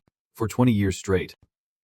Hearing this, Iris was a bit stunned. She is a swordswoman. The red-haired girl tilted her head. I do not know anything about swordsmanship. Iris wondered why a non-swordsman would need to train so much, and she replied, it is not just to increase physical strength but also to maintain my beauty. The red-haired girl tucks her hair behind her ear. Eats well, sleeps well, and stays in good shape. With her confident beauty, the red-haired girl proudly claims these are essential to maintaining this elegant appearance. Iris listens but feels helpless. Why do I feel so inferior? The red-haired girl stepped in front of the shop. All right, hurry up and follow me. Iris looked up. This is the clothing store she visited at first. She wondered but still went in. Why come again, I wonder? Iris hesitated. The red-haired girl and the staff looked at her with expectant eyes. Turning around, the red-haired girl told the staff, this child is a bit shy, so please help her. Then she bent down. Yes. Iris was so angry she was trembling. Shy? Am I really shy? From behind her, 2 staff members appeared. The staff with a bun immediately raised her hand and pointed to a corridor. The changing room is this way. Iris was confused. Oh. The 2 staff behind her gently hold Iris's shoulders. We are used to this now, so you do not need to be shy. Come on. Are you a bit scared? No. Wait. Iris looked at them in horror. What is going on here? In the hiding room, the short-haired staff member smiled. So it is over then. Do you want to look in the mirror? Iris stepped forward, looked at herself in the mirror, feeling a bit shy about her beauty, and put on a black dress while letting her long hair flow freely. Iris lowered her head, thinking, a dress. So she has already found out I am cross-dressing as a man. Suddenly someone asked, have you finished changing your outfit? Iris turned back to scold herself. What the hell am I thinking? But then she started to touch herself. The red-haired girl in the tight, elegant dress exuded nobility and allure. Iris looked stunned, then let out a sigh. The red-haired girl confidently placed her hand on her head, acting shy, and apologized, saying she already has someone in her dreams. Even if you are adorable, I can't accept you as my lover. My beauty is truly a sin. Iris is so angry. Who would want to be her lover anyway? Hearing that, she immediately became suspicious. Is not that right? You look at me with such a burning gaze. Iris felt dejected. I should not have said anything. I hold my head and softly moan. My head. The red-haired girl turns to the staff and says, well done. Take as much as you like. The girl respectfully took the item offered and thanked the guest. Iris glanced over and thought, that was the shimmering fish-shaped seal, the platinum seal. To it, a person who can withdraw and use unlimited money is, in some ways, even more valuable than the 36 treasures. And that seal belongs to the Cassandra family, known as the richest family on the continent. That is how G is. She is a direct descendant of the Cassandra family, which is why she is so childish. Has the carriage been prepared yet? The staff opened the door to see her off. The carriage is waiting outside. Iris hesitates. Wait a minute. Where are we going? She stands beside the carriage. After all, you will find out when we arrive. Why not be a little more patient? The boy is lively. Iris is confused. How long do you plan to keep calling me boy? The red-haired girl wondered. Is not a boy supposed to be called Ka? Is there a problem? Iris was stunned. Could it be that she still thought I was a boy but made me wear a dress? She sighed softly. Even though she was arrogant and reckless, for some reason I did not hate her. The night sky gradually darkened. The palace disappeared into the shadows, and the carriage moved on. The red-haired girl looked outside. We are here. Let us get off. Iris was startled. Okay. Then the 2 of them got out of the carriage. Iris hesitated a bit, thinking this is... She looked at the majestic palace in front of her. The red-haired girl turned to ask him, what is wrong? Is this your first time seeing the palace? Iris was stunned, not expect to be taken to a ball. She should have refused earlier. She looked at the girl with red hair with some confusion, noticing that she was wearing a mask to hide her beautiful face. Iris, is this a costume ball? I replied, no, it is just that I find it quite troublesome when people recognize me. Iris fell into thought. That is true. After all, she is a direct descendant of the Cassandra family. She could be on par with the emperor of a nation. She also wanted to avoid deception. The red-haired girl softly called out, handsome boy. She pointed inside and said, do not just stand there. Let us go in. Inside the arena, the scene was luxurious and elegant, with nobles gathered in full force. A few young men ogled as the red-haired girl walked in with hundreds of eyes on her. Some whispered, why is she wearing a mask? This is not a costume ball. Iris shyly lowers her head. Maybe my family should also wear masks. I feel so embarrassed. The red-haired girl also sighs softly, and both she and Iris look to the side as the 2 boys fumble around at the party. He led the way angrily, full of pride, while he followed behind confidently. This was the first time I saw someone as beautiful as her. He turned his head in anger, but refusing all dance invitations was just too rude. He immediately fell silent. Did not he see her with Lord even earlier? He patted him on the shoulder reassuringly. It seems she is the fiancée of the Trevor family, according to the rumors. Hold on. If you bump into Lord Even, You will easily get a challenge invitation. Iris overheard the conversation and thought to herself, the Trevor family is a family of a sword saint, and I heard that the sword saint has a grandson. She looked at a crowd surrounding a blonde girl. Is that girl the fiancée of that young man? Iris exclaimed in shock, seeing her earrings and blonde hair. Iris immediately recognized her Serena. Serena, from afar, also noticed her, and a long sigh echoed through the space. Serena sighed softly, feeling uncomfortable, as the words from that night replayed like a slow-motion film in her mind. And since Lady Serena is a renowned swordswoman, I hope she can help me. Her heart constantly pondering, she wanted to wear a knight's uniform, but knew that to infiltrate a ball, she would need to wear formal attire. My thoughts keep drifting. I know I should not get involved in this without my master's permission, but I also do not want him to find out about my relationship with Ivan. But thanks to that, I was able to prepare without my teacher noticing. Luckily, the Trevor family already had a dress that fit my body perfectly. Or else it would have been even more difficult to get ready. Seeing the prominent figure, Ivan immediately approached with a serious expression. The young lady was ready. Suddenly, Ivan froze. Seeing his dazed look, Serena softly called out, hesitant around Ivan. She looked confused, wondering if something was wrong, and only then did he realize the situation. I apologize for the inconvenience. Miss Serena, the gentleman politely asked if she would honor him with the privilege of escorting her. Seeing his outstretched hand, Serena hesitated briefly, not letting her refuse. He took the initiative. Let us go. Miss Serena. Serena was a bit hesitant, but in the end she complied, and the carriage slowly rolled forward. The warm sunset sunlight gently sings through the window, shining on the two figures inside. Serena looks outside, quietly thinking we are almost there, worried that the royal family's distinguished guests will arrive from the outer palace. The area will be strictly guarded by the royal knights, making it difficult for anyone to infiltrate regardless of the event's size, especially after the ball begins. Serena sighed softly, knowing there are limits to the number of soldiers allowed inside the palace. Especially since the ballroom is guarded by only a few knights. She felt disappointed, so there are two things she needs to do. Close the ballroom to see if anyone suspicious is there and protect the distinguished guests in case something happens. Suddenly, a voice interrupted her thoughts, making Serena startle. Do you remember what happened 15 years ago? She was confused. What is he talking about? Ivan softly replied. About our first meeting. Serena was a little confused. That matter? Ivan chuckled softly. He slowly spoke. Do you still remember that I used to be a weak and fragile child? She nodded. Yes. Ivan was not joking. Back then Lady Serena told me that if I took up the sword and trained hard I would become stronger. She also felt shy. I was very childish then. Serena remembered that at that time. Her only thought was that being weak was simply because she had not trained enough, because her grandfather kept whispering in her ear that weakness was due to insufficient practice. Serena just obeyed. Yes.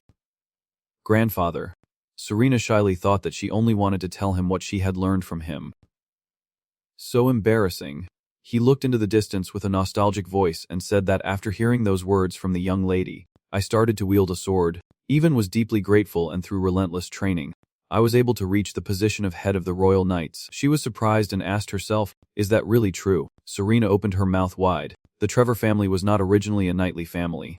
So Ivan, who became the leader of the Royal Knight Order, was a special case. I thought it was due to the influence of the Sword Saint, Harley, but I never thought it was because of me. Ivan confided that with his current level, it was hard to say he was suitable for his position, but he was not ashamed of it and was proud of his journey. He clenched his fist, his voice occasionally becoming formal. So I must respectfully say this. Ivan took a deep breath, gathering his courage. He placed his hand behind his head and asked nervously if she could officially become engaged to him. Serena widened her eyes, as if she could not believe what she was hearing, feeling confused and unsure of what to do, wondering how she could possibly tell him. Seeing his expectant look, Serena found it even harder to speak, to say that she already had someone she wanted to be with, that her engagement with him was only a thing of the past. She gently bit her lip, his serious gaze making her tongue stiffen, and at that moment, a voice spoke up, with affection for him. The servant's announcement brought them back to reality. They had arrived at the palace. Ivan was a bit startled but ultimately smiled politely. I will wait for the young lady's response. Serena also agreed. Yes. The atmosphere inside the party is lively. Everyone is happily enjoying the ball. The two of them walk in together, their stunning appearance turning heads. He whispers into her ear. Lady Serena, I will check the security situation. Please wait for me for a moment. Serena nodded. I understand. Ivan felt relieved and left. Suddenly, someone called out, Miss over there. The young men kept coming to introduce themselves. My name is Edward Hewitt, if you do not mind. May I know the name of this young lady? Could we invite you to dance? She feels awkward. Oh my. I do not have time for this. Serena silently decided. I will politely decline. She politely replied, please forgive me. Today I do not feel well, so I could not accept the dance invitation from earlier. I saw them leave in frustration. Serena quietly breathes a sigh of relief. I should leave before more people gather here. She turned away, looking for a place out of sight. Suddenly, Serena was startled. The familiar figure appeared to be Eris. She was confused. Why is she here? But the announcer's voice rang out, causing her to hesitate before approaching Eris. The prince has something to say. She followed everyone with her head bowed, quietly lamenting, oh no, I have been caught. Eris hesitated. What should I do now? A hand grabs her. The red-haired girl pulls her away forcefully. The crown prince stands on the podium and continues speaking. Today is the year-end ball. I wish everyone a perfect day today. Eris frowns. Ju asked, did you already know Serena would be here? She replied, if I could guess, then I already did. The red-haired girl looked into the distance, her voice full of implication. If I did not know, maybe I would not know. Eris frowned. So does that mean she does not know or she already knows? Seeing the two talking, Serena exclaimed, how could that be? She is filled with confusion. Why is Eris with that person? So what does it mean that Eris is still arguing with that red-haired girl right now? Her whole body suddenly felt a bit more relaxed. Stay calm. No matter what, do not lose your mind. I'm gradually losing my composure. Serena clenched her dress tightly. How could this happen? Seeing that smile, she felt a chill down her spine. If the person who brought Eris here finds out Eris's identity, what awaits her family will be destruction. The red-haired girl looked into the distance and curiously said, could that be the great lake of the crown prince? Go ahead and admire it, he proudly declared. The legacy of an evil organization that once ruled the world. Eris's face paled. He asked what? Many organizations have tried to dominate the world, but most have failed. She quietly remembered that even her own kingdom could only control half of the continent. Now, even the empire only rules over 28 countries, while a legendary organization has managed to dominate the entire world. With the guidance of the 13 apostles and superhumans comparable to swordsmen and mages, they attacked the Tower of Truth with overwhelming strength and intelligence, isolating the 12 temples and dominating the entire continent on the planet. But that arrogance offended the gods, and the organization was cursed and vanished without a trace. The Dark Star. And now, the top of the 36 treasures of the continent, the final legacy of the Dark Star, a secret so obscure that information and clues about it are scarce. The prince introduces the Book of Evil Wisdom. She gasps in disbelief, unable to believe what she sees. And now, it is right in front of her. Giolo scrutinized the person before him and asked, are you a servant of the Trevor family? The polite man replied, yes, sir. Seeing his demeanor, he sighed and said, you have learned the traditional etiquette of the empire. Channel respectfully answered, yes. I have worked for the royal family since I was a child. He thought to himself that in fact he had worked as a servant and butler, secretly involved in an organization that manipulated the royal family. Heck no, I was once part of that organization, and it is no coincidence that Heck Noah's secret, the crown prince, is a traditional ritual. I have learned them to avoid breaking protocol. Sir, Gaylor is very pleased and impressed. Now, please go to the White Pavilion and guide the guests there. Ken is cheerful. Excellent. Delightful, but still maintains a very professional demeanor. Yes. My dear, the White Jade Palace is mainly where distinguished guests from abroad are received, and it is where the multilingual servants are assigned. Giolo points out that you can see the White Plum Pavilion if you go straight in that direction.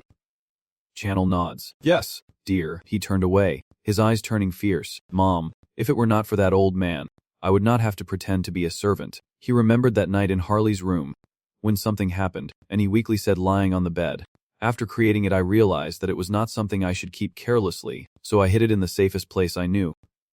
Ken asked, so where is it? He slowly said, it is in the central corridor of the palace. Ken sat down. Even if it is uncomfortable, he should keep it with him. So why did he hide it inside the palace? Because of that old man. Your eyes show clear frustration. Luckily, there is this royal ball. I ask Harley again. So what if that is the case? Ken asks. With the upcoming royal ball, the long-standing noble families can send servants to assist. Please send me to the upcoming royal ball. That is all I ask. He paused for a moment then said, Channel, Harley said seriously. Do you want to make a deal with me? Channel thought. Then I could get into the palace through an agreement with that old man. I did not expect him to set such a condition. Watching the party unfold smoothly, he sighed quietly. But since he is only a temporary servant here, he can't access the inner palace, let alone enter the hall, and time is running out. Previously, in Harley's room, he had used all his practical combat skills. Thinking that to be cautious, he disguised himself and used stealth tricks to stage a scene as if he were in that old man's room. And with what he had set up, he could secretly stay outside for at most a day. He looked at him fluttering from one side to the other, confused, and asked what he was doing, but he simply replied, "You do not need to know," Channel reminded himself, "so I have to get it today and return to the estate." At this moment, a loud cry rang out. The man kept causing trouble, insisting he could not bring his servants into the hall. "Are you saying I can't bring the escort I want?" The other person politely replied. "I apologize, Your Majesty." Even explained thoroughly, but for the safety of the royal palace, there was no exception. Even though he is the head of the lost family, looking at the scene before him, Ken wonders why the security at the hall has been so heightened. Ken anxiously looks outside as it gradually darkens. There is probably still time, but the sun has already set, and he still has to deal with this fat guy. He sighed heavily but felt there was nothing more he could do. The nobleman, now crossing his arms arrogantly, said, "Then I will drop the escort." He just pointed to his luxurious treasure chest. "But still, I am the head of a family, and your idea is that I should carry the luggage myself." Ivan smiled gently and politely replied, "Then I will assign a servant to you. How does that sound? Since you have shown respect, I will concede." Ivan smiled and replied, "Thank you, my lord." Ivan called Can. "Hey, over there," he requested. "I ordered the servant to serve the master lost throughout that day at the ball." Channel obediently bowed to accept the task. "Yes, my love." Channel laughed uncontrollably. "What kind of luck is this? That guy ordered me around without knowing I am just a temporary servant." "Thanks." The nobleman leaves his luggage behind, turns and steps inside. "Let us go." Take the item from his hand and bow politely. "Thank you, sir." And so, he successfully entered the ballroom center. The party continued as usual, with nobles chatting and laughing. Luxurious lights, and the clinking of glasses. The proud man turned back and told Ken that he did not understand how important what he was holding really was. He was full of pride, saying this was a treasure his family had risked everything to obtain. The noble threatened that if anything happened to it, "I would not let you go easily." Ken still obeyed the etiquette and nodded. "Yes, I will protect it with my life, but inside I do not really care, it is just some treasure, probably a gold statue of that fat guy." The nobleman kept chatting and laughing with the guests while he quietly followed behind, carefully holding the banner. Channel examined him. This fat man is a high-ranking noble, surrounded by many people, and he could not be more impatient to turn away. So boring. A door caught Ken's attention, the one that old man mentioned. He thought to himself, "It is heavy, so it is not easy to carry and escape. But I have a way." Ken examined the surroundings carefully. "Now I just need to throw this gift to the old king and slip away." Suddenly, he gasped and his whole body froze in surprise. A familiar figure caught his eye, making him whisper, "That head looks so familiar." Ken quickly shook his head, as if to dispel that crazy thought. "No way. This tiger is at home. The chance of it appearing here is only about 0%. And then another familiar figure appeared, making him laugh and cry at the same time. "If there is a silver-haired panther, there must be a blonde hero too." "All right." The steward steps forward to announce that the crown prince has something to say. Ken relaxes. Finally he is here. All the gods respectfully bow their heads in greeting. Aras kindly said, "Today is the year-end Bai festival. I wish everyone to enjoy this day to the fullest." Ken, lost in his thoughts and muttering to himself to enjoy the moment, suddenly saw a shadow pass by quickly. It is that fat nobleman, kneeling respectfully before the prince. The god Byreka Loseth, seeing him exaggeratedly thanked, "I am very pleased to attend the feast organized by His Majesty. I consider it an endless honor." Eros smiled with narrowed eyes. Los's formula is always the same. He is just too full of himself again. Ken could not help but mockingly say, "This fat guy is a great talker." Truly, as the head of a family, you must know how to flatter the strong and manipulate the weak. The skill of flattery is indeed very important, Byron also respectfully said. "This time, I am lucky to have obtained a surprising treasure, and on this occasion, I wish to present it to my lord the crown prince." Channel followed his words, full of curiosity in his heart. "Is not it just an old man's gold statue?" Byron explained, "This is something I bought from an explorer. He found it in the ruins of an evil organization that once plunged the world into chaos. It is something very secret." So held it with curiosity, wondering what kind of treasure it was. Ken, following his words, also became obsessed. "An organization that once plunged the world into chaos, and the Night Order has no treasure now. This is a relic from the Fallen Kingdom's ruins." Byron still boosted. "Any scholar has heard of it at least once. Among the treasures of the continent." Following his words, everyone in the hall became restless, as there was a supreme treasure. Ken, tired. "This guy, what the hell has he been talking about all this time?" Byron gestured for everyone to admire it. "The legacy of our once mighty organization that ruled the world." Ken opened his palm, his whole body seeming to freeze. Inside is the evil chi letter. A glass falls to the ground and shatters. Everyone is shocked by such an item. It relates to a past that is both distant and close. The only organization to have ruled the world, our most powerful, greatest, and most terrible organization, the Dark Star. And this is its final legacy, the Evil Chi book. Saitu Channel looked at it. But this, the red-haired woman spoke, breaking the silence, is that the evil branch book. She slowly stepped forward. Ken suspiciously turned around. This voice, the red-haired girl approached and softly said, Lord Raban, if you do not mind, I would like to take it on behalf of you, grown man. So rude. He shouted. Who do you think you are to dare say such disrespectful words to the prince? The red-haired girl chuckled softly. I forgot I was wearing this. Hearing that, she slowly took off her mask. Byron blushed at her delicate face, forced a broad smile, as if he thought this was just another place. He has returned to his sharp-tongued and bitter attitude, trying to insult the prince with just a hint of a scowl. Byron Carlos, loyal attendant of the prince, I swear on my family's honor, I will not let you get away. She shrugged. Indeed, this expression is wonderful, but I do not only have that one expression. The red-haired girl looked at a rose. Right. Crown Prince. Byron suddenly turned back to look at him, startled by that restrained expression, and for a moment he looked afraid. Your Highness. Enro slowly approached, and Serena wondered why His Majesty was showing such a look. I have never seen His Majesty look like this before. Feeling embarrassed by the Emperor's gaze, she quickly knelt down. Serena Ravel, the head of the Ravel family and loyal servant of the Empire. Serena respectfully pays her respects, bowing before the ruler of 108 swordsman clans and 3,600 other clans. The sole master of the world. She reverently calls out Your Majesty the Emperor, secretly praying in her heart, O 99 demons, protect the villain. She hesitated to pretend in front of her, and he impatiently waited inside, wanting to kill me. Just do it already.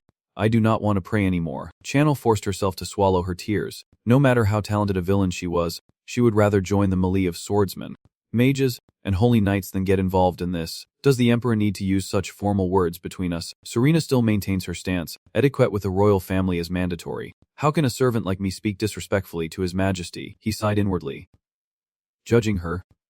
Stupid girl. Usually that would be the correct answer. He looked at her and muttered in admiration. But for this queen, that was the wrong answer. The Emperor approached Serena and said Ravel's words are indeed reasonable. She reminds us, but remember that her tone makes season. I am the Emperor of the Empire. The Emperor's gaze is cold, and there is nothing that can easily force me. That is right. No etiquette or law can easily bind this queen, and that is precisely why. He thought about the decree that this queen issued right after ascending the throne. He recalled that 20 years ago, when she was only 10, she issued a decree immediately after taking power, which caused a major upheaval. Many of the Empire's subjects have argued based on tradition and law to revoke the decree, but the queen did not change her decision. I could not help but shiver at her control, and since she was the one who won the throne war and held full military power, no one dared to rebel recklessly. At that time, the Emperor stood firm on his throne, and the officials in the court were forced to approve that decree. From then on, the only emperor in the history of the Empire was born, holding absolute power. The Channel is afraid, and thanks to that, secret organizations like the Black No Limit can manipulate the Emperor through tradition and law. Going even further, Serena obediently replies, I will remember. Now the Emperor is pleased. You know how to behave better. She nodded, and part of her charm is also thanks to that stubbornness, so I will overlook this rudeness this time. Serena nodded. Thank you. Surprised. If it were an ordinary person they would be dead already. This queen is kinder than before, or maybe she just likes that little girl. The Emperor shrugged and let it go. I just heard some pretty interesting news. Serena admits her fault. Yes, sister. I did not know about those rumors. I am truly innocent. She could not help but wonder if it was about Iris. The Empire's intelligence network has weakened over the past 20 years, but there is no way they have not heard rumors about the Ice Realm and the demon Iris. If asked about Iris, how should I respond? The Emperor then asked. So you heard that I am about to be engaged to the young lady of the Trevor family. Is that correct? This question completely caught her off guard. The channel also stopped singing. Engagement. What is going on with this? Does she already have a fiancé? She continued. I also heard that you chose a child from a collateral line to be the heir, and even passed down a stone sword to him. Back then I wondered what you were thinking. The Emperor asked her. Now I understand. You wanted to merge the two clans. That is why you did it. Right, she glanced subtly. That is a big deal. If the two clans merge their sword saints, they could become the leading swordsmanship clan on the continent. He quietly speculated that. Moreover, since the Rebang Principality is located in the far west of the continent, having a swordsmanship clan loyal to the Empire there would be advantageous. The Empire can expand its influence in the west, and the Queen here really likes that. The Emperor kept rambling on. But anyway, forming an alliance with a renowned family like Trevor is a good thing. So congratulations. Serena mumbled, Sis. About that, but she would not let you finish speaking. That is right. The Emperor pointed to that thing to congratulate your engagement. I will give you that. Are you joking? A treasure from the 36 is not it something you just give as a gift, and this is the top item in the 36. How could it be given just to celebrate a noble's engagement? Serena hesitated. Sister, this gift is too big for me, the emperor calmly replied. Refusing what? Are not we sisters after all? She thinks that at least giving that much is necessary for her to maintain her dignity. Serena stammered. Your Majesty decided on her own. Do not worry about that demon girl living with you. After the engagement, I will protect her in my name. Her voice grew cold. With your power, that girl will no longer have to run away. She will live quietly in some remote village. And if you want, I can also give her a family and a house. Serena was speechless, her mind suddenly numb. Yes, your Majesty could do all that, and opposing the Empire could only lead to destruction. She sighed. So no one in the world would dare to harm the person protected by His Majesty. Not even the 12 temples. Serena clenched her fists tightly. If I get engaged, Aris won't have to run away anymore. She recalls that figure, and her teacher will no longer have to sacrifice himself to protect Aris. Serena purses her lips, and if that evil letter is true, then it might be able to save her teacher. She looked up, still troubled. But the Emperor's figure suddenly appeared right in front of her. Coming closer, her ominous appearance frightened her. But was it still not enough for you? She widened her eyes. How could this be? The deep wounds make Serena's eyes tear up. I hope I was mistaken. I hope I misunderstood. The expression of the fallen prince clearly shows his unwillingness to accept resistance, so I can only bow my head and respond. Yes, sister. My heart no longer resists. I can only remain silent and give up. That gift was like a mountain and sea. Serena respectfully said, I am very grateful to receive it. She sneered and said, if you are happy, then I am happy too. The Emperor waved his hand and said, it is over now. You can leave first. Seeing that figure from behind, she did not feel cold but shivered. This was her last chance. If she retreated now, she could never turn back. Serena truly felt uncomfortable, but in the end, she still responded. Serena de Ravel, will obey His Majesty's orders. Then she turned away, still overwhelmed inside. I can't do it, because it is His Majesty's command. The terrace gradually became quiet. Ken breathes a sigh of relief as he recalls the recent situation. He is alive, but how dare that girl look the queen directly in the eyes? Does she want to die? The Emperor chuckles happily. She is truly a cute kid. Do you think the same as me? Ken can't find the words for this. I must be cautious, sir. How could someone as humble as me dare to judge the head of the Ravel family? Ken muttered to himself, feeling immensely proud. This was a smooth and perfect reply. The secret of Hackno and the Imperial Ring. Gold Circle. The Royal Throne. And the King of the Golden Law working in harmony. I have mastered the Gold Circle Throne. The essence of etiquette and art of persuasion, combined with the Demon King Kim Lua, the pinnacle of psychological analysis and research. I praise myself for creating a perfect servant who can utilize these skills flawlessly. This is one of my greatest combos. The Emperor Damchiu looked at Ken with a deep gaze, and after a long moment, she finally said, I thought you kept Lady Ravel by your side because you liked her. I was startled. So that means this queen knows I am living with that kid, and she only calls me that way.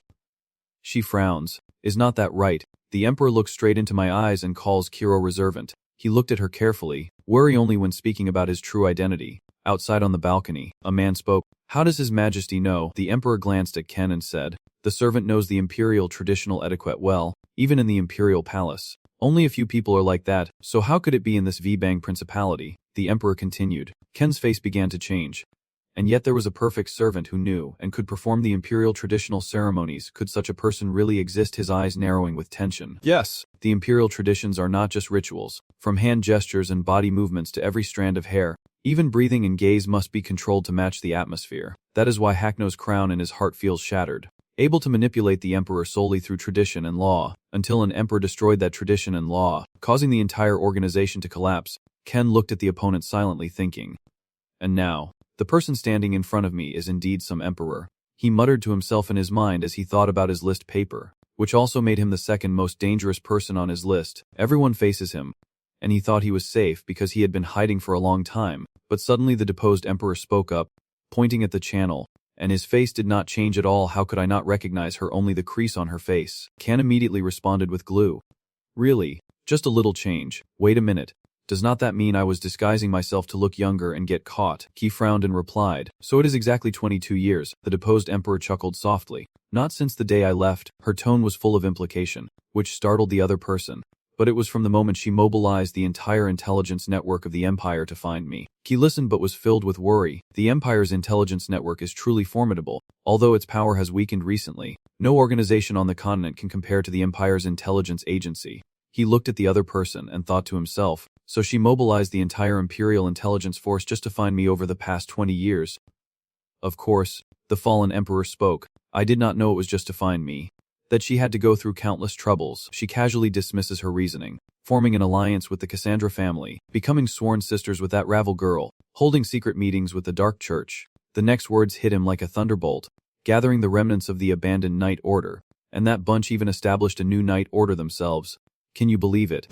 The fallen emperor quietly leaned against the wall and spoke, this time to find me, and I had to defeat all the Imperial Knights of my own. So now that I return, I will definitely have to listen to complaints for at least 10 days. Channel listened carefully and thought seriously this can't be a joke. He just looked down at the ground, pondering for a long time, indicating she had already learned quite a bit about the organization he used to be in. It seems she was not joking about mobilizing the entire intelligence network of the Empire. And until now I have been trying my best to hide my identity. But now, what I want to know is, why did His Majesty suddenly speak up and ask for me, who was just a butler? Ken is worried about what he has done. Of course he took advantage of the royal power struggle to steal some treasures, but he did not touch any books or artworks. So do not say they came after him just because of that for 20 years. The emperor's gaze darkened. He is just a butler. The opponent's words cut through him like a dagger, and he even taught the young emperor about politics, language, governance, and so on. After all, he is a master butler and scholar who always teaches. I really did not want to either. Hiring a tutor for her costs a lot. The other person continued speaking. Not just about that, he also single-handedly stopped 13 assassination attempts, and hearing that, I broke out in a sweat. Those assassins are truly terrifying. But he remembered everything. Half of them kept trying to trap me. The other half tried to kill me, so I used that as a reason to defend myself. That is why I had to defend myself. If I was accused of assassinating the royal family, it would be a huge injustice. But then the voice of His Majesty the Emperor interrupted my thoughts. Even after deploying the entire Empire's intelligence network, tracking his trail over 20 years was like searching for a needle in a haystack. She reminded him, he is just a butler. Channel clenched his teeth and silently wondered if he should run now. Suddenly the atmosphere became silent, and neither of them spoke. Suddenly the Emperor spoke. Forget about it. After hearing that, he was so angry he almost exploded. Thinking if they were going to ignore everything, they should not be listing them one by one. Then he composed himself. All right. Stay calm. A veteran of 10,000 battles must not lose his temper. Then he bowed his head to thank. Your Majesty's kindness is as vast as Mount Tai in the ocean. But suddenly the other person's voice interrupted, saying, but I am your steward. I cannot accept you leaving without my permission. Channel's eyes full of hatred.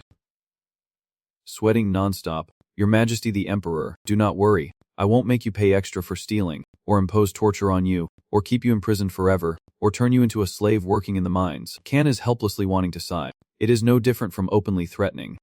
Right, then his eyes shift to a defensive state. Now is not the time to hesitate about the next actions. If I keep wavering, my life will come to an end. He closed his eyes, swallowing his saliva.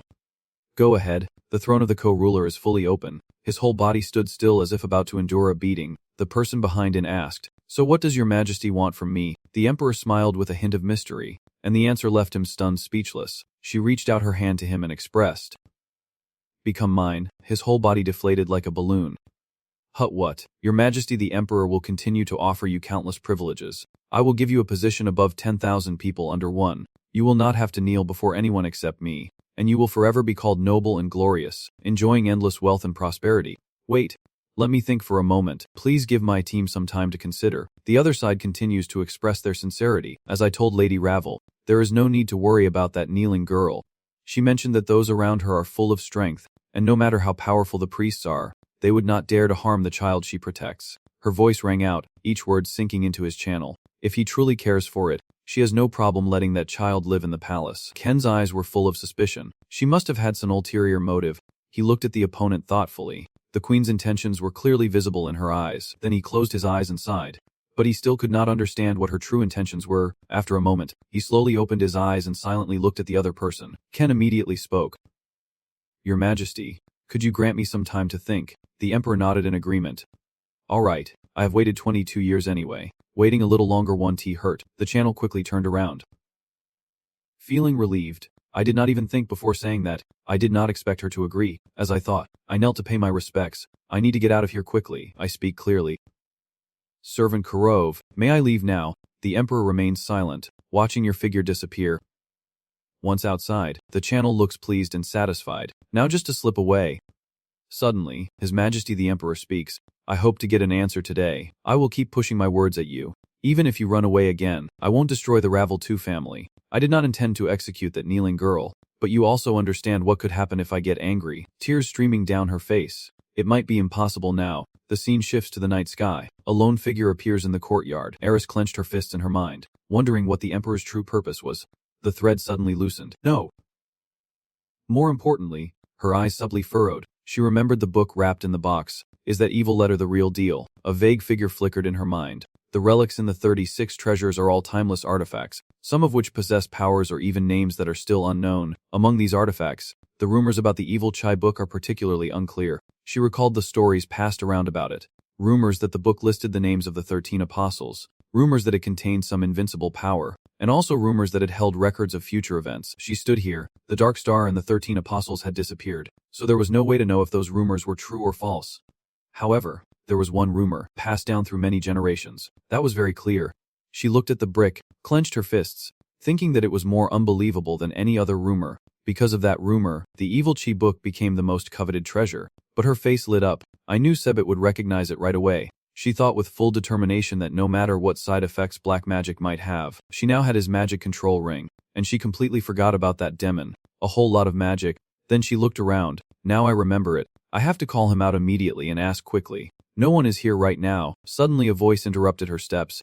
What? Pay respects on stay. Go out there quickly. Eris was startled and turned around. She saw the two butlers whispering and gossiping, and the bearded man could not help but exclaim, "Oh my God, the swordsman and Lord Evern." The other one recounted everything he saw, and both of them entered the Ghost Ball Hall together, said to be very happy together. The bearded man put his hand in his pocket and replied, "Both of them are swordsmen and around the same age." Their voices and laughter echo across the courtyard.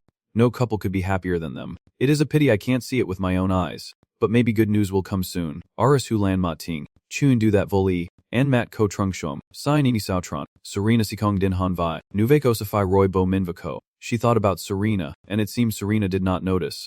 But her eyes were filled with happiness at that moment. The scene shifts to Eris walking alone in the darkness, looking around and thinking she could endure hiding here. Suddenly her eyes widened, and in front of her was a familiar figure, a girl with long golden hair. Serena looked up at the sky, her fists clenched, tears streaming down her face. Suddenly Eris spoke up. Serena. Serena quickly pulled her dress and hurried toward the person. Aris, in a rush, asked, Serena, are you crying? Serena quickly searched for an excuse. Just, Aris, unable to hold back, shouted loudly, who is it? She angrily looked straight at the other person and asked, who made her cry? Serena hesitated for a few seconds before lowering her head, her face full of pallor. Later she softly asked, Aris was very happy with him, right? Hearing that, Aris looked puzzled and said, huh, why are you asking that all of a sudden? Serena sat leaning against the water basin nearby. You might have heard before that when she was young, her family arranged a fiance for her. She began to recount their childhoods.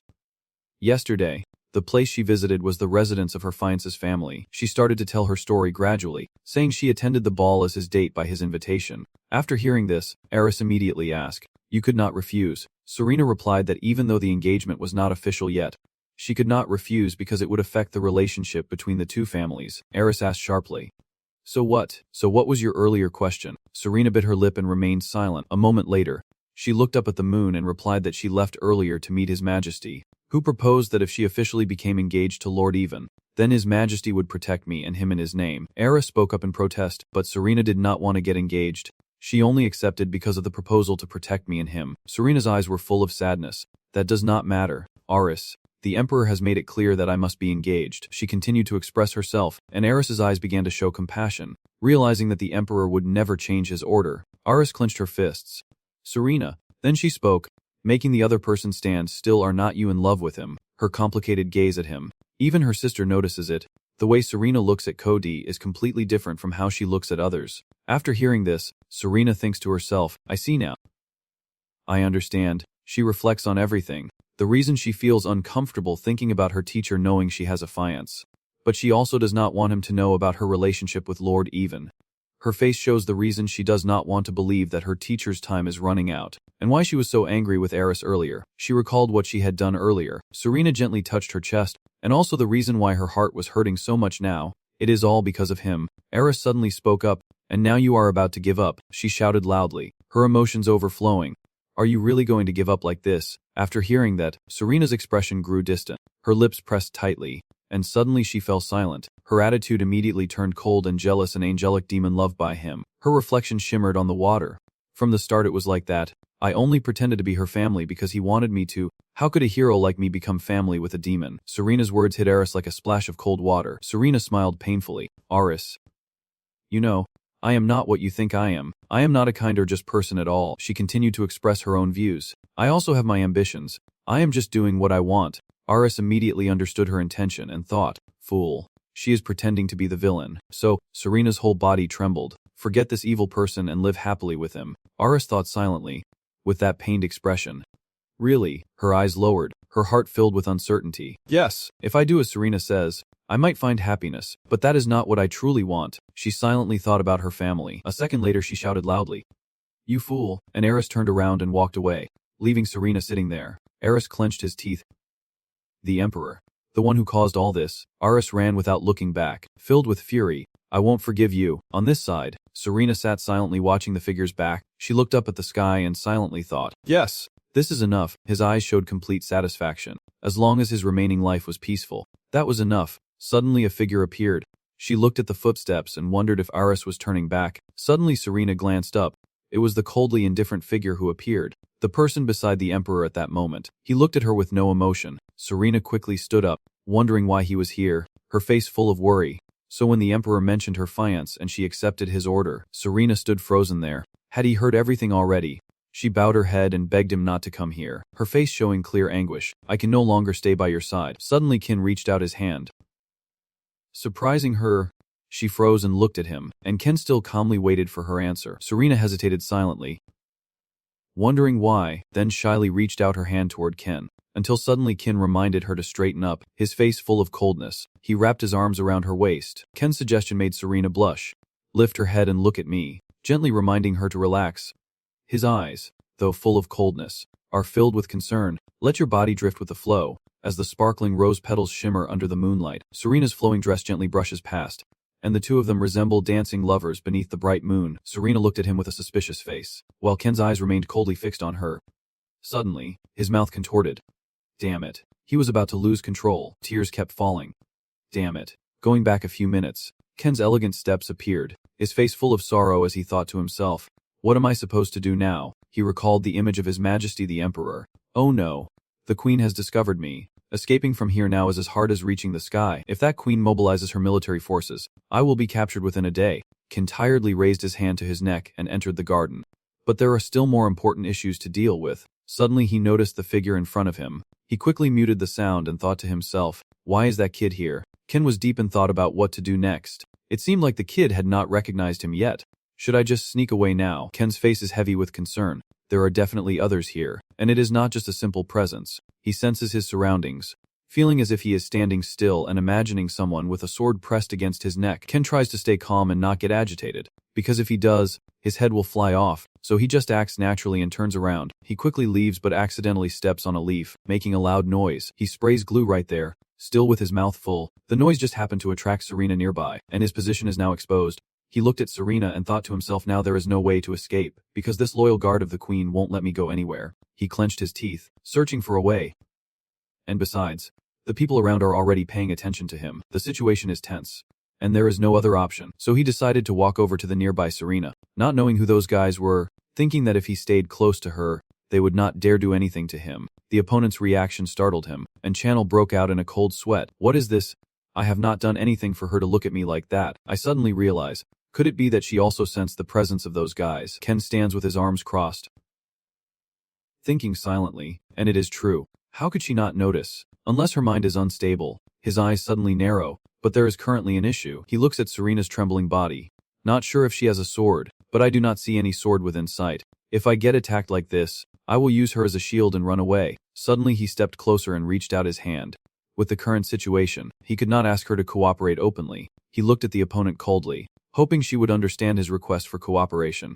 Finally, Serena reached out her hand towards the Channel, and he reminded her to straighten her back. The Channel looked coldly, tilted her head up and looked at me, and the atmosphere became tense. Can is helpless, wondering if it is because we have no weapons and are surrounded, and why is her movement so stiff? It is obvious she is pretending, so I gently remind her to relax and let her body flow with the moment. After hearing that, Serena obeyed, and he used all his strength to catch her, relaxing too much now. The moonlight illuminated the dewdrops on the flower bushes. Ken and Serena are dancing together. Ken's eyes are alert as he looks around. It seems there are at least 5 or 6 enemies among the bushes and trees nearby. Even with full gear, this is a number best avoided in combat. If a fight breaks out, I will use this girl as bait. Then Khan looked back at Serena. There is no reason for them to target me, a temporary servant. Serena, unaware, closed her eyes tightly, so when they separate from this girl, they probably one day attack me. With an imperial knight, the safety of the emperor comes first. Suddenly Ken spoke. I will handle the rest myself, so go to his majesty's place. Then he thought carefully, so I will pretend to stay here as bait. Ken looked at the enemy with a calculating gaze, and gently moved away to become real bait. Then I will sneak away quickly, he spoke loudly. My safety does not need you to worry. I am not that weak. Serena straightened up and looked at him, blushing as she lowered her head, thinking he is right, and I do not just want to see him happy. I want to be with him. I want to make him happy with my own hands. That is, then she lifted her dress and quietly left, her true heartfelt wishes. Ken looked on coldly as she disappeared into the distance. Unlike Serena, Ken's thoughts were calculating. Now that I am alive, those others will chase after her. Later, he quietly left. I did not know what was happening, but I had a feeling something big was about to happen, and it would be the perfect opportunity to escape. His mind was tense, so I decided to slip away slowly. Suddenly his face darkened. 99 loyal followers to protect the villain. Around him, there are a few masked men, and inside he is screaming, I will wipe you out for falling down and scratching your nose. Under the dark moonlight, the atmosphere becomes quiet. On this side, the emperor sits alone outside the balcony. Suddenly a figure appeared, catching her attention, and her eyes narrowed slightly. The emperor greeted. Hello. Little one, Ars coldly responds. Annoyed. How long do you plan to keep calling me that? Emperor. The emperor looked at her with a knowing smile. So, would she be happy if I called her Arichist? Z0. Demon King, the one who fulfilled 72 requests. Ars thought to himself for a few seconds after hearing this. At this moment, she calmly spoke, knowing when I learned her identity. The emperor replied casually, asking why such a strange question. How could an emperor of an empire not recognize her? Ars thought warily. Yes, a ruler of a nation should know their enemies well. And the real strange thing is that I did not recognize the emperor. She recalls what happened in the past. And although it only took 3 years to gain enough power to sweep across the Green Continent, the kingdom still had many unstable aspects, one of which was the intelligence sector, which at that time made the kingdom notorious across the entire continent. The figures of powerful mages appeared, leading to daily battles with temples and heroes. But there were no fights against the emperor. With the appearance of the demon lord, I focused my intelligence efforts more on the battlefield than on the emperor. I only saw the emperor being defeated early on, so the information I have about her is just a sketch of her when she was young, around 10 years old. Iris thought back and felt worried, realizing she had not recognized her. Now she finally spoke up, saying she was Serena's older sister. Right, the emperor responded softly. Even though they were only adoptive sisters, she was right, and Iris immediately reacted. Then erase what you said to Serena. The other person asked, why? Iris looked directly at the other person and replied because Serena did not want that. The other person chuckled softly. So what does that answer mean then? The emperor looked into the distance. Trevor is a good young man who has loved someone for 15 years. A man so faithful is hard to find nowadays. The next words made the other person blush. He will surely make the Lord happy. Iris thought to herself. How ridiculous. Unable to contain her emotions, Iris shouted loudly. Why did she do this? Why force those two together? The fallen emperor replied calmly that those things did not matter. Her words made Iris fall silent on the spot. She simply wanted it. She looked at her opponent with a challenging gaze. That is the only thing that matters. Iris stood silently and spoke, only because she wanted and needed it, so she forced Serena into an engagement. The emperor replied coldly. That kind of understanding is fine too. Iris continued to show her attitude. Even if she was the emperor, does she think she can do whatever she wants? The emperor's next words made her burn with more anger. There is nothing in this world that she cannot do. Iris could only let out a bitter cry. At this moment, the opponent slowly approaches her. Even if indulging in luxury can shake the entire empire, even if foolishly removing loyal attendants or unjustly suppressing religion, none of these are things that cannot be done. The emperor's voice rang out with authority. And there is nothing that cannot be done. Iris argued loudly. How could she say such nonsense? The emperor's eyes began to narrow. Remember, the Demon King is not the emperor of the empire. Iris responded. As the emperor, she has the duty to protect and lead the empire. That is right. The emperor crossed his arms and answered the question calmly. There is no such thing. Right. After hearing that, Iris loudly retorted. At this moment, the opponent moved toward the balcony, and in truth, many people had misunderstood. Power and duty do not always go hand in hand. The ruler must dominate the ruled for their own existence. She looked up and spoke clearly, and from the moment the ruler's authority is accepted, the oppressed have given the ruler the right to do anything they want to them. In the darkness, her voice echoed. Of course, the oppressed can also blame the ruler and have the right to pull the ruler from the throne. One of the kings heads towards the main nest, alongside the emperor's words full of implication. So the ruler must do what the oppressed demand. What the ruler must do is wrapped in the elegant word duty. She uses the king as an example for herself, so if they dislike her rule, they can pull her from the throne. The king's body lies cold on the ground, that is their right. Then the emperor's face changed in an instant. Likewise, as long as I am ruling as emperor, there is nothing I am not allowed to do. Triss bowed her head silently. Feeling crazy, she clenched her teeth and thought to herself that the lives and deaths of thousands of people could be affected by this, with just a few words from this person, and yet she believed in such crazy reasoning. We, the Rot Kingdom, her whole body trembling, have we fought against such monsters? Suddenly she shouted loudly, I am not like you. I do not rule the Rot Kingdom. I do not fight only for my own benefit. So, the emperor's hidden words echoed again, still unclear why. Devil King, the words that made the opponent change their mind, is not that the reason why her kingdom was destroyed. The emperor's voice sounded. She truly had her noble ideals. She might have believed it was for the people's benefit. So today the emperor's challenge echoes, but in the end it was only her own ambition.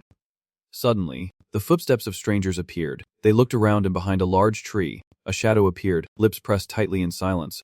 How could this happen? He looked at those people and thought to himself, even though the Principality of Rybang is just a small country, it should not allow a bunch of assassins to roam around the palace like this. Why are they so determined to kill me? A temporary servant. He quietly hid behind the tree. Forget it. The answer does not matter right now. I need to find the royal knights quickly. If the royal knights were blind, they would not ignore these assassins chasing me. A few dozen minutes later, his eyes furrowed in frustration. He held his head as if about to complain. Where did all the royal knights go? Damn it. Is there no other way but to fight? He quietly leaves his position. With no weapons to fight them, he gathers nearby usable items, and the only way is to set a trap and lure them in. Setting traps while hiding from a group of assassins is not easy. He carefully tore them into strips, but with a seasoned villain like him, Ken carefully tied them together. So no matter the situation, he could set up all kinds of traps. Then he cautiously looked towards the group. Done. All preparations are complete. He quietly sits down, plans, then coldly circles around behind and rushes off. Beginning, the masked group quickly chased after him, and as he ran, he kept an eye on their movements. Just a little more, as soon as the group nearly reached the rope, a loud explosion sounded behind the canal, making him pleased. He chuckled to himself, a bunch of fools. With that noise earlier, they must have already taken quite a few down. Then he returned to a serious state, running through the dark night. He should not be careless. Suddenly, a sharp sword was pressed against his neck. He was startled and quickly dodged, accidentally falling backward. He sat up and looked at his opponent, borrowing a moment.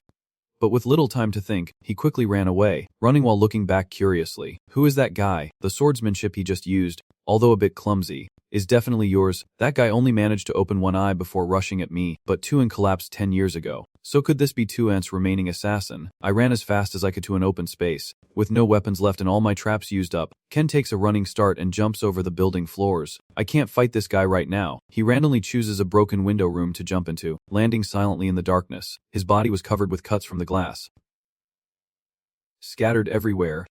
Suddenly, something rushed toward him, and Ken quickly dodged the masked man's attack. He ran away among the dead guards, casually grabbing the sword next to the soldier, with weapons in both hands. He sighed as he watched the stranger, thinking to himself that another person had appeared behind him, surrounded by a crowd, feeling conflicted because he had a sword but was at a disadvantage being encircled. Then he straightened up seriously and assumed his stance.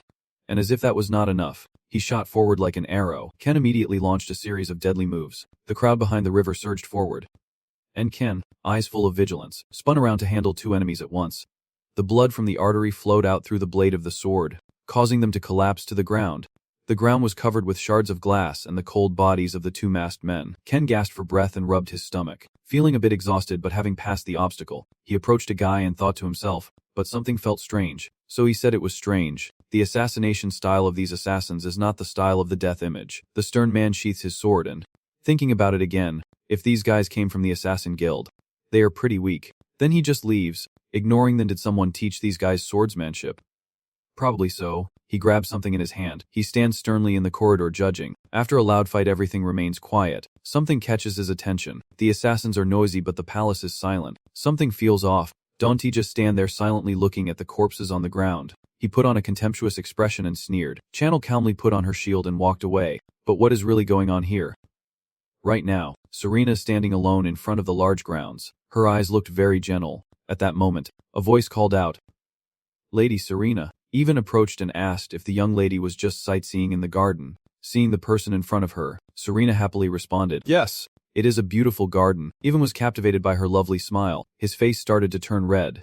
"Where is the young lady going?" "I will escort her," and Serena said she was going to see His Majesty. Even enthusiastically suggested, "Then let us go together." The two of them began to leave in silence, when suddenly Serena fell silent, seeming to feel guilty inside. Thinking Even must be destined to find someone better than her, canceling the engagement might damage the family's reputation. But since it has not been officially announced, probably won't cause any major issues. Now Serena is in a difficult situation. Moreover, how should I suggest canceling this engagement? I suddenly sense a scent that distracts me, a smell of blood. Even also senses that something is very strange. He begins to suspect that there should be a royal knight guarding this place. Right, Serena realizes something. Surely a royal knight must obey orders. It is impossible for a royal knight to leave their post without orders. Even kneels before the red liquid on the floor. This is bloodstained. Based on this, the only conclusion is that both of their eyes are looking behind them, and from this Serena can deduce that an assassination is targeting the monarch. Somewhere else, something just flew past Eris's face. She is falling into confusion. Just now she was arguing with her. Then suddenly a red flash shot out from her hand. Looking at the object before her only made Eris more confused. Then she realized, she felt strange, not a sword, but a spear, and Eris could not understand at all. Moreover, when did this guy arrive here? Her cold gaze lifted as sharp objects sped towards her. And now a group of black-clad figures are surrounding Eris and the Emperor. Contrary to the fear, Biha only let out a long sigh. Then, excitedly, she took out the spinning top in her hand. "It has been a long time since I last used this toy." Ara still had to get a chill down her spine. She truly is a crazy emperor. Bia spins the top to taunt the opponent. The string whizzes through the air with a sharp sound. The spinning top is about to touch the group of black-clad figures who are still frozen in place. But behind them, the wires quickly jump up to avoid. The emperor simply sneered dangerously as a black-clad man charged down from above, quickly falling defeated on the floor. The emperor had been standing still all along, controlling the spinning top. Then she glanced at Eris, surprised by what she saw, thinking to herself that an emperor of the empire should not be unable to defend herself. And Eris could only think silently that normally it was like that, truly beyond imagination. Biha continued explaining at length. "The physical training I mentioned earlier is actually using a stick to build strength." Eris, bored, did not bother to reply. "Fine. I forgot she is not normal after all." And Biha reminded her to step back, not to interfere or ruin my fun after being here for so long. Eris snapped in annoyance. "What? As if I wanted to help her."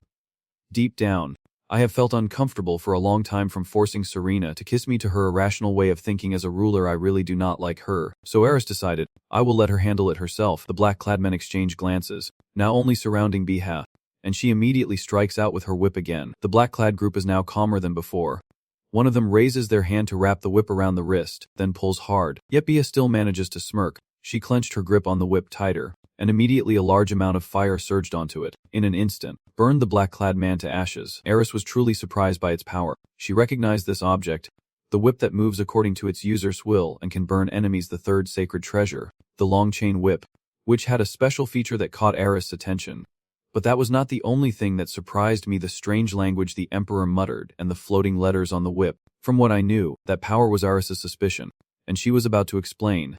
But before she could finish, the prince signaled for silence, warning not to pry into the royal secrets. Demon King. Just then, someone called out, "Your Majesty." Seeing that familiar face, Your Majesty was surprised. Serena. Something just flew up as the black-clad figures rushed towards Serena, and even a daring one swung the object in his hand. While Serena, still stunned, heard a hurried voice call out. Crouching down, Even immediately drew his sword and attacked the black-clad men. Then he warned, "I will handle these too." Young lady, hurry to Biha. Serena noticed a different direction, but there was still a black-clad person there. She furrowed her brows tightly, realizing there was a killer in front of her. Serena did not hesitate to rush forward, just to eliminate this guy. Her legs bore a sharp knife mark. Serena immediately swung her sword, but missed her opponent. That really surprised her. Can she really dodge? So she retreated to catch her breath and charged again. Serena dodged the attack without any trouble. The man in black prepared to thrust his sword, and Serena struggled to dodge the attack. Something rushed toward the two of them, and Serena had to admit it was fast.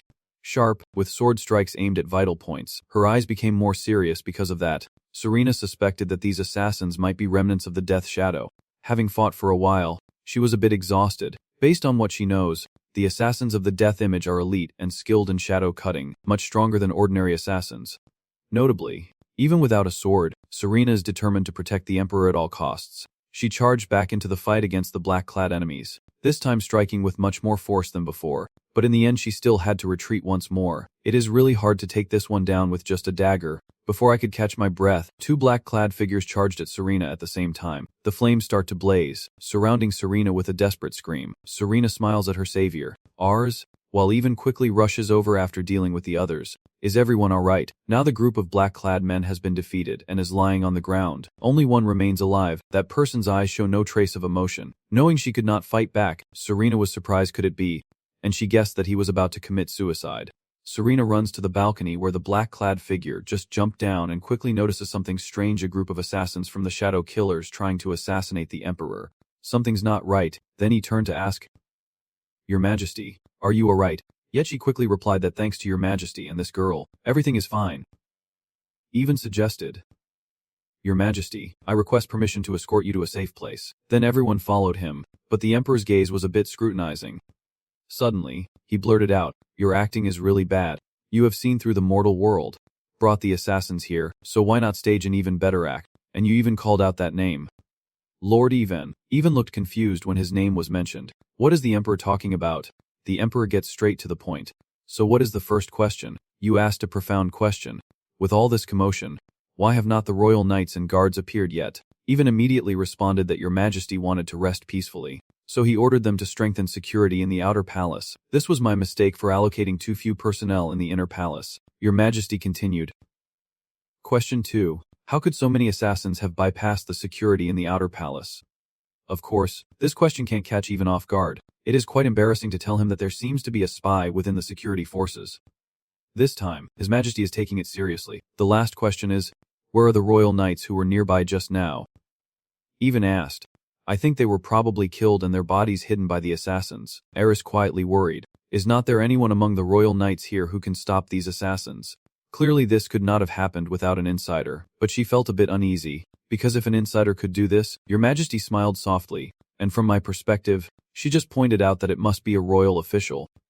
Then you, as the killer of them, are more accurate. Even immediately retorted, asking why, the grandson of the Sword Saint, would harm my colleagues, and how I could dare to commit such disrespectful acts against Your Majesty. Not only that, but he also dug deeper. If I had done that, why would I have fought the assassins earlier? Harris wondered silently. Yes.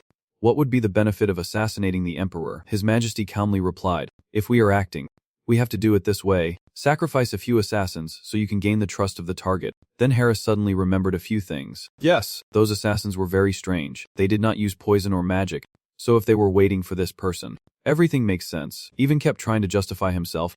I could not have predicted that Your Majesty would come here today. How could I plan for that? Your Majesty revealed all the plans. The initial target was not Cham, but the fake evil letter you created. Dealing with the infiltrating assassins to make a name for myself and recover the fake evil letter, and she believes that was probably your original goal. Even said sincerely, if it was to make a name for yourself, then why did I ask Miss Ravel for help? Yet Your Majesty did not hesitate to answer. The reason you deliberately prevented Lord Ravel from bringing weapons was to create the situation just now, and to impress him, the one who hired those strange assassins. Even still tried to stay calm. Why should I do things that are easily suspicious? Your Majesty targeted the heart of the matter, which is why you poisoned Harley the day before. Furthermore, clearly stepping over the line. Doubting a relative as the murderer who poisoned you is a difficult thing, and it ensures that your father cannot discover you as the mastermind after this is over, so you poisoned him and also used the excuse of being a relative to avoid suspicion after his death. She also knew more, but the plan was hurriedly changed and full of flaws. You should have abandoned it as soon as it appeared. At this point, Even had to exclaim, Your Majesty, you are unjust to me. Lady Serena can prove my innocence, but Serena's actions made him suspicious. Now she is holding a sword pointed at Ivan. Miss Serena, he angrily wanted to know the reason. Miss, please do not tell me you doubt me. Your fiance. Who would have thought Serena would declare, I believe His Majesty's words. She spoke in a serious tone. And Ivan, I am sorry but Serena has made a request. I want you to pretend that my engagement with you never existed." Hearing this, Even chuckled softly, then covered his face and burst into a loud laugh. His voice echoed throughout the room before he finally spoke seriously. "I did not expect things to turn out like this anymore." He immediately pointed out that if your majesty had not appeared today, things would not have turned out like this. Your majesty retorted that it was all because of his bad luck. Ivan's voice has now changed. "Since things have come to this, I guess I have no choice but to silence you all." Ivan immediately rushes over to them, and Serena swiftly and decisively cuts them down. It seems these darts are not ordinary. Seeing this, Serena shouted loudly, "Your majesty, please retreat. You feel confused. Even someone who has resisted most poisons like me is paralyzed." Seeing that, Even felt very satisfied. It seemed that the technique they used was created from pure blood in the past. The most paralyzing poison, and the fake technique, how could it be? Serena gradually realized that this technique, could it be, and even confirmed, "Yes, this is my real swordsmanship." He clearly recites every word, betraying the fake swordsman's swordsmanship. The ruler of the darkness' tramps, the most cowardly swordsman in history, a fake swordsman. In his sword technique, even uses poison. It is said that he once defeated countless knights of that era. That was truly a sword technique meant for cowards. That kind of swordsman certainly is not something that a true swordsman's successor should use. Serena exclaimed angrily, "How could you learn such a cowardly sword technique? Now Even is no longer like he used to be." "Miss Serena, you probably also understand the meaning of being called the hair of a hero. But I have never learned my grandfather's swordsmanship." Serena truly just watched him silently. Even shouted loudly, "Do you understand? Young lady, the grandson of the sword saint had to travel everywhere to learn swordsmanship, suffering and feeling ashamed. And Serena knew this well. Yes, the Trevor family was not a family of swordsmen and had no inherited sword techniques. Furthermore, only after reaching the ultimate level can one create new sword techniques and pass down ancestral skills. But Lord Halley has been at the human sword unity stage since becoming a sword master, so he has nothing to teach. Even has always lived with frustration. Thanks to his efforts, I was able to rise to the position of captain of the Royal Knights. Yet everyone keeps saying I only got here because of my grandfather." Serena softly replied, "That is why he did this, right?" Even then confirmed, "Yeah, that is right." Serena wants to make him understand that what he is doing is wrong, but Even has lost all reason. "Wrong, no. This is something I have to do." I was truly frustrated. To prove to those who mock me, those who do not acknowledge me, Even raised his strange face, saying that he had surpassed his grandfather and could stand confidently beside you. Even clenched the sword in his hand tighter, knowing that everything had now been exposed and he could no longer win your heart. "So, I will have you my way." Even confesses his feelings. "Even if you can't say I love you, you can stay in the cage and watch me forever." With the current situation, Serena is very annoyed. Her body cannot move. Even raises his sword high and asks her to rest for a while, saying that while she sleeps, everything will come to an end. At this moment, Serena can only close her eyes and endure. While Channel, hiding in a corner, grimaces in annoyance and thinks about how to resolve this situation. Especially since the Queen revealed this guy's conspiracy, everything remains under control, based on the wounds on the corpses and how these assassins are loud and terrifying. Those injuries were left by the soldiers even hired, and I already knew the mastermind was this guy, the grandson of that old man. But I did not expect him to be able to use a broken sword to betray. Ken looked annoyed at the thought of Ivan's cunning smile as he prepared to use the small sword in his hand.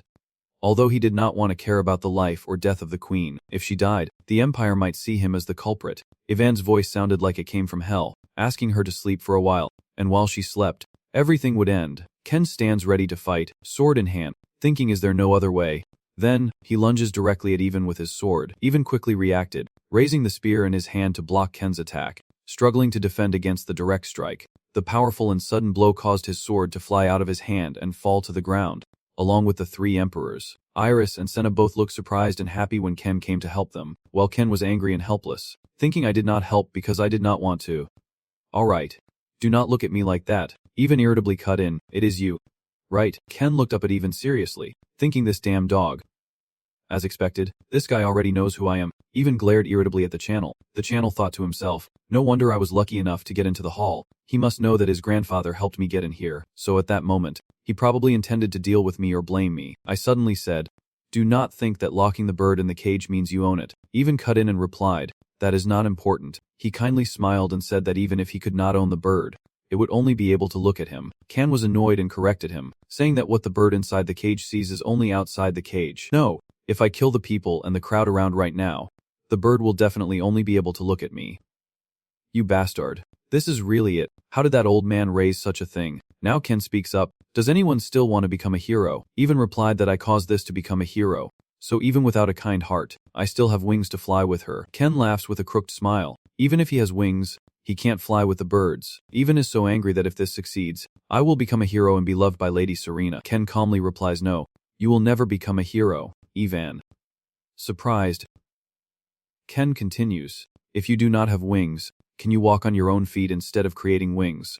If you can't have it, are you satisfied with just watching it from afar? Look Ivan in the face, and after you get it, can you give up everything to protect it? Seeing Ivan's expression and that awkward look, I thought to myself, this idiot does not know anything. You have to overcome all kinds of difficulties. Ken just thought and stepped closer to Ivan without hesitation in the face of any difficulty. Always moving forward with unwavering faith. The true story of a hero is truly tragic, is not it? Do you really think you can become a hero? I keep explaining that defeating enemies with trashy sword techniques like betrayal sword and achieving success through such schemes is what truly matters. Do you really think you can become a hero? Ivan gritted his teeth in anger and shut his mouth.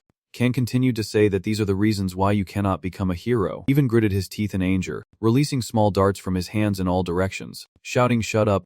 Who do you think you are to say those words? Someone like you knows nothing about me."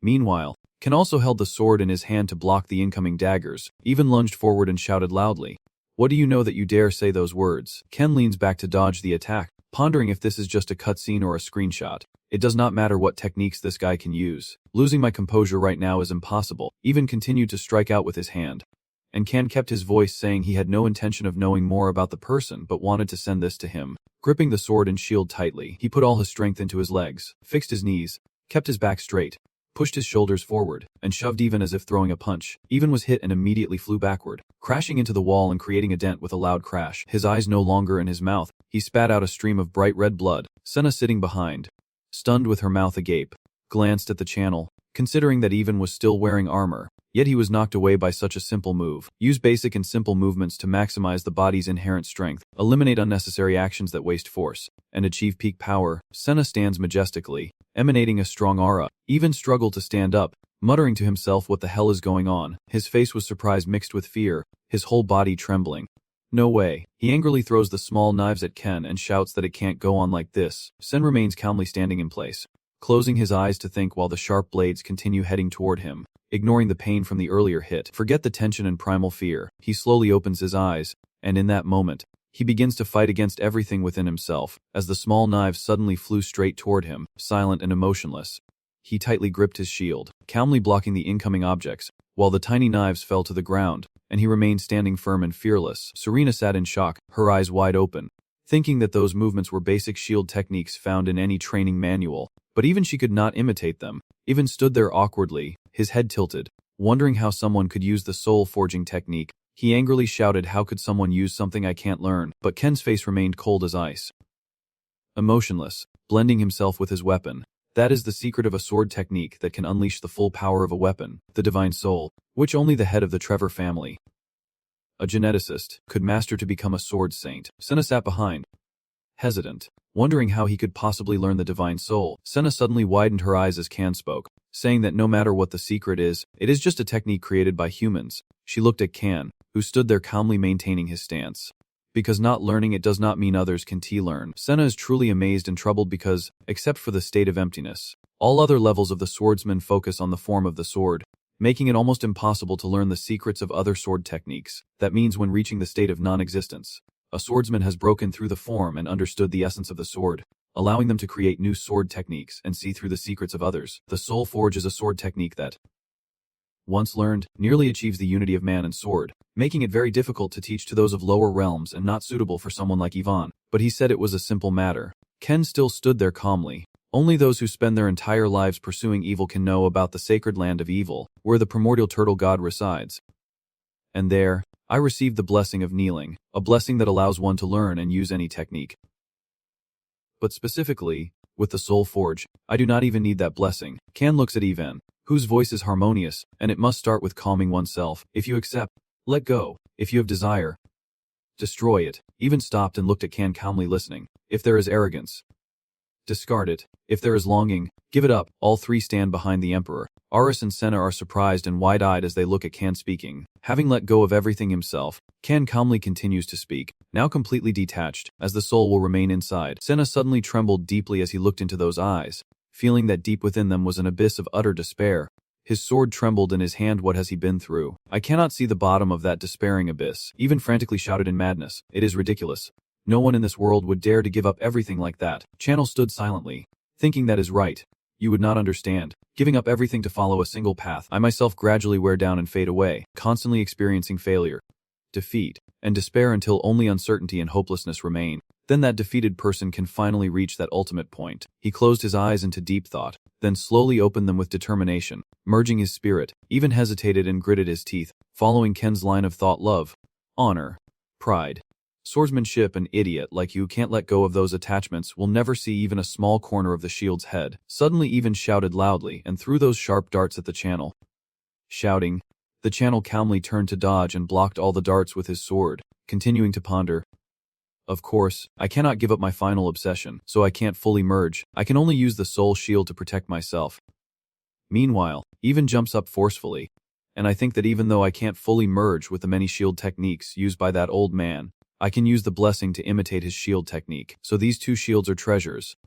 Even if it is just an imitation. With this shield and the soul blade, even tightly grips the two knives crossed on his shoulders, honoring your efforts towards me. Ken thinks to himself that he can't be defeated and uses his shield to block Ivan's attack, striking back forcefully. Ken clenched his remaining sword tightly, flames flickering around it, refusing to let go of his obsession even if it destroys him. If that is your sin, I will bear it. He swung his sword, ready to strike, and declared seriously to Ivan, "Your sin, I will take it." A powerful strike from Ivan hits straight through him, and after taking the blow, Ivan is stunned into kneeling. Dropping his hands and losing the strength to hold the blades, Ken looks down and asks him a question, and Ivan struggles to lift his face and look up. Ken asks who taught you swordsmanship and created that fake evil letter. After asking, he ponders inwardly about the betrayal of the sword, the Dahan Hoi, and the image cut from the image. Who could possibly know those two lost secrets? Even though it is a fake, its appearance is almost identical to the original. Who could have created such a sinister letter? Who could it be? They looked at each other, Ivan remained silent for a moment, then smiled and said, "My master is very scary." He turned to Senna with a rare sincere and gentle smile. And Senna, seeing this, was stunned and speechless. Then Ivan turned back, looked up in horror and shouted to protect her. He bowed his head, struggled to speak the sword singer, then collapsed completely, sitting there motionless in a kneeling position. Ken, thinking about the swordsman singing, then suddenly smiled broadly with a mocking joy. His face darkened, eyes shining, grinning strangely with happiness, as if he had been waiting for so long. Then he finally looked up at the moon, his face serious as he contemplated that another opportunity had come to him. The scene shifts to a long line of guards patrolling around endlessly. In a corner now, "Your Majesty, the Emperor has just stood up. Are you ready to answer me?" Ken, with a serious expression, respectfully replies that he is sorry and must decline that offer. The Emperor's face was surprised as he widened his eyes. Then she furrowed her brow and asked him in return, "Is the Empire also just a heart?" In Ken's mind, wealth, power, honor, territory, and status can be lifelong goals for many people, but they are useless to me. I replied that even a bird wanting to fly considers this planet a part of its heart. What if I kept you here by force? Please, Your Majesty, do not make me bear the sins of your actions. The Emperor suddenly turned pale, eyes wide with shock. Then she calmly regained her composure, closed her eyes in resignation, and replied that it was okay. My sins still need to be used for the benefit of the Empire. She turned away and waved her hand dismissively. Because she respected him, this time she would let him go. Channel placed a hand on her shoulder, bowed respectfully, and thanked His Majesty for his generosity. She quickly glanced at him and looked up. But remember, the eyes of the Empire will always be watching him. Ken bowed deeply and responded respectfully. I will remember those threats, but they won't scare me anymore. Ken turned away with a cunning smile, determined because she now has a lead. This time, no one can stop her from reaching her goal. He turned around with a smile and walked away, leaving the Emperor standing with arms crossed watching him go. Kana, standing still, instinctively turned toward the person calling her. Kiro. The Emperor sits on the bed with an innocent look, staring at him. I have figured out a way to marry him. After hearing this, Ken immediately politely refused. I'm sorry, but the Empire's laws won't allow it. But she did not care, quickly coming up with a solution and smiling brightly. If it is that law, she raised her hand into a fist to make it easier for him to understand. Then she thought this method was suitable and kept laughing, just needing to punch it away. But the channel disagreed, saying that idea was unreasonable because of her childishness. It does not seem like a good idea. Then he knelt down, took her shoulders gently, and reminded her softly before bringing up marriage. You should grow up first. Princess. The emperor puffs out his cheeks in displeasure, and he waits. When you grow up, you will be really cool and tease me a lot. I immediately replied, yes, but for now. Eat first. She remained silent, raising her finger in a serious gesture, telling him to enjoy the meal. Sleep well. Train hard, and study diligently. That is how a person matures quickly. Unable to bear the frustration, she started shouting loudly to vent. I hate it. The emperor pouted with a teasing expression. She started to ask pointedly, when establishing a country, do you know what the first thing to do is? Causing Iris to be stunned and then confused. Wondering why the topic suddenly changed, she started to become worried and stammered what is ANU, and the emperor answered all her doubts, leading her to the truth tower, her eyes wide with utter amazement. That makes sense because spirits usually do not leave the truth tower.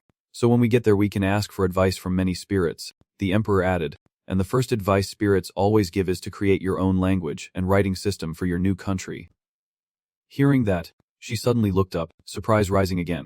What do you mean? Iris's face began to darken and she lost the initial confidence she had, and the emperor further analyzed that originally, writing was created by spirits, so during the process of creating and using language and writing, humans could harness some of the hidden power within them. Yes. Iris seemed to regret asking and hesitated, wondering if that power was magic. Meanwhile, the emperor was extremely tense, emphasizing the seriousness of the matter. Yes. Your Majesty immediately thought of a girl opening her personal system interface and said, like a divine power borrowed from gods or request to use demon magic. Magic is a recreation of the original power. As soon as she finished speaking, she crossed her arms and looked directly at Iris, making the atmosphere more tense than ever. However, magic is not like power or authority. Its strength surpasses both and can even determine the fate of an entire nation. Iris, stunned, placed her hand in front of her with a frightened expression. No matter how powerful the magic is, how can a few magicians decide the fate of an entire nation? No matter how great their strength, it is impossible for just a few individuals. She interrupted, causing Iris to fall silent, her eyes wide with shock perhaps. Not long after, His Majesty immediately explained his mysterious words. Because the power of magic comes from the people, those who use the language and script of the nation. However, Iris still seemed to have doubts about her answer, so she did not hesitate to elaborate further. It is simple to understand. When the people use their nation's language and script, the power is channeled into the characters. Iris pouted with a face full of fear, sweat streaming down her cheeks, meaning the power is condensed into spell symbols. Iris suddenly realized that the power of tens of millions of people, if all gathered together, could be immense. The emperor's face suddenly darkened. Of course, kings often use sorcery, but for the benefit of the nation, their magical power is not significant. The hand wrapped in a dark, ominous black glove by the Emperor's Majesty reached into the hidden object behind the cloak.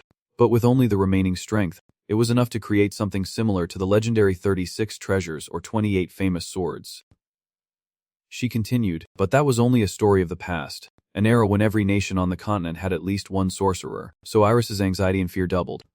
The Emperor's eyes grew increasingly frightened. The imperial family lost their magic, but not due to plots by the servants over many decades. It was not because the royal power struggle killed most of the royal family, nor was it due to past national disasters. Like an ordinary person, the first question asked the king but revealed much more. So how could it have been lost? She softly replied. It has been stolen. Iris listened to her analysis and stood in silence for a long time. Not only about the empire but also about all the magic in the world. They were stolen by an organization that selected the most powerful spells and put them into a book. Then Iris's eyes grew heavy and filled with chaos. Only one organization could do that. Could it be? Your Majesty, the Emperor is no exception, and the story is reaching its climax. Yes. That organization is the strongest evil organization on the planet, the Dark Star. The image shows a dark castle with a blood-red sky. Below it a black book, the evil book itself. The Emperor's foot gently steps forward, wearing powerful black high heels. Not telling you this to warn you, the Book of Evil is not just a book. It is a malevolent force that could bring destruction to the world. Remember, it is a forbidden object you must never covet or pay attention to. Iris turned to leave, reassuring the Emperor before going. Do not worry. I do not need it for anything. She remained standing in the same spot with her arms crossed, not expecting you to keep your word. Suddenly the Emperor added, causing Iris to stop in her tracks. But remember that things do not always go the way you want. Even a doting emperor, a stunningly handsome man, can be turned down for marriage. All the tension was eased by that innocent remark. Iris turned around, and anything could happen. In a bright and airy palace, sunlight streamed warmly through the windows into the corridor. Serena suddenly stops and sees Iris standing there in a daze. She is tense and full of questions. How could the Emperor possibly know such details about something that had been lost for so long? And above all, Iris then thought of the muscular man if the spell had been stolen. Where could he have learned it from? Serena put on a gorgeous long dress and casually asked, I have arrived, Iris. Is everything all right? Hearing that, she found it strange. What serious thing could have happened? Because of her anger, Iris frowned and asked her directly, what is going on? Did something serious happen during your conversation with the Emperor? Serena forced a smile and brushed it off. It is nothing. The two of them paused their conversation and looked in the same direction where someone was calling them. Iris. Serena. Ken calmly stepped towards the two girls. We will leave this country, so get ready. Serena was a bit surprised and quickly lifted her dress to approach him, but he should treat his wounds first. Ken gently turned his head back towards her. No need. Just a few small wounds. Ken's face was marked with red scratches, his eyebrows furrowed tightly, thinking about His Majesty the Emperor. That old man had taken the antidote, so he would recover soon. The knights will handle the cleanup so the angry queen does not change her mind. I need to leave here as soon as possible. Iris stepped closer to Serena, watching Ken carefully. Hesitant. Where are we headed? After listening, he sighed tiredly and remained silent for a while. Images of flowing turquoise waterfalls, neatly arranged houses and towers appear, leading to Churianello. In another scene at night, a blood-stained hand lifts a manhole cover. Gradually, a figure dressed entirely in black slowly emerges from the sewer. A girl covered in dirt and stains all over her body is limping while clutching her shoulder.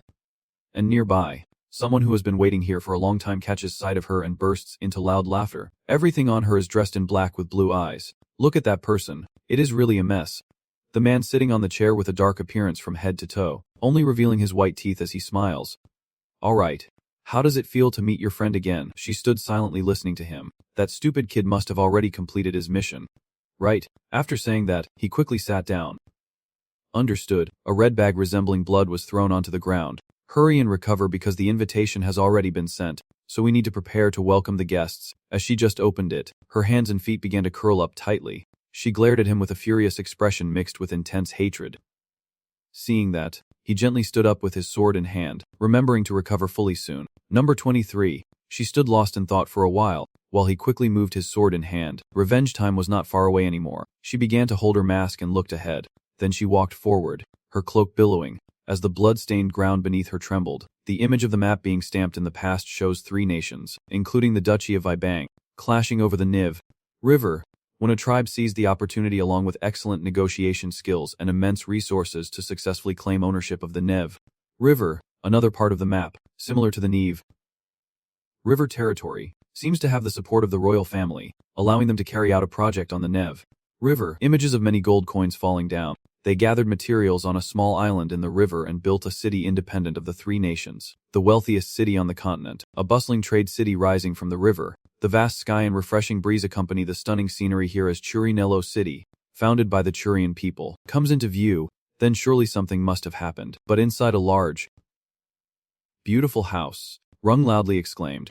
How could we possibly do that? At the luxurious black round table, everyone feels overwhelmed and confused as the goddess festival approaches and we still have not found the goddess. An old man, so angry his face turns red, slams the table and shouts, do you understand what this means? Besides, there are 2 people arguing back and forth. But what can we do when we have not found any beauties to turn the tide? The old man, frustrated, pointed sharply at the quick-witted boy and retorted. Do you think just saying that is enough? Do you know what will happen if the goddess festival fails? He started to explain more clearly. But he could not create a beauty capable of turning the tide of a kingdom. The old man sat down, surrounded by what seemed like black lights. Because there is nothing money can't solve. Regain the excitement. He stands up with a happy face. If we can't find a girl, just find a handsome guy and make him dress as a girl. We must have a goddess at all costs. You stand behind and look small. That is clearly deception. You sit calmly on the chair, cross your arms in front and hesitate. Cheating is fine as long as we make money. The river is surrounded by modern houses. Voices come from everywhere. All right, I will try. The voices make this place interesting. Do not worry. I will try everything except human trafficking. Here, everyone is dressed beautifully and bustling with lively fun. The river area is also quite interesting, with locals selling goods from boats like a floating market, a specialty of Churiano. Bind a chi off here. The boat next to it also laughs and locks the chi. During this festival, this dish will be sold. Iris stands at the bow of the boat, looking at everything with excitement. Serena's voice calling out made Iris turn back. Iris, are you okay? Then slowly Iris took the boat and gently stepped down. Are you okay? She sat on the chair and softly said. Anyway, the trip was tiring, so relax and enjoy your time in Churiano. Serena suddenly glanced softly at the canal, her eyes showing sadness as she looked at him before thinking again. After the battle with Lord Ivan, the Emperor summoned me. I thought he would accuse me of breaking the engagement. But the Emperor bowed his head with deadly intent. Has it still not been enough for me? Once again, Serena pointed her sword at her superior's face. I want you to pretend that my engagement with you never existed. She continued. And surprisingly, the Emperor told her a story, on the balcony where only she and the Emperor were present, about a butler who had left. The Emperor still stood leaning against the balcony column. Before His Majesty ascended the throne, he disappeared without a trace, and no matter how hard I tried, I could not find him. His Majesty's face suddenly turned panicked as he looked at her, so I had a different idea. Instead of looking for a butler, I sought someone talented in every field like him. Her eyes widened in surprise upon hearing the news. And there was only one person like that in the entire history of the continent. Serena stammered inwardly. Could it be that His Majesty's gaze carries a hint of sadness as he analyzes the one who seized all knowledge from the ancient sage of bloodline, the greatest scholar of the era, then murdered him, the one pursuing immortality, the creator of the Book of Evil, cursed and doomed by the gods? The image of the castle bathed in purple light is overshadowed by a man who draws all attention, the Lord of Absolute Evil, the commander of the Dark Love. His red hair flows gently in the wind, subtly reminding you to follow him if he is truly connected to that commander, and if he is plotting something to harm the Empire. Then I will kill him with my sword. Returning to the present, Serena also felt tense and thought carefully, even if His Majesty's suspicion was correct, crossing her arms and closing her eyes for a moment. Exhaustion evident. She wondered if she could kill him. Breaking the tense atmosphere, Iris turned to Serena. Hey Serena.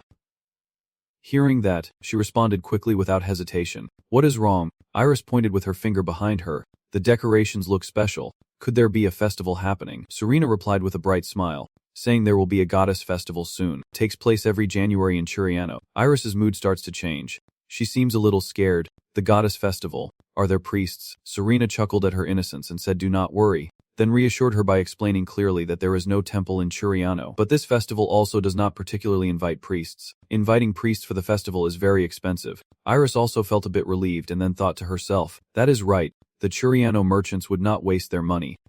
Suddenly, while sitting normally, Iris heard an unusual noise. Both women turned their heads in panic towards the strange sound. What is going on? The boatman started to look around nervously and shouted loudly. Passengers! Passengers! Iris suspected something was wrong. At this moment, Iris's face showed fear and worry, and the atmosphere on the boat became tense. With caution. Instinctively, someone brave quickly leapt onto the boat. It was none other than Serena, and everyone was stunned by her actions. On the boat, Iris watched Serena with wide eyes, wondering how she managed to fall into the water despite her caution. Having saved Ken, Serena grabbed him and shouted loudly. Both of them were soaked. Then she looked up and signaled to Iris on the boat. Iris, understanding the signal, the safety personnel on the boat start pulling him up. Then, he lies down but breathes through his mouth as the staff rearrange things to give him more space. Iris stared at the wet body, frozen for a long moment. No, the person is soaked, with a face twisted as if struggling to stay alive. He can't breathe. Once again, Serena acts like a hero understanding Ken's condition. Iris, to cure him. Serena moved closer to Ken to perform pra. Ken's semi-shirt was wrinkled, and he was struggling to breathe. Immediately, the channel coughs out the water from the river below. Iris's cheerful smile appears as he sees that he has safely delivered the baby. Next to the canal, Serena was also in a hurry, quickly asking the staff if there were any knights or priests around, but he was flustered and stammered. What? That thing. Not long after, the staff member replied that yes, he saw a priest at a guesthouse he knows. Serena was so worried that she urged to go there quickly. Sitting far away, while Iris watched everything unfold, Serena turned her head to analyze the situation for Iris. Iris. He did not faint and fall into the water. He fainted because he fell into the water. Iris was just as shocked as Serena, her mouth wide open in panic. Before long, a car arrived to take her for treatment. Serena's carrying the channel alone on her back, with Iris and the staff member watching in surprise. She slowly approaches, but because something seems unusual, the receptionist steps back nervously. What is this? She politely states her request. I heard there is a priest here. Please call him to help me. Sweat beads run down his face, hesitating to respond. A priest. There are two people but they have all gone outside. Serena's eyes brightened then turned frightening. What do they look like? The atmosphere is gloomy and ominous. Boy with dark skin, short dark brown hair, and green eyes, and a girl with blue hair and fox-like eyes. After hearing this, she releases the channel and hands it back to Iris to watch over. Iris. Wait here. Iris reaches out her hand to catch him.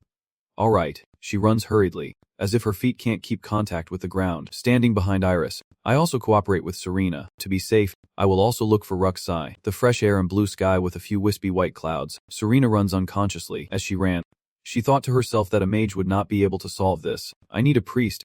Although she was running, her mind was filled with countless thoughts, and searching for a priest at this moment was risky. But a disease that can cause blood to rot from within cannot be cured with medicine. He is also an excellent sorcerer. If the cure was possible, he would have healed it long ago. Suddenly, a distant scream echoes loudly, catching her attention. A girl is trying to escape from the tornado behind her. The villagers could not help but be stunned. What is going on? She quickly grabbed a large stone and then threw it high into the air. Everyone around was surprised. Then she hid behind the wooden boxes. Seeing that, Serena approached to check on Gio. He is not dead. Right, there seems to be some bricks among that pile. She gently lifts the wooden box to check on him. Are you okay? Your face has been freed by her. I took off my shirt because I was tired. I just put a lump on my head. Serena looked at the accessory on your wrist. That bracelet is, she smiled warmly. Then he gave a playful smile to Serena and said thank you for caring. Seeing something strange about the item, Serena had to look down at her. If that bracelet was real, then, Serena extended her hand to introduce herself. She is not the type to be difficult, so she feels very comfortable. She raised her hand in the opposite gesture when introducing herself, expressing gratitude for the peace that darkness brings. I am Creed. After introducing herself, Serena started to ask more about his identity. If he responded like that, does that mean he is a priest of the Dark Church? The greeting I responded with earlier was my way of introducing myself, expressing the peace that darkness brings. I did not understand the greeting earlier. Seeing her unusual behavior, Serena felt puzzled and unconsciously frowned. I do not understand the greeting from earlier. The greeting I responded with earlier was just something I heard from an acquaintance of yours. After that, the two of them fell silent for a while, as if the surrounding space had frozen. Then Creed immediately sank to his knees, turning his face away, with his frightened eyes still shining. Please do not arrest me. I do not want to be burned alive. The shining eyes look directly at Serena as he pleads with his hands clasped. Let me go this time. I will change my ways. Looking down at Creed writhing in fear, Serena also stood thinking, damn it. And people say they are very dangerous, but a priest who dares to say he will change his voice. The villagers' shouts grew louder, catching Serena's attention as she glanced over to the source of the voice. There he was. All the villagers in the village gathered to find Creed, everyone angry and pointing, demanding his capture. Seeing this, Serena asked curiously, Merchant Churian. Creed was discovered and panicked, just wanting to escape quickly, while she watched as people intended to attack Creed. What are they doing? Turning around, she saw Creed running at lightning speed, and she was just as scared because Creed was the person she was looking for. No, she needed this priest, so she did not hesitate to follow behind Creed. Even through the darkness, the two arrived at a place believed to be secluded and safe, but he was not there. Was he there or not? Serena asked, and he was not, but to be more certain, Serena still looked outside to observe everything while Creed anxiously stood behind her, eyes almost as if they were about to cry. Hey, it is okay now. Right, at this moment, you are like a hero in Creed's eyes. It is fine now. I think we won't be detected. Everything is settled. So she turned back to ask for the reason. But why are the Churian merchants chasing after you? I do not know. Creed begins to recount everything. As she happily holds her food, a crowd from behind suddenly attacks. At that moment, I had just bought a dirty skewer and was about to eat when they suddenly rushed over, making me start to tremble and fill my head with 1,000 questions, which scared me, so I ran away and got separated from my group. So Creed quietly accepted defeat, and now I am lost. Serena is starting to feel a bit strange, singing and scolding the apprentice priest like that. Should I find another priest? Not long after, Creed took her hand and pulled her close, leaving Serena no chance to react. If this keeps going, I will be caught and burned at the stake. Tears streamed down my face, and my pleading expression makes it impossible for anyone to refuse. I have not even had the chance to see my master again. I can't accept this, so please help me. Besides reluctantly agreeing with hesitation, she did not know what else to do. All right, I will help you. The vibrant and lively colors of the ribbons here are truly unmatched. The two step out into the light and then walk together down the street. Serena turned to talk to Creed. Are you okay? Creed just happily strolled along like a child with candy. That is right. When I was a kid, I accidentally took a strange medicine that made me become like this. My heart is filled with roses, and I am feeling incredibly excited. But in exchange, my body has become very healthy. After hearing that, Serena thought to herself, what kind of strange medicine is that? Because it is strange for an ordinary person to act normal when they see someone like that.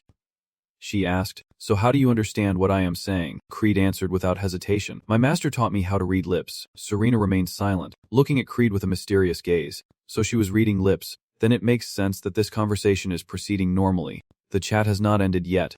And you are really good at using that technique. It seems she is very proud of this unique skill of hers. She even said that even my strict master praised my lip reading technique. You smile brightly, revealing your teeth. with your lips curling up so happily that you can't see your eyes. Unlike those traders who do not even understand the source sign language, Serena stares intently at Creed, thinking to herself, it must be really hard to understand. The two of them continued their friendly chat, and you could tell he really admired his master. When mentioning his master, Creed was just as enthusiastic. That is right. Then, her eyes lit up as if there were lights inside them, and she proudly talked about her master. My master is a very wonderful person. No matter what I ask, my master can always answer. My master is always generous and incredibly powerful. My master is amazing and wonderful. Her shining hero makes Serena frown. I understand now. Everything goes back to how it was, but Serena praises Creed even more. A disciple like Priest Creed must be very loved by that master. From now on, Creed seems to be surrounded by a rainbow of colors, holding his cheeks and imagining, no, I am just a flawed disciple who only makes my master worry. I get scolded every day, so the master still likes that. On the contrary, Serena's face darkened.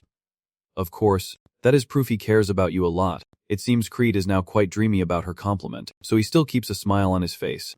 Really, as she secretly looked at Creed, who was carefree and innocent. A bit of envy and jealousy filled her heart. I can't even openly call myself a disciple, and I am even watching and doubting my own master. She begins to think about her not-so-great past, and the reason she was ordered to be taken down might be because of her late grandfather. Serena walks away, while the image of her grandfather, once one of the 13 apostles of the Black Star, ancestor of her, appears in her mind. The sword master was unwilling to see the noble spirit of the knights corrupted by war, so he gathered the most talented knights of that era, including the heirs of the twin sword sect, and established a secret organization called the Lordless Knights. The scene in the darkness suddenly turned blood red. Then a shard of glass shattered to continue that will. The Ravel family has preserved the ideals of the Lordless Knights as their own knights for generations, but without royal support, their family gradually declined. He knelt in front of the ancient tree, holding a pointed sword, believing that forging the crystal sword would revive the family, but they failed to overcome the limitations of the swordsmanship. One day, a person wearing a black round cloth covering their face with only a sneering smile revealed themselves under the red glow, and then someone came to see him, claiming they would help restore the family. That person was the commander of the Dark Star. Then, the two men shook hands under the dim and gloomy lights. My grandfather's condition was for the anonymous knight order to exist independently, in exchange for him becoming an apostle of the Sword of Black Star. Serena's back gently walks down the street, but her mind is crowded. Even with a grandfather like that, I still do not know much about Dark Black Star and the other apostles. I only have a few guesses. Serena's eyes still can't hide the worry inside her heart. The apostles are the leaders of organizations seized by Dark Star, and even they do not know the true purpose of Dark Star. A mysterious and dark castle appears amidst purple lights, with birds flying around. But there is no peace before the grandfather discovers Dark Star's true goal, so the Dark Black Star and the 13 apostles lost their commander and disbanded. That is the truth behind the disappearance of the Dark Black Star that her grandfather told her about. Because she was overthinking, her mind could not handle two things at once, so Serena froze, and Creed started to find it strange. Then, he abandoned the unclaimed Knight Order and spent the rest of his life without any connection to the black darkness. In the end, he died from poison, her fists clenched tightly with visible anger. But what if the commander of the Dark Shadow had actually achieved immortality through the Book of Evil? Her eyes began to narrow with growing tension and deep discomfort, wondering what would happen if he were still alive after the fall of the Dark Shadow. Then Serena shook her head and tightly closed her eyes. No, do not think too much anymore. Now, healing him is the top priority. Regaining her composure, she refocused on her main goal. Priest Creed, let us move quickly. Upon hearing that, Creed quickly increased his speed. Yes. I understand. Iris wrings out a cloth into a basin, then slowly presses the damp cloth onto Ken's forehead. The pharmacist has given up. Iris gazed longingly toward the window, hoping for Serena to return. When will Serena come back here? Then she looked up at the channel. Exhausted, lying straight on the bed, breathing heavily. Seeing him like that, she could not help but worry, her eyes showing it clearly. I forgot. What if Koz gets hurt? He will hurt. He is just a human who will someday grow old or die from illness. Iris always thinks of Sang Sang appearing in her mind, daring to believe that she is also human. No, it would be better if the two of them were demons. She kept staring at him, beginning to think of a masked man, the 38th water manipulator. Leventus said that his body's growth and aging are much slower than other demons. Iris pursed her lips, and the issues between her and him were brought up. If that is the case, then we, on the canal side, he sweat beads streaming down his face showing clear exhaustion. How much longer can we stay together? Sitting Ed lay, Iris suddenly hears a knocking and instinctively turns around. She leans toward the door and calls out. Someone. A girl with blue hair responds from behind the door.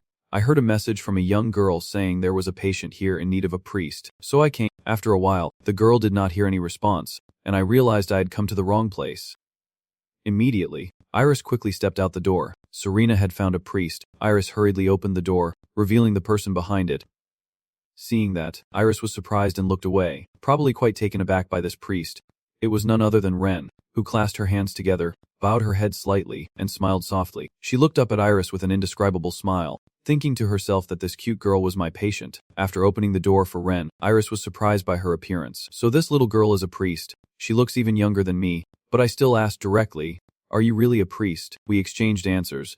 "Are you suspecting that I am?" Iris looked at Ren with suspicion and clearly displeasure, but Ren said, "But is not it true that patients need to be prioritized more?" Ren placed a finger on her chin and tried to manipulate Iris's mind. Even if the girl doubted me, she should still ask me to withdraw for the sake of the patient. Because of Ren's words, she was forced to reluctantly agree. "Please help me." Ren had been waiting for this moment, so she quickly entered the room. "Yes." Of course, Iris's eyes reveal her worry and suspicion about Ren being the doctor. But despite her doubts, given the current situation, she is trying to trust her. Seeing the channel, Ren grinned mischievously. Well, Iris asked nervously. "What is wrong?" Ren happily points to the channel, overwhelmed by rose petals. "At first, I thought the patient might be her boyfriend, but it turns out he is her father." Hearing that, Iris frowned. "Don't talk about strange things anymore. Hurry up and treat her." "All right." Ren did not hesitate and immediately did her duty. "I will do it right now." Ren slowly smiled at the channel's outfit in front of Iris's sharp gaze, then suddenly flopped over, unable to contain her feelings of frustration and a hint of jealousy. Iris started to shout in her face. "What are you doing?" Seeing Iris angry, Ren also lost confidence and stammered, then checked the patient's condition. Iris's irritation has not eased at all. Everyone knows you need to check the patient's condition first, but why did she take off the patient's clothes? With an unclean look on her face, Ren looked at Iris and gave a strange smile. "To thoroughly check the patient's condition, it is best to remove all their clothes." Iris's face turned red with anger, and beads of sweat appeared on her cheeks. "Then just take off the shirt." Ren remains carefree. "Not necessary to remove everything." She immediately refused and shouted loudly, "No!" Ren placed his hand on his cheek and smiled contentedly. "The patient's family is too difficult, so we have to start with basic examinations first." Because she was annoyed, Iris was like she was on fire. "Who is difficult? Maybe we should have done the basic tests first before removing the patient's clothes." Ren started to take Ken's large hand. Ara. Seeing that, Iris anxiously asked, "What is going on?" Ren lowered Ken's hand and turned to look at Iris. "I think I need to take off the patient's clothes. Is that okay with you?" Iris found it strange. "I remember saying it was okay to remove the clothes." Ren, feeling frustrated, had to be direct and say that her family members are about to remove her clothes. Even family members should avoid doing it out of courtesy. After hearing that, Iris firmly refused. "I want to observe the process. There is no avoiding it." Ren started to persuade her by making childish gestures and then begging her. "Actually, if someone keeps staring at me while I am treating her, I would feel embarrassed and would not be able to do a good job. So please, could you step away for a bit?" Iris sighed and stood there thinking for a moment. Koza's current condition is very serious. Even if the request is strange, I have no choice but to accept it and reluctantly agree to Ren's demand. All right. Then, like a normal person, she closed the door and slowly walked out. Standing behind the door, Iris still felt a bit of frustration echoing inside the room. "After all, I do not have any medical skills. I do not know if Koza's condition is really serious or not." Later, Serena returned to find Iris standing alone, lost in thought. "Iris." Serena and Chris rush over to her in panic and fear. "What is going on?" Iris hesitated. "Serena," she began to recount Ren's appearance. Standing behind, Chris still does not understand the situation. "A priest received a message at the counter and is currently healing Koz." Serena replied, pointing at Chris. And Iris, noticing this, immediately asked a question. "Hey Serena, who is that over there?" Serena gestures to Chris. "This is Father Chris from the Dark Church." Iris finds her special. From the Dark Church. She looked directly at Chris, her face quickly turning serious as she thought to herself. But no matter how she looked, she still felt this guy was not quite qualified to be called a disciple. Chris looked clueless, eyes wide open. "Should I introduce myself now?" Getting back to the main point. "So why are you here now?" Iris quickly replied to avoid blocking the treatment for her sister. Serena walks towards the room. "So how much longer do we have to wait?" At the same time, Iris also reaches for the doorknob. "I think it is probably okay now." Serena steps into the room and freezes for a moment. Noticing her trembling and stillness, she begins to wonder. Iris softly calls her name from behind. "Serena." The tense atmosphere surrounds the room since Iris's fear. The wind blows the curtains. The window is wide open, and the forest is empty. But there are signs of presence. Faced with this scene, Serena quickly runs to the window, clenches her teeth, and nervously grips the window frame. Looking down below, Her reasoning eyes sharpened as she realized that the room was on the first floor. Iris was standing by the door, and the only exit was the window. But looking down, there was only a canal. If they escaped through the window, they would need a boat. She withdrew, staring into the distance as Chris and Iris trembled with fear, and her serious face emerged as she turned back to conclude that this was a premeditated kidnapping, her hand clenched into a fist. I do not know if the goal of the kidnapping was for money, but Serena's mind was in turmoil as she narrowed her eyes. If the target was me, Iris's voice suddenly spoke, catching Serena off guard. I'm sorry. It is okay, Iris. You are brave to accept your mistakes. No, it is my fault. I should have realized sooner. Unlike the two girls, Creed remained carefree and calm because no matter what mistakes you make, your soul will forgive you. Creed's warmth spreads positivity throughout the room, as humans are naturally prone to errors. What matters is how you choose to correct them. After saying that, Creed started to feel embarrassed by Serena and Iris's strange looks. It was my master who said those words to me. Even though there were many times I could not fix my mistakes. That is not right. Serena saw Iris regretfully bowing her head. Creed, the priest is right. The important thing now is to find him. Do not be too sad. Creed stands behind with a broad smile. If you need me to withdraw, just let me know, because helping those in trouble is Len's wish. In a small corner, under the yellow light and the pink lamp, the three of them chat together. A petite girl. Iris turns to Serena to describe her appearance. She has a small figure and fox-like eyes. Serena surprised a small priest with fox eyes. Creed listened to everything and suddenly thought that the small priest might be a decoy, and the mastermind could be someone else. If you interact with someone so small, even I could become careless. She raised her hand to ask for permission to speak. Sorry, Creed smiled broadly, but I think I know who that little priest is. Serena could not sit still after hearing that. Do you know who that priest is? Creed started laughing happily. Of course, now. The three of them seemed to split into two groups, one dark and one filled with pink, trying to stay in my group. They started ignoring each other and whispering only to themselves, thinking that if she received the message, we could ask for the recipient's name. Iris agreed. That is right, then I could use magic to find Z. Hey over there. Can you hear what I am saying? A bolt of lightning shot straight from her eyes, threatening Creed. So you are a member of the kidnapping group. Huh. She was stunned. Huh. Serena slammed the table and glared at Creed, telling us the ransom conditions. You deliberately approached me at that time. Right. Creed looked away in panic. No, that is not true. The two of them started attacking her with their words, one implying that meeting Serena was just a coincidence, and the other suggesting that while you were following someone new, your group suddenly planned a kidnapping. Creed sweat profusely and hesitated, saying yes. It seems as Iris asked Dunn to clarify. So basically, you do not know anything about the kidnapping plan your group made. You got thrown out by your own group. Creed's eyes suddenly sparkled. I was not betrayed after all. Serena is no exception. So you betrayed your group and revealed that you are a member of the kidnapping team. She immediately burst into tears after hearing that, saying I did not betray anyone. The image of Ren appeared in her mind, the priest with dark blue hair braided into multiple strands and with fox eyes. Right, if I find the necklace, I will find my group too. I also have my own plans. She continued to analyze as Serena was annoyed. And besides, cooperating would help us find them faster. That is right. Maybe this is just some misunderstanding. She stood straight with her face lowered, which is also true. Hearing that, Iris glanced at Serena to remind her. What is she thinking? While Serena closed her eyes tightly. She does not think he is lying. It seemed like everything was over, so Creed burst out laughing. Now do you believe me? Serena lowered her face, ready to punch, and I apologize first for doubting you. Creed still had a smile on his face and said it is okay. Anything can happen. Then Serena slowly drew her spear. And I also apologize in advance for any rude behavior in the future, she said with a triumphant smile. It is okay, do not worry.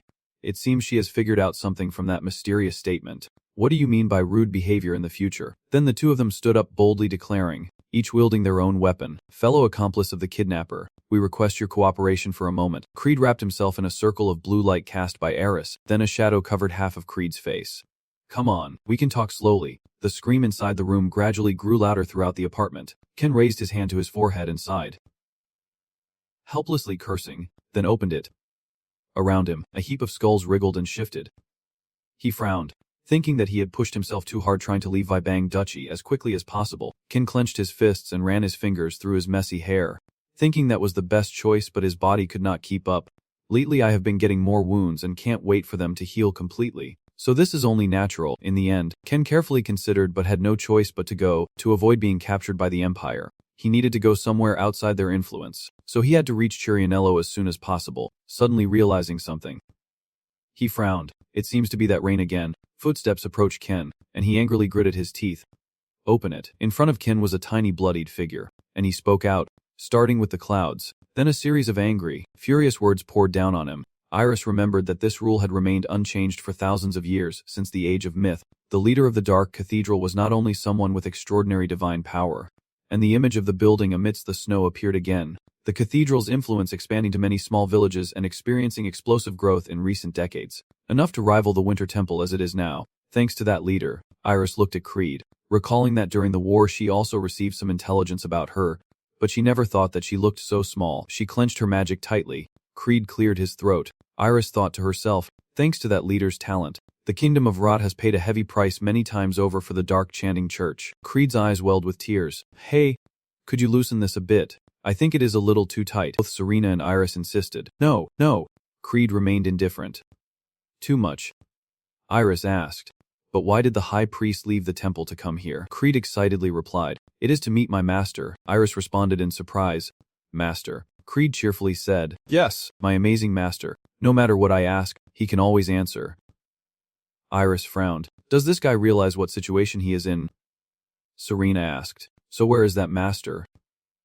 Creed replied. I do not know. She remembered and continued. The Grand Master said that if she waited in Churiano, she could meet her master, but did not say where or when they would meet. Iris hurriedly turned around. Hearing that divine healing from the gods is something beyond logical explanation, Serena quickly replied. With this information, we can conclude that the mastermind is this church leader. She frowned and asked Creed, is your master really that amazing? Creed calmly replied, of course. I proudly said my master is the chief priest, and both Iris and Serena were stunned to hear that.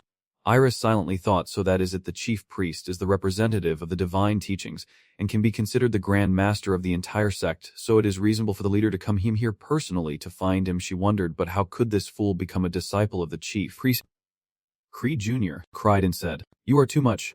Creed's eyes were indifferent. I may be bad at studying, but still. Then she suddenly burst into tears. Iris looked pale. Wait a minute. Why is this guy crying now? Serena calmly continued. So that means the Grand Priest came here to meet your master. So why are they restraining someone from our group? Iris turned in surprise, and Serena did not care that someone was crying. Creed paused and replied cautiously, I do not know. She frowned and continued, probably because Channel was as afraid that the treatment for him would be delayed. Ren happily responded, because she was worried about the treatment being hindered. Channel bowed his head in despair. Oh my god, but that is the patient's corner, Ren admitted, because I also had no other choice. She mentioned Iris and then replied, I tried to treat him, but the girl with him kept interrupting me.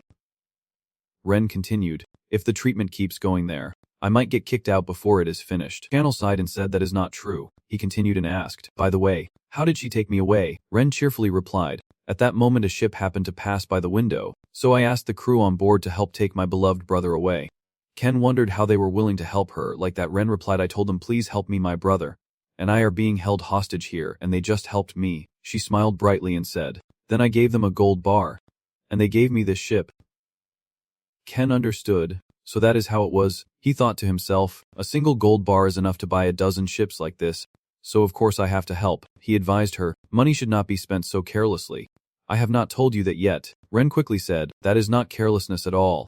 She happily thought that the money was spent to save her brother, so how could you say that? She rolled her eyes and told him that above all, if he had taken good care of him from the starty, then that cute little sister would not have appeared here. He suddenly turned away in surprise, thinking to himself, all right. You are right about that. If I had not been treated by you, I might still be on the brink of life and death. Ren frowned and continued, of course I understand, your brother has his own circumstances. She listed out a series of reasons, probably because of an unavoidable situation, that he was beaten by a hero somewhere or maybe accidentally fell off a cliff, which caused his body to accumulate so many wounds. And on top of that, he even went on a rapid journey. Truly brave. All of this hits Kanal right in the heart. He paled at the thought that she was secretly watching me. Ren continued, but no matter what circumstances he faced, he should treat his body gently. Ken defended himself. No one wants to be like this. I only tried my best to survive, and my body ended up like this. Ren reminds him that the believers would be very worried if they knew their head priest looked so battered. Ken silently cries inside, I clearly have no faith at all, so how can I be a head priest? Master. Because of that position, I had to take on a foolish disciple, even be thrown in front of that ice domain monster. Ren asked with a smile, Ara. Or do you just not like being the chief priest? Ken thong dap, so ko the noila thich he kong thich chu, and them ninam, bodai lin ma kong fi la loi chuk vuma ko the tu choi chivi kong thich da, va kon mat vendi nu ala, ren koi dig, nu and cam they chuk vulin muk truong nang ni qua. the kutu ni and my choemni. She raised her hand and said, all you need to do is return the sacred object and the miracle, then I will immediately change your position to priest and the miracle. Kanal raised his hand to his shoulder and firmly replied, being a priest is a glorious duty given to me as a priest. I cannot withdraw from that duty just because of personal reasons. Deep down, he thought that whether or not he had the sacred relic did not really matter, but he could not give up that miracle. In Ken's eyes, a look of determination appeared. That miracle was irreplaceable to him. Ren added casually, by the way. Hey brother, she asked playfully, you do not have anything to say to your sister after such a long time, do you? Ken looked at her with a slightly annoyed expression. Thank you for helping me, Ren quickly replied. No, it is not like that. Thank you for helping me, Ren prompted. And reluctantly, I am very happy to see you again. Ren gently replied, I am also very happy to see you again, brother. Channel is contemplating manipulating the Grand Priest's mind, even more difficult than that queen of yours. Of course I became a priest for a different reason. So today, will you go on a date with me? Channel hesitated, his face changing color. At the lively water festival, he was holding 2 skewers of grilled meat with a grim expression, wondering how things had turned out like this. He thought to himself, the Grand Priest invited me to join the festival, so I could not refuse. He handed a skewer to Ren, her eyes lighting up as she took it. Thank you, brother. She continued, after he quietly left. Everything became chaotic.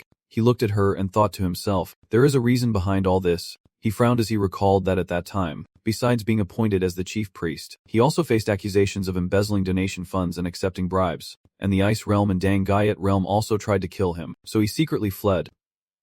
Ren continued, Father Grit cries every day and wants to find my master. The Ice Realm does not even bother hiding its suffering and spreads chaos everywhere. Bothering others. She turned to him and said, I really struggled to handle all that. He replied, I have been through a lot.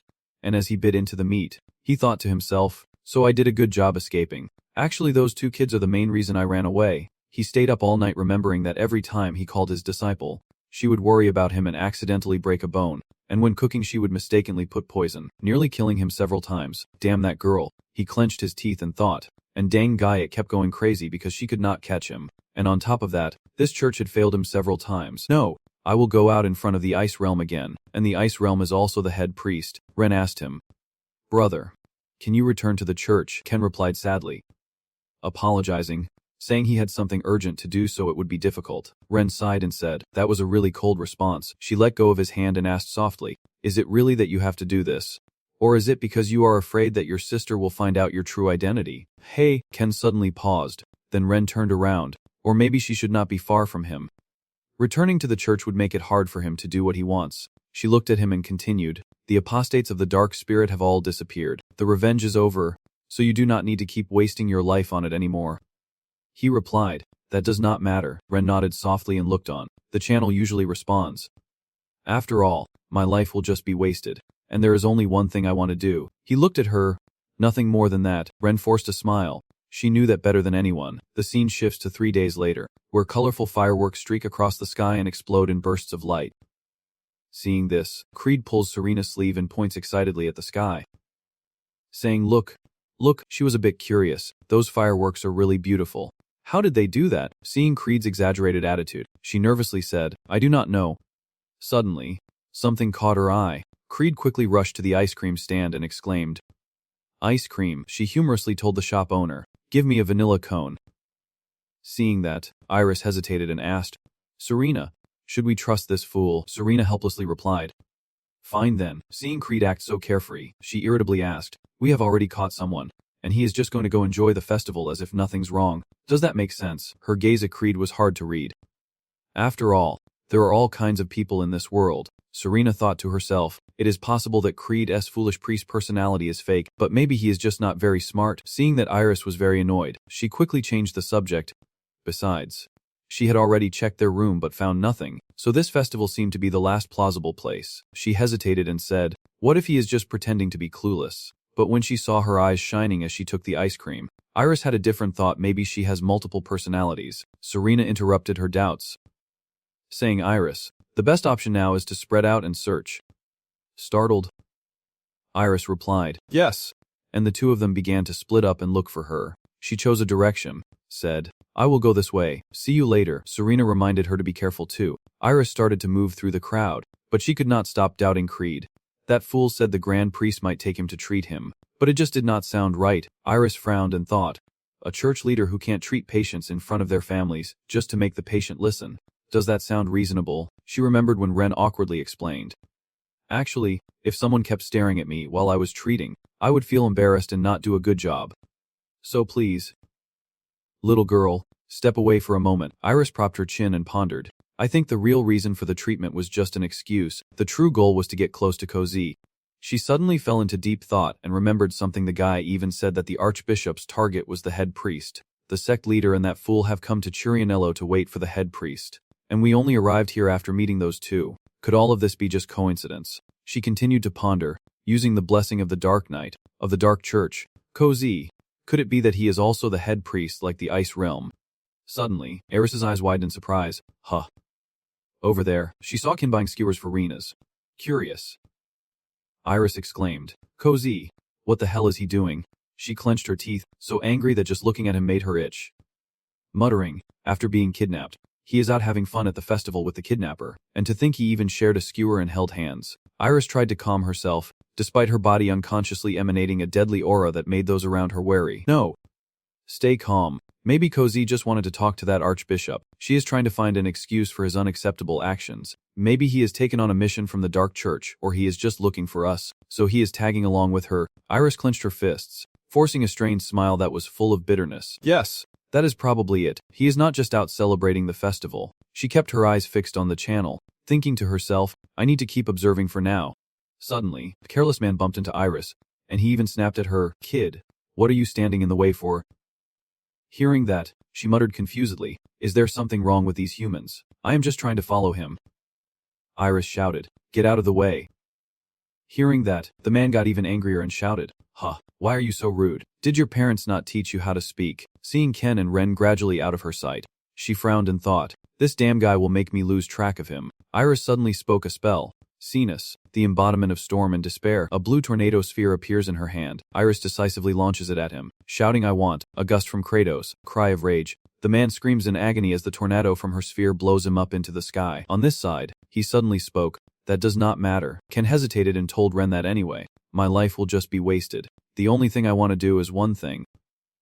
Nothing else. He frowned seriously, speaking in a deep voice. You know that better than anyone else. If I went this far just for revenge, I might have been swayed by the words of the great leader here, but I endured all the pain, humiliation, and spent my whole life involved with many evil organizations, not for that reason.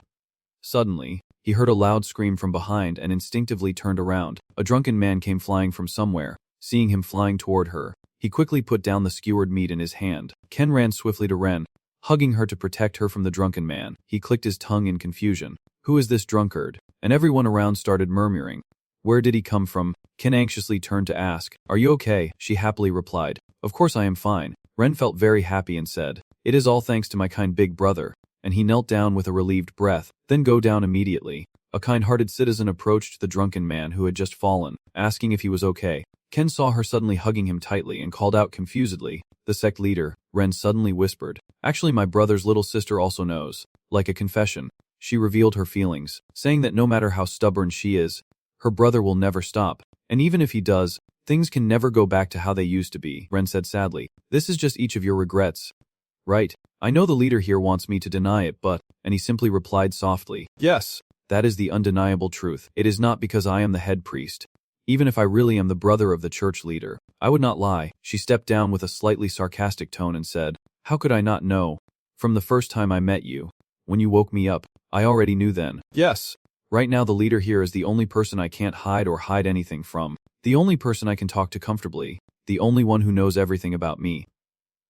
She staggered, looking at her with an unusual expression. The soul and ghost swallowed by demons, the death image burned to ashes, the immortal sword shattered by the witch, and the temple of evil submerged in ice.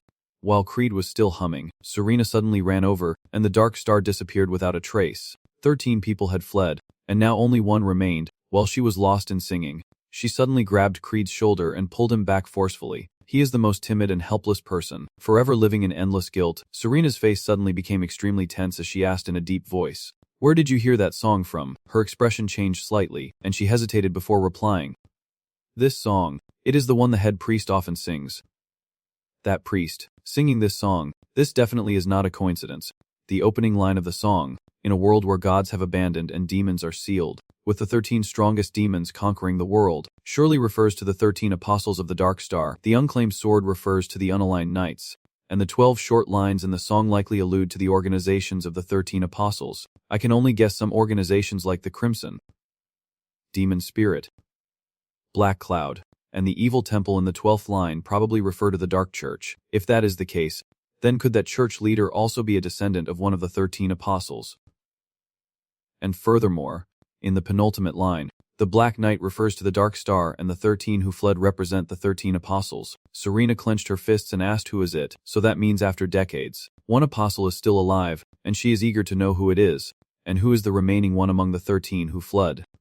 Suddenly, seeing Serena act so strangely, she becomes a little frightened and stammers, "My master has never spoken about that person. No matter what, this is just a song. The 13th organization not mentioned in the song could be any organization, and above all, does he have any connection to the Black Star?" After pondering silently, she regained her composure. No, she could not draw any conclusions from just this information. What she needed to do now was meet the sect leader and confirm. Suddenly, Serena heard the sound of a guitar playing somewhere in the bustling street. Amidst the crowd, a person holding a guitar strummed the opening chords. As more and more people pay attention and stop to watch, Ren begins softly singing a song, his voice blending with the beautiful melody to lull everyone into a gentle rhythm. Meanwhile, Iris and Serena hear the singing suddenly turn sharp, only Chris excitedly urging the crowd to come and see. Hearing the melody, her face shows a look of surprise as she thinks to herself this is a hymn. Both of them remain immersed in the song's melody. As I thought, I can't play perfectly, but it does not matter because I can learn any technique, but I can't go beyond third place and I know my limits. At first, I could not keep up with the voice of the holy leader, but I did not give up. Even if the world were to end, I would still do my best to survive and carry on. After the song ended, everyone applauded in unison, praising the wonderful singing and playing of the two. Everyone cheered and praised both of them, and he stood up to thank everyone for stopping to listen to their song. Ken frowned slightly and muttered, naturally attracting unnecessary attention. Does the leader's song have such an irresistible charm? Suddenly, Ken's face shows a hint of fear, so it turns out Chris is rushing over with tears in his eyes. Shouting loudly, the master immediately dodges her embrace in fear, causing Chris to lose his momentum and crash into the crates behind. Looking at her, Ken felt uncomfortable and thought to himself, I knew she would not go alone, but why did she bring this kid along? Chris sat up and cried in embarrassment, saying, Master, it is too much. We have not seen each other in a long time and you won't let me hug. The shop owner over there is just worried about his own work. The table I painstakingly arranged is covered in blood and teeth marks, and I am not crazy your headbutt alone could take down a wild boar. From afar, Iris watched the scene and felt helpless, thinking what is that guy made of? Suddenly, Ken scolded Chris, saying that a girl who has grown up should not be so spoiled. Hearing that, she happily replied yes, master, and on this side, when she heard the word girl, did she feel confused and say, then Iris looked at Chris in disbelief and shouted silently, Daughter, daughter, daughter. The scene shifts. Ren Ockley asks, the Archbishop did not see me. Right, at this moment, Chris instinctively looked over, startled and exclaimed, Archbishop, when did you arrive? Hearing that, she shyly asked, you really do not see me, do you? She awkwardly replied, no, it is not like that. Chris glanced embarrassedly at Ken, stammering, it is just because I was so happy to see my master again. He turned away coldly, cursing in his mind, look at that bastard, I am not saving him, he can save himself. Ren chuckled softly, mocking her, and yet she still abandoned me to wander alone. I can't believe she got lost while buying skewers. Hearing that, she felt guilty and broke out in a cold sweat. She felt helpless and sarcastically said, I really do not know what to do with Father Chris anymore. Chris awkwardly explained, because those skewers look so delicious that I. Ren interrupted her, scolding her, justifying her mistake as a sin. You should brace yourself. Hearing that, Chris hung his head and obediently responded. Suddenly, I heard someone call my name and I was a bit surprised. Coming from afar, Eris slowly smiled and bowed her head, her face a little worried as she asked, are you okay? Seeing her, my inner channel darkened as I questioned myself. Why is this girl here? He was startled when he heard someone behind him. Serena asked how he was feeling now. His inner voice became chaotic. Another little one. Huh. Suddenly, he looked at the scene around him, muttering, wait a minute, if only. The channel immediately turned pale, its inner turmoil like a string of screaming violins. If this mess is not handled well, Churinilla will be destroyed. In that critical moment, the shop owner suddenly spoke up, saying sorry. But does this group of guests want to try a part-time job? He briefly explained and offered a reasonable deal, saying there will be a goddess festival performance soon, but currently they lack enough people to play the goddesses. So the guests want to try playing the goddesses because it is an urgent job with high pay. Hearing that, she immediately refused. We do not have time. Then Ren responded calmly, fine. She turned to him with a gentle smile and softly said, my brother, you will help me, right? Seeing her mischievous expression, Iris was furious and muttered in frustration, what nonsense is she talking about? The leader of the Dark Church. Really? Is it really worth asking for that? She crossed her arms and thought to herself, no way Kos would agree to such a ridiculous request. Suddenly, he agreed right away, fine. After hearing that, Iris's smug expression disappeared, replaced by an incredulous shock. She was stunned, dejectedly shouting the channel name in disbelief, Kos. Cut to the scene. Everyone in the troupe was excited. Where are the costumes? The costumes have arrived. Bring the jewelry here quickly. Iris reluctantly steps into the world of hired work, silently witnessing the chaos before her. She frowned and muttered to herself, it is just a mess. Over here, Creed kept fiddling with the costume and said, I do not know how to wear this outfit. Hearing her voice, Iris glanced over in disbelief, thinking to himself that he could not believe this was a girl. Upon closer inspection, this small girl indeed had an androgynous beauty. Anyone who looked at her would think she was a handsome boy. Suddenly, she asked curiously, are you saying you are his disciple? Creed was startled and turned to answer, you mean Master Kelta? Hearing her call him by a different name, Iris was a bit surprised. The Dark Church people call him Kelt, so, she curiously asked, how did you become his disciple? She hesitated for a moment before explaining, well, I do not know. My master accepted me as his disciple during my coming-of-age ceremony. According to the church's tradition, only those who have undergone the ceremony can seek guidance from someone higher up. Iris looked at her dreamy expression and her distracted way of speaking, silently questioning whether she really went through the initiation ceremony. How can she be so clueless? Creed's eyes sparkled like stars when he mentioned his master. Truly an incredible person. She shyly smiled and said that although her master spoke harshly, inside he had a kind heart to the extent that he once crossed a snowy field for someone in need and had risked his life multiple times to protect his followers. Creed excitedly added that the master was once highly respected by many in the church. But hearing this, she was stunned and thought to herself, once was... Suddenly, her voice grew somber, her face no longer as cheerful as before, but some priests had turned bad. Apologize to your master for accepting bribes, for selling church intelligence in the Winter Temple, and for other baseless charges. Creed turned to her and said, so your master had no choice but to leave the north. Hearing that, Iris exclaimed in disbelief. Really? Her face fell, her voice was heavy with sadness. After the master quietly left the church, many people were sad, including me, the Pope, and the realm of the Dark Moon. Hearing this, she frowned in disbelief, her face tense as she asked again, the Dark Moon realm, I mean the holy duelist of the Black Abyss Church. Greenia, the rival of the Ice Realm, and together with the Ice Realm, one of the three strongest holy duelists, the Dark Moon realm. Greenia, without the power of the Dark Moon realm and the leadership of the Church, the Black Abyss Church would not have been able to develop like this. Iris continued to marvel in amazement. As expected of you, you have a temper. Not only the chief priest of the Dark Cathedral but also a friend of the Night Realm, Chris said softly, because the Night Realm has a bit of heat, so she can't show it, but she also loves her master very much, she responded irritably, with an annoyed tone, I see. Deep down, Iris thinks differently. From what she has heard about the realm of the Night Moon, she considers her a mad killer with a terrible personality. Suddenly, her face turns hesitant and a bit surprised, and she laughs awkwardly, but she suddenly blurted out, that is right, and as for how weak she is, she loves her master so much that she wants to kill him. Iris muttered confused, what is this feeling? Is it an illusion? She irritably turned to ask Cress.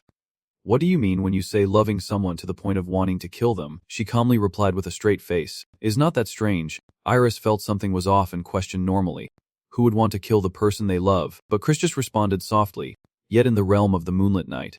It was truly said that she loved her master to the point of wanting to kill him. She helplessly looked away and interrupted this pointless conversation, then suddenly said, I really owe a lot to my master. Chris proudly told Iris that to be the first to meet the master when he returned. I even went out to the snowy field and waited all day. She sneered silently, judging that this little fool was an artificial being created by demons. Even a polar bear would freeze to death if it stayed on the northern snowfield for more than 10 minutes. If this girl is human, her defense is just too reckless. It seems she remembered something and continued muttering, but the one who expects the most from the master is still the sect leader. They have a very special relationship. And hearing that, Iris was a bit curious. Chris hesitated for a moment before explaining. Well, I only know that they have been sworn brothers for more than 10 years. Brothers in arms. If they have been together for more than 10 years, then that friendly and warm atmosphere is only natural. She was stunned and looked over in surprise. Wait a minute. 10 years? She nodded slightly and replied. Yeah. Chris is not even sure if what Ren told him is accurate. The first time I met the master, I heard the sect leader call him brother, so their relationship must be even older. Hearing this unreasonable thing, Iris sarcastically asked, so how old is the sect leader now? Hearing that, she felt a bit embarrassed. Yeah. Chris hurriedly explained. I mean the time they spent together is like 10 years. You understand what I mean, right? She changed her strange attitude and narrowed her eyes suspiciously. No, I do not understand. Chris does not know how to justify that, so he quickly makes a run for it. I have urgent matters to attend to, so I am leaving now. Iris still has many secrets to uncover, so I reach out. Hey, wait a minute. The scene shifts to Serena, who is being helped by everyone in the crew to find a suitable outfit to wear, but every outfit tried on was rejected. This one suits her neck better. No, this one suits her neck better. She helplessly stands aside. Giggling, a maid holding up a white dress shouted, Are you stupid? This one is clearly much better. The night girl had to defend herself. I told her to replace Serena, then stepped forward to stop the two of them. She looks so annoyed she takes it off. Hey, what is wrong with you? You surprised me. She frowned seriously and said she wanted some outfits that showed less skin. The swordsman stepped forward to examine Serena's body and said, But revealing it suits you better. Wait a minute. You have got a pretty cool sword. She hesitated for a moment before reaching out to grab it. If she carried that sword and played the role of the war goddess. The maid beside her agreed. Yeah, that is a good idea. I will go prepare the costume for that role. Ren stepped forward from behind and said, The roles of the war goddess would suit you very well. Sitting down on a nearby chair, she praised, I have heard a lot about you, Serena, but I never expected you to be this beautiful. Hearing this, she was a bit incredulous and exclaimed, Is that true? Ren continued, I was very surprised when I first heard about them. Suddenly, she spoke up and asked if she would not mind sharing her adventures so far, like the expedition or the Oma in the Shadow Mountains. Serena looked annoyed, declined politely, and said I really do not want to talk right now. She chuckled softly and said, Well, that is strange. Hearing that, she looked a bit confused and asked what she meant. And Ren, noticing that Serena seemed to want something from her, spoke up, suggesting that Serena here might have something she wants to tell me. Hearing that, she hesitated a bit, and I wanted to ask her something. Hearing this, she became even more excited and exclaimed, I wonder what kind of question it will be. Serena mentioned the song Creed sang on that curious street. I heard a song from Reverend Creed, and she said it was the song the pontiff often sings. Ren cheerfully replied, Yes, I really enjoy singing, and she calmly said even though Father Creed is deaf, she still likes to learn to sing. Hearing that, Serena clenched her fists, suppressing her anger, and spoke in a calm, measured voice, questioning whether the song was also a song of the dark arts. Seeing her expression, she just smiled knowingly. The scene shifts, and Ren calmly replies, Yes, that is a song I wrote myself. Serena mumbles, She wrote it. Looking confused, she asked plainly, So if that is the case, then this church leader probably knows about the Shadow Singers. She confidently stated, So I will ask the author herself, Do you know anything about the Shadow Singers? No, I still keep that calm face and answer, Of course I know. Ren confidently gestures to himself and affirms, After all, I am the leader of the Shadow Song Church. There is no way I would not know about a famous organization like Shadow Song. So, is that your answer after all? Indeed, there are many rumors about the shadow singing. Suddenly, she added a piece of information that made Serena gasp in shock. And of course, I also know that Serena's grandfather is an apostle of the sword. Ren smirked and said softly, Your grandfather is not at all suited for the dark choir. He is too straightforward to rule the world, so she must also know about my grandfather's death 20 years ago. Hearing this, she was taken aback and exclaimed, What is her real identity? Seeing Serena's expression, she smirked smugly. Was that what she wanted to ask? It seems like he already figured out what she wanted to ask. But I think she was actually asking about something else. Right. What I want to know now is whether he is connected to the Shadow Singers or not. But if the leader's answer is the worst possible, I do not think I could endure that feeling of despair. Serena quickly changed the subject and asked why the Shadow Singularity collapsed. Hearing her question, a look of sadness appeared in her eyes. Ren explained that the Dark Star was considered the strongest organization on the planet, and what made it so was the power of the 13 Apostles. She further explained that it was thanks to the leaders of various organizations in different fields, strength, resources, power, and magic that the organization was called the strongest on the planet. Suddenly, Ren hesitated a bit, realizing that although the Dark Song Star possessed such immense power, in the end, it was destroyed by its own strength, destroyed by its own power, the power of the 13 Apostles. Her eyes briefly showed disbelief and stammered. Could it be? So Serena would not have to guess anymore. Ren straightforwardly said, "That is right." She confirmed that the fall of the Dark Song sect was due to the betrayal of the 13 apostles. That is right. If those 13 apostles all betrayed the Dark Choir, then even the strongest organization would have to fall.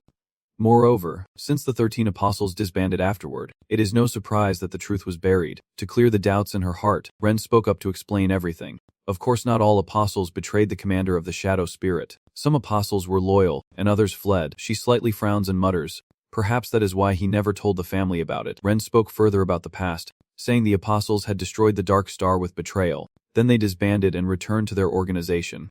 But there was a secret they did not know. She revealed this shocking secret to her, that among the 13 apostles there was one who was a disciple of the master of the 13 apostles. That person secretly nurtured their evil deeds without the other apostles knowing. The 13th apostle of the Shadow Spirit survived by abandoning his master on that final day and fleeing.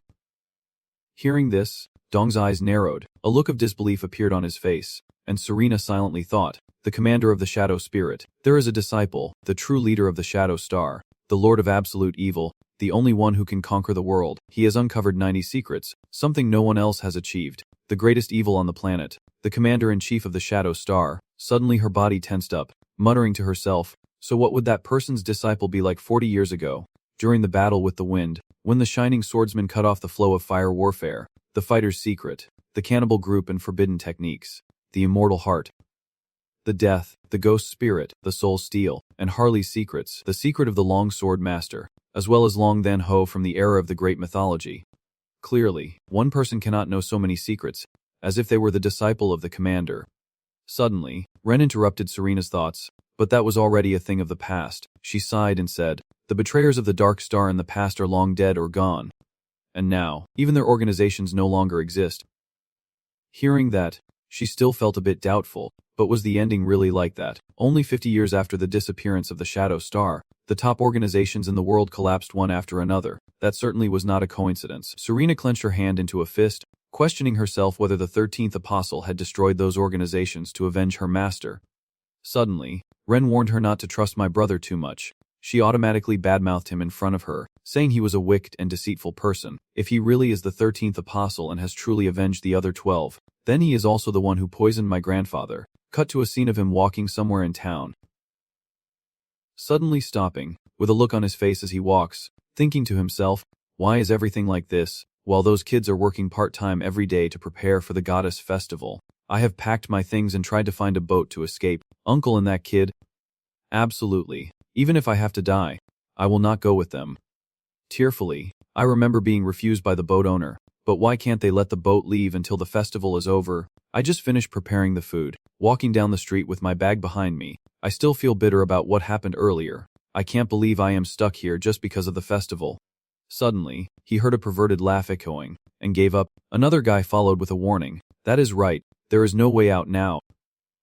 Hearing that, Ken became a bit curious and followed the sound. What is going on? Where did those cheesy lines come from?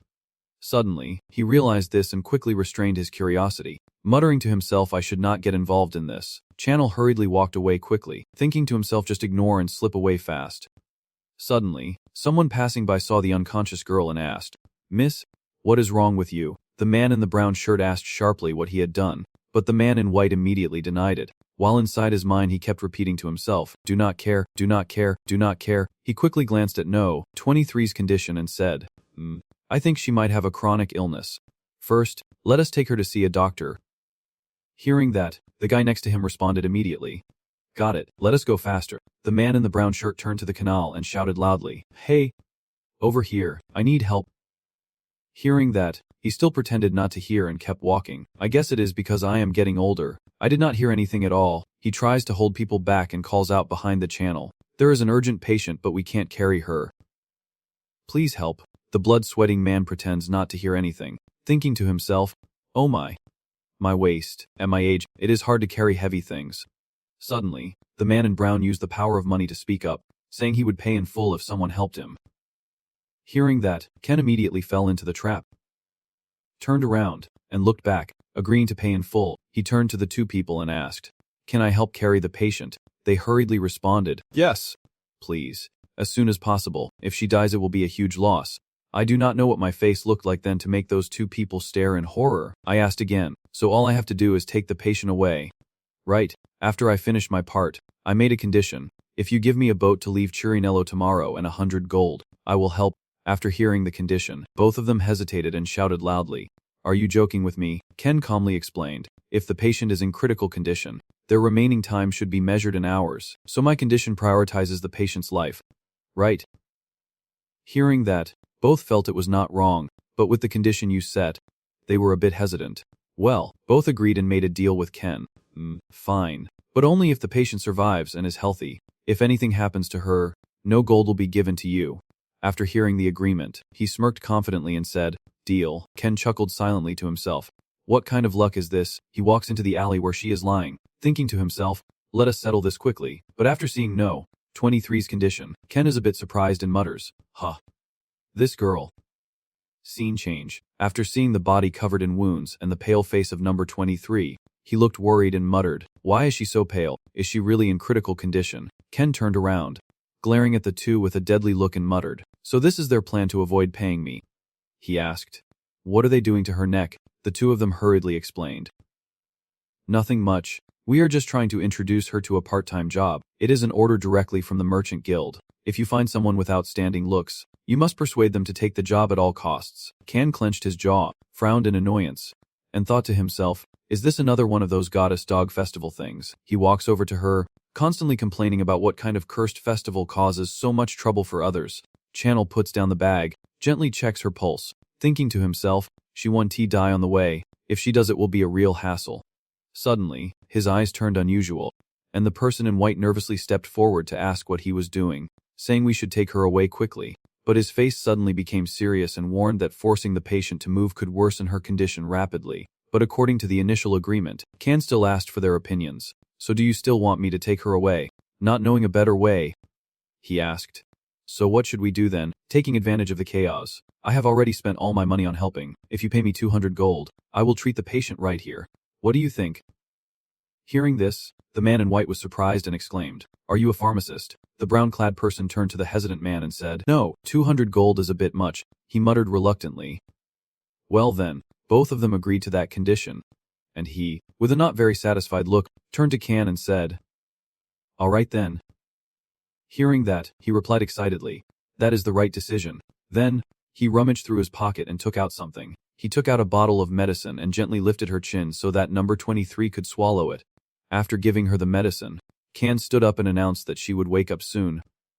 Seeing that, the two of them were a bit suspicious. So it is over now, just one vial of medicine. He faintly smiled and muttered, A blood deficiency only needs one vial. 200 gold is too easy. Suddenly, number 23 woke up and spoke. Channel heard a noise and glanced over muttering, She is awake. Out of nowhere, a knife slashed past his head, but luckily Channel reacted quickly and dodged easily without injury. She suddenly sprang up, her eyes like a predator, and swung the knife with lightning speed. Surprised, he quickly dodged, so 23 only tore his shirt collar. She had just woken up, so her strength was still weak. After throwing those two punches, number 23 leaned forward and fell to one side. Her attack was so fast that the two people behind could not see anything, and they were a bit startled and frightened. What just happened? His face turned pale as he nervously touched his neck, muttering to himself, This is called almost dying for money. Right, seeing her panicking, Channel spoke to reassure her, I do not mean any harm. Stay calm. Suddenly, her wary gaze toward the two behind her made him suspect something. Channel looked at the two people with suspicion, silently speculating, wait a minute, could it be that the kid was chased to the point of fanging in the alley? And that is why she is so scared. Suddenly he spoke up with an excuse to send the two away because the patient was panicking. So could you please step out for a while? He looked a bit confused and replied, I understand. They left, but not before reminding me to take care of the rest. At this moment, Ken turned to look at number 23, wondering what he was thinking, and seeing him stare intently at her, she shrank back nervously, her eyes full of suspicion. Her appearance did not seem like a traveler, judging by the sword path earlier. She could be an experienced mercenary or a trained swordsman. Suddenly, the Channel asked if she remembered what happened before she fainted. Since number 23 still did not fully trust him, she remained cautious. Seeing that number 23 still did not trust him, he gently put down his belongings and softly explained her health condition. You are suffering from severe anemia and exhaustion, which is why you fainted. I did not lie to you, you can be assured. Hearing that, number 23 finally relaxed and hesitantly lowered her guard. So, you helped me, huh? Ken replied. Yes. She was confused why a stranger like him would help her.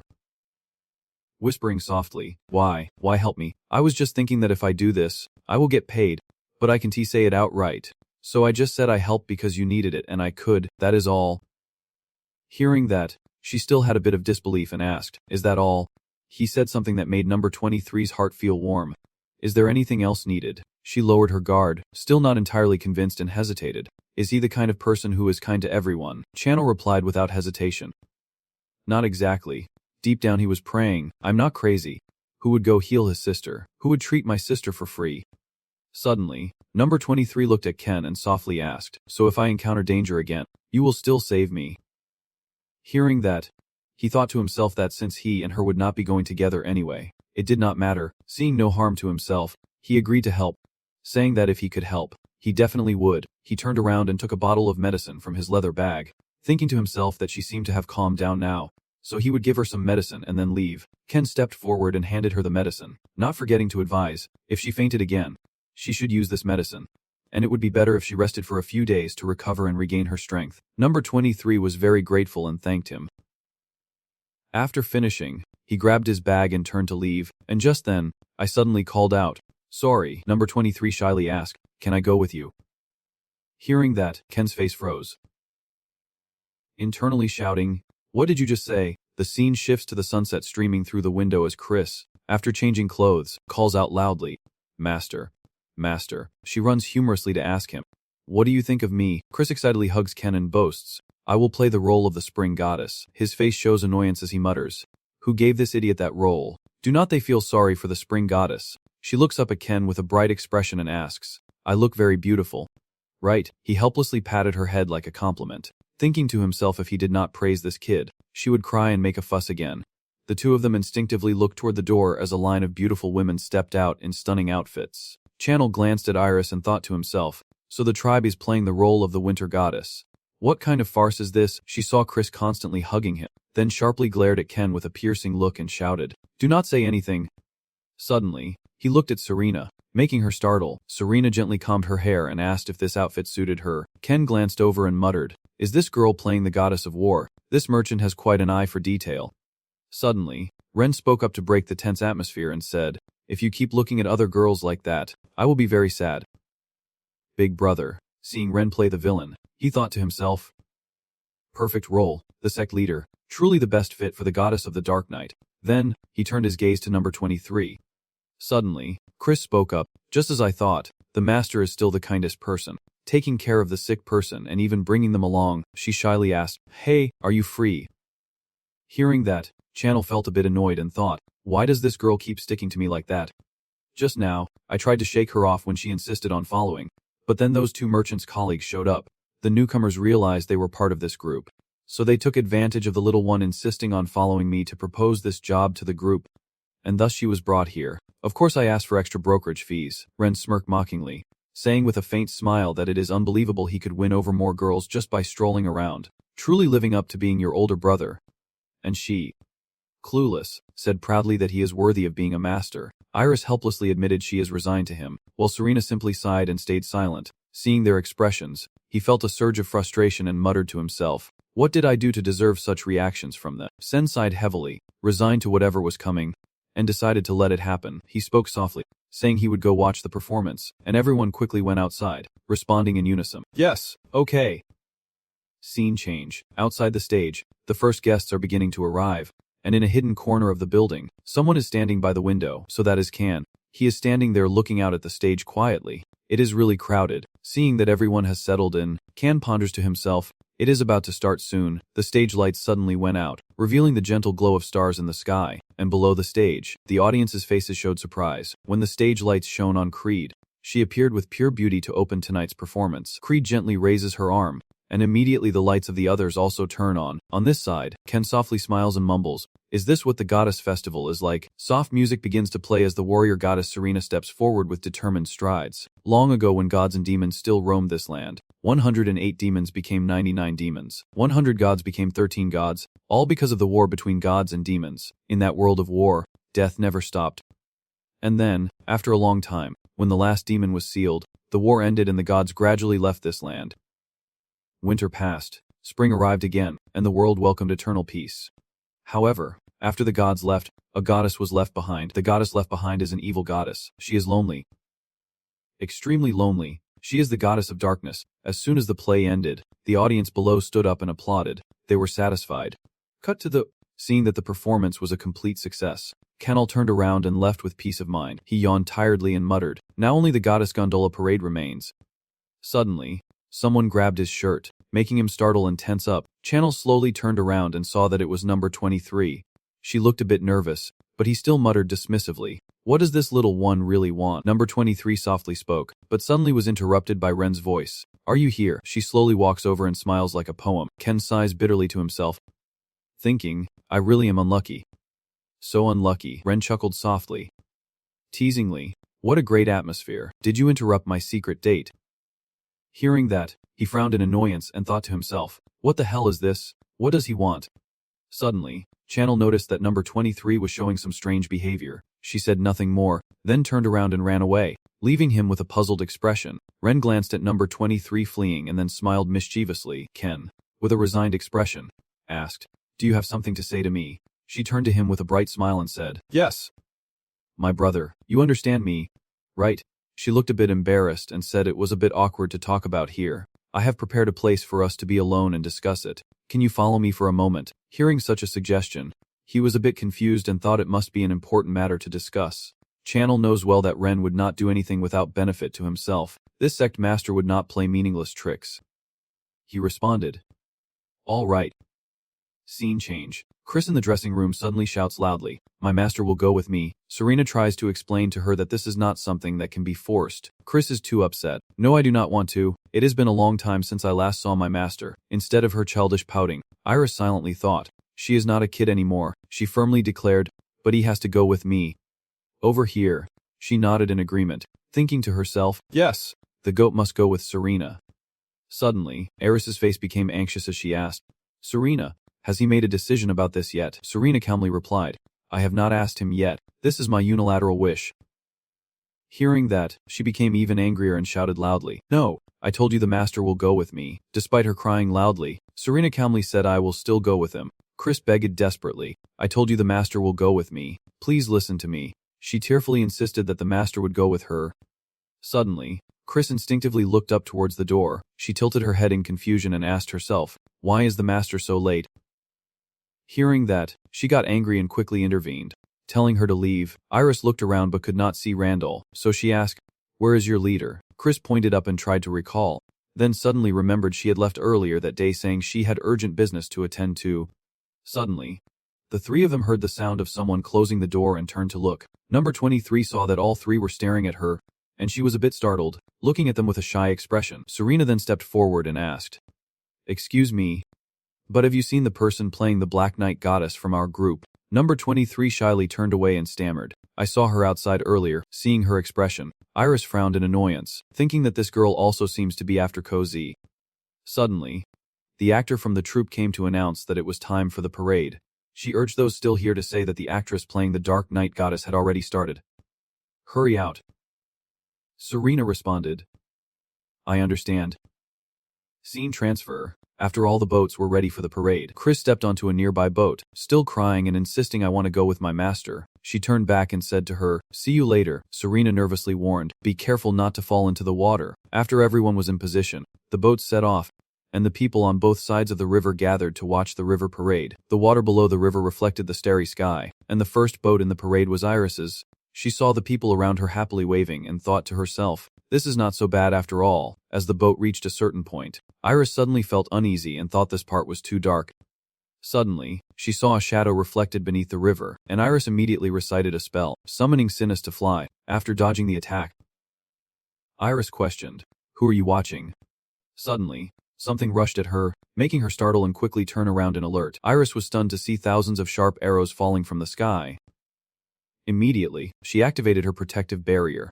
Unaware of where it came from, a net flew, and Iris was stunned. Was that a battle net? The net enveloped her, but her eyes could not control it, so Iris broke free and tore apart the battle net. She immediately flew away from there, wondering who these guys could be.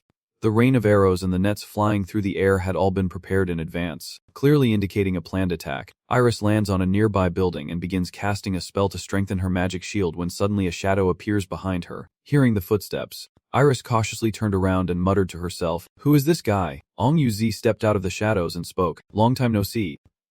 Demon King, Iris, confused, wondered he was after all this time and asked him directly, and slowly drew the sword from behind his back. Chuckling softly, "That is right, it is no surprise you did not recognize me." Ong and Guyat's sound of drawing her sword caused the surrounding air to shake violently. Iris's face suddenly turned pale with fear. That sword, the sword used by the light sword to slaughter 1,000 people, a dark blade filled with lingering hatred. 40 years ago, during the Bloodstorm battle, the sword fell into the hands of 6 survivors and became a symbol of their titles. She nervously muttered, "Blood Moon by Min. So you are the one." To prevent her from guessing, he let out a strange laugh and confidently declared, "Yes, that is right. Demon King, I am the last Crimson Moon Knight in this world." A few years ago, 6 knights were considered the top mercenaries on the continent. They received a request from a certain kingdom and went to war. They led other mercenary groups and attacked the kingdom of Rot.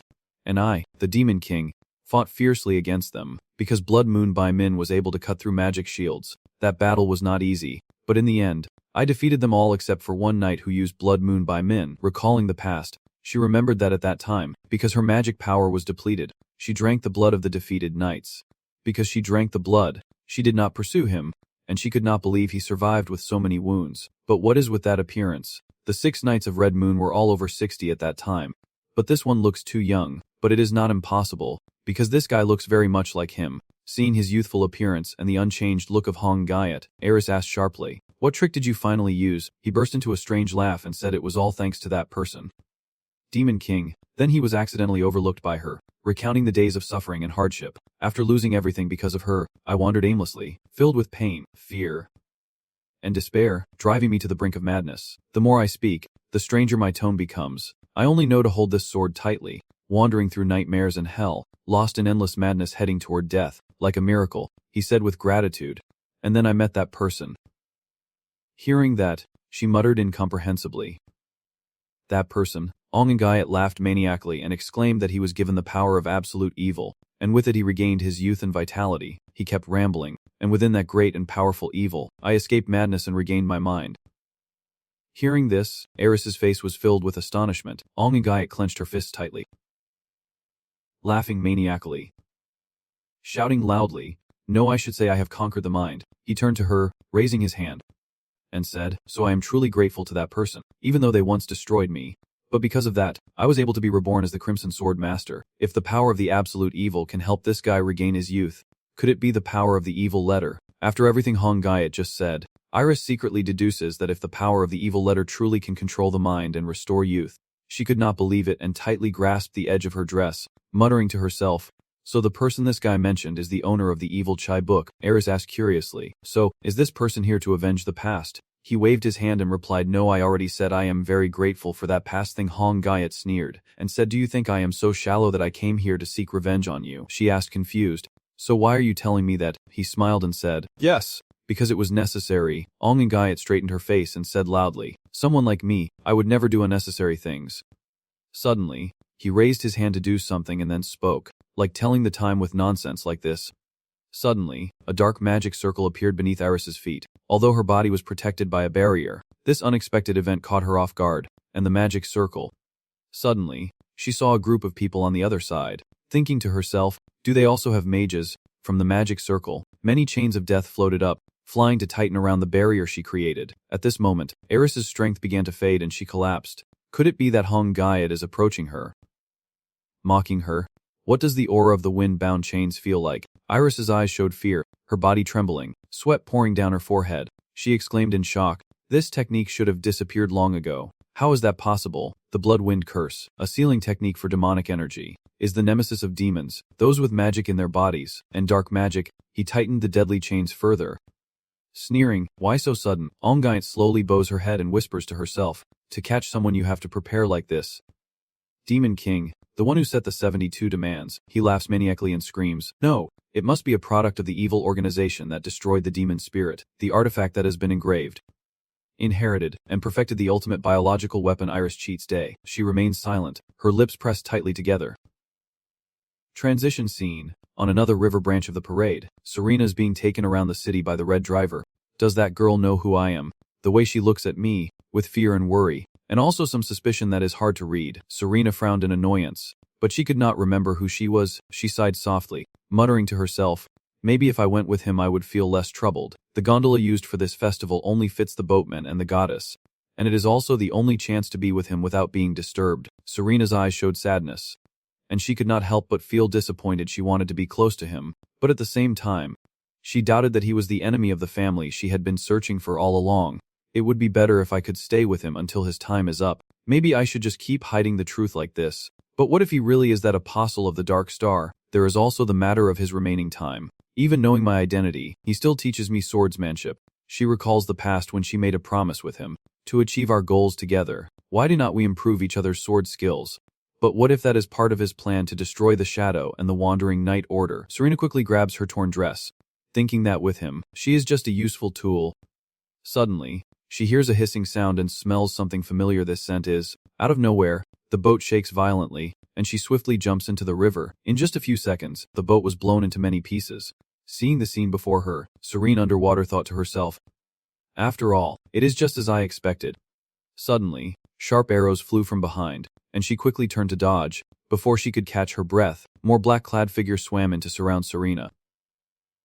Without hesitation, she immediately drew her sword and swung it in a whirlpool motion to swiftly cut down them all. Feeling her breath weaken, Serena thought to herself, I can't stay underwater for too long. They did not let her surface again and kept coming in droves. Serena stepped back, then kicked the wall behind her hard to propel herself toward them. She took a deep breath, then gathered all her strength to unleash her move, the 10th Firestone Shadow Sword technique, the Crimson Flame Wind. From beneath the water, her power erupted fiercely, swirling like a torrent of fire, carrying debris and waves crashing everywhere. The river is now stained red like a sea of blood, with bodies floating lifelessly on the water.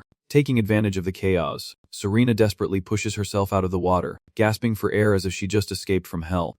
Suddenly, she saw a continuous rain of arrows falling from the other side of the building, and that rain of arrows was gradually approaching Serena. They keep raining down, forcing her to both defend herself and run somewhere to hide, trying to grasp their movements and set up an ambush. What organization could it be? Serena, hitting them with something, turns around and sees that the city scene just moments ago still alive with the parade atmosphere now resembles a bloody battlefield. She misunderstood and muttered to herself, sweat pouring down her face. She thought, with an attack of this scale, it is clear it is not aimed at just me. Serena, dressed in a white gown, kept a close watch on the situation. Thinking, first I need to reunite with everyone. Leaving that place, she runs quickly along the street. Blood everywhere. The shooter was aimless. Serena quickly grabs the plank to block, her eyes serious. Serena threw the plank back, quickly moved forward with her sword, slashed at the archer with lightning speed, and thought. First kill. The weapons Serena cut down were his bow. He quickly retreated, reaching behind his back to draw his weapon. According to her instincts, he threw the axe toward her, but Serena's gaze remained unmoved and strangely calm. The sword scraped against the stone floor, sparking tiny flashes. She forcefully swung her sword, knocking the spear back toward the attacker, who was stunned and unable to respond, leaving him pinned in place as Serena gradually relaxed, gasping for breath from exhaustion. She thought, their fighting style leaves no room for mercy. And the blood-stained helmet. The more she thought, the worse her face looked. Could it be the Blood Army? But had not they been wiped out by the Light Sword Master already? As she was thinking, a voice calling from behind startled her. The deadly Swordmaster. That man, dressed in black armor, threatened loudly, if you do not show yourself, I will kill this brat right now. Serena hides in the corner, glaring outside where another knight with a red helmet is threatening a girl. She thought about that girl. Serena's eyes widened as she clenched her sword in her hand. Did she get captured? I have to save her. Like lightning, she glided across the ground towards him, aiming straight at the knife-wielding attacker and swiftly striking, cutting off his weapon-holding hand. The guy cried out in pain, but she did not hesitate. Serena performed a series of moves and charged forward to retreat safely. He threw the girl towards her, and Serena quickly caught her. The man tightly held the girl as she looked up towards the fleeing attacker, thinking, that guy. From above, a barrage of arrows aimed straight at her came rushing down. Serena catches the girl. The girl anxiously thinks she needs to get away immediately. Suddenly she froze. Something pierced her. Blood trickled from Serena's lips as she looked at the person before her in surprise and shock. That girl is number 23, and now her eyes are filled with hatred as she coldly pulls out the old knife. Serena collapses in pain, surrounded by falling arrows. while number 23 quickly retreats backwards. Her corpse's face is getting uglier. Blood from the corner of her mouth keeps flowing. Thinking, is it poison? I remember nothing. Do you not remember who I am? Number 23's words made her stumble. Have you forgotten us already? The hood was gradually pulled back, revealing the resentful face of number 23. Number 7. Serena struggled to remember. Among the new recruits from her class, there was someone she had been close to for a year. In the past, they trained and rested together, her head spinning, her eyes gradually darkening, leaving only one sentence. Number 23. Then she fainted. In another place, a soldier is imprisoning Eris with a dark formation, sneering and saying, "So this is the result of the demon spirit and Black Shield's research. The demon king is just this, and she is suffering endlessly." Thinking, several decades ago, the evil organization that once tried to dominate the world with magic, Hakbao, researched dark magic and created the sealing ring. The secret of Hakbao, which was used as an intermediary to transfer demon power. The organization used this secret to kill mages, steal their seals, and build its reputation. But then, the leader of that organization, 48 Dark Hidden Darkness, Alok, caused a massive magical overload that led to the organization's destruction. Meanwhile, after a long time, the one who aimed to dominate the world by creating the strongest warriors, Leventus, 38 Blue Water Flow Darkness, the leader of the demon spirits, carried out brutal biological experiments to transform humanity. But then, he faced limitations and sank into despair. Later, he accidentally received the royal sponsorship ring and obtained Hakbao's research data that gave him the idea to create monstrous beings instead of transforming humanity. Instead of trying to change humans with clear limitations, he began researching powerful magical creatures, and by implanting the sealing rings into the hearts of humans, he created a non-human race, a race with demon blood and magic flowing through their veins. The demon race was born, but the demon spirits also experienced a civil war among the organization's leaders, those craving the power of demons. It erupted, and most of the test subjects were killed or escaped. Even the research data was lost. Still, Leventus continued with his cruel plan. Who had 2 demon sealing rings implanted in my heart, could not stand by and watch the other demon tribes suffer, so I pretended to obey him so he would remove the seal and then kill him. Afterwards, I escaped with my kin and established the Rot Kingdom. Ongangai at night drops the Reb sword to the ground. Chuckling softly, Leventus is so stupid. Who would be foolish enough to give power to a beast? Ars struggles to move, thinking of a plan to escape. I can't stay under this magic power. I need to find a way out of this chaos. Suddenly she heard a strange sound, a dragging noise. Ars was on the roof, looking down the street and saw number 23. She was terrified, sweat pouring down her face as she saw the scene of Serena unconscious, being dragged on the ground by number 23 by her hair. Ars wondered if Serena had also seen that scene and, feeling annoyed, said I was still eager to compare skills with the ultimate swordsman, but I could not handle this ambush, he somewhat arrogantly said. So in the end the only one who can fight me is him. Then he smirked menacingly. I do not know how good his swordsmanship is, but he does have a pretty face. She looked at him in horror. Thinking, Ars clenched his teeth so hard that his lips bled. Thinking, no, anger boils inside me. I absolutely must not touch Serena. Even if I am bound by the Wind Demon's power, I cannot give up. If I give up here, my family, my hero, I will never abandon the person I love, trust, and respect. Ars thought. Right now, move. My magic. Awaken, my demon blood.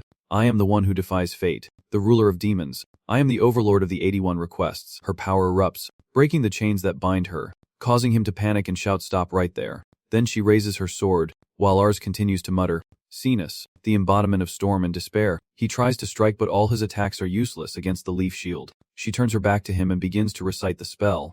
I want a gust of wind from Kratos, and he was pushed back by that power, barely able to stand firm. He struggled to hold on to the chain that bound Ars, but it had already been shattered. He tilted his head up and demanded the mages. What are you all doing? Hurry and chain him up for me. Meanwhile, she remained calm and continued reciting the spell. Swear Houchi. Long furious, then unleashed a sphere of power, and the protective barrier quickly shot towards Serena. It aimed directly at number 23 and rushed forward.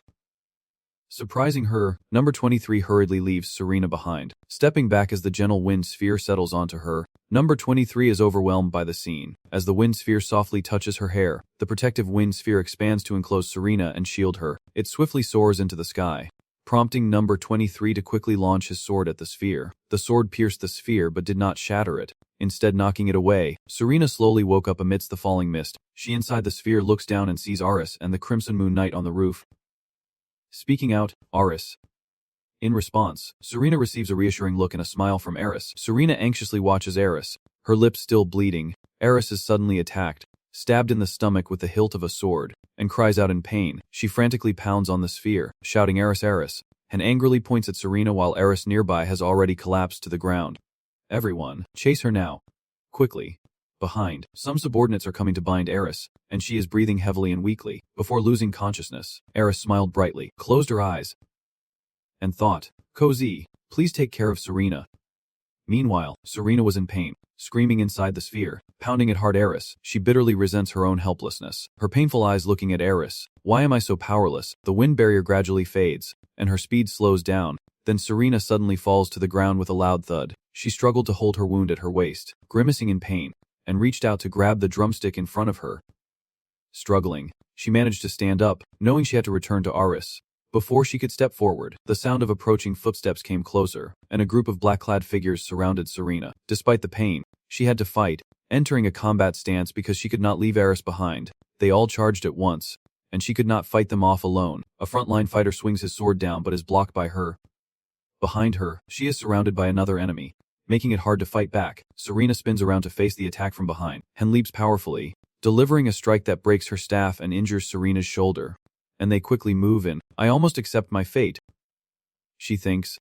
I knew it would come to this, but the heroine's aura would not let Serena die so easily. Something rushed down quickly. The cloth moved to cover those people but was swiftly cut down by them. The torn cloth lies shattered on the ground, and both Serena and the others look up in one direction under the bright moonlight, where a woman in a dancer's outfit stands on the machine. Krenia coldly said, swinging her sword on such a beautiful moonlit night. This really is boring. She clutched her shoulder wound, thinking, who is over there? Krenia quickly jumps off the machine, lightly lands on the ground. Standing between the two sides, the group of people simultaneously shoot arrows at Krenia, but she swiftly catches them all with a wave of her hand. She moves with the agility of a water snake, her cold gaze uttering gentle yet chilling words.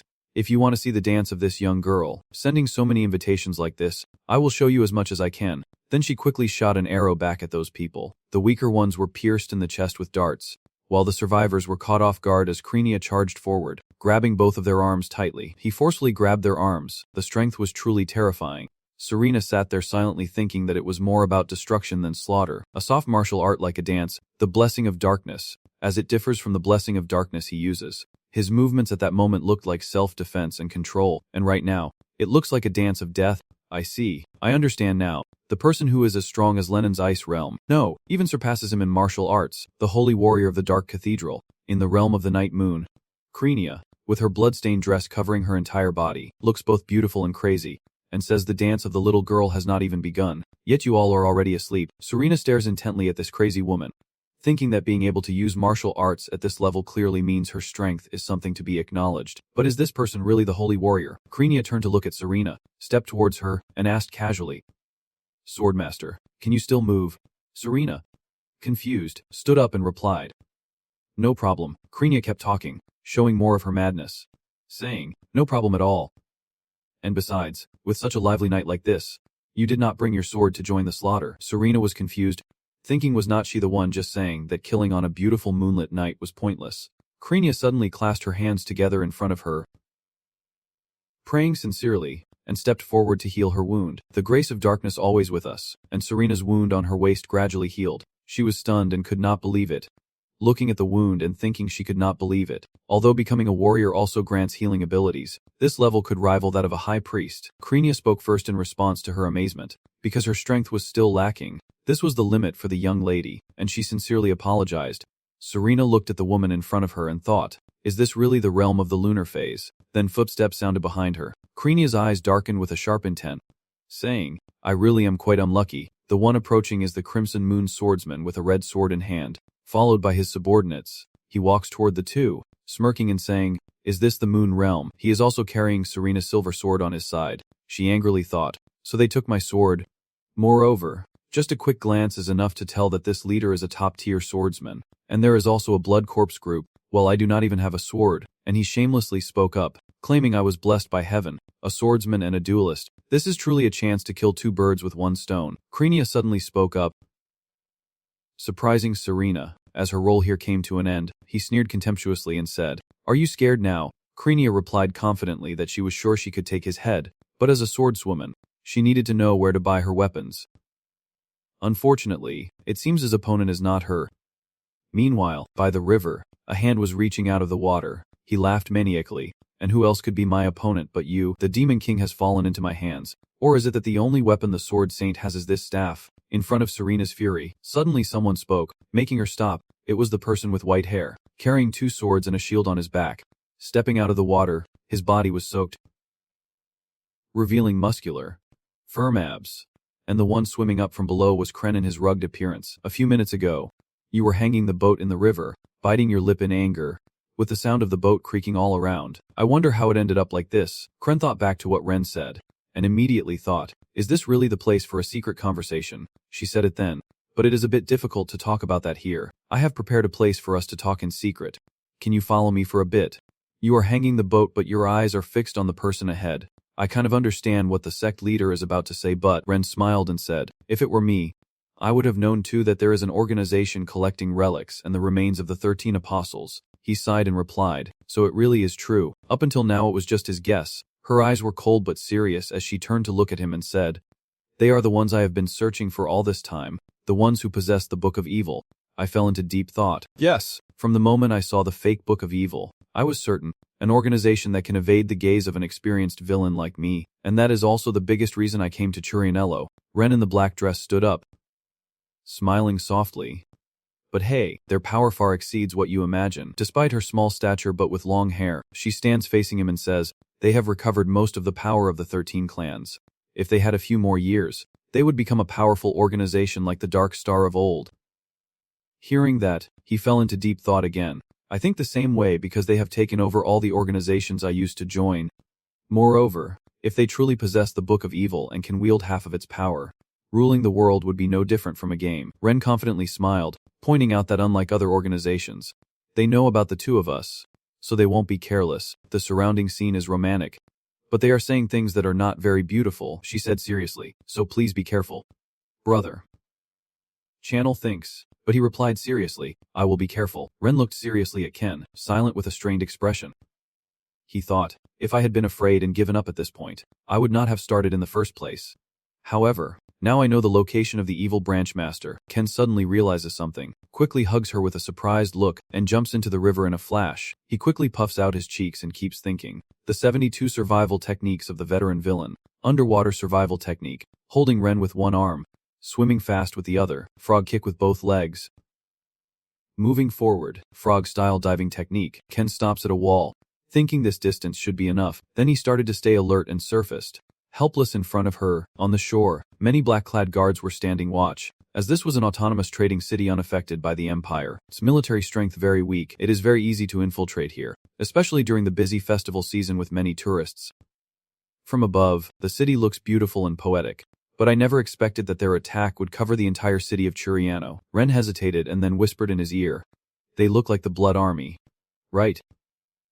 Ken thought.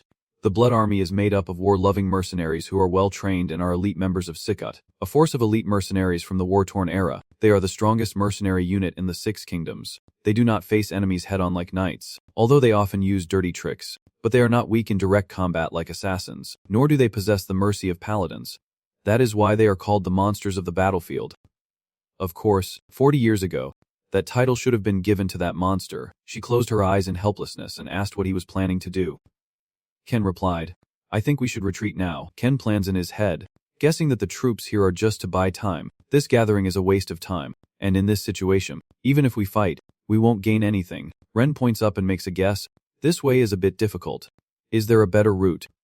He replied, there is a route leading to a pretty good place. She shouted in frustration about having to swim again, specifically grabbing Ken's collar. Are you talking about that direction? If you do not like it, we can find another way. Helplessly she replied, my wonderful older brother, I can't believe you brought me to a place like this.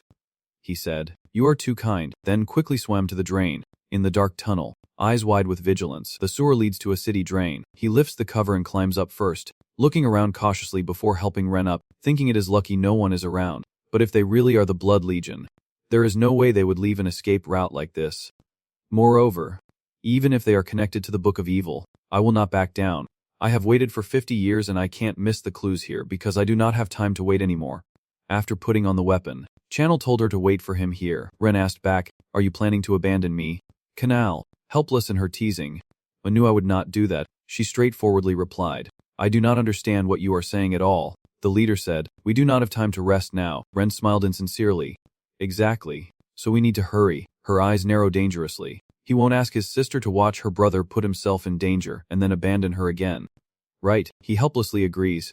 Knowing she will regret it, Ren smiles and turns away. "You definitely won't regret this."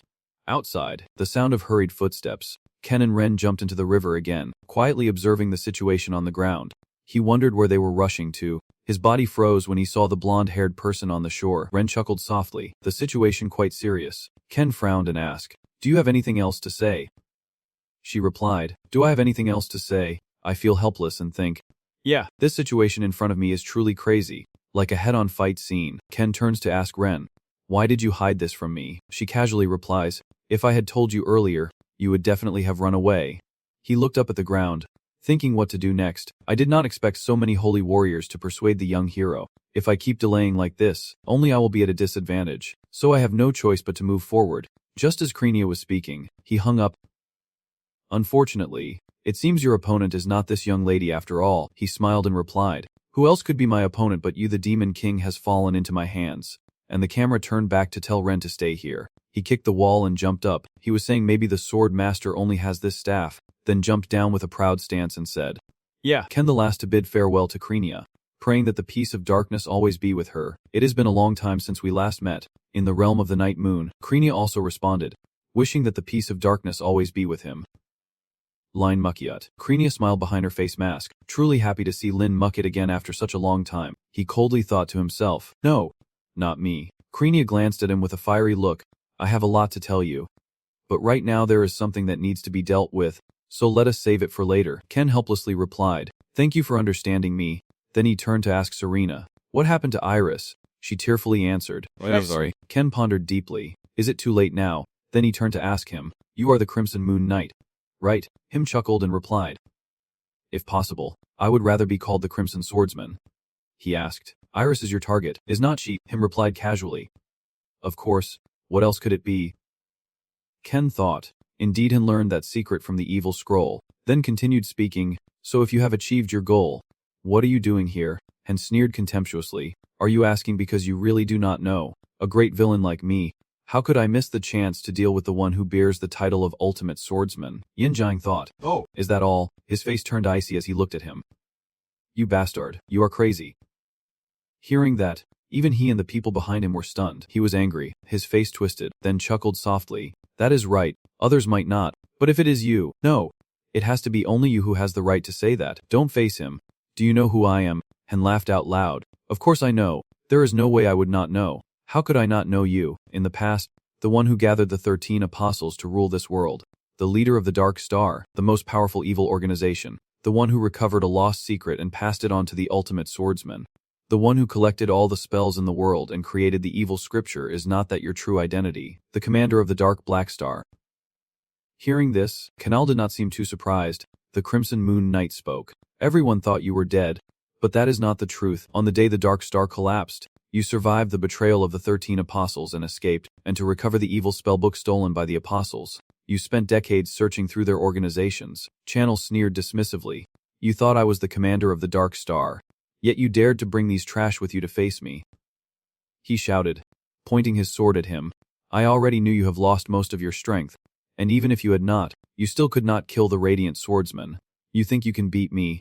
Standing there and thinking, yes, the 13 apostles, the master magicians and swordsmen, their betrayal was truly a devastating blow. If the Book of Evil Claw had been completed, I would not say anything. At that time, the Book of Evil Claw was not yet finished, so the commander of the Dark Star was seriously injured, losing most of his power and only able to stay alive. Channel thought of that and burst out laughing. The Crimson Swordsman, huh, then bowed his head and laughed uncontrollably. He took out 2 pills, thinking that surviving the battle with the Radiant Swordsman was enough. Yet you dared to take the title of Crimson Moon Knight and simply put them in your mouth. Ken continued to provoke him. "Why do you act like you are a swordsman when you only know a little sword technique? Are you confusing sword technique with something else? Thinking that sword skills are what a swordsman needs to surpass the innate talent they are born with? But for this little hero, even without sword skills, her extraordinary talent still makes her a supreme swordsman. In other words, Without talent. Even with sword skills you can't become a swordsman. Don't falsely accuse the two swords and shields, saying you are just good at hiding in the pile of corpses to save your own skin. How dare you mention the shining swordsman in front of me? That statement touched the pain of Hong Gai at Liam C. Heng clenched his sword and asked, "What are you talking about?" Ken Fai smiled and replied, "You really do not know what I am talking about, or are you pretending not to know?" Hong Gai's swordsman went berserk. "Do not you dare laugh. Even if you are the commander of the Dark Moon Star, do not act superior to me." Inside, he thought, "You still have not realized who I am, but on the surface, you say. Do you really think that the fiery battle I taught the ultimate swordsman, Sikos's destruction after fighting the light swordsman, do you think that is a coincidence? Who was the one who stabbed the sword into the light swordsman's heart? Have you forgotten, a third-rate dog?" Serena was stunned as she remembered 40 years ago, the one who could use anything as a weapon. The one who swung and threw swords to sweep the battlefield and create a storm of blood, the person whose hand has become cruel from madness, the radiant swordsman, once a hero of the continent. To confront the wandering radiant swordsman across the battlefield, 1,000 mercenaries volunteered. The aftermath of the gladiator also appeared after decades of hiding and challenging the radiant swordsman, and many believed they could defeat that unholy swordsman. However, the radiant swordsman only fell after defeating the gladiator's aftermath and 1,000 mercenaries, with only 6 survivors said to have lived through that battle. But the aftermath of the gladiator and their sword techniques still survived. I know that, looking back at the past, I showed her, and she said it was the gladiator's fire battle. So the one who defeated the radiant swordsman in that fight was... He could not believe it, crazed and denying it. No way, the final aftermath of the gladiator, crazy root secret. 40 years ago, he was already dead at my hands. He stood there lost and thought, "Yeah, I almost died back then, so I tricked Sich Kot and the Kwang sword master into fighting each other and escaped. Of course, to survive I jumped off the cliff." Done. The Red Moon sword master clenched his sword tightly, pointing it at you. "No, that is not important. If you are dealing with both me and the Blood Army, you can T-win unless the Kwang sword master is resurrected." Channel Weekly responded, "I see, because I am a third-rate villain. Even though I learned many skills thanks to the Devil's blessing, due to the divine decree, all the skills I learned are limited to the 3rd rank. But that is also why I could do that. The key to the world of the Long Swordsman, the soul of the moving fortress, the shadow of the demon swordsman, the fire battle of the head of the wind, the traitor's sword of the dark swordsman, the stone sword of the first swordsman, the singing of the twin swordsman, the nihilism, the non-self, the non-action, and the mind demon, the force that led countless swordsmen to destruction, the mind demon, the madness I cannot touch. With a special forbidden potion, I can awaken and harness the power of the mind demon." Kung Feng reveals his true face, his arrogance making others believe only the wind of unity can face him, then prepares to throw his shield and says, "If that is your karma, open the door of non-self. Awaken, scream with the soul of non-self, open your eyes, the power of the mind demon. I will show you that the only one who can withstand your karma is the wind of unity, who smiles like the death god, throws his shield fiercely, rises up, and the wind of unity sword. The shield curves beautifully, blocking the subordinate behind him. The one who tries to wield his sword to defend himself, eager to show off, is quickly stopped by the howling moon and red sword spirit. Dodge now, do not block. Just dodge." But he was a step too late. That guy had already blocked the shield with his sword, and they clashed. The shield was knocked away, flying towards another shield bearer, then swiftly struck the third with incredible speed. The shield thrusts fiercely into the third enemy's stomach, causing him pain and blood to spurt out. It then recoils, and the third enemy collapses backward. The shield returns to his hand, and he smiles cruelly as if about to do something evil, then continues to launch 2 shields at them. Causing panic, the 2 shields clash fiercely, sparks flying as the counterattack is swiftly triggered, causing the shields to split into many and rush towards them. Wherever the shield flies, blood flows there.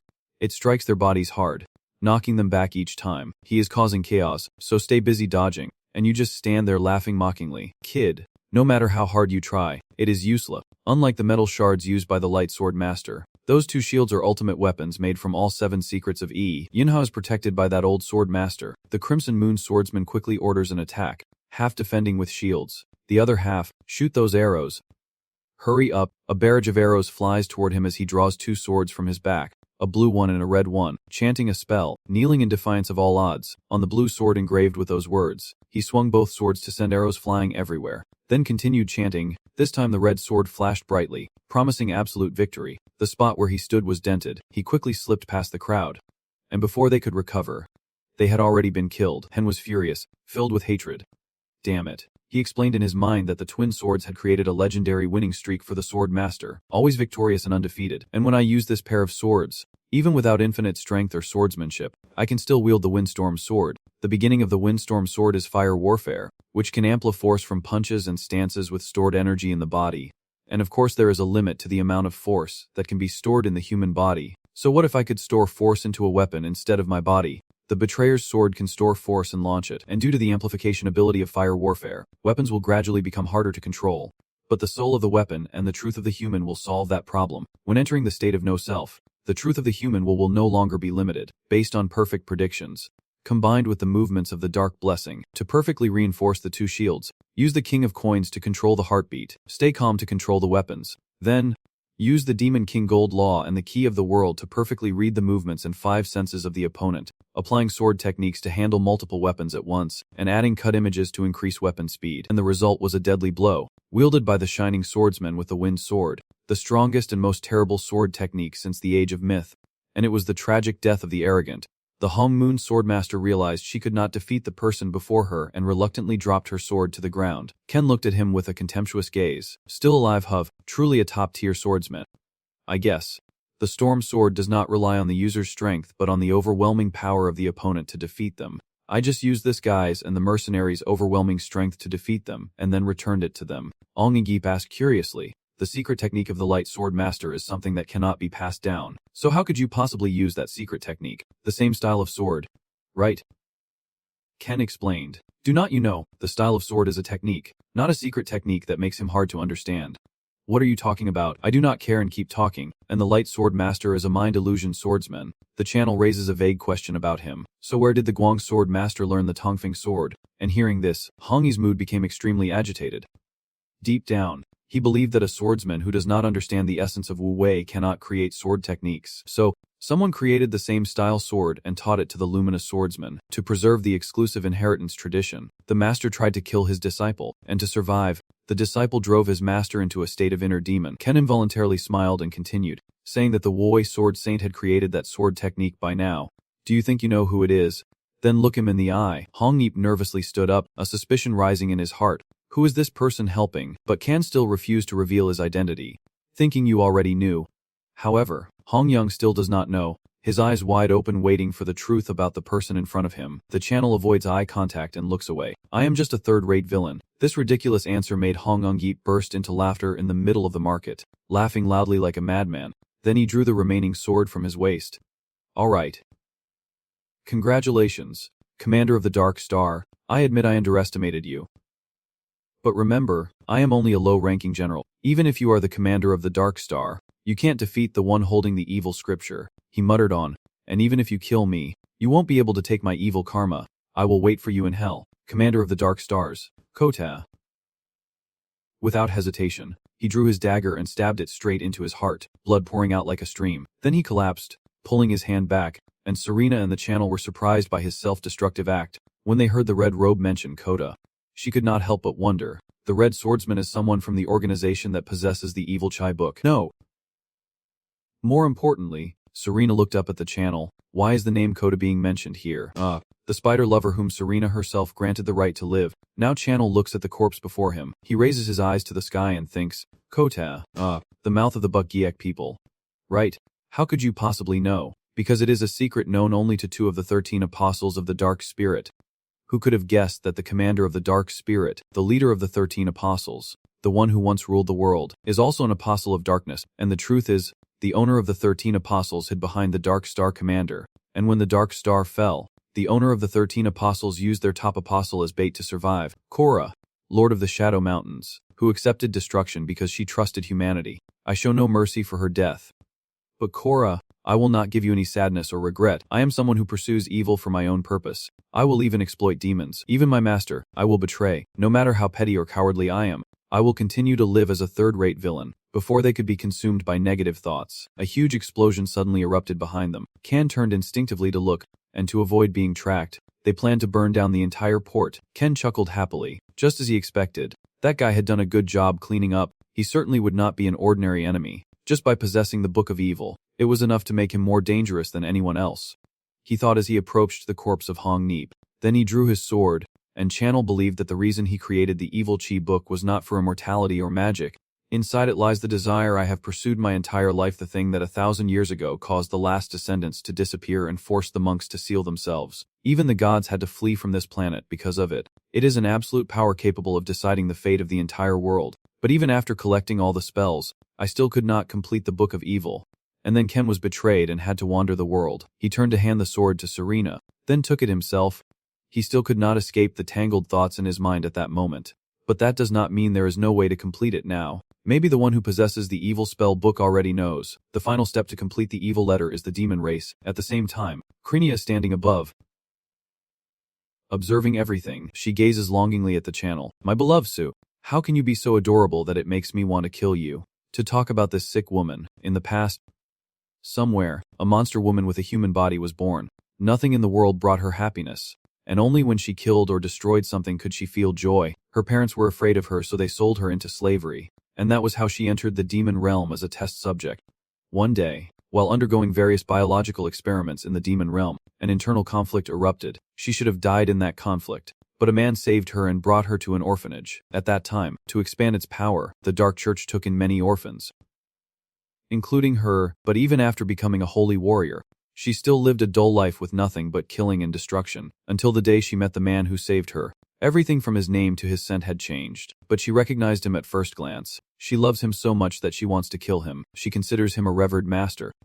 Suddenly, Ren, soaked from head to toe, runs over and shouts, Azza, you are looking at my brother like that again. Krenia respectfully bowed her head. Your Majesty has arrived. She looked annoyed as she reminded him. As I have always said, I do not allow you to kill my brother. Krenia bowed and replied, how could I dare go against his will? Then she started asking me for a favor again. Can I ask you for one thing? Please. Just tell me. Renner said, I know your evil intent well, so I will not ask you to eliminate it. She begged. Instead, please ignore that evil intent just this once, and with her power, I ask her to help my brother. Hearing this request, I felt a little sad inside. Krenia still reluctantly obeyed. If that was the will of our Lord, the young girl would willingly follow. Our goddess. As for Ren's status, normally the three high priests cannot command each other because their positions are equal. However, the high priest is not just an archbishop, but also the one who holds the will of darkness. In this world, where the gods have left, except for one who deliberately stayed, Ren, the goddess of darkness, the only deity who protects evil, said nothing but simply smiled and looked towards the channel. This is the last thing I can do for you, my brother. The reason she begged her subordinate is because most of her power was lost due to the seal 1,000 years ago. So now it is very difficult for her to help any further. Please forgive me. Even though I am the apostle of sin, I cannot help you, the evil god, nor can I protect you. The villain. She is the goddess of the Black Knight but still cares for you. A human who is her sworn sister but loves you more than anyone else. Do you admit this, clingy girl? Brother. At the same time, elsewhere, there is the sound of a ship cutting through water, a large boat leaving the burning fortress. A mysterious man on the boat ponders quietly. How strange. Then he turned back to ask the person behind him what they thought, but it did not really matter anymore and he stood up. He took a sip from his glass and muttered to himself, the one who defeated the Apostle of War. He is the veteran third-class villain Kaku. No matter what his identity is, if I give up here, he would have looked at Ira as being held captive. Then I would not have ignored the pursuit of the temples and desperately search for the key among the ruins of the fallen kingdom. In the end, our final battle will take place where it all began. The man puts down his glass on the table. His face shows a delighted expression as he draws his sword. I am a second-class villain, and you are a third-class villain. Among us, who will be the one to finish this final chapter? His face is reflected in the blade of the spear. With a dreamy gaze, the man looks towards the city wall. Now let us start the festival that will decide the fate of the world. A festival for us, the villains. Let us return to the old days. My creature swings the skull in its hand, complaining, so bored of eating people, looking quite exhausted from constantly killing. At this moment, a small hand tries to climb up from the rubble. I saw that she still stood still without moving, a rag boy staggering and walking unsteadily. Showing no fear when looking at her, I curiously asked, are you even human? A human who does not value their own life. He collapsed in pain, coughing nonstop. What are you doing here? As your body gradually recovers, the boy wipes the water streak from his mouth and replies, just to meet you. Koda's a bit curious about this boy, wondering what he wants from me. She thinks to herself, with that exhausted body, the only thing he could want is life. I want her. This boy's words make her feel a strange mood. The little boy Lucio, stand up and affirm. Yes. The last demon in the world, where the devils have vanished. I want the power you have accumulated over more than 1,000 years. Your supernatural physique. Your fear. Your intelligence. Your authority, all of it amazes me. The person who desires me is not just after my strength. Even humanity, who keeps their master's seal, has not dared to try. Facing this strange being, she could not understand what was going on with these humans. Inside, her curiosity grew and she asked, "Interesting. So what do you plan to do with me?" The boy sneered with a very cunning smile. Unlike the hearts of other children his age, first of all, should we try to conquer the world? I sigh and shake my head in disappointment. You are no different from those before. Then I speak. Foolish humanity. Are you really going to give up your life just for such an illusion? The boy could not hide his smile and replied, "If I could not do it, I would not have come to find you in the first place." While he was speaking, she quickly cast a spell on him, but to her surprise, he was not lying. Interesting. What will make someone different from others? She happily wanted the boy to set a fair price for himself. "If I help you, what will you give me?" He replied coldly. "The thing you have been searching for 1,000 years. Unexpectedly, Koto was surprised by his answer. "Do you know what you are talking about?" The boy laughed loudly. "Of course I am the one who will gather the 108 secrets you are trying to obtain, and I am saying I will give them to you. So what will you do next, Lord of the Shadow Mountain?" The boy gradually stepped closer, proposing, "Eat me, and then spend the next 100 years gathering the 108 secrets. Maybe you can help me by offering your hand in cooperation, and together we can bear all the evil in the world." I never expected there to be such a strange child like you. I could not help but laugh out loud, hugging my stomach in delight. The fiery excitement and intense joy, a feeling I had never experienced before.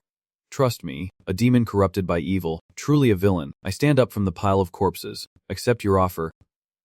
Good night. Humanity, if you give me all the evil in the world, I am ready to become your right hand and conquer the world with you. In this way, I have broken 1,000 years of silence and allied with the villain. This is the birth of our evil organization that has pursued all the darkness in the world. The birth of Shadow Love. Then, after some time, I held the mysterious relic in my hands, arrogantly sitting on the throne. Is this how everything ends? Humanity, how could you be responsible for this failure? Look. After she finished speaking, she threw the relic at the boy, proving our failure. She laughs at your efforts. So do not bother blaming it on divine curses or the fact that they stole the spell during the collection process. I have collected enough spells to serve as a tool, even more than needed, and my power is not weak enough to be suppressed by the gods who fled from the earth. However, there is only one reason why we cannot complete the Book of Evil. Madam, she sneered contemptuously, that is our evil, because in the end, we still have not achieved all the evil in this world. The boy, with a resigned forehead, could only hold his face and say nothing in response. He looked at her with a lifeless expression, as if he had lived on this earth hundreds of times before. Kota, now you can calm down and speak properly. Could you give me one more chance? Hearing this, Kota's mood grew more and more furious, almost sending the boy back to his grandparents immediately. A chance. The one begging for another opportunity after this disastrous failure. Yes. He is not afraid of defeat. On the contrary, he boldly declared to you that because I failed, I hope for another chance. If you want me to pay the price for failure, I am willing to give up my soul. But will that be enough for you? Truly, you can't mess with my domain. I used to think that kid would not accomplish anything, but I still secretly held on to a small hope. You truly are a cunning and cruel human, knowing that the only outcome can only be failure and destruction, but foolish and weak humanity still dares to walk forward with their own feet. Good night. Go and gather even deeper evil. I will give you one more chance to achieve all the evil in this world. Until you complete the Book of Evil, I will wait for you to come find me. After finishing her words, she immediately ordered this palace to be destroyed in an instant. The boy quickly bent down and picked up the relic. He thinks that in this situation of being betrayed by the apostles, he is given another chance. What dangers has he faced and what has he sacrificed? Then she turned and left. But before opening the door, she unexpectedly hoped the boy would come back to see her. The one who can promise to find me again is not the boy who thinks he knows me so well, he said with a voice full of pity. A promise from the villain. No wonder. I closed my eyes and wanted to crawl into the hole. All right, I asked a stupid question, but if you want. He turned his back and did not look back. I swear on my soul, and then I opened the door and left. As everything inside began to collapse faster, Kata looks coldly at the door being buried in dirt and stones. And laughs. You really are a liar. In the end, the entire castle was quickly destroyed by Kota's power. The boy kept running out. As you escaped, you thought that my power has been weakened by the divine curse, and I still have to deal with the traitorous apostles. It is no different from committing suicide. Even if I miraculously survive, I will need a long time to recover, to give myself another chance to continue collecting evil. The Dark Star Commander must fall here. But that is still not enough. He goes into a room because they won't stop searching for this. There is only one way for me to survive. Leave here and reclaim the evil relic, then use the spear to tear the artifact into pieces of paper. This will stop them from chasing me. They will definitely be busy fighting over the pieces of the evil relic. Like that, I escaped from there and survived, leaving behind the Dark Star collapsing. I abandoned my first apostle, betraying his promise to her. At this point, you guys must already know who this boy is. Right, when Kin woke up from the dream, he painfully hugged the inverted cage. Feeling a bit uncomfortable in his heart, it was just a dream. Even after 50 years had passed, that feeling still felt very vivid. And Kin got out of bed. The teacher has someone knocking on the door. He immediately allows them in. Come in, and the door gradually opens. An old man, holding a staff carved with a snake design that looks very detailed. The old man asked Han how he was doing. Kanal adjusted his collar and casually asked if the trip was okay. Metro laughed. A trip? I do not know if I can call it that.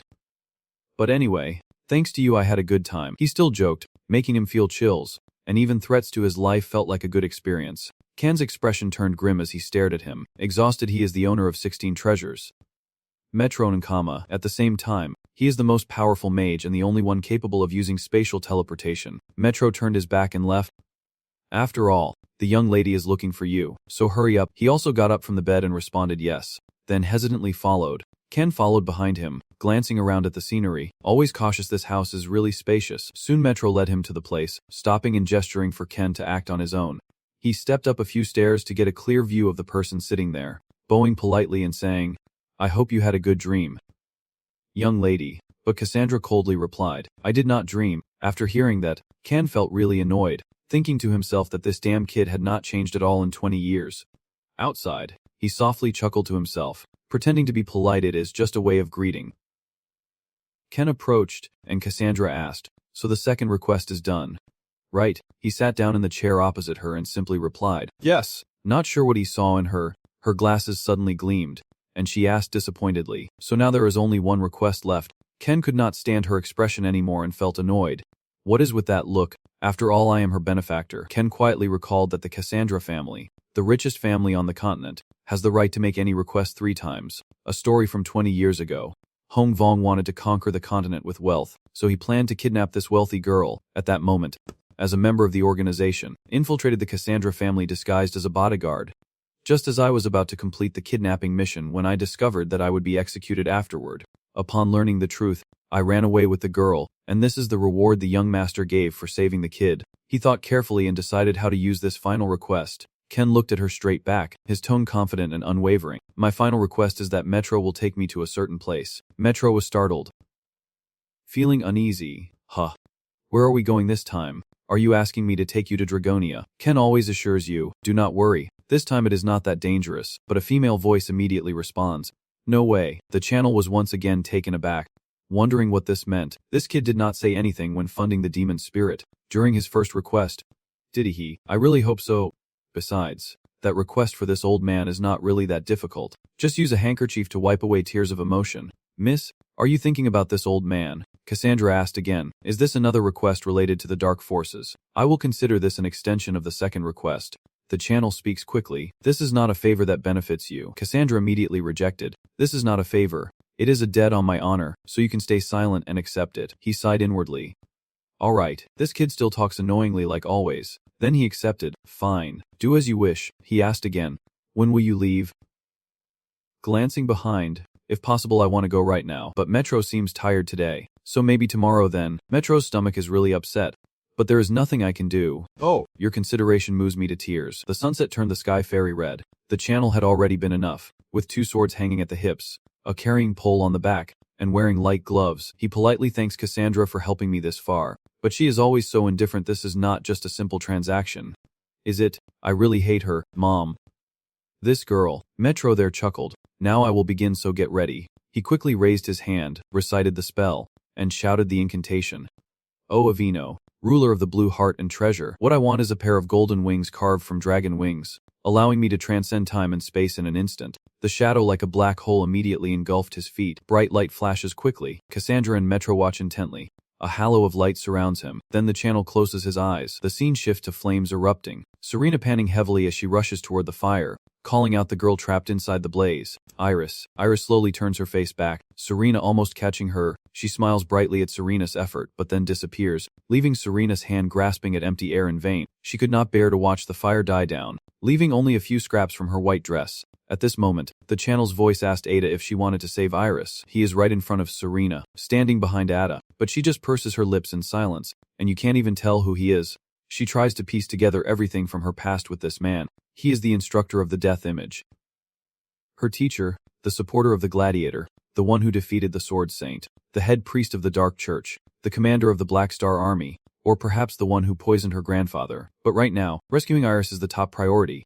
She thought carefully, decided to leave everything behind, and firmly said, I want to save her. Turning her face halfway, she said slowly, then there is something you must do. Serena opened her eyes wide, her hand clutching the sword tightly, then swung it forcefully, causing the rabbit nearby, which was foraging, to run away in fear. Serena sheathed her sword, took a deep breath, realizing she had not felt anything around her while sleeping. Was that just a dream? She rummaged through her bag. It has been 3 weeks since Iris was kidnapped. He told me to borrow the autumn map from His Majesty and find the location of that dark force. She took out the new map in her hand and recited a spell. Bilito, tell me the position of the one I am seeking. An arrow immediately appears on the map indicating the direction, and she believes she will find them soon.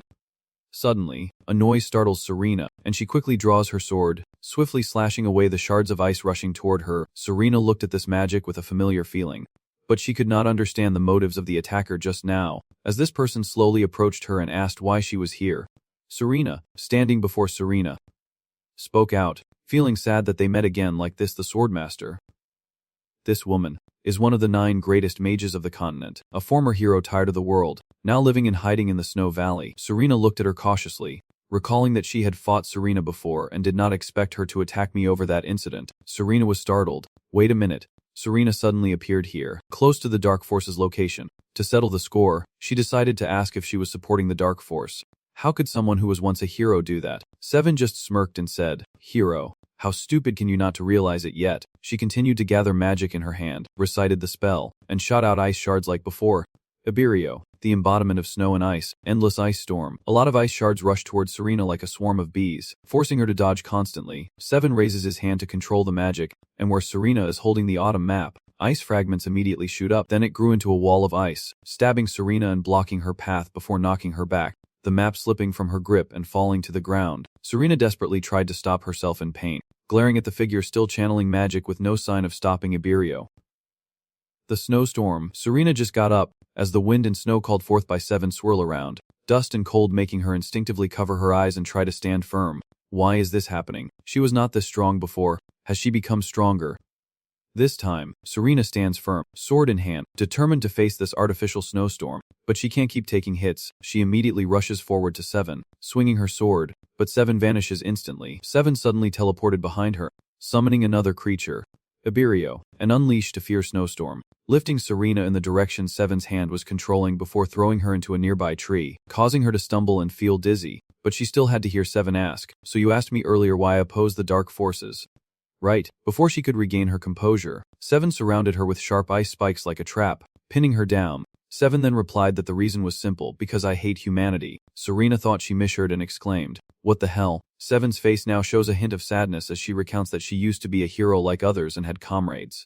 When she mentions them, she tries to force a smile. Swordsman, mercenary, mage, thief, priest. It truly was a strange group. That is right, but when I fought the Black Storm with my comrades, I lost everything, but as a hero, I believed that my teammates and I made the right choice. Serena did not understand, so she asked why, and she said that over time that trust gradually faded, and her disappointment grew. When we help them once they expect 2, when we help twice they expect 3, and in the end, all that is left is honor and the title of hero.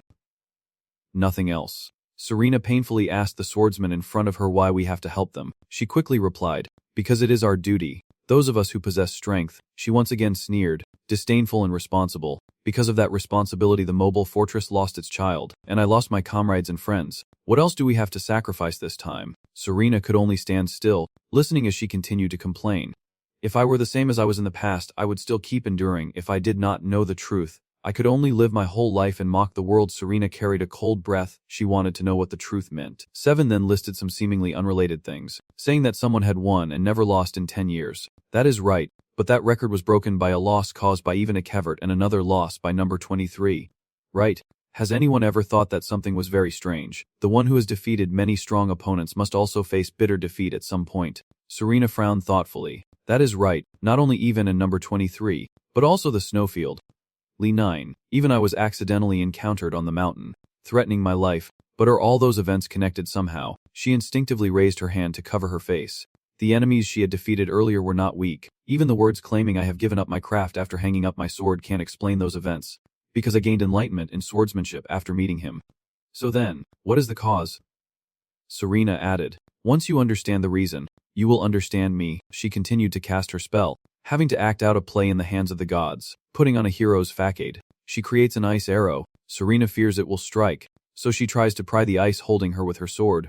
And now I am fed up with it. 7 flailed his arm. The ice arrow was already rushing toward her, but she was still chipping away at the ice, inch by inch, and in the end, she closed her eyes, waiting for death. No, just in time. Someone is rushing to block Serena and shatter 7's ice arrow. Serena looked up in a daze and saw Krenia with her graceful body. Serena then exclaimed, Lunar domain. 7 felt conflicted. Sighed. So the lunar domain Hun, the swordsman is a natural enemy of the mage. Too disadvantageous for me. What a pity, but I guess I will have to wait until next time. She decided to retreat, but I only greet Serena, the sword saint. I will leave here. But we will meet again soon. I hope by then you will realize it. 7 disappeared into the snowflakes immediately after, and Krenia approached her, the darkness's protection easing all pain. Are you okay? Serena quickly raised her hand in a backward bow, expressing gratitude for the safety brought by the night and thanking her for her support, while Krenia used her bare hand to break the icy layer that was trapping Serena. She was a bit distracted, her mind full of thoughts about the reason behind her failure that 7 mentioned and what it meant to act out a play in the hands of the gods. Krenia immediately sighed and looked away, feeling a bit upset when she saw that expression on her face.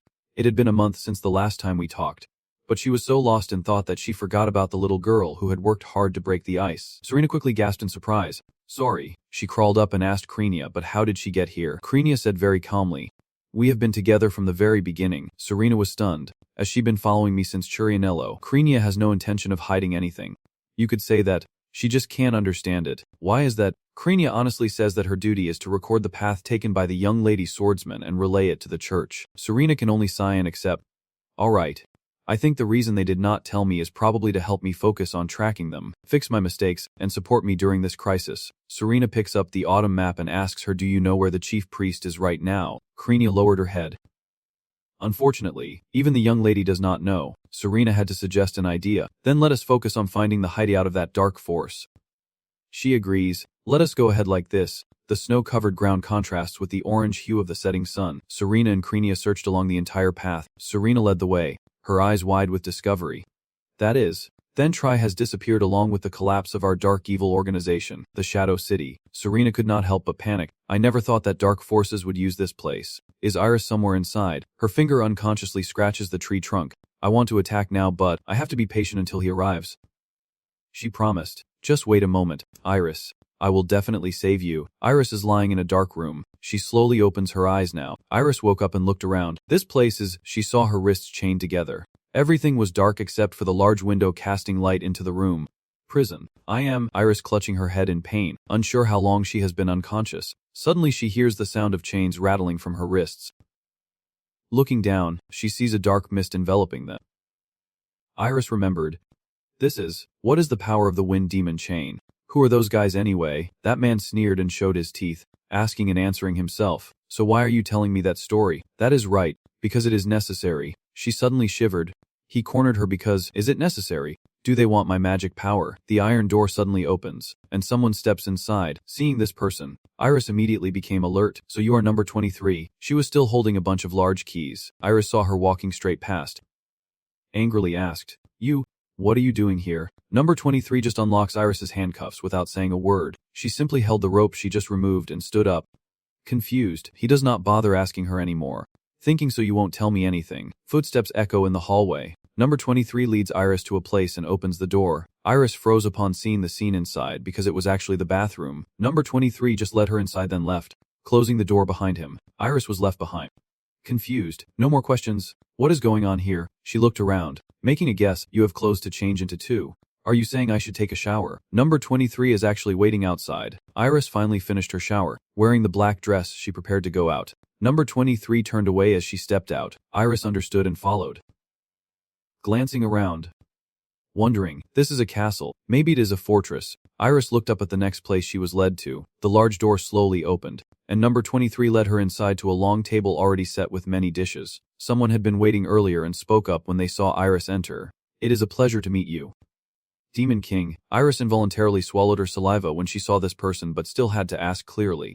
Meeting someone you want to see by cornering them. He appears polite. I apologize for my rudeness. Iris casually walks over and sits down. Well, he smiles on the side. Allow me to introduce myself. I am Kabinka Dalit. Forgive me for this late introduction. Perhaps for you, the title of the Black Demon Beast's owner will be more understandable. The shackles still bound on her wrists glow with a purple hue. Iris stares intently at him, lost in thought. The sword grants unparalleled power, but in exchange, its owner must face destruction. Dark Demon Beast. If he is the owner of that sword, among the current swordmasters, the most elusive one, what swordsmanship does he use?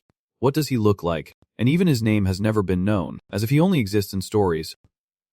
Most notably, he is the only swordsman who wields that sword without being destroyed, after identifying the opponent's identity. She spoke, Demon Swordmaster. What do you want from me? He immediately said.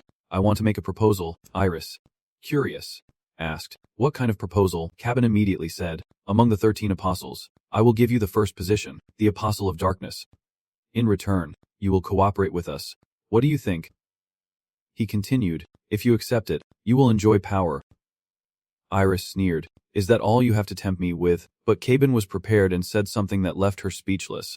So what if I told you that you could rebuild the kingdom of Lot and resurrect the lost demons? If it were you, the one who chose to confront the world for the demons, there would be no reason to refuse this offer. Iris bowed her head, trying to stay calm, thinking you really believe in that nonsense. Cabin was full of confidence. No, these are definitely not just nonsense. He smiled and placed an egg-shaped object on the table. Because I have this book. Iris was truly surprised. The Book of Evil. He looked at it and praised it endlessly. The Dark Magic Book, created by the Dark Star through gathering all spells, truly possesses unmatched power, making other treasures seem like toys in comparison. He appeared regretful, but since the Dark Star could not complete the Dark Magic Book, it collapsed due to the betrayal of the 13 apostles, and at that time, the Dark Magic Book was shattered into many pieces and fell into the hands of the apostles. Cabin says that 47 years ago, I accidentally obtained a piece of the evil book, and I have been collecting fragments of it for decades.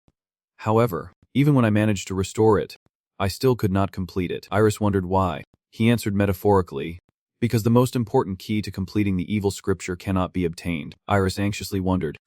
The key. Cabin then continued. The commander of the Dark Star had tried to complete the evil script with a spell containing the power of the line, but that alone was not enough. To complete the Book of Evil, you also need a magic power that surpasses even the power of gods, which would be an enormous amount of magic, comparable to the sealed demons. Iris was extremely anxious and, as she thought this through, she realized that the only creatures with such overwhelming magic could only be demons and her own demon race. And now, since they can't find the dwelling of the demons, I am the only one suitable to be the key. I remember what your majesty the emperor once told me, not telling you that to warn you. The Book of Evil is not just a spell book, it is a tool of destruction, capable of bringing ruin to the world. Remember, it is a forbidden object that you must never covet or pay attention to. Iris pondered deeply. Your majesty, is this your intention that we must prevent the completion of the Book of Evil? She suddenly exclaimed. Wait, confirm with him so. The necessary element to complete the Book of Evil is the demon race. Cabin then said softly. Yes, that is why the gods issued the prophecy of destruction. The gods do not desire a power that breaks the laws of the world, born from it, which is why they cursed the Dark Star Commander and destroyed magical beings capable of becoming keys. And also why the Lord of the Shadow Mountain was eliminated and why the demon race was wiped out. Harris clenched his teeth. But they are people, our brothers and sisters. Even if they are discriminated against, they have their own lives. They can laugh, cry, and feel despair. She was furious when she thought about it, but it was only because of that our demon race. Cabin suddenly spoke up to pull her out of her wandering thoughts. You do not want revenge. Do you? Harris. She was surprised. Revenge. Cabin immediately takes control. If you cooperate with me, not only can you take revenge, but as a top apostle, you can also rule the world alongside the demon race. Now, I believe you have changed your mind. So I will make a new proposal. What do you think about working with us? As Harris's heart pounds fiercely. She thought, if it were truly possible for my kind to be resurrected, then rebuilding the Rot Kingdom, what is the point of that? She remembered Ken saying that you can't bring the dead back to life, nor can you turn back time. Living in the past is just a waste of time. Nothing is more meaningless than greed. Coase once said that greed is pointless, and he also said living in the past is a waste. Regret is something we should bury in the past and move on. At that moment, I accepted the fall of the Rot Kingdom and chose to live with memories rather than regret, so I only had one answer. Harris simply said one word. I refuse. Cabin fell silent in disappointment. Then asked about the reason, why Harris immediately surrendered. Even though we lost, we fought with all our might and tried until the end. For the sake of my kin, those who worked hard and gave their all for my ambitions, I refuse to let them be insulted and used as tools. Cabin still has not given up, and he calmly presents another argument. I see. So he told you that. Have you ever found that strange? How the hell did the demon spirit get the documents from the dark storm that disappeared long ago?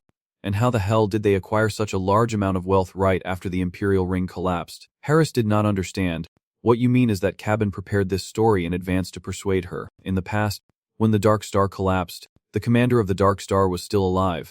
Because of the curse of the gods and the betrayal of the 13 apostles, the Book of Evil was taken away and most of his power disappeared. He was lucky to survive and wander the world. Harris suddenly wondered to himself, is the commander of the Dark Star still alive? Cabin continued to tell the story, revealing that the commander of the Dark Star was already familiar with the 13 apostles to restore the Book of Evil. He tried to take revenge on their organization, but restoring the evil book alone was not enough. To complete it, a large amount of magic power was needed. All the demons with abundant magic power had been sealed.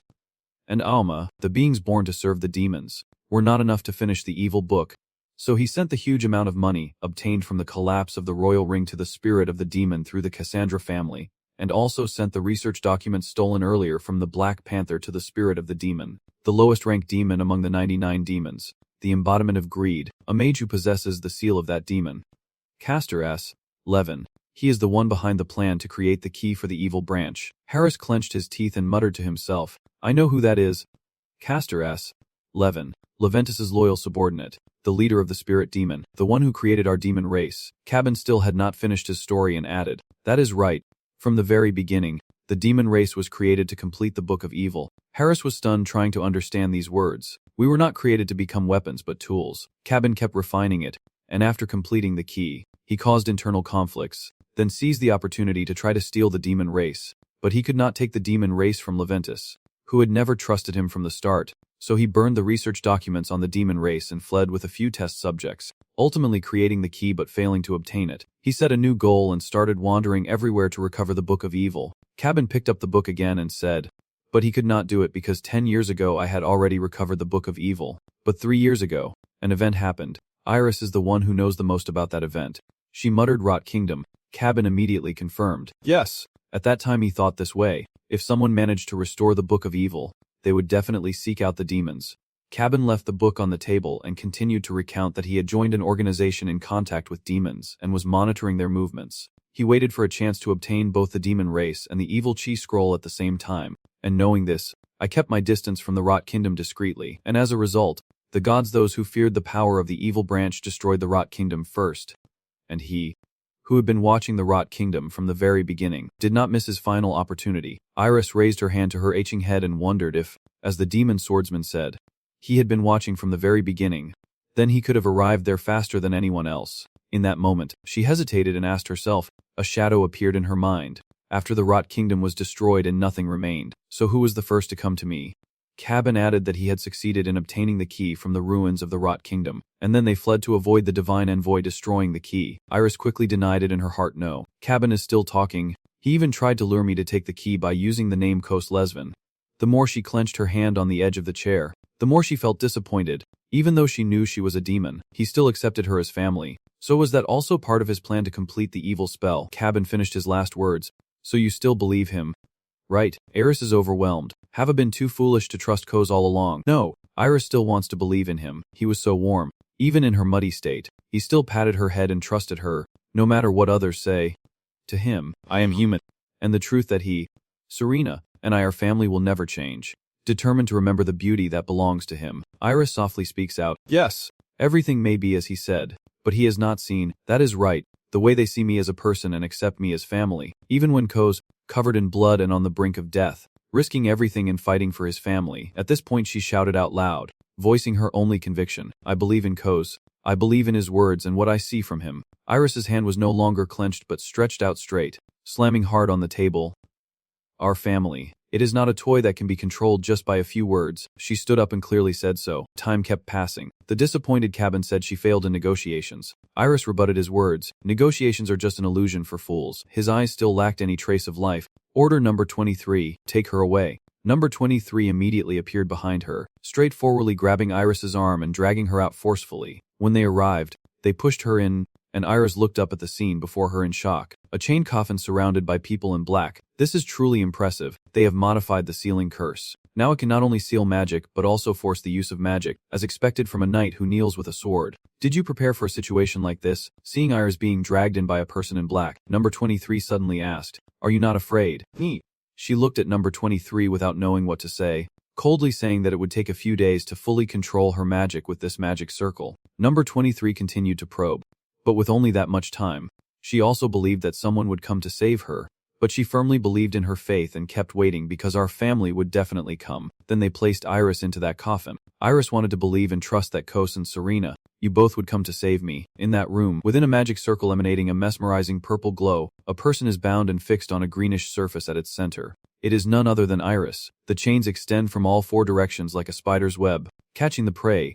Around the prey are people dressed in full black from head to toe, as one of the people present there. Number 23 clenched her fists, watching the scene before her and beginning to worry, silently wondering if they would really come afterward. Her lips pressed into a straight line, her piercing eyes fixed on that direction.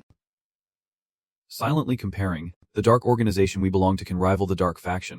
I must be the one who knows best that there is no way to save the Demon King from here. But even so, I can't stop these thoughts from swirling in my mind. Why am I so worried? She remembered that Ken had trained Serena in the most basic sword techniques. The sound of a warning bell suddenly interrupted her flashback. Number 23 hurriedly turned around and looked behind, worry evident in her eyes. The alarm bell ringing, perhaps they have already. Without wasting another second, she hurried to the dining hall. Inside, the cabin sits at the head of the long dining table, holding a glass of red wine swirling as he rotates it. Seeing her approach, he raises the glass to his lips for a small sip, looks at her, and slowly asks, "The ceremony has been prepared, right?" Amid the blaring alarm and the urgency to prepare for battle, his calm demeanor now stands in stark contrast. Number 23 could not help but ask, the enemy might have already infiltrated the city, and he is still so composed. There is no need to worry about this anymore. She reassured herself, "No, I just need to follow the leader's orders." Outside, a group hurriedly rushed in, led by Einstein. Looking anxious, the leader, cabin, responded indifferently. "What is going on?" Einstein reported that the Apostles of the Dark Legion, originally 12, with the first seat, the Apostle of Darkness, left vacant. Number 23 introduces each person present, the first being the secret heir of the hidden darkness, the Apostle of Steel, Einstein. The second is the one leading the priests to sin, the Apostle of Sin, Coleus. The third is the heir to the Dark Omen's magical research, the Apostle of Magic, 7. The fourth is the heir to the Demon Spirit's human transformation project, the Apostle of Spirit, Bospheria. The fifth is the heir of the medicine technique of the primordial blood, the Apostle of Life, the Poison Master Beck. The sixth is the heir of the trap technique of the Dragon Society, the Apostle of Sand, Demon. And the last one is the heir of the deadly technique of the Death Image, myself, the Apostle of Death. Number 23. She added that Everest Bluth, the Apostle of Darkness, was killed in action while leading a gang to gather information about the secret key. Another comrade is even E.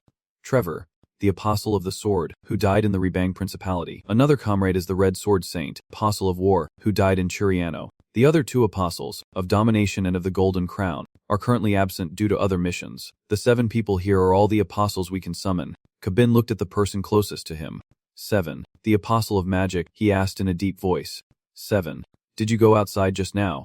While she was still trying to understand what was happening, he then asked if she saw who the attacker was. This time she reacted quickly and answered almost immediately, but with a hint of hesitation. The attacker is the Holy Knights from the 12 temples. A huge boulder suddenly falls from nowhere onto the ground. The mastermind behind it all is none other than the holy fighters from the 12 temples. Everyone has their own style but shares the same goal of gathering together. People are buzzing with talk, all of them feeling confused and worried. Wait, the 12 temples are not the supreme commanders of the Dark Star, are they? While everyone was still confused, 7 spoke up. "I have met 6 of the holy warriors before," Beth asked Cabin, the leader. "What should we do now?" Without waiting for the leader's order, Bospheria said it as if it were obvious. "What else can we do? We will go out there and fight." He still turned to look at Cabin and asked again to confirm. "Right." Number 23 thought anxiously. This can't be true. Why would the allied temples suddenly attack us?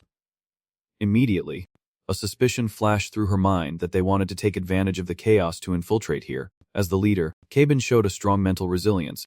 Still holding a glass of bright red wine that looked like blood swirling in the cup, he takes a sip of his wine and orders everyone except number 23 and Demont to advance to the battlefield. Caben half smiles and says, "But I won't do what they want." He ordered that Corlius and Einstein would fight the Holy Fighters, while the rest would guard around the city. Caben emphasized that no intruders were allowed to slip through. Outside, the scene is chaos, with destruction and devastation everywhere. As a fierce battle rages on, a voice from an unknown source suddenly spoke, causing the surrounding fighters to pause in surprise. "Hello, I can't believe you managed to gather so many people." Corliss, standing on a rock with one foot, taps his scythe on the ground and says with a pleased expression, "Today I truly have seen something impressive." Einstein stands on the ground, gripping his sword tightly, ready to fight at any moment. He said nothing unnecessary at this moment. Neither of them wasted a single second more. Both of them suddenly charged forward at the same time, one soaring through the air, the other running like a horse across the water, causing Lenin to feel a bit panicked. Before he could clarify everything, Einstein grabbed his sword with both hands and jumped to attack Lenin, but he quickly dodged the strike. Lenin remained calm, for the silence of winter is a blessing from the gods. Einstein's eyes widened in surprise, his movements faltering as he heard Lenin's words. The sky, once a bright orange and yellow, suddenly darkened and snowflakes began to fall all around. Winter appeared in the blink of an eye, and immediately afterward, the ground began to freeze over. The ice and snow appear with a chilling aura that leaves no time for anyone to adapt. As everyone inside rushes to defend the fortress, number 23 and Demont looked at Caben, unable to hold back their curiosity, and asked, "So why do we have to stay?" Caben looked at them silently, appearing so calm that it made people anxious. In the silent space where even the sound of a falling needle could startle someone, suddenly a strange noise emerged from beneath the ground, startling both number 23 and Demont even more. Number 23 guesses that it comes from below, a tunnel right. Only then does Caben set down his glass on the table, looking calm as if he saw the dark clouds from the day before and now it is raining. Just as he predicted, those cunning intruders are using the secret passages of this fortress. At all costs, the two must stop them. The two of them immediately took action, and on the way, Demont discussed with number 23 that they might know about the secret passages of this city, but perhaps they are unaware of the traps created by combining the techniques of the Hidden Shadow and the Dragon Society. So, we need to find and use those traps to deal with them. Number 23 said nothing but nodded as if he understood. Everyone ran quickly and then all stopped at a door. Looking inside, number 23 was truly shaken by what he saw inside. Everyone almost instinctively shared the same pre-programmed thought. What is happening? What on earth just happened? In front of them is an extremely deep and wide water gap. As everyone gradually retreated, one of them, the young man, accidentally fell into the water gap and screamed in panic. Once below, the young boy sat up and saw that his condition was still okay.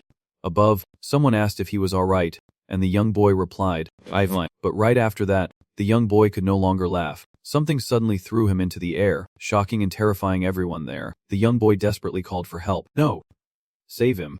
No one could do anything else but watch as the young boy was given a free ticket to the stomach of that black serpent. And of course, once inside, his body would not remain intact for long. A piece of the young boy's arm and leg falls out of the snake's mouth, blood splattering everywhere. Everyone looks up with terrified eyes. All actions at that moment came to a halt, a second passing by like a century. After finishing off the young boy, the serpent emitted a sound typical of cold-blooded reptiles. Its cry is not loud like that of any other carnivorous creature, but it is loud enough for everyone present to hear clearly. The demon's whole body trembles, and it screams out, "The terror of the nameless valley." He signaled everyone to run quickly. "We must inform the team leader immediately." One person hurried away, and no one dared to look back or even say a word, for no one had the courage to stare at the serpent for another second. Another unfortunate soul was sent to meet the king of hell as purple sparks flashed by. The illusionist appeared, smiling cunningly. There truly are many interesting things to see. Demon was suddenly stunned and shouted out, revealing the identity of the Sky Island Phantom and the terror of the Nameless Valley. Among the 99 Oma from the mythic era, only two still exist today, the Sky Island Phantom and the terror of the Nameless Valley. The reason they have not been eradicated is that they rarely appear before humans until now. Demon asked the Sky Island Wanderer, "Have you not left your territory for over 1,000 years? Why are you attacking us now?" Sky Wanderer, but hearing this funny story, I have to ask, what are you asking that is so funny? It explained, "I just came to see because I heard there was something interesting to watch." Demon clenched his teeth and growled each word. "Come and see," the Sky Wanderer naturally replied. "Yeah, come and see. I received an invitation from some villain, fearing that everyone might not know. It added that of course I also taught the messenger a lesson. He is quite good at running away. Demon could not hide his curiosity. So what does that have to do with us, and why are you attacking this place? It laughed loudly with delight, explaining in a tone as obvious as water boiling at 100 degrees Celsius that paying the entrance fee to see something is just common sense. The horror of the nameless valley finally spoke up, telling everyone to stop wasting time with nonsense. And this remark drew everyone's attention back to it. It just wants to jump into an interesting playground to have fun. The old man of the celestial island laughed loudly in response, wandering the world to find interesting things to see, which is basically my job. It looked at the horror of the nameless valley with surprise and asked, compared to me, the fact that you managed to lift that heavy ass is more surprising. The horror of the nameless valley replied, because I can't let it fall into the hands of humans. The old man of the celestial island smiled and said, why not be honest and admit that you also want to get your hands on it? Got the point, Demon said somewhat awkwardly. Are you aiming for the evil branch? The elder of the celestial island laughed and said with obvious certainty, as if the earth always revolves around the sun. If you are going to visit, you might as well bring back at least a souvenir. Right, the horror of the nameless valley also agrees. If not for it, why would we interfere in humanity's affairs? Demon asked suspiciously. Why do you need it? The elder of the heavenly island looked at him and laughed as if seeing a strange creature. This human is so funny. You ask us because you truly want to know. Don't you realize? The horror of the nameless valley looks down from above and asks him. It is only because we have been in hiding all these years. But you think we do not know that the evil spirit was created to gather all evil in the world afterwards. In the end, it concludes that letting humanity possess it is too dangerous. Dumont looked at them with a terrified expression, stammering unable to speak properly. How could it be? The elder of the celestial island gave a strange smile and turned to Dumont's group to explain. It is not just that. For us, even if it means risking our lives, we must get it. The old man asked the two demons. Why do you need to have it? The elder of the celestial island looked at him with a deep smile. Think about it. Evil plus demon equals what? His eyes turned pale with fear, hiding an invisible dread inside. The old man from the heavenly island paused, sensing that he had uncovered something from him. Yes. Our demons, initially servants of the evil spirits, by harnessing all the evil in the world, we will gain power equal to the former masters. No, we might even become stronger demons than they ever were. Demon stared at him intently, unable to say another word, realizing he was powerless. What a madman. Having explained all the reasons and purposes, it is time to return to the original issue. Alright, that is enough for now, both demons said in unison. Now the game begins. Demon's group members' eyes became highly alert as dark clouds and thunder roared outside the fortress, lightning tearing across the night sky. Cabin had been watching everything from a vantage point for some time, smiling because he had tricked them into the trap he set. They had all fallen for it. He thought to himself that the church leader had secretly provided intelligence to the priests, who did not want the evil letter to be completed, while he used the old man to lure the demons out. There is no way they would miss this opportunity.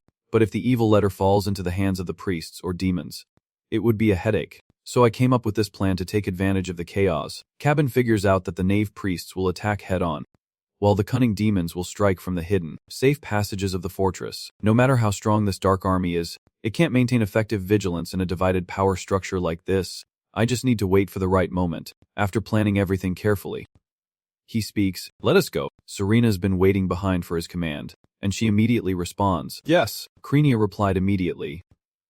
Understood. The three of them hurriedly rushed forward like arrows, and on the way, Cabin asked eagerly, where is Iris? Serena politely replied that they are in the center of the city wall. He did not respond, secretly wondering inside, has the ceremony already started?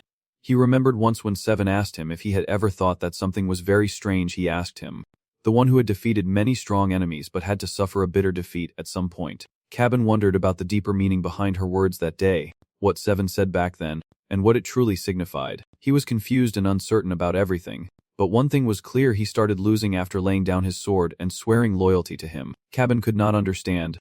But what does that have to do with anything?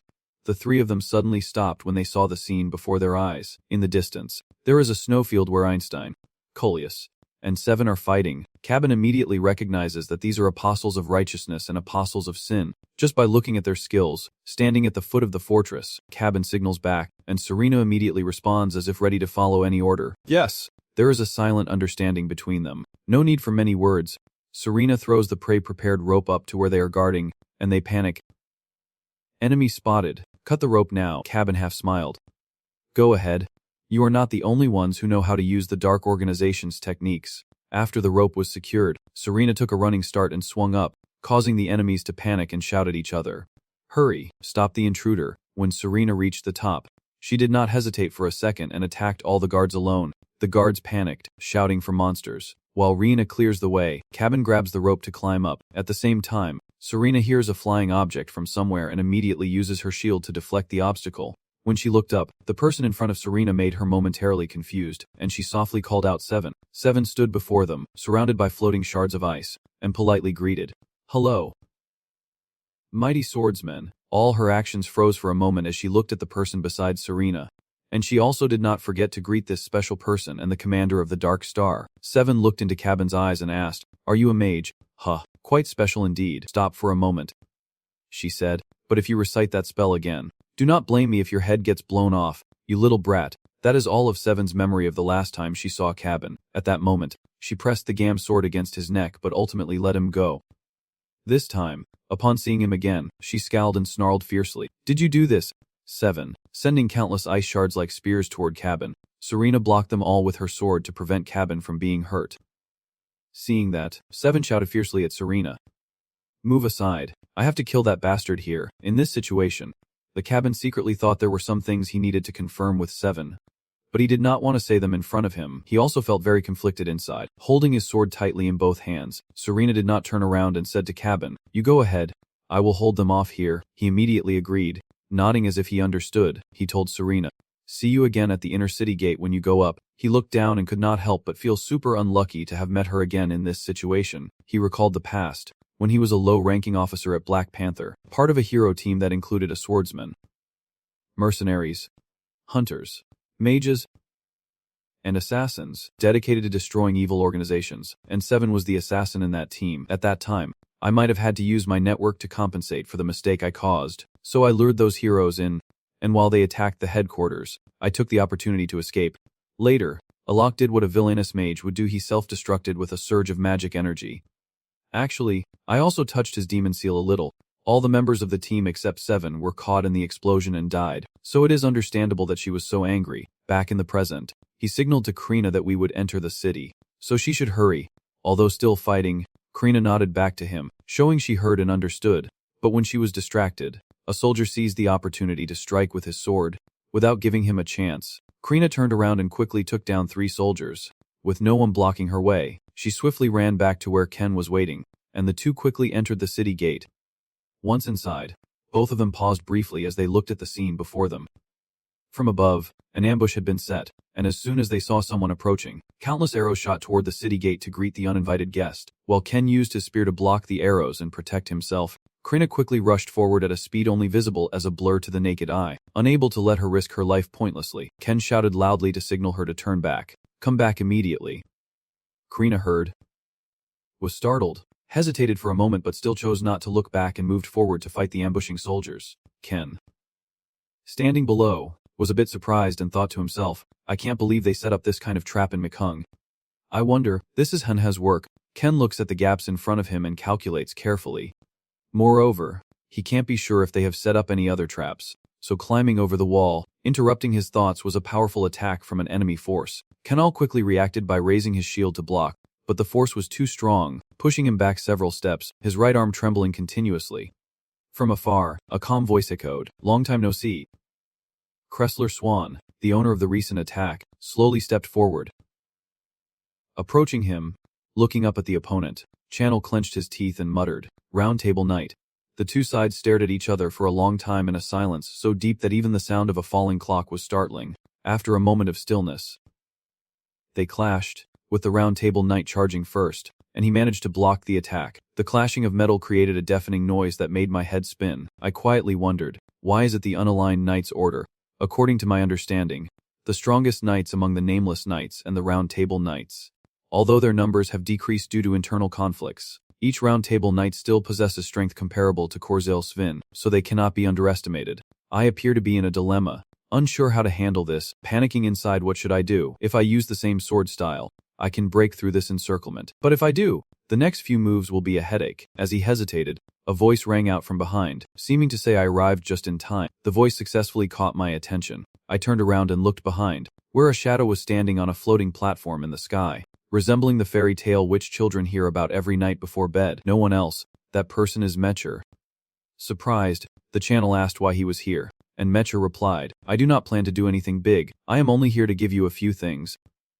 With that, Jiang spread his arms wide and shouted, Avino, ruler of greed and treasure, I know your name, I understand your greed, I ask you, as the one who knows your treasure, to allow me to transcend time and space for a moment. In front of everyone's astonished eyes, blinding golden light appears from the sky, opening a space-time portal. A majestic and luxurious gate appears before everyone. Like the entrance to a fairy tale castle, the gate slowly opens, emitting a dazzling light that makes everyone squint and gaze in awe. Filled with wonder and confusion, Mecha shouted loudly, and a stream of smoke burst out from the gate like an explosion, revealing a group of people led by a young man on horseback, flanked by a man and a woman standing on either side, with soldiers behind waiting for orders to charge. The leader of the Round Table Knights stared at them in shock and exclaimed, You free people, how dare you? The woman pressed her sword against the leader of the Round Table Knights and scolded loudly, You have no right to speak of us like that, so you call that preservation? The leader of the Knights of the Round Table said loudly, So you have abandoned your pride and become dogs of the royal family. The young man on horseback replied, As long as we maintain our spirit of chivalry and our free will, our pride will never fade. I do not know who shouted to charge first, and both sides rush into a chaotic battle. Standing in a corner, I watched everything silently, unsure how to react appropriately. He wondered if the queen wanted to use this moment to wipe out the remnants of the unclaimed knight order. He sighed, knowing that when the royal family gets involved, many unpredictable variables arise. Immediately after, he thought to himself that he still needed to seize this opportunity to break through the encirclement. A sense of doubt appeared in his mind. But how should he do it? As he struggled with his own mess, a man in golden armor stepped forward to help him. I will clear the way for you. Ken looked back in surprise at the person beside him, who was swiftly rushing ahead to clear the path. Ken touched his sword. Those were basic sword techniques, not flashy or beautiful, defeating enemies with minimal movements. In the end, he judged that the young man who stepped up to clear the way for him had learned the soul design. Ivan, who helped him clear the way, respectfully said, Please go on. Without wasting another second, he rushed forward. After passing this point, Ken turned back and asked Ivan if he was satisfied with this. Ivan turned back, his voice carrying an undeniable sadness, saying this is the minimum I need to do to apologize to her. He earnestly pleads, Please take my place and help her. Kanal looks at Ivan without saying anything but questions in his mind. Is this guy already ready to give up his life? Curiosity comes and goes very quickly. He returned to his own matters. There was no reason for him to care about that guy anymore. The deal was over.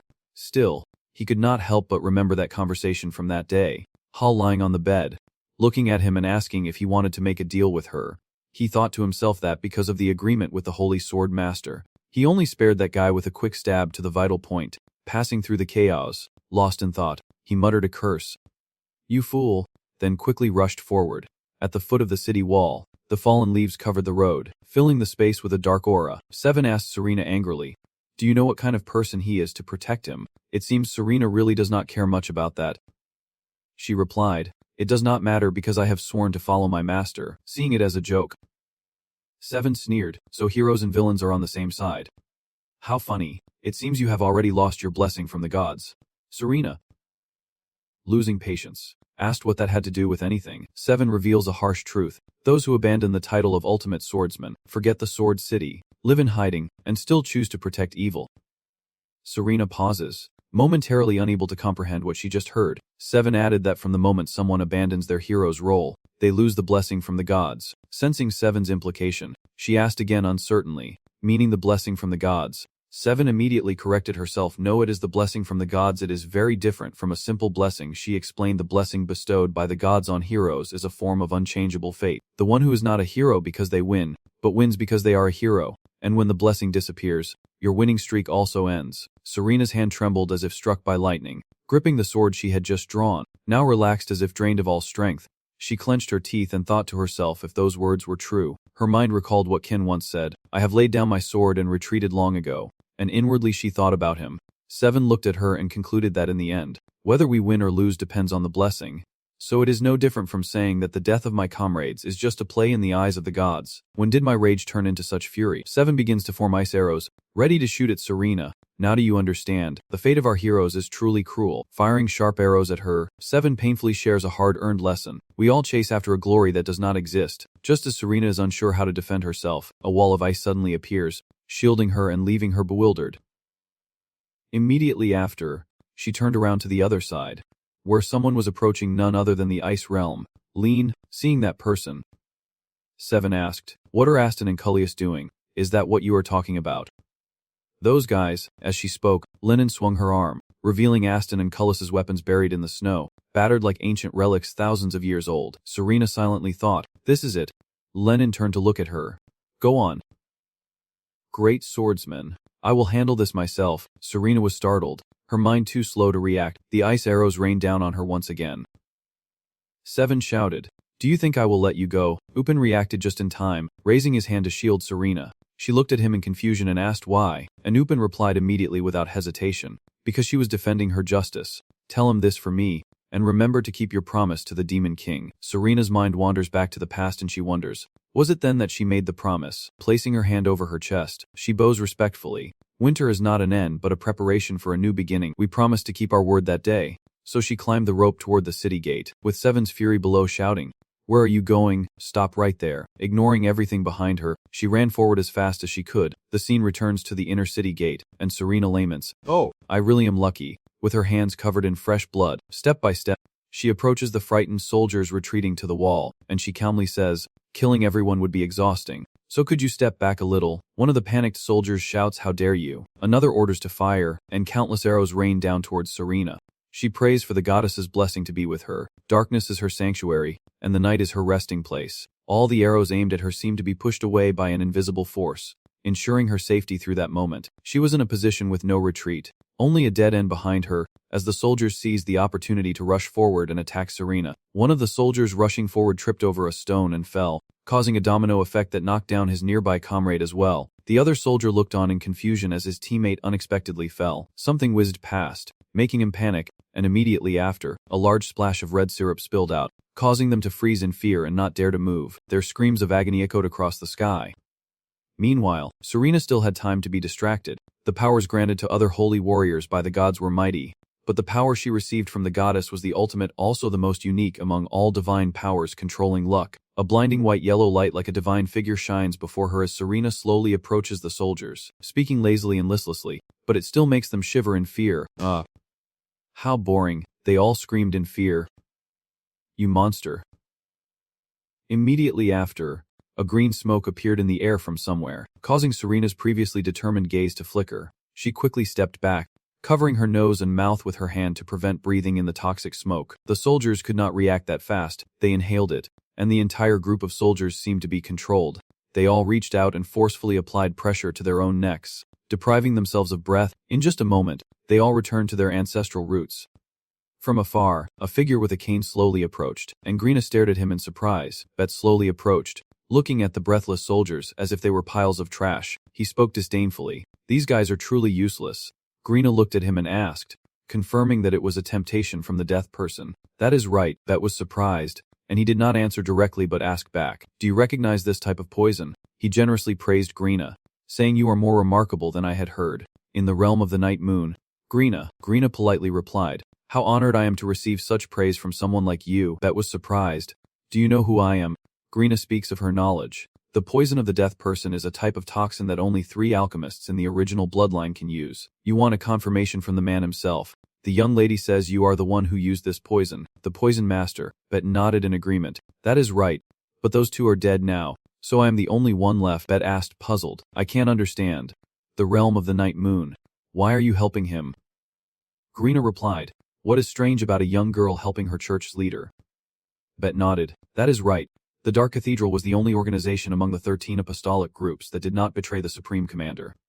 He added, but was not it he who destroyed the unaligned knights? Even if they belonged to the Holy Order, would he really leave the Dark Cathedral alone? The story is heading towards a distant future, as the sealed goddess opens her eyes again after 1,000 years, and the Dark Cathedral you have long forgotten has become completely corrupted. The Night Goddess, after awakening, tried her best to restore the sect but still could not eliminate all the evil within it. In the end, as the master fled after destroying other organizations, the sect seized the opportunity to take her in, aiming to use her to purge the corrupt priests. Unlike other organizations that were destroyed, the Dark Cathedral knows that without your mercy, it could not have survived until today. Bet kindly warns Krenia that it would be better for him to give up his faith in him, because trusting him will only lead to destruction. Bet raised his hand to cover one of his always bandaged eyes, speaking with an uncontainable anger. He must be destroyed for the disease he created, the one that destroyed the blood oath. He is unwilling, Many members of the organization have no intention of conquering the world. Some simply want to study human hygiene, aging, illness, death, and develop pharmaceutical technology. So why must the blood oath be destroyed? Krinia's reaction was like an ant carrying 50 times its weight. So is that really such a serious matter? Bet could not believe Krinia would react that way. He asked again in disbelief, so Krinia casually ended the story. Does it really need a reason after all? Bet angrily shouted.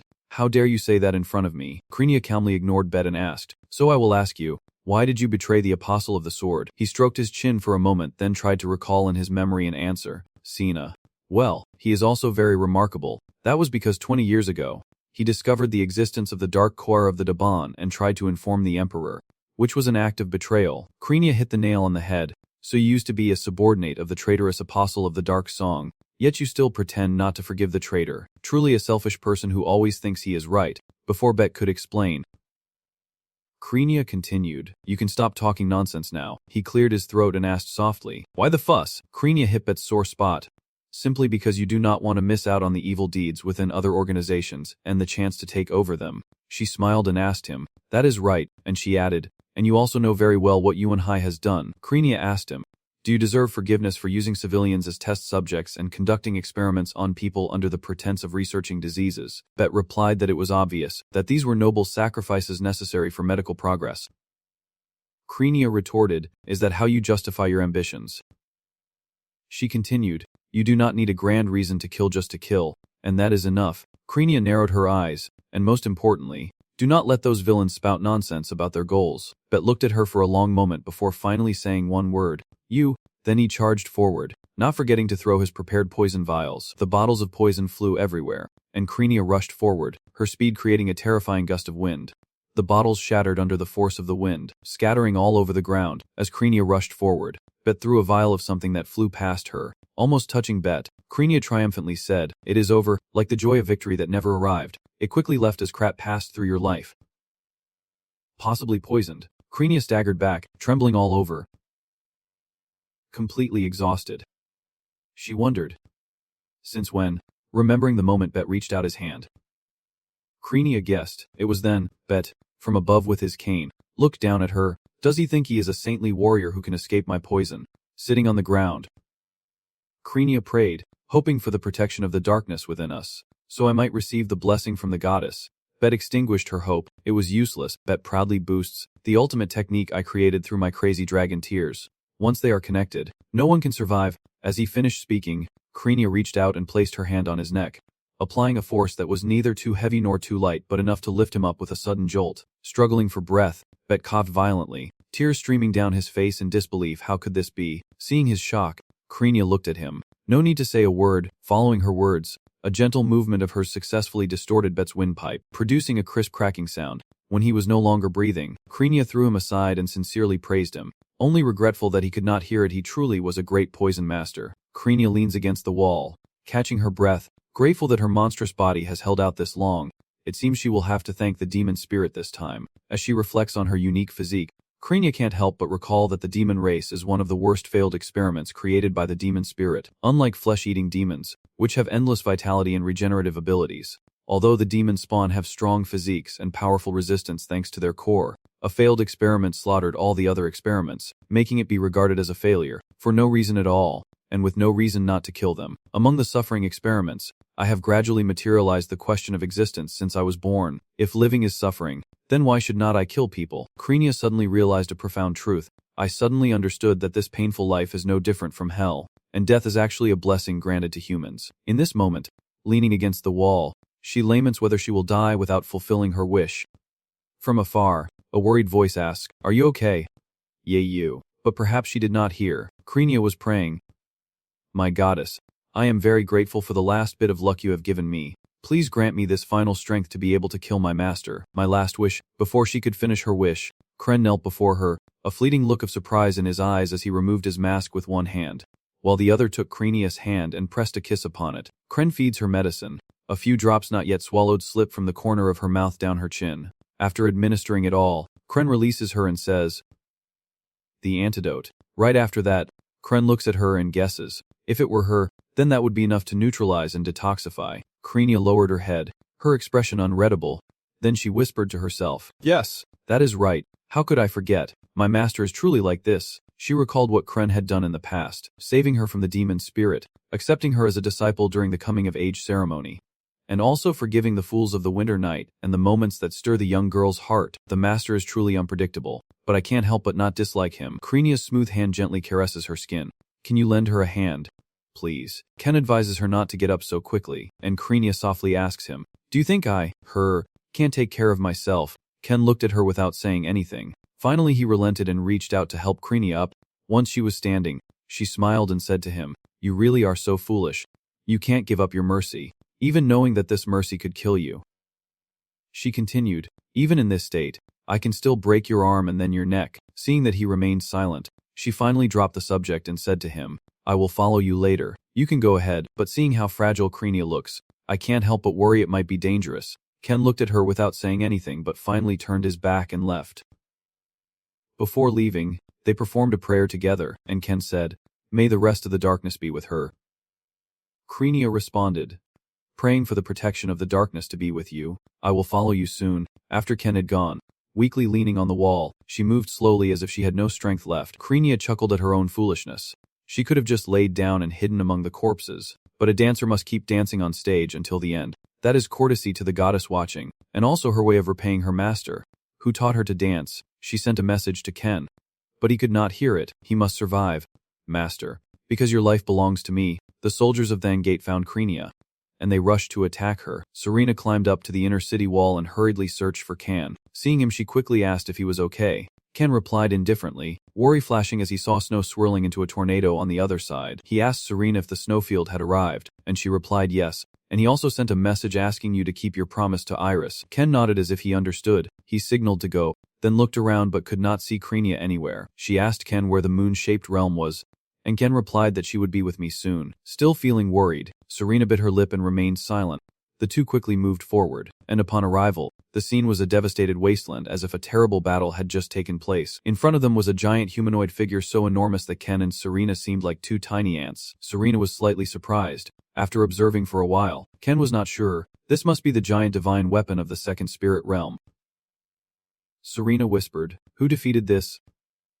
She assessed, with sword techniques of this level, it is not something that can be wielded casually, either superior physical strength or special sword skills. At least this person must be a swordsman who has cultivated for a long time and reached a special realm. A deafening explosion came from his side, drawing both of their attention. The ground trembled violently as the two hurried back to what they considered a safe spot, with the long sword master, wings spread wide, turning his back to them. Hearing the commotion, she turned back to look at them and knelt down. Ken looked at her then hesitated. That man is the long sword master. The long sword master kneels on the ground, bowing his head like a loyal guardian. Ken loses patience, his voice tinged with invisible anger, as if to say, do you think I will accept this request easily? Strange sounds echoed from behind, like animal cries, and all three of them turned around in confusion to look at the source of the noise. Facing the three of them are fierce bulls, one of which is charging straight at Serena. While she was still unable to react, countless spears pierced the bull, Ciro flying everywhere. Serena stared in amazement, and the long sword master remained in her previous stance. Serena looked up at the sky with a sorrowful gaze and was filled with panic. This is the long sword master who, without saying a word, soared into the air to fight it. With a sharp but flexible sword like a rope, she wrapped it around the bull as if constricting it tightly. The bull let out a mournful cry, and then, with a strong pull, she tore the sword free, causing the bull to be shattered into pieces. Ciro fell from the sky like raindrops. Using this method, she took down all the approaching bulls, and Serena the long sword master defeated the bull with the beautiful sword strokes. Serena looked at her with admiration, amazed that she could easily wield such a slender long sword. The long sword master soared into the sky with her long sword. Serena looked up at her, silently admiring the exquisite and flawless swordsmanship, as if the sword was not aiming at the enemy's weak points, but rather the enemies were willingly offering their weaknesses to the sword. With his long sword once again striking the ground, the wild beasts had no breath left, heads severed from bodies, blood splattered everywhere. Only one person in the world can wield such a sword technique. She handled all those bulls alone. It feels like today will be a buffet of beef hot pot.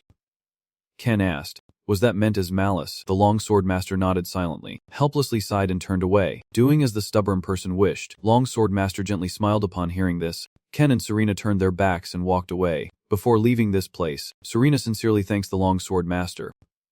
Thank you, long sword master. Entering the fortress, The scene is dark and chaotic, as if a disaster has just occurred. Serena is confused what just happened. Don't let your mind dwell on this for too long, the channel urges. Let us move quickly.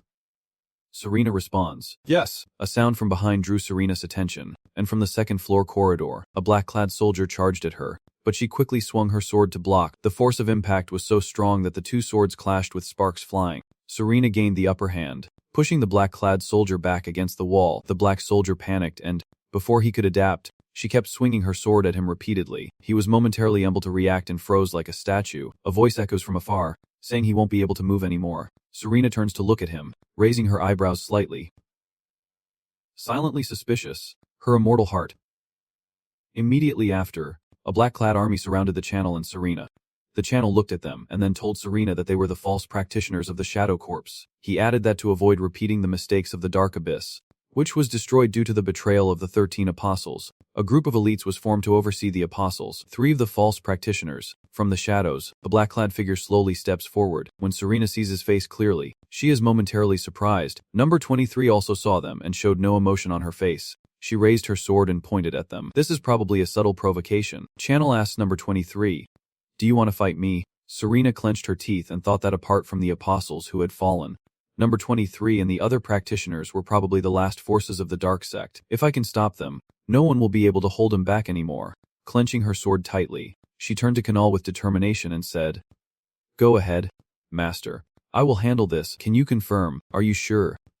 Serena nods, her gaze unwavering. She told Kan, please take care of Arisa. Kan nodded, agreeing with her. I understand. Once the channel leaves, the atmosphere suddenly becomes heavy, and number 23 and Serena exchange glances without saying a word. Both of their eyes carried unpredictable emotions as a pair of quiet legs slipped away through the murmuring crowd. Number 23 looked back with a cold, annoyed gaze. Serena, serious, held her sword firmly in her hand. She indifferently spoke, Number 23, you have your reasons to hate me, and I also owe you. But now, I will forget everything. Number 23 hesitated for a moment, as if unable to believe what he was feeling. Serena did not say much and quickly rushed forward. Now, you are my enemy, the one who cornered Arisa. The sword hides half of your face, so do not expect mercy from my blade. In the silent space, the sound of running footsteps colliding with the ground echoes. Time is almost up. The demon sword master is probably back in the main hall. Lecturer no. 5 tries his best to run as fast as he can. Finally, he straightens his back and faces the demon swordsman. Cabin sits running around on his own chair. Bun then says, long time no see. Lecturer number 5. No. Actually, I should call you by a different name now. Lecturer number 5 ponders slowly before calmly responding. I see. Zhang the sword demon. Lecturer number 4, wearing a shimmering gem-encrusted cloak, smirks. The person below looked up and asked, where is Iris? The one above, frowning, replied, didn't you already have a rough idea of her location? Hen replied, if your goal from the start was to save the Demon King, you would not have come here first. Holding a small notebook in his hand, Cabin looked proud because even if he had the key, it would be meaningless without this. So he came to me first. That is right. Channel leader, you are still silent. Suddenly he sneered. Realizing something, so that is it. Channel was unafraid and asked again, have you been tailing me for the past 47 years? Dalek Cabin, coldly, just 37 years. He recounts the past as a truly proud achievement. I used to be just a petty pickpocket in the Dark Guild. It is amazing that I have grown this much. He turned his face away, closed his eyes, and with his talent as one of the best assassins there, this maturity was only natural. And casually, too proud. After the Dark Star fell, the Dark Guild was the first place I went to. I blended in with the pickpocket kids there and played the role of their leader. And this kid is actually the youngest in the group, a small boy with a tiny body but a face full of cleverness and wit, not only from the image, but this guy must have also skillfully infiltrated Gatrang and followed me into other organizations. And as soon as those organizations collapsed, he seized the opportunity to steal the pieces of the evil Chi scroll. With a cold tone, there is no need to pretend to be humble in front of me. The one above still speaks politely, but that is not humility, it is the truth. If it were not for the opportunity you gave me. Hen gently clenched his hand. Serious. Then I, a second-rate person, would never be able to restore the evil Chi scroll. Did you manage to collect all the pieces of the evil scripture? Cabin nodded in agreement. Yes, that is right. Since the image collapsed, you asked again in surprise why I remained silent for 10 years afterward, and clenched his hands tightly on the armrest of the chair and said, Hey, you are the one who created the evil Chi scroll, so why are you asking me like that? Cabin frowned, clearly showing his discomfort. Recalling the events from 1,000 years ago, In the age of myth when gods still cared for humans on Earth, everything was joyful and lively, with people dressed beautifully. It was a time when demons still tempted humans in the shadows, and mankind was seduced and soul drained by evil spirits. When the creatures that ruled all realms still existed in the world, and what ended that era was the war between gods and demons. The noble gods who govern the laws and powers of the world, each possessing different abilities. Together they govern the mortal world. The powerful demons control emotions and the supernatural forces of all things, although these two opposing sides are evenly matched. The gods, who only know nobility, could not defeat the demons, the embodiment of destruction and slaughter, and when only 13 gods remained, they gathered and discussed, and the gods made their final decision using the wisdom they gained from humans. The power of the divine is the authority to govern the laws of the world, and the gods merged their powers into one deity. Thanks to his absolute power, that God added a law to this world, all evil will be destroyed, and this is also a declaration of the absolute victory of the divine. Demons are inherently wicked creatures, and since all evil will be eradicated, the outcome is certain they can never defeat the divine, no matter how strong or numerous they are. Cabin recounts that in the end, the gods won and the demons were sealed away, but due to the absence of demons, the lingering sins in the world went unresolved and affected humanity, turning them into villains with extraordinary talents and endless ambitions for the world. The gods, fearing the sins of these villains, blessed some individuals to help them defeat the villains, and according to the gods' law, no matter how powerful the villains are, they will be defeated and destroyed by the heroes blessed by the divine. He slammed his hand on the chair and said firmly, "That is the secret of the 1,000-year era after the age of myth, the age of heroes." Faced with anger, Cabin said, "And that is also why we are the villains, right? The gods helped us, facing the human body below. The laws set by the gods have forced us to accept this fate." Unable to hide his anger, he gritted that stealing bread for a starving child is evil and will surely get you caught and have your hand cut off. A child who becomes a pickpocket because they can't bear the hunger has no choice but to live their life as a thief, and the channel remained silent. Listening to him, Cabin angrily shouted, "Once we bear the evil karma, there will be no chance to turn back. That is why so many evil organizations emerge unexpectedly." He silently thought, and the reason why evil will be defeated is just like that. Cabin stepped forward toward the channel. "I was not even given the choice to not become evil. My face darkens with rage as I draw my long sword, and yet my only destiny seems to be destruction. Isn't that just too unreasonable?" Like lightning, he swiftly wipes towards his opponent, shouting in fury, "So I will change the fate of evil, originally destined to fail and be humiliated. I will save humanity from all evil deeds in this world." As Cabin swung his blade, Ken quickly raised his shield to block, deflecting the attack with a clash of metal, and Ho-hung asked, "Saving evil, are you truly malicious?" Cabin angrily replied, "No, that is the hatred from all the villains in this world accumulated over 1,000 years, and then both of them fell back." Fortunately, Ken quickly regained his balance and stood firm on the ground. He was now filled with rage, clenched his fists, and his eyes revealed deadly intent. Both sides are tense and ready to fight. He is now filled with rage. Clenched fists, and eyes full of death, Ken remained silent, frowning and thinking to himself, rewriting fate with the book of evil to save all the villains in the world. As he looks at the person standing before him, he scoffed dismissively and said, "You are truly someone carrying enough evil karma to be a second-rate, but that is also why you are second-rate." Can said, "Do you think the demons left because they fear the gods' law?" He looked down on them. "Is not it obvious? Because the law is very powerful." He argued, "So how can the law be so powerful that it leaves everyone stunned for a moment? What is going on?" Ken pondered silently. So he does not know the details of the battle, the reason why the demon self-sealed, causing the dragon to disappear from the world, and so why do the gods run away from this world? And why does the war, the cause of everything, happen? The gods, the atmosphere remains tense and shows no signs of stopping. You said that the demons had deduced the consequences of the new law set by the gods. So instead of fighting it, they sealed themselves away, a world that cannot become better. Even though the demons have disappeared, humans still suffer and struggle, all creatures withered, and the evil human row monsters, as if those words could not reach them. The gods and humans understood the consequences of the new law, but had nowhere to go, and they found a creature with power beyond even divine protection. Cabin doubted. Dong nodded in agreement. "That is right. The ancient turtle Dong boy protected the Yoma who had nowhere to go after the demons were sealed. Dong was strong enough to resist the evil carried by the 108 demons. But the law said that evil would be destroyed, so Dong was considered a demon and perished. Because of that, the gods finally understood what it means to win in war and realized how dangerous this law truly was. The two men faced each other, then tried to eliminate this law. But even if the gods united their strength, they could not do anything against what had devoured Dong." The channel frowned seriously, his eyebrows knitted tightly, as all evil in the world now becomes a primordial force, the power of the gods, Dong's wisdom, and the magic of demons. Together, They have created an absolute force that overturns the world, and the gods cannot overturn the law. And that is an eternal truth, perhaps the seventh truth, and perhaps a powerful truth. He responded indifferently, the eternal truth is not wrong.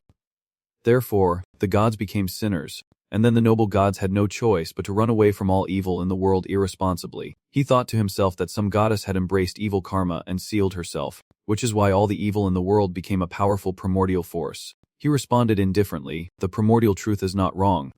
But now, what does it even mean? Cabin gritted his teeth, showing the anger that had long been buried. There will be no change in my goal at all. He boldly declares that he will destroy it and become the savior of evil.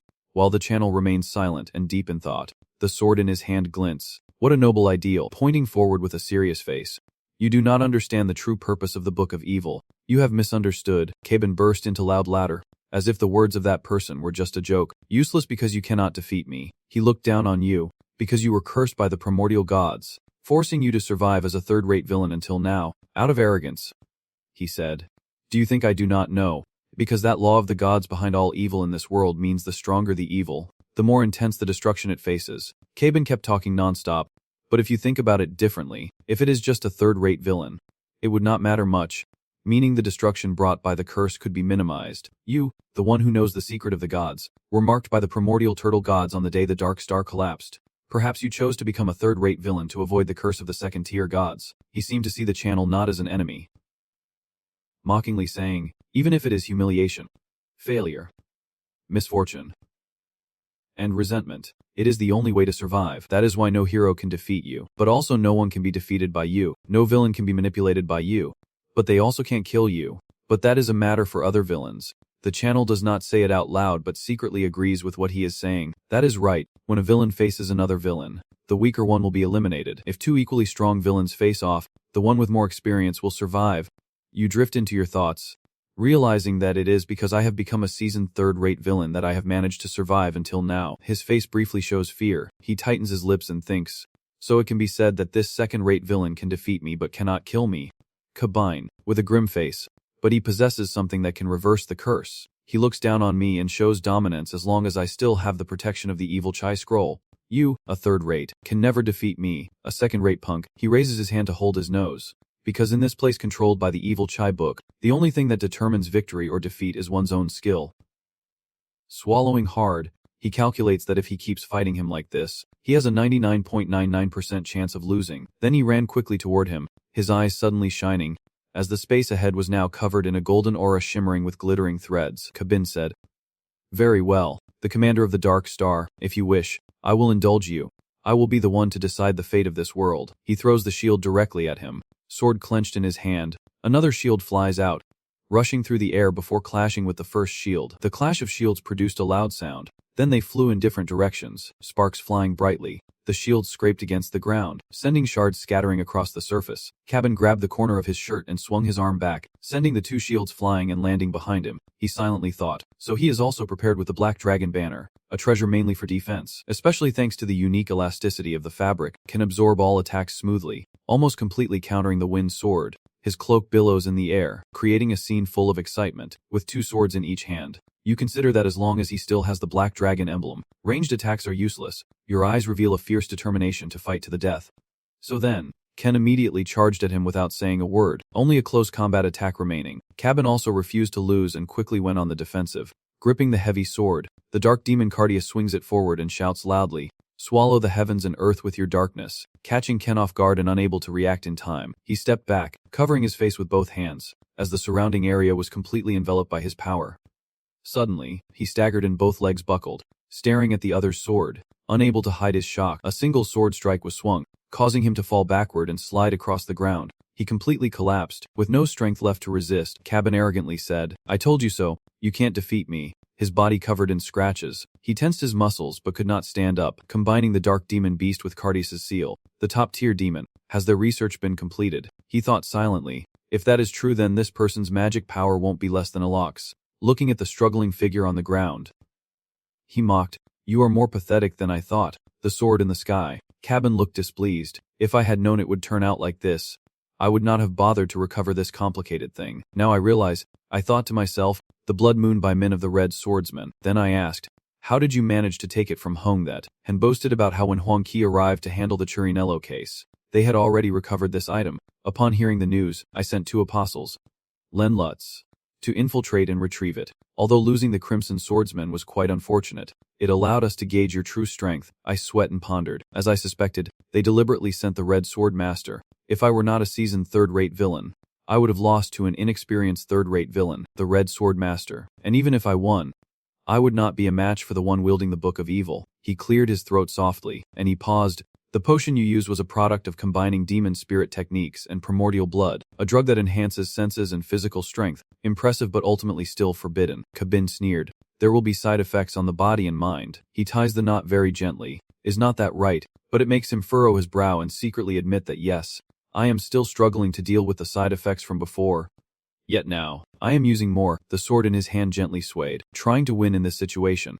Somehow, I have to get that sword. He rushed forward to Kabin. On this side, Serena kept panning heavily. The sound of glass and scraping echoed steadily, sparks flying everywhere.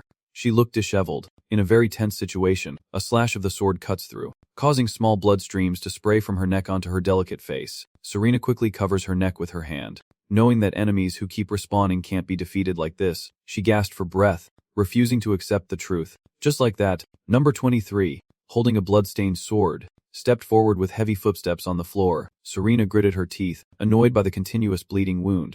She thought that if she did not kill them, she would not be able to save ours. It will be dangerous, but there is no other choice. The flaming sword rises high, forming a circle around her. Around her, the masked black-clad enemies rushed to attack from all 36 directions. Not only did she strike in 6 directions, stab 6 point, and kill 6 enemies, but Serena also guarded 6 gates, protected 6 bodies, and saved 6 gods. The 9th move of the Firestone Shadow Sword technique, the Crimson Flame Barrier, causes the masked enemies to be blinded and pushed back by a dazzling light. The 10th move, the Crimson Flame Defense, follows. The circle of fire separated her from them, causing each of them to fall back when trying to approach.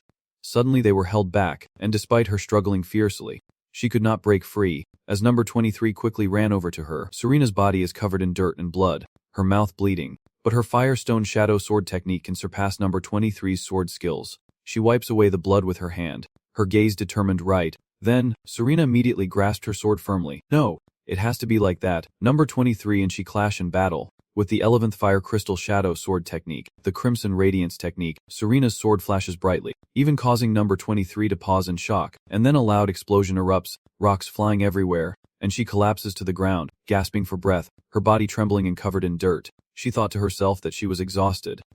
Suddenly, she heard something. Serena looked up and could not help but be surprised. Number 23 lowered her head, the sword in her hand broken into only a third. She looked up, Lucy standing unsteady, blood pouring from her chest, looking at the fallen body on the ground. Suddenly number 23 drew her sword and stabbed it straight into the person's stomach, blood pouring out endlessly, covering the blade in a bright red. She pulled out an object from the stomach, her entire body covered in fresh red. She looked at 100 times then put her hand in her mouth, leaving Serena stunned and speechless. All she could think was, what was that expression? She hesitated. Was it guilt?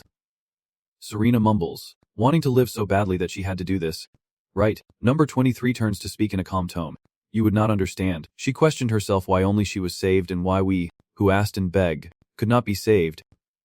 Serena froze, pursing her lips, realizing only now, the expression she has always shown when looking at me all this time is not anger or hatred, but longing. I remember, number 23 said earlier, I saw her outside. Jealous. Number 7. Envious. Is love. Who is saved, am more angry than reproachful, and I cannot accept that truth. She pondered silently, unworthy to say anything to her, the one who was not saved. As the sound of swords clashing continued on this side, a sword strike was swung, causing Ken to stumble back and fall, clutching a blazing sword pointed straight ahead. Face to face, he blocked another attack from the cabin. He wavers and can't stand firm. He silently thinks, I did it. Then he turns his back and walks away, leaving the cabin with an annoyed and irritated expression. He reached out and cast a spell, right into the heart of the darkness. Suddenly, he was bound by surrounding magic, as if standing on a magical formation. He clenched his teeth in tension, then tightly gripped his sword, knowing that the magic of the gods was not sorcery but arcane magic, so even with the blood moon shining, he pulls hard on the necklace but can't cut it easily. He lifts it up, determined, because darkness will always protect us, using the force, the opposite of magic, to find its core and break it. He hesitated, surprised and proud. shouting victory, as objects flew chaotically through the air. Toxic, Cabin calmly speaks. Leader, the forgetful one. A villain must always plan ahead. With his body trembling and filled with poison, he draws his sword and rushes toward Cabin. Suddenly he stops, his body trembling uncontrollably. He drives the sword straight into his thigh, crying out, "Invincible," blood dripping steadily. Witnessing that scene, Cabin commented that removing the poison by stabbing Bat Bai Kai into his body was a brilliant move. He looked down on it, but it was just a futile struggle. He crossed two swords in his hands, a veteran villain, throwing them swiftly towards the other person. Determined not to give up until the very end, Kan ran forward without weapons, grabbing the sword to strike. I brace myself and ask, do you think my swordsmanship is weak? Then Cabin counterattacks, causing him to slide to the ground. He picks up his sword and turns to leave. I will not kill anyone. You will have to witness me completing the Book of Evil. A sharp sound made Cabin flinch and turn around, revealing that Cam was holding his leg. No, this is not over yet. He frowned in annoyance. Do you really want to die that badly? Cabin presses his foot on the other's hand, causing Ken with a grimace to scream in pain. While stepping on him, he advises, if you are thinking of using magic, just give it up. There is no way a level 99 demon's magic could work on me, the one who holds the seal of a level 1 demon. Channel sneered and said, right, demon sword master. His hand shone brightly. He hesitated. Could it be that? Before he could finish his sentence, a loud explosion rang out. Everything turned to ruins, and cracks appeared on the building as rocks and debris fell, causing a violent shake. Serena was stunned, staring at the wreckage before her.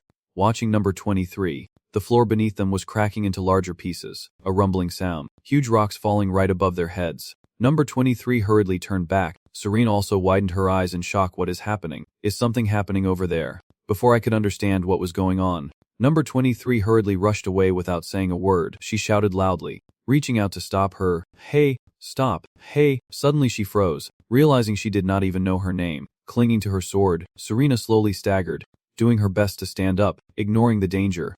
She whispered to herself, I have to find number 23. The blazing flames flare up, and Iris stands motionless among the fire. A voice calls out, come here, my little girl. She coldly replied, why would I be your daughter? The other person smiled cunningly with sharp teeth. From the raging fire, a shadow appeared. Agno. He gently stroked her sharp claws. Blood of my blood, face identical to mine, then reached out to touch Iris's cold, evil face. Agno stretched out from the flames, looked down and stroked her long hair. Why do you deny being my daughter? The 9 great demons, carrying immense power due to the side effects of the seal implants from 2 demons, have long since stopped growing and aging, and their appearance has changed. Iris clearly shows her disgust, her appearance identical to Agno, with silver hair from Senes's influence. She coldly asked, why do you call me that? Agno was surprised and asked in a strange way, is not it you who came to find me?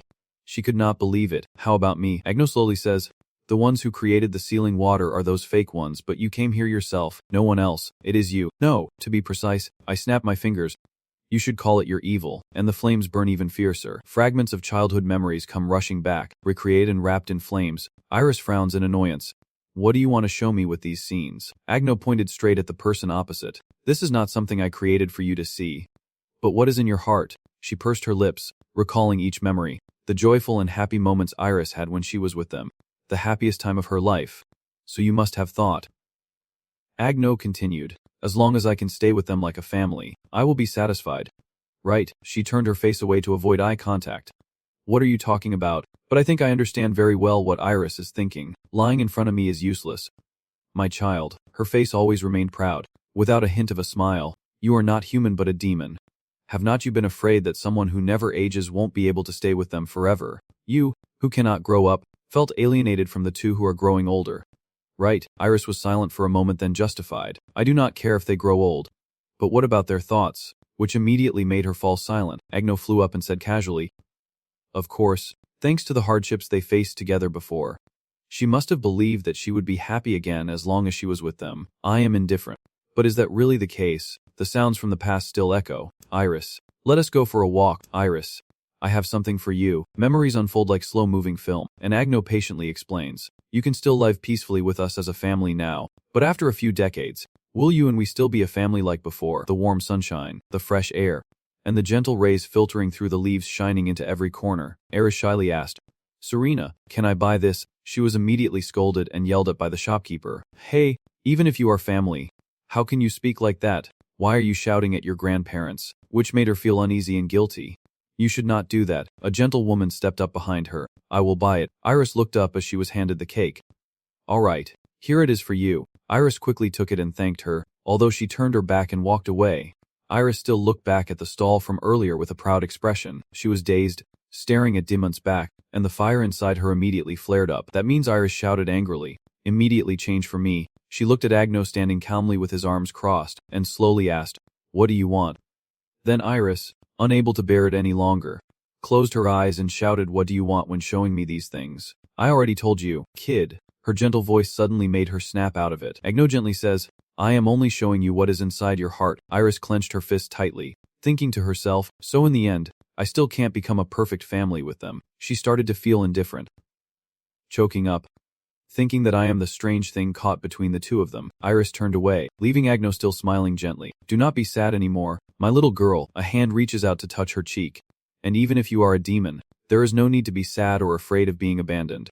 Then, I fly over and hold her tightly, whispering into her ear that if you are afraid of losing them, just eliminate the one who might take them away. Is that right? She hesitated and asked again. But what if the one I love is the obstacle to my happiness? I calmly replied. Then just choose one of the two. I will bring him to you and make sure that for the rest of his life he can only look at you and love only you. She still hesitated. About that, I gently reassured her. It is okay. Just say what you want. Agno sneered, leaning close to her hand. And I will make those wishes come true for you. Thoughts appeared in her mind that she no longer wanted to be alone, and she exclaimed, I want him, but did not notice the sinister smile and the evil, malicious eyes of the person behind. Agno pushed her forward and said, I will make your wish come true. Take my little girl. Iris's tiny body is being burned in the flames with her eyes closed and her hands slack, as footsteps echo through the empty night in the large building. Serena, with a bleeding wound on her neck, kept running and gasping for breath. She stopped in front of the enemy, her hand resting on the wall. Serena shouted loudly at the running figure ahead. Number 23, then suddenly froze in shock. In front of them was a box chained around with iron, placed in the center, with Eris inside. Serena hurriedly runs over, standing in front of the box, shouting the name of the person trapped inside. Iris. Her face is full of worry as she looks around and wonders why no one is here. Did not he look for Iris first? Suddenly flames slowly rise, causing her to step back in fear. The fire grows bigger and bigger, and the box gradually melts away. Creaking loudly, she suddenly notices number 23 turning around and running away. Finally, the box explodes, creating a thunderous crash of shattering. Fragments of earth and stone rain down on Serena like a storm, forcing her to hurriedly find a place to hide. Her body is covered in wounds, trembling all over, and eventually Serena, exhausted beyond measure, collapses to the ground, crying out in pain, but she still forced herself to sit up, looking at the flames ahead. Iris, every detail on her body caught fire, from her dress, her hair, and gradually her entire body was engulfed in fierce flames. Iris coldly looks at the body collapsing below. The costs continue nonstop. Blood drips and splatters. Sensat slumped against the large pillar, exhausted, lifting his head and thinking to himself, one eye blurred and still. He now looks extremely miserable, with one arm cut off, his body covered in fresh blood and dirt, but he still smiles cheerfully, joking that the self-destruct bomb only caused this, so it seems he is still quite lucky. Damn it, are you crazy? He glanced and saw Cabin lying opposite him, looking just as miserable, with blood dripping from his mouth, hands full of scratches. Coughing constantly, he smirked and replied, what about an ordinary person? Since it is activated directly from the wrist, he touched it. Though he could not gain the absolute luck like in the moonlit realm, singing the evil spirit's heart, the miracle of absolute misfortune granted by that goddess, the head priest of the sect, that means this miracle is still in my heart. I won't be able to die immediately, even in the most desperate situations, with less than a 0.01% chance of survival. Ken speaks. A veteran villain must always consider the worst-case scenario, and the other slowly responds. I never expected you to bring a self-destruct device. Your surprise is proof of your naivety. His face darkened as he thought to himself, I never expected to actually use it. I only planned to scare him at first. Cabin said, gathering the holy warriors. Tempting Alma. And now, on top of that, preparing a self-destruct item, he shouted in pain. What kind of third-rate villain are you? Channel did not answer, only deep in thought. You will never understand. Those are truly things only a third-rate villain would do, besides saving their own skin. He keeps coughing more and more, bleeding from his mouth. Cabin struggles to drag his tired body, forcing himself to ask one last question, and he nods. Decades ago, you only took 100 days to conquer the world and create the Book of Evil. But I still can't understand. Not even the greatest villains, those who also desire to conquer the world also perish because of the curse of the gods. To avoid that curse, you would definitely need the Book of Evil. He could not understand, But is not it true that you created the Book of Evil after conquering the world? Cabin shuddered, meaning he must possess enough magical power to challenge the laws of the gods. From before he founded the Dark Star, even 10 years ago I still believed he was Omakota. His body seemed unable to endure any more. He bled fresh blood again, but I heard that the Master Swordsman had defeated Kota. If Kota was not the commander of the Dark Star, then who exactly are you? Cabin muttered, looking at your past achievements. Perhaps you are as powerful as high-level knights. Could it be that you are the one behind the 13 apostles of the Dark Star, and are using Kota as a pawn? Anfi laughed. Well done. Yes, I am the master of the 13 apostles. Cabin Junjin's hands are on the ground. But I still have not learned the most important thing. Uncovering the 1,000-year-old secret hidden within the world. Summoning the master of the Shadow Mountain, the silent one for 1,000 years. Conquering the world in darkness unseen by anyone. He asks boldly, who are you really? Ken burst into laughter. So the thing you wondered about before dying was just my true identity. Cabin still refused to give up and asked Jun, what is your real name after all? He asks. What is the true reason you pursue all the evil in this world? Ken remains silent. Kyron Zir. Silent. Kines. Ronan. Koziel Svin. They are all my names, but to me, the one who comes from the holy land of evil, cursed by the gods. Stay calm. They are just the 3 letters cease. When these words came out, Cabin froze in place, eyes wide open. Fists clenched, and gradually a sly smile appeared. He roared into the darkness. Looked up, Cabin smiled sinisterly. I understand now. That is your true nature. He sat up alone. Body trembling. Well then, good villain of the mortal world, the only one to escape the holy land of evil cursed by gods for 1,000 years. Accept my evil deeds and let this world be filled with your wickedness. Fresh blood spurts from his mouth as he coughs violently, his body nearly exhausted, finally collapsing to the ground. Ken remained silent, lost in thought, unaware that even he had been exploited. Fool. You have spent decades collecting the Book of Evil for me. My cold. Indifferent voice. Farewell, my second apostle. Ken, holding the bandage in one hand and biting it tightly in the other, kept wrapping his bleeding arm. Luciu stood up, thinking to himself, if this keeps up, I am definitely going to die. I am so dizzy. I need to move quickly. The sound of breaking glass reappears, making him terrified. Looking up, huge rocks keep falling down. Ken grits his teeth and mutters. Damn it. I am worried. Do not tell me that girl has lost control. The whole room is engulfed in smoke and fire. Iris looks down from above at the small figure of Serena below. She happily smiled, noticing something and thinking to herself how strange it was that she felt so happy. Her voice trembling. Iris. Iris shows a bright smile. Serena, I have arrived. Serena happily, with a hint of pleading, says, Iris, let us go back together.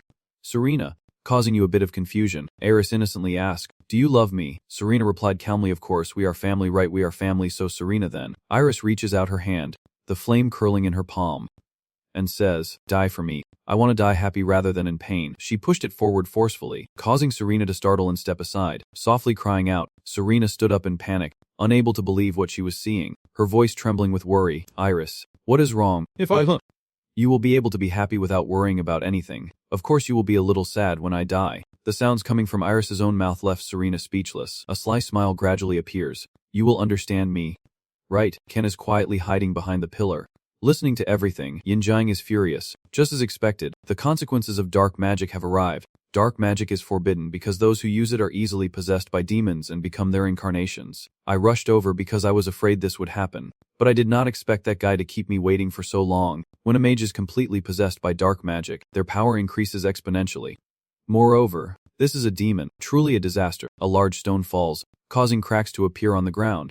He looked at it and thought, if things continue like this, I will die from blood loss or be crushed in this city by that destructive girl first. Feeling tense and seeing Serena's thin body struggling to breathe, he could not help but worry. Serena is also reaching her limit. Closing his eyes and focusing his mind, he knew he had to find a way. He calculated step by step. He could not use the black dragon shield for defense. He could not use the wind sword. None of it could make him smile or relax. No, no. Suddenly awakening. Exhausted. Is that really the only way? He swings his sword through the air. His heart suddenly clenches. His body emits a blue light. Accessing the safety spell. Canceling all safety spells from spell number 1 to spell number 9. He tightly grips his sword. Steps forward, and his sword gradually shrinks and creaks until only the hilt remains. Connecting to the seal. Linking to the seal spell. Activating the control spell. And reversing the spell. Parallel connection 108 requests. sequentially linking from spell number 1 to spell number 9, removing the forbidden seal.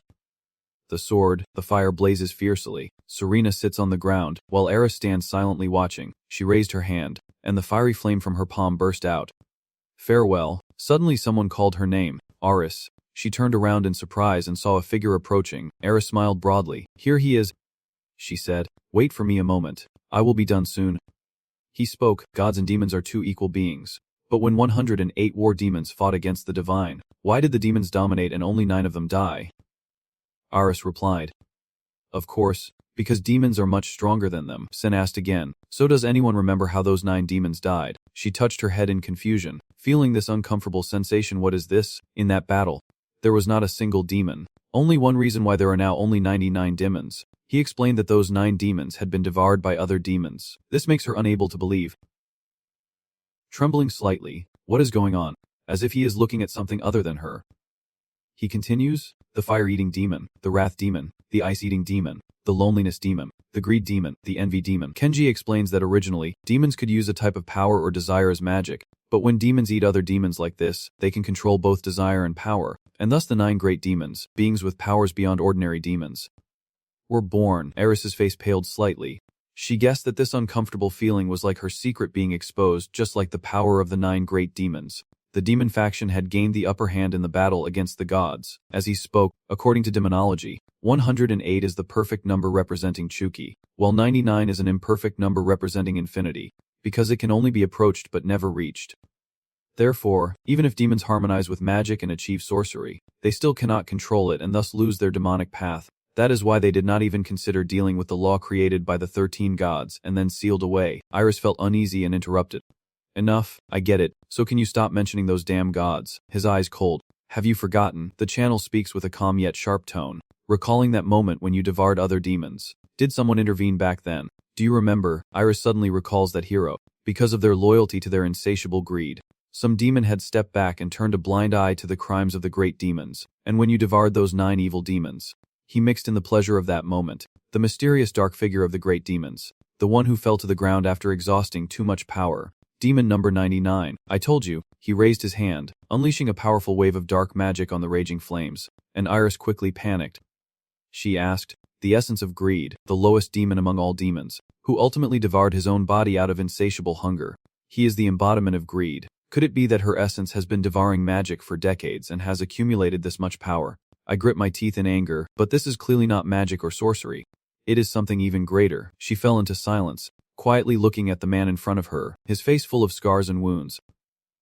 Iris hesitated. Cozy, he is the same. He is also a demon race. The demon lord glanced nervously. She smiled gently, recalling that Cozy's spiritual power did not conflict with her own magic. Iris smiled kindly. So Cozy is also a demon like me. She thought to herself, Cozy is not human but a demon, so maybe he can stay with me forever. Then there is no need to kill Serena. No need to doubt. He stepped forward.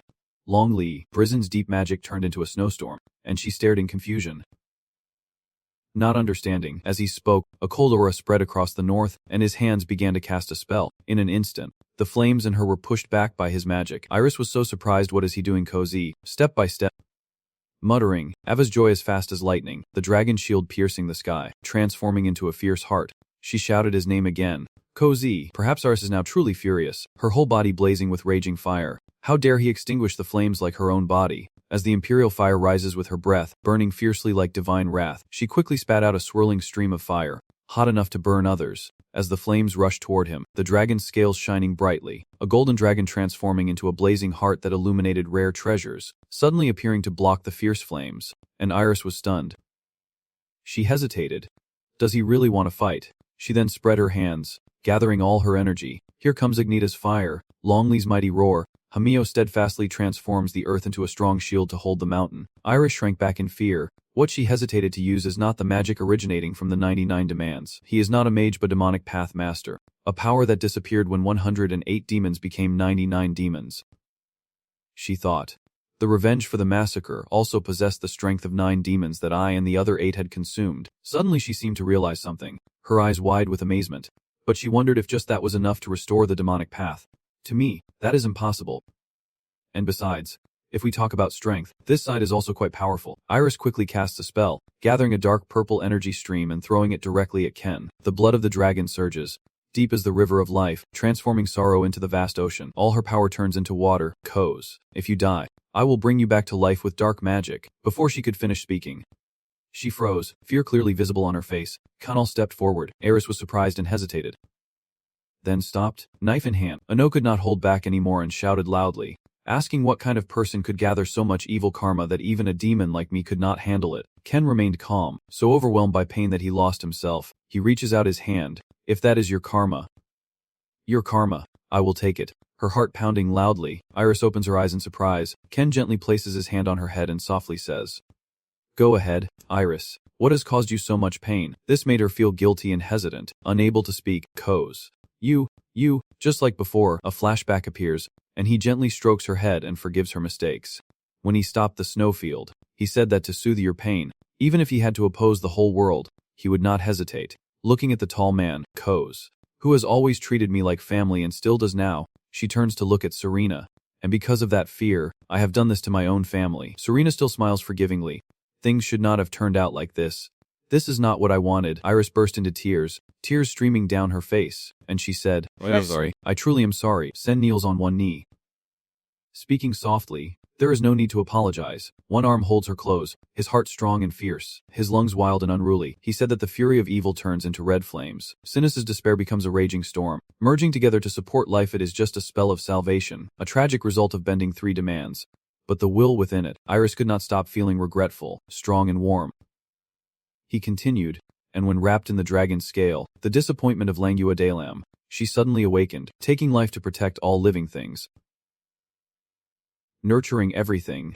As the wind howled through the darkness, the two of them gradually separated, and the channel sighed softly, thinking to himself, what a disaster. He put his coat on her, knowing his lifespan was only enough for 9 uses of magic, but now he had to use it 8 times. Ken quietly reflects, but anyway, this much is the best I can do to avoid death when I just got the evil artifact, so I guess I can accept it. Most importantly, now I have the key that I did not have before, so I should leave here quickly.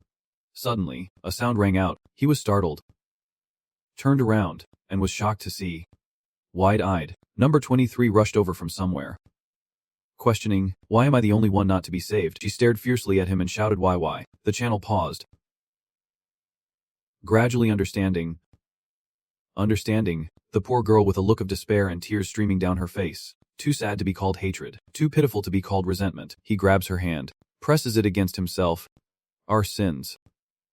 Accept them. You are just a third-rate villain struggling with your own evil fate. Blood spurts out. I do not remember much about my childhood. I remember living by extracting senses in an alley. I remember fleeing after killing the drunken rapist who tried to assault me. The sharp blood-stained knife lying on the ground next to the collapsed corpse. I was lucky to be accepted into the police afterward.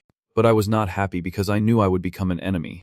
She looked at the small sharp knife shimmering in her hand.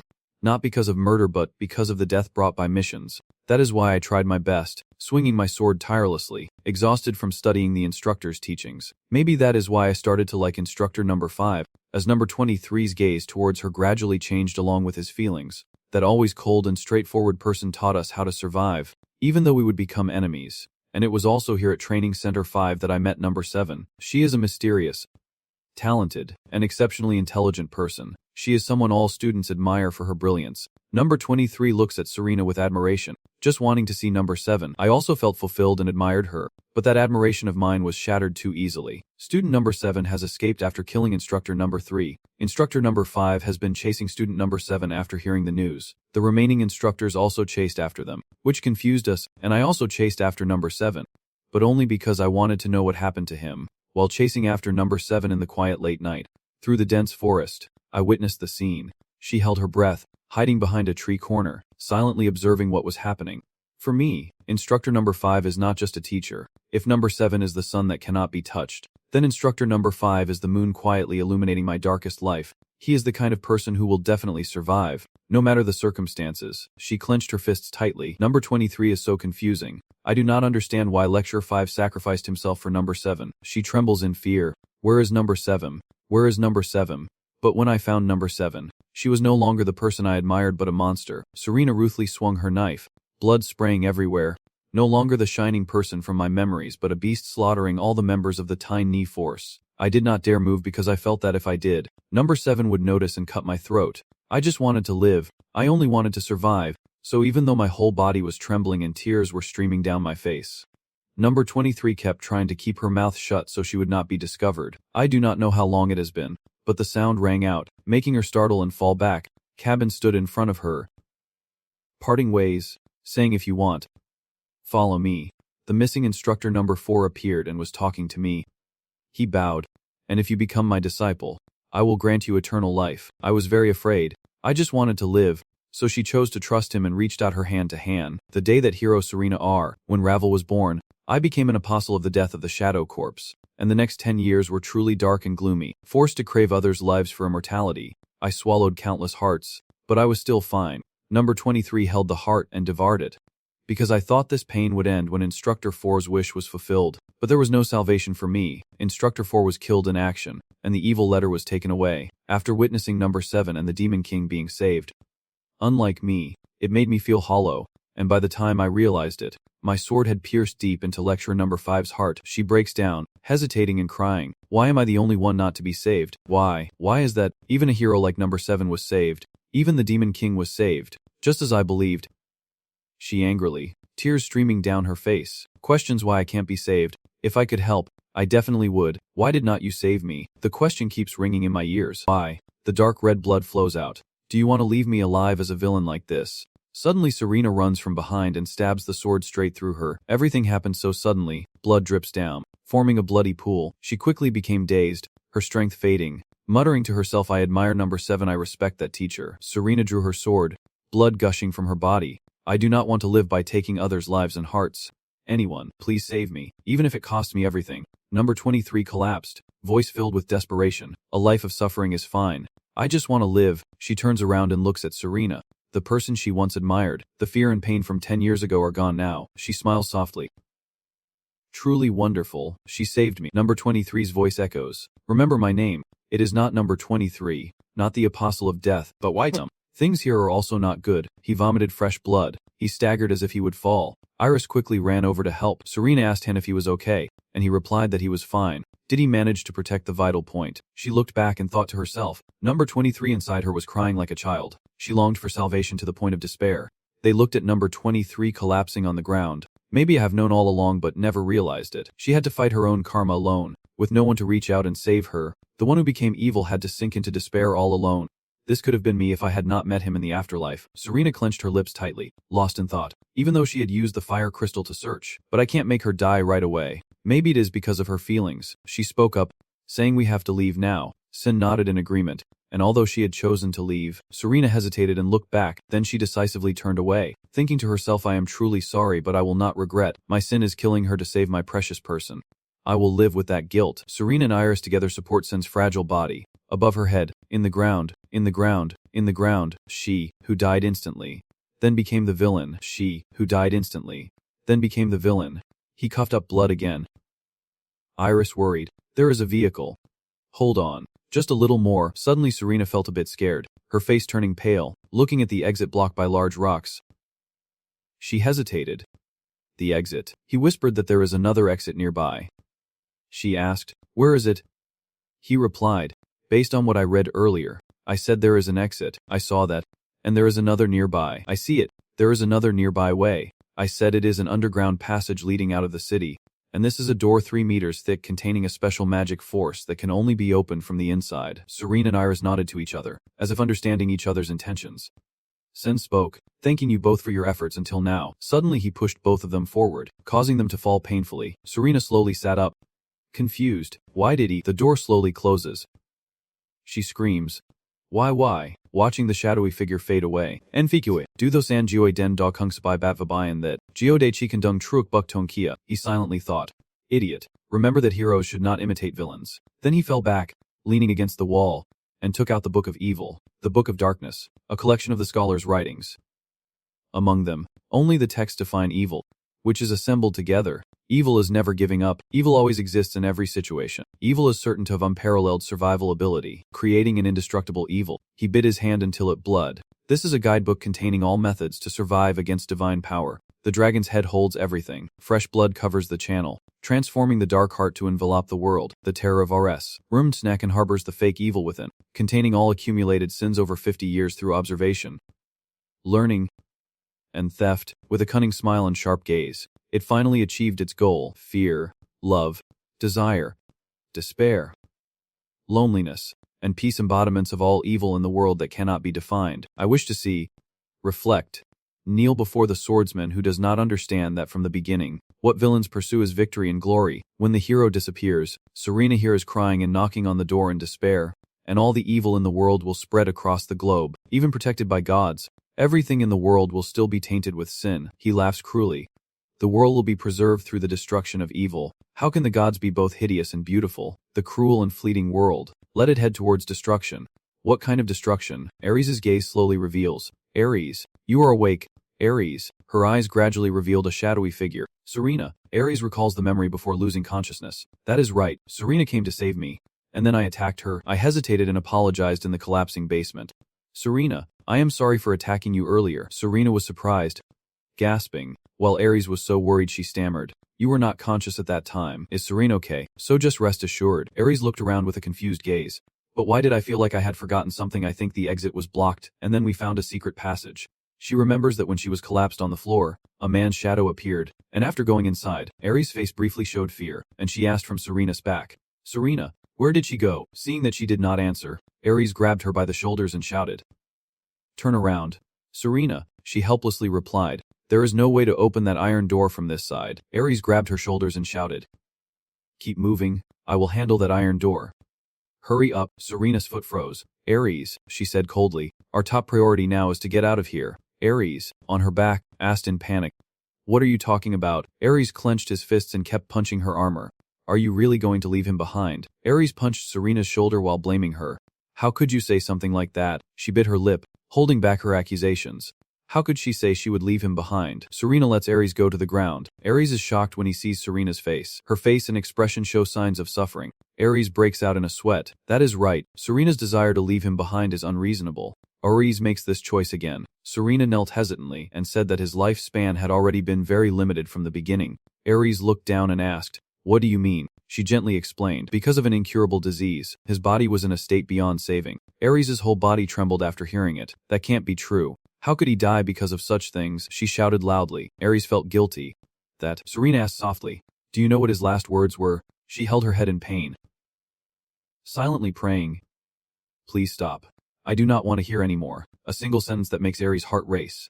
Survive. Serena kneels at her feet and reminds her that no matter how skilled a hunter is, there will be times they get caught and eaten. That was his last words, meaning he would sacrifice his battered body so we could survive. So we have to go now. Ares watched her trembling body with each word, making sure his will would not become meaningless. Ares bites his lip, nervously telling her he will sacrifice himself. She turns back to listen to the sound behind her, and if that is really the case, Ares turned to look at Serena with a cold expression. After a moment, she hesitated and then said, Surprising Serena, let us go.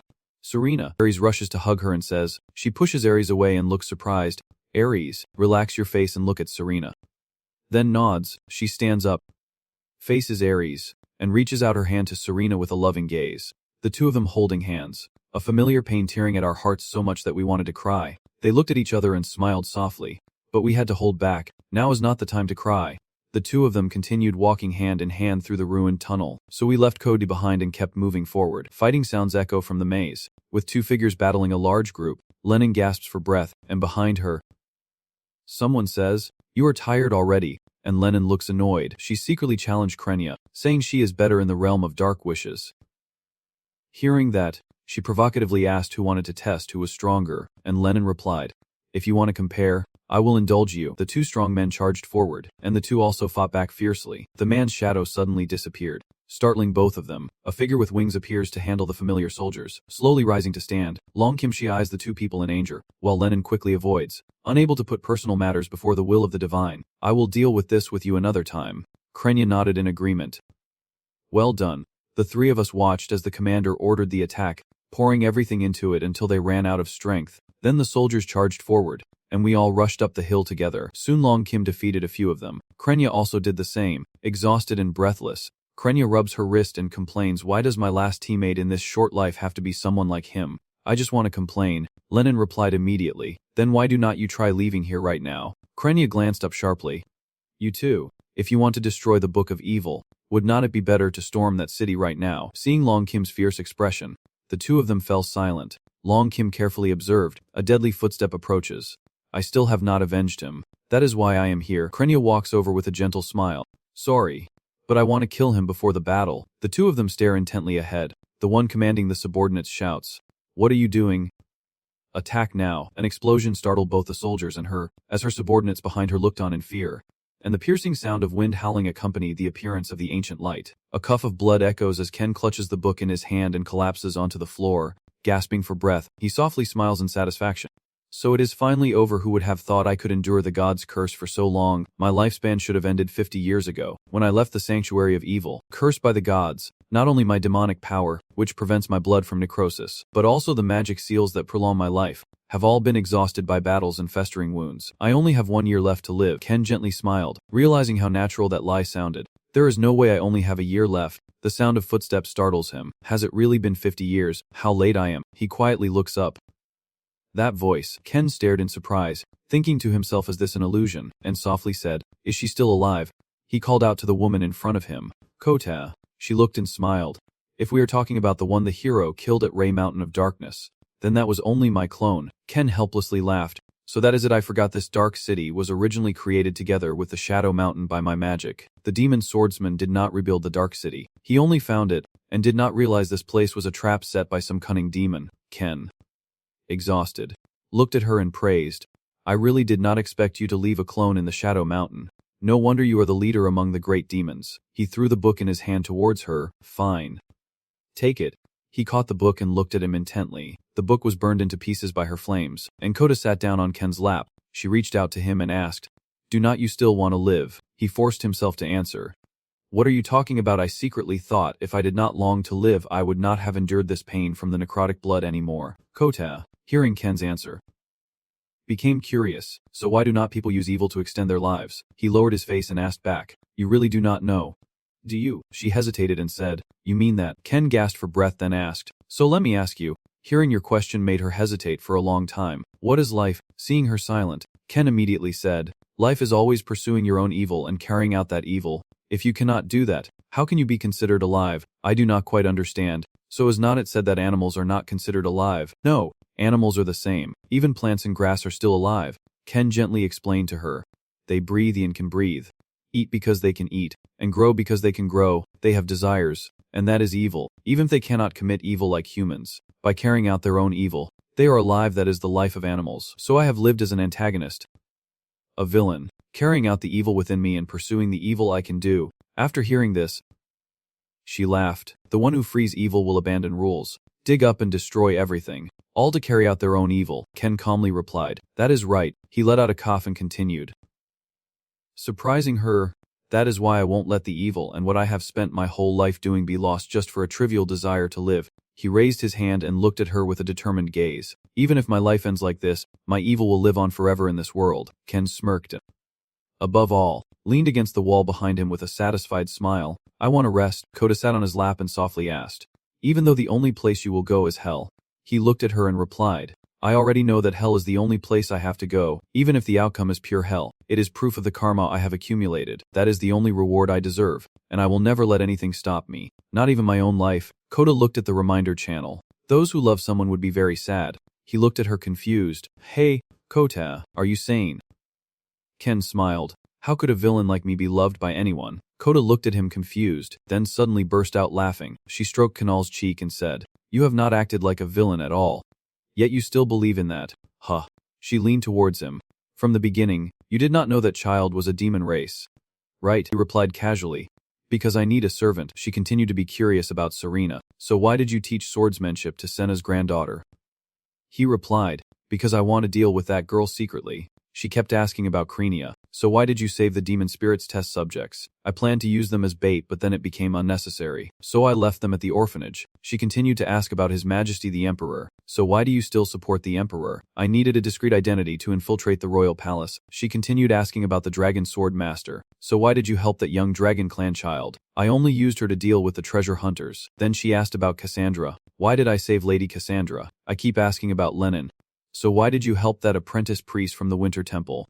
I said. I needed a shield to hide my identity. She then asked about the path. So why did I show those two children the secret way? He replied, of course they will be hesitant to complete the evil deed. I gently asked, what do you desire? Sin honestly replied, pure evil. She looked at him and asked, what do you hope for? Sin laughed and said, a deeper despair. I put aside my greed and asked again, what do you pursue? Sin replies, destruction is meaningless. She looks at him with satisfaction. He truly is a villain. Sin forced a smile. Of course, unlike those corrupted by all the evil in the world who have no choice but to live with evil, I am the one who chooses evil. And now, with death approaching, my evil will be perfected. I whisper to you. Remember this, Kota. Even if my life ends here, as long as evil still exists in the world, sin will definitely come back, and as long as my evil persists, those who carry the same karma as me will surely appear, so I will keep coming back and spreading evil deeds into this world. Hearing him, I chuckle softly, placing my hand on his neck as I helplessly say, you really are an irredeemable villain. Suddenly her eyes filled with amazement. She embraced his neck and gave him a sweet kiss. He gently opened his eyes as her body suddenly turned into dust and disappeared. He sits leaning against the wall and chuckles softly. 50 years of hardship for just a kiss. That is too much. My dear, he coughs a few times.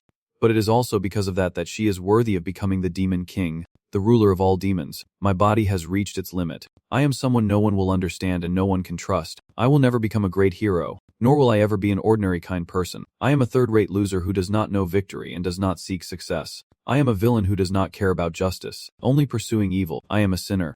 Someone who will go to hell. Someone who will die alone. Your eyes gently close. But it does not matter because I will live forever. As the sound of broken stones falling echoes softly, Serena and Eris suddenly stop at the fork with bewildered expressions. Serena wonders. A three-way intersection, she says in confusion, causing Eris beside her to also be puzzled. This is the entrance, she whispered softly, surprising Serena. As the wind blew from the right side, Eris quickly ran ahead in that direction, stopping Serena from following. Inside the cave, there are also some sounds, so Serena chases after Eris. Suddenly her face relaxes and she lowers her guard, and the two stand looking at the hole above. Eris happily turns to the side. Serena, we can go outside now. Serena looked at her and said, Eris, you go out first. Eris hesitated a bit, but Serena reassured her, the tunnel is collapsing. If you go out first, I will feel more at ease. Eris looked sad. All right. Eris quickly climbed up the leaves, with Serena below acting as a support for her to get out. In no time she managed to climb up. Standing at the edge of the pit she softly said, outside. Eris called down from below, it is safe here. Come up. Serena gently drew her sword, her voice trembling as she turned to look back. Sorry, Eris. She turned to look at Serena, her face filled with sorrow as she looked at Eris. But she could not leave him alone. Eris turned around and shouted loudly. Serena quickly swings her sword into the mouth of the hole, causing the rocks and earth to collapse in front of her. She sheaths her sword at her side. Even Eris would not be able to break through this easily. I know that those words are just an excuse. Her eyes are filled with determination. But I have something to do. Serena ran forward with all her might. Thinking to herself that she was blocked, she quickly ran around the corner, thinking there must be no other way. As she ran, she skillfully dodged the falling stones. Serena gently slipped through the cracks, breathing heavily as a door appeared before her. This is also another way into the city wall. A 3-meter-long magical iron gate that even the Crimson Wind blade cannot cut through. She drew her sword, but she still had it, a sword with no greater power than this. Serena closed her eyes and pointed the tip of the sword at the door. Her sword is surrounded by flames. Using this power now would be too dangerous, even in her best state. She could not do it. Her body gradually emitted a few surrounding flames, and she probably would not be able to hold the sword anymore. The sound of the sword breaking echoed. No, even if I have to die under the moon, I will endure it. She looked worriedly at the sword in front of her. Serena lowered her sword, the 12th layer of the fire crystal image sword. She used her strength to lift the sword overhead and then poured all her power into a straight, fierce strike divine heaven's wrath. The sound of the sword breaking echoed through the cave as it fell to the ground. Serena knelt down, letting out a few breaths. The sound of wind and water echoes through the door as she looks up in surprise. This sword can slay gods. It is just a scratch from the heavens. Serena staggeringly walks toward the scratch, wielding her ultimate killing sword. Her foot gently stepped into the wet mark, her eyes filled with fear. Serena froze when she saw the figure. Her foot gently quickened its pace. That is right. So many things have happened. A few fragments of memory appeared in her mind. I learned swordsmanship from him through a picture, then left him behind and ran away alone, and then caused him to get hurt. After reuniting and joining his family, I stabbed him with that very sword, and then we left that town together. Even when he protected the demon race, when he danced with me in the palace, when I saved him from death, and when he pushed me into the tunnel, Serena knelt down. With every step I take, I sit and watch him always be by my side. Serena gently brushed her hand through his silver hair. Serena raised her hand to look and then smiled sheepishly. When did this hair turn white? His face always so expressionless. Seeing his smiling face in her mind, she suddenly thought, this is his first break in life. Serena walks over to support Ken. This is definitely not what he wants. But no matter how foolish or wrong it may be, she still places his head on her lap and continues her own evil. Serena gently strokes his thin hair and says, I will stay by your side until the end. She looks up at the falling rocks and the loud crash reveals a hole. Serena sighed and whispered softly, do you remember the first time we met? She confessed that actually every night I secretly watched you practice swordsmanship. Sitting and honestly speaking to him is what gives me the strength to endure all the training. No matter how harsh, even if it is painful and miserable, I gently caress his silver hair, but seeing his efforts has made me trust and follow his teachings. Maybe I've really been deceived and used by him. Serena gently cast her eyes downward. Maybe to him I am just a nuisance. She hesitated to confess her feelings. But because she loved him, she felt happiness. The sound of falling rocks could not drown out her heartfelt words for him, her pure and sincere confession. The feeling of fulfillment knowing she did not miss this moment, as Serena gently stroked her hair and gasped exhaustedly, doing what she truly wanted to do at all costs. She closed her eyes and smiled softly. This was not the hero's will, but that of a villain. As the ice cave suddenly collapsed, burying the two of them in the rubble, Cassandra sips her tea under the shade of a tree. The Emperor, seated beside her, exclaimed, congratulations on finishing off those troublesome pests. Lord Cassandra, she replied as she set down her teacup. Please do not praise me like that. Cassandra pushed up her glasses and said, compared to what your majesty has done, what I have done is nothing. The Emperor gently stroked his temple and said with a smile, I have not done much to deserve such praise. Holding the teacup, she said, gather the remnants of the stray knight order and send them to that place. Cassandra continued, wiping out the remnants of Harkno, those who had hidden for over 20 years, and also eliminating the apostles of domination. The Emperor held his teacup and forced a smile. But during that moment, one of the 27 legendary swords was stolen, a rare mistake indeed. She glanced and said, is not it you yourself who handled the remnants of the Hong Circle and the apostles of the Golden Crown without waiting for your approval? Cassandra cast a glance over. She lifted her teacup and continued sipping. Because they had underestimated the god, the Emperor stretched comfortably, now able to cast off that burden of his. Suddenly Cassandra froze, turning around in surprise to ask, Your Majesty, do you intend to abdicate? The Emperor calmly replied, yes. Dropping her teacup in shock, Cassandra wondered why Your Majesty would do something so unreasonable. Your Majesty looks up at the leaves and says, you must also know well what the nature of evil is. Her eyes also grew cold. To love one thing, you must reject another. Cassandra remembered a figure. To protect one thing, you must fight for another, and to gain one name, you must abandon another. The Emperor looked up at the sky and smiled. That is right, that is why my evil must be used for the Empire. It has nothing to do with talent, character, or intelligence, because using one's own evil for the Empire is the only and to become Emperor.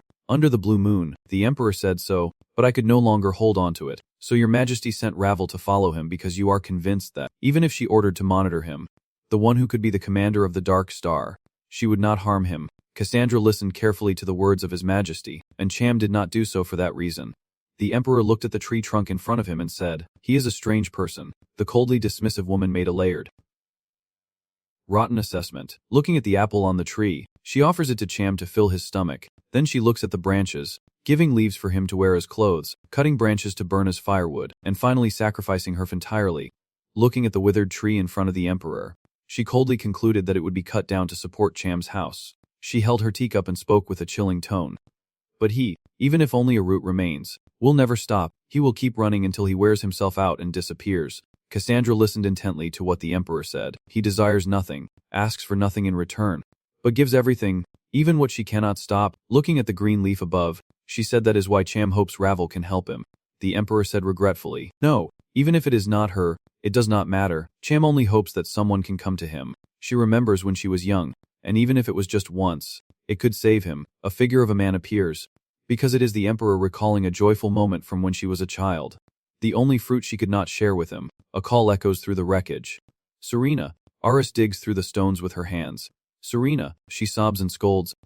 You fool, why? Why is this happening? Logically I understand. Aris picks up each stone, knowing she has to give up now. She kept picking until her fingertips were wounded. No, I have no choice but to give up. Aris sobbed uncontrollably. But I have already left her behind. She cried out loud. How could I possibly leave Serena behind? Then she heard the sound of her heartbeat. Aris looked up at the sky and suddenly saw a black hole. Her face turned fearful, filled with the deepest hatred, the most desperate fear, and the cruelest horror. That thing is all the evil in the world, a curse more profound and hopeless than anything else that exists. Aris silently thought to herself, this is the true form of what is hidden inside the evil chi. This is the feeling of being overwhelmed by evil. As she clutching her chest in pain, she clutches her chest, trembling with fear as the demon awakens. The black sphere in the sky radiates energy outward. Could it be calling and awakening the remaining 99 demons still alive in this world? A few red lightning bolts appeared around Aris, and if all the demons were to be released, it would be a great disaster. Somehow, I have to do something. Aris gritted her teeth, enduring, but then she realized something. I know now. No, it was Koz who told me. I have to awaken the supreme dark magic sleeping deep inside me. Suddenly a deep voice called her. Stop, girl. The demon lord has appeared and warned her. You know very well that if you do that, you won't survive. Yes. What I am about to do is to seize all the demonic power of the two great demons and unleash it. Otherwise the flow of the heart's blood will surely tear me apart. I tighten my grip and step forward to question why you want to do that. You know very well that there is nothing in this world worth sacrificing yourself for. Aris's answer leaves the demoness stunned. No, yes, this world is worth it. Yes, there was a time I hated this world, asking if this world itself caused me the greatest pain. But it was also this world that led me to meet him, gave me companions to walk with, gave me Serena, a family, and also a place that taught me what love truly is. Aris stepped forward with trembling legs, not out of heroism, but to protect the remaining memories and feelings in this world. Nu stared in surprise as she spoke, and Aris smirked teasingly. Because there are still some fools out there who truly need saving. They once saved me, so this time I will save them. She raised her hand filled with her own power, looked up at the sky, and boldly challenged. Aratus Ds. Declare that only those who truly understand themselves are human. The evil body also gradually disappeared with her declaration. I am the one who understands my demonic power, who understands the evil within myself. Demons are not only found in demons. The true source of demonic power lies within the human heart. Aris's body appears with a magic circle beneath her feet and energy streams surrounding her. So I, as a human, the one who masters the evil within and stands above the power of darkness, now in the name of the Demon King, command that this is the hidden secret of the demon art. Her eyes suddenly glow red. Wake up, supreme demon art. A purple aura surrounds her hand, and the eyes on her bracelet suddenly shine brightly. The spirit follows her call and suddenly appears. Howling loudly, it shoots straight into the sky and explodes, illuminating the entire area. In the past, there was a couple who wished for their child to grow up exceptionally, loving their child more than any other parents. That difference led to actions somewhat different from other couples. The husband told the wife to give the child to the best teacher, and she nodded happily, stepping on the cold snow, and as soon as the baby was born, they set out for the place with the best teacher they could think of, but that place was so extraordinary that even the kings of entire nations could not reach it. After overcoming countless hardships, they finally arrived there. Their tired legs collapse onto the snow, unable to go on and falling right there. The couple lies dying on the ground, still holding their child tightly. A figure approaches the two people, and a wizard opens the door and steps out. Even as their lives fade away, the man gently takes the child from their hands, and they still feel content knowing they have entrusted their child to the best teacher. The wife slowly closed her eyes and passed away, while the boy in front of the wizard spoke. But they had no idea. The Tower Master of the Tower of Truth clenched his staff tightly as he listened to the boy's words, that the place where they entrusted the child was the most forbidden place in the world. He stepped forward into the cold snow, speaking coldly, the sanctuary of evil, where the primordial gods cursed, standing on each step of the tower, a place discovered by a villain fleeing from heroes, where no hero dares to intrude. Over time, more and more villains gathered here, until one day, they became cunningly wise beyond anyone's imagination. And so, this place became the home of villains with extraordinary powers, and from then on, people started calling it the Tower of Truth. This is also where the 13 gods gathered for the last time to leave this world before departing from the earth. All evil will be eradicated, and it is the place where demons bestow their blessings upon the world, and also where they seal themselves away. Babel, the channel standing before the Tower Master, asked coldly, could anyone have guessed that this was the secret of the Tower of Truth? In the past, this Babel Tower was the pathway connecting heaven and hell, and it was here that gods and demons descended, bestowing blessings and curses to rule the world. In the tower's room, Channel said that when the demons were sealed and the gods fled to the heavens, this Truth Tower became deserted and also the only place on earth untouched by all evil in the world. Jiang stretched out his small hands and said in a boastful tone, that is why only here, no villain needs to fear any evil in the world. Ken withdrew his hand and said in a deep voice, no. Actually the opposite. Thanks to the remaining blessing of the demons here, they can absorb all the knowledge and techniques of the world at a speed dozens of times faster. He coldly glanced. Who grew up here since birth? Channel recalled the moment he found a book in the tower and received a blessing from a powerful demon that allowed him to grasp all the knowledge of the Truth Tower in an instant. But suddenly a book fell heavily to the ground, and in this world nothing is free. Channel sat on the ground biting his lip in anger. The strength and knowledge gained from the devil's blessing inside me, no matter how much I grow, can never surpass the limits of what is called innate talent. I speak softly because I could not have come here on my own. So from the very beginning I was not worthy enough to step into the Tower of Truth, and that is why the limit came to me faster than ever before. When reading, I subtly glance at others. I am different from those who possess superior abilities even before receiving the blessing of the devil. He quietly observes each person speak. The one blessed by the devil from birth, no matter how many decades or centuries I spend, I will never surpass the limits of myself or the innate talent I was given. Standing in the hall, I continue speaking. Knowing a little about everything means I do not truly understand anything. I extend my small hand to remove that limit, Channel covering his face. I risked stealing the truth of the eye, and through it I saw things I was never meant to see. That is the shame of the gods and the secret of the devil. Those are all the hidden secrets. The events that happened on this world 1,000 years ago. He lowered his hand and sighed deeply. And it is also because of that I have had to bear the curse from the gods. It is a curse that guarantees I will fail at everything I do. That is right. Someone cursed by the divine like me can never become like others. The one who can control the entire world with a single word, who can make kings and generals bow with just a gesture. I will never become the top villain, the one who will be respected by all, with endless fame. I clench my fists in frustration, and even a second-rate villain. Those with ambitions to conquer the world and spread their evil, I will never become. I am furious and blame myself, bound by the world, struggling within my own sins, forever repeating my failures. I can only be a third-rate villain. The Tower Master asked, knowing all that, do you still want to leave the Tower of Truth? I replied, that is exactly why I want to leave this place. He continued to ask him, knowing full well that he would not survive even a year out there. Ken replied, because only then can I truly survive. The one who steps into this tower, cursed by the gods, will never be allowed to leave. The moment I break that one rule, the gods' curse will cause my blood to rot from within. The Tower of Truth judge told you that if you could borrow magic power from somewhere, perhaps you could extend your life a little longer. If you could find Dragonia, where the power of the lineage still remains, maybe you could escape the curse of the gods and achieve immortality. He tightened his staff and asked, but what you desire is surely not just trivial things. Right? Trantru hesitated, then softly said, the heroic soul. Declare my wish to reclaim the evil that the gods have taken from this world. That will make everyone realize the evil inside them, and then countless villains will emerge and dominate the world. Hearing this, he looked in shock, and the Tower Master, frowning in annoyance, said, no one in this world desires evil, so why do you want to reclaim evil for them? Channel's lips pressed together without replying. He turned his face away. Trantru then spoke for a while, because a child can only grow into an adult not because they age over the years, but because they realize the evil within themselves. Understanding that simply living is already part of that evil, a child appears in his thoughts, and to keep living, he will have to continue committing sins, whether he wants to or not. The pride of the child fades away as he accepts his own evil and becomes capable of taking responsibility for it. Ken coldly said, the child becomes an adult, standing in the tower's room as he continued. But the gods took evil away from the world, then bestowed salvation in the name of heroes. And thus, they missed the chance for humans to realize the evil within themselves. Ken clenched his fists in frustration. I cannot accept that. The Tower Master looked at him and whispered, humans, those who can only be saved by heroes. Seeing his cold attitude, he asked, are you going to let them save themselves? Ken gently shook his head. No, the Truth Tower Master was stunned by that. Ken revealed his true purpose.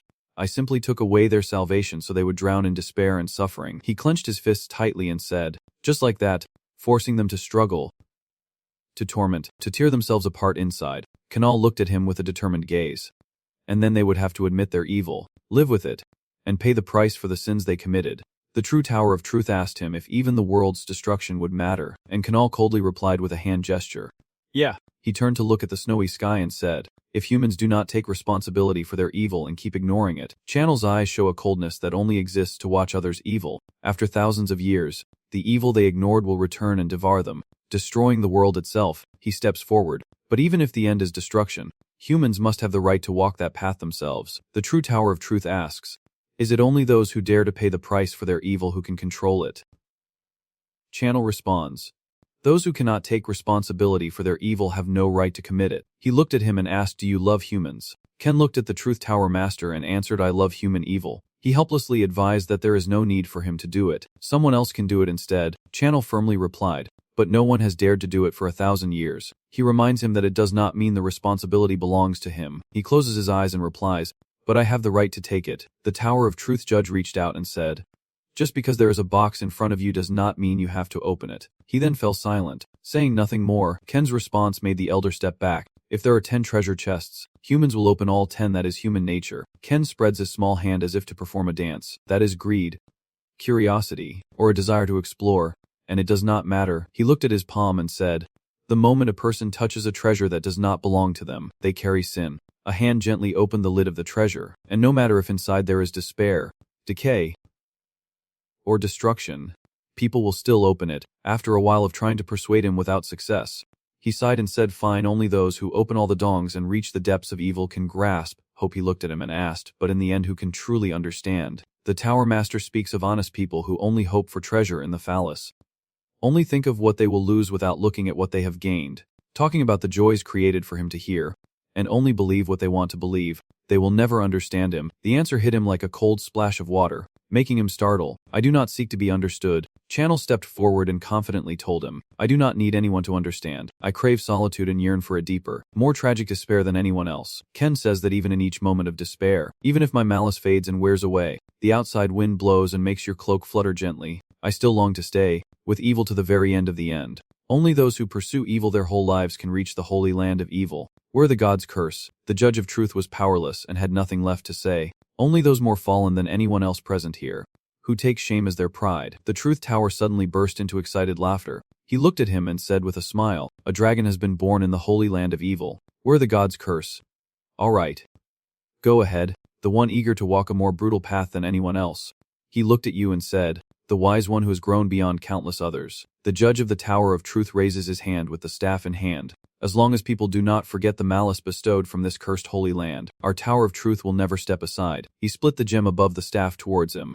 The Truth Tower Master pointed outside the door and ordered him to step into the world, and his facial muscles slightly relaxed, revealing the evil within him. Ken glanced at him, but he remained standing still. The two of them stared into each other's eyes. Then Ken lowered his head and knelt before the Truth Tower judge. Ken then turned around and walked toward the front door. Suddenly he hesitated before the words of the man. "A liar." The Tower of Truth spoke, "But only this once. Answer me honestly." He asked curiously why you did not want to become a hero, and he stood silently watching the snow fall. I smiled softly and said, "Because no matter what I do, I will fail." The Tower Master was once again stunned by his answer. A third-rate villain, surpassing both talent and morality, forced to fail as the price for peeking into the secrets of the mythic age. Standing behind him, he said loudly, "I became a third-rate villain who can save one person rather than a third-rate hero who can't save anyone. That is the choice of the latter." Can looked at the falling snow and softly smiled. "There is nothing profound about it. I just hate heroes." He walks out the door with his pride. "I mock their foolishness and misery." Those with unwavering faith. Channel catches the falling snow, even if it is just a fake illusion, an unreal fiction. The snowflake that just moved on his hand immediately melted away. He clenched his fist and turned back. And no matter what it was a greater crime than anything else. His eyes reflected his image as he looked exhausted at the tower's master and said that justice would still prevail. He watched as the figure of him gradually walked away. The one who had mastered all the knowledge of the Tower of Truth since he was 7 and was recognized as the greatest sage of the era. And the foolish sage quietly left the tower with a gentle smile, a hand clutching the curtain. A figure stands by the window looking outside. "We have lost so much in the 1,000-year war, but the greatest loss is still to come." Ren turned back coldly and said, "Losing the dragon race." Ko stood inside the shadows, listening intently. Initially, a god established the laws of this world, when a demon spread 7 desires into the world, creating the world as it is today. But neither gods nor demons are masters of creation. It is the dragons. The dragon passed down wisdom to the gods to establish proper laws for the world and granted power to the demons to spread desire across the realm. But the dragon is not always by their side. Ren reached out the window and looked outside, saying the dragon only wanted to share wisdom and strength to directly contribute to preservation and the foundation. The dragon is not always by their side. Ren looked out the window and said, "The dragon only wants to share wisdom and strength to contribute directly to preservation and nurturing the world, rather than being revered and worshipped." Building temples, igniting fires, spilling blood to create oceans, exchanging scales to form forests, burying teeth to forge metals, and embedding bones to build mountains. And as the world becomes more prosperous, the bloodline of the dragon clan gradually disappears. In the end, only one dragon remained, and gods and demons fought for that last dragon. But ultimately, that final dragon also vanished in the battle. Gods and demons both regret and blame. unable to turn back time, only able to let it pass. The greatest and most noble dragon race of all time has vanished, becoming nothing more than a legend. Kota, standing in the shadows, listened intently to Ren's words. The one who taught the gods, the one who gave power to the demons, the race that created humanity but was surpassed by humanity through their own will. Her eyes shine with admiration, proud of something unworthy of pride. As a man's figure appears truly a noble and genuine pride, Ren, with a proud expression, reached out his hand to the one who had discovered and attained the truth that even gods and demons could not, worthy of being called a dragon. Kota, standing in the shadows, suddenly spoke. Enough. She showed her displeasure. The one who taught me about fire was the fire dragon. The one who taught me about money was the imperial dragon.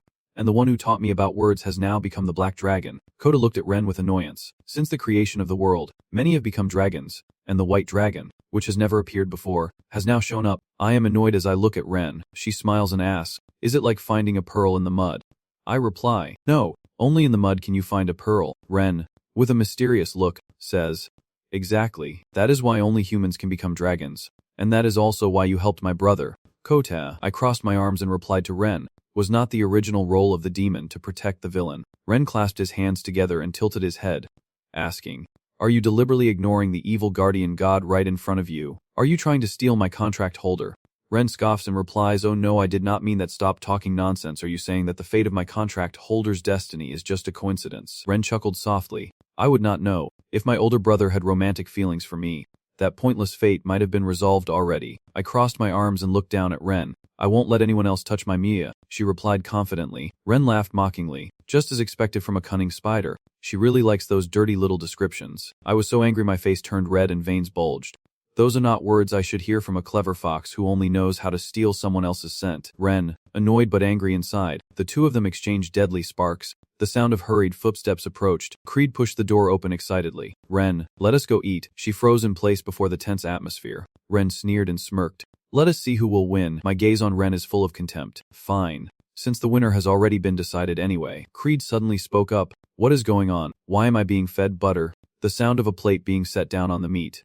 The Emperor looked at the piece of meat in his hand and dismissed it. Wishing to enjoy Kuroko's royal cuisine, Cassandra set down her teacup and softly said, Your Majesty. She gracefully sips her tea, claiming royal cuisine is unreasonable. Outside the palace, Your Majesty sighs in disappointment. Never expecting Cassandra to be like this, Cassandra glanced over and said, if you want to enjoy the royal cuisine, Your Majesty should return to the palace. The ministers are desperately looking for you. The Emperor immediately refused.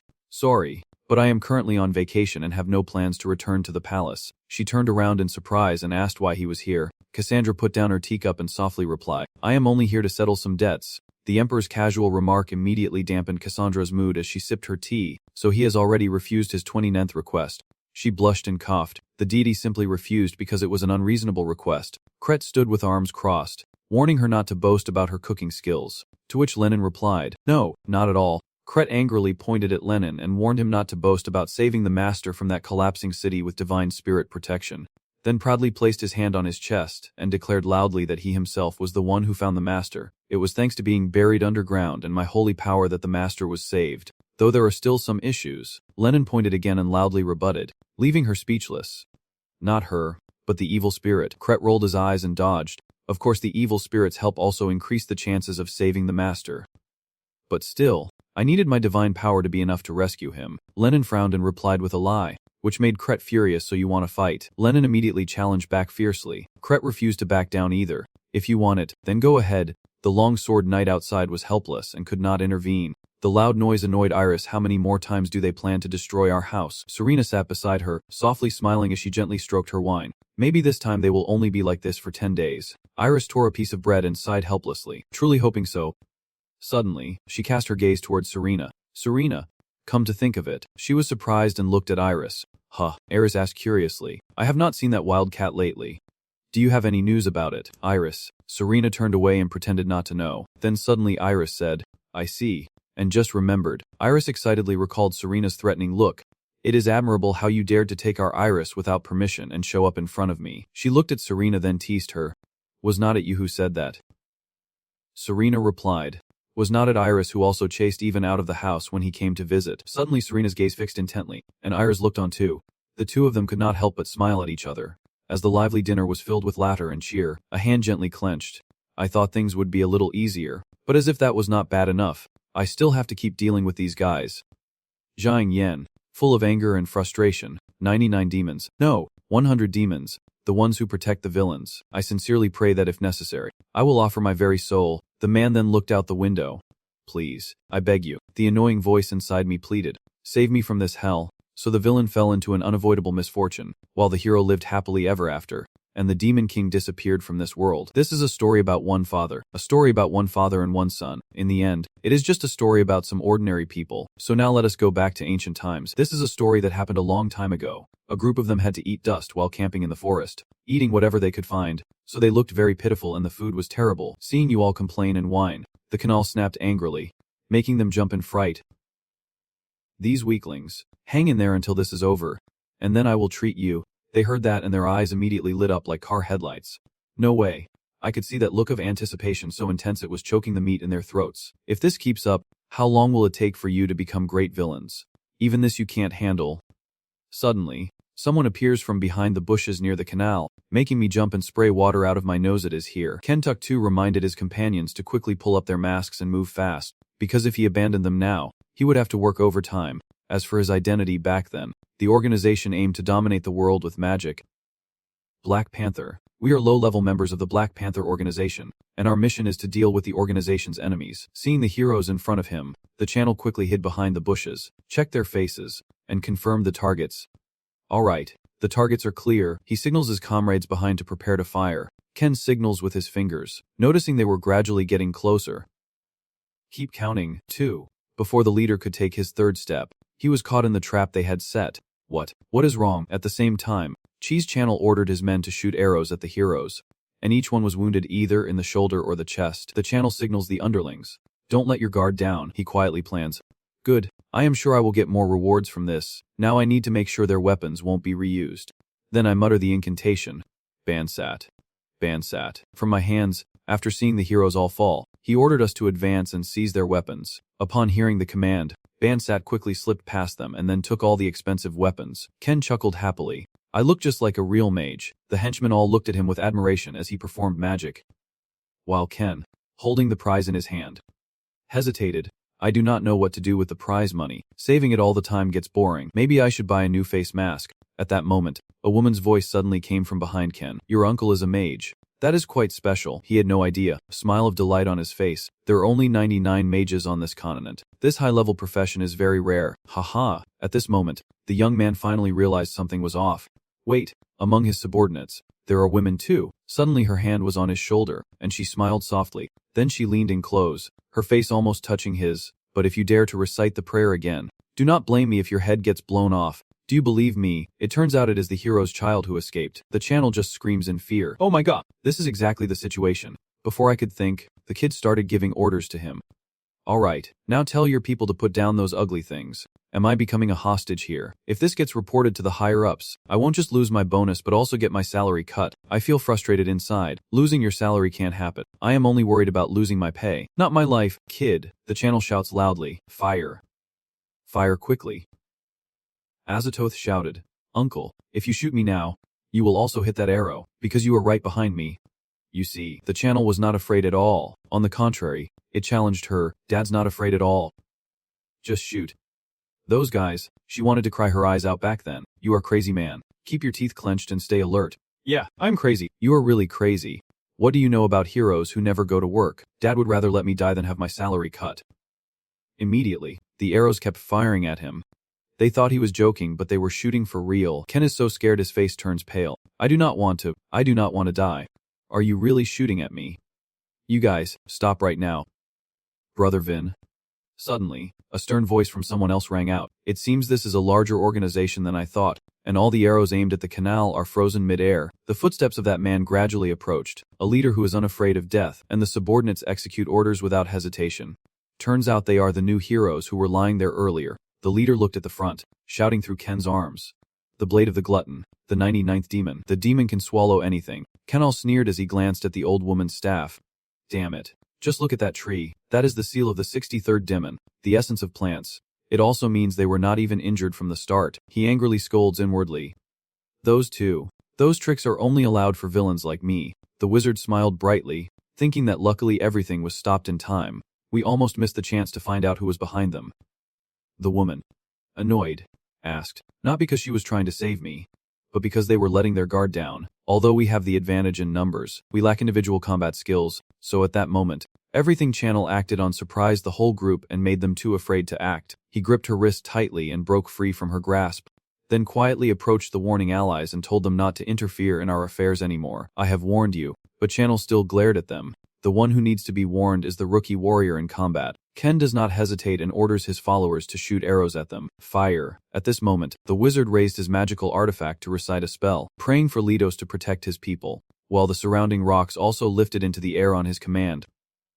Ken sneered, knowing it would not work against the priest Litos who could control inertia. But this veteran villain had already anticipated that. Then he created a smoke bomb around him. She saw that and immediately shouted, using a distraction trick, "Those little brats." Channel happily sneaked away with his henchmen. Goodbye to those guys. After a while, they all moved to the other side of the forest. Everyone quickly gathered the tree trunks together, carefully placing the items between the trees. These pieces of wood sell for a good price. Talk more casually. Hey, pass me the saw and move those scenes over here. You take care of tying things up on the other side. He thought, oh my god.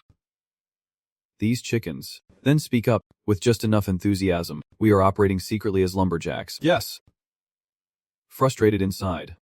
Damn it. I wish I had not failed so badly last time, because no matter how cruel an organization is, they would immediately eliminate subordinates just for a failed mission. But to avoid the uncomfortable gaze of the main owner, I carried out a plan to hide at a secret branch for a while. I remembered the previous day, feeling a knot of frustration in my stomach. But that damn branch manager forced my team to do this because he thought we were wasting the branch's money. Basically, this is not some secret operation, just a side job. I can't tell my subordinates the truth. I also have my pride. At this moment, someone came over to report, "Boss, we are done," pointing at the pile of wood loaded onto the cart along with their expectant eyes for praise. Ken Dan smiled and said, "You guys worked hard today. Before you go, I will pay you a little for today's work, and then you can rest comfortably." But deep down, he kept calculating, take this money and disappear, while I keep almost all the profit from selling the wood. Suddenly someone shouted, "Oh, there is someone over there." "Excuse me, sir, madam." A woman approached softly, saying that her group was lost and did not know which way to Sala City. "This is not the group of heroes who fought earlier, is it?" The channel was startled. Heart pounding. Seeing them again, this does not add up at all. But as a veteran villain, I have to be good at improvising.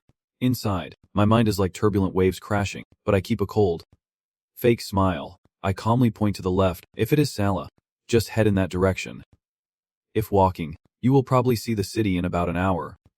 That way. She looks in that direction and says, "Haha, thank you so much, sir." At that moment, Channel just wished this girl would disappear from his sight immediately. He smiled cunningly.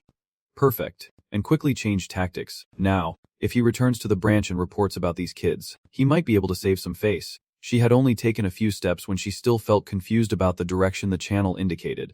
Anyway, Hakbao is really strange. Why would they set up a secret branch in a city like this? The old woman next to her explained that since Salo is a city with many commercial activities, having a branch for various secret operations there would provide many advantages.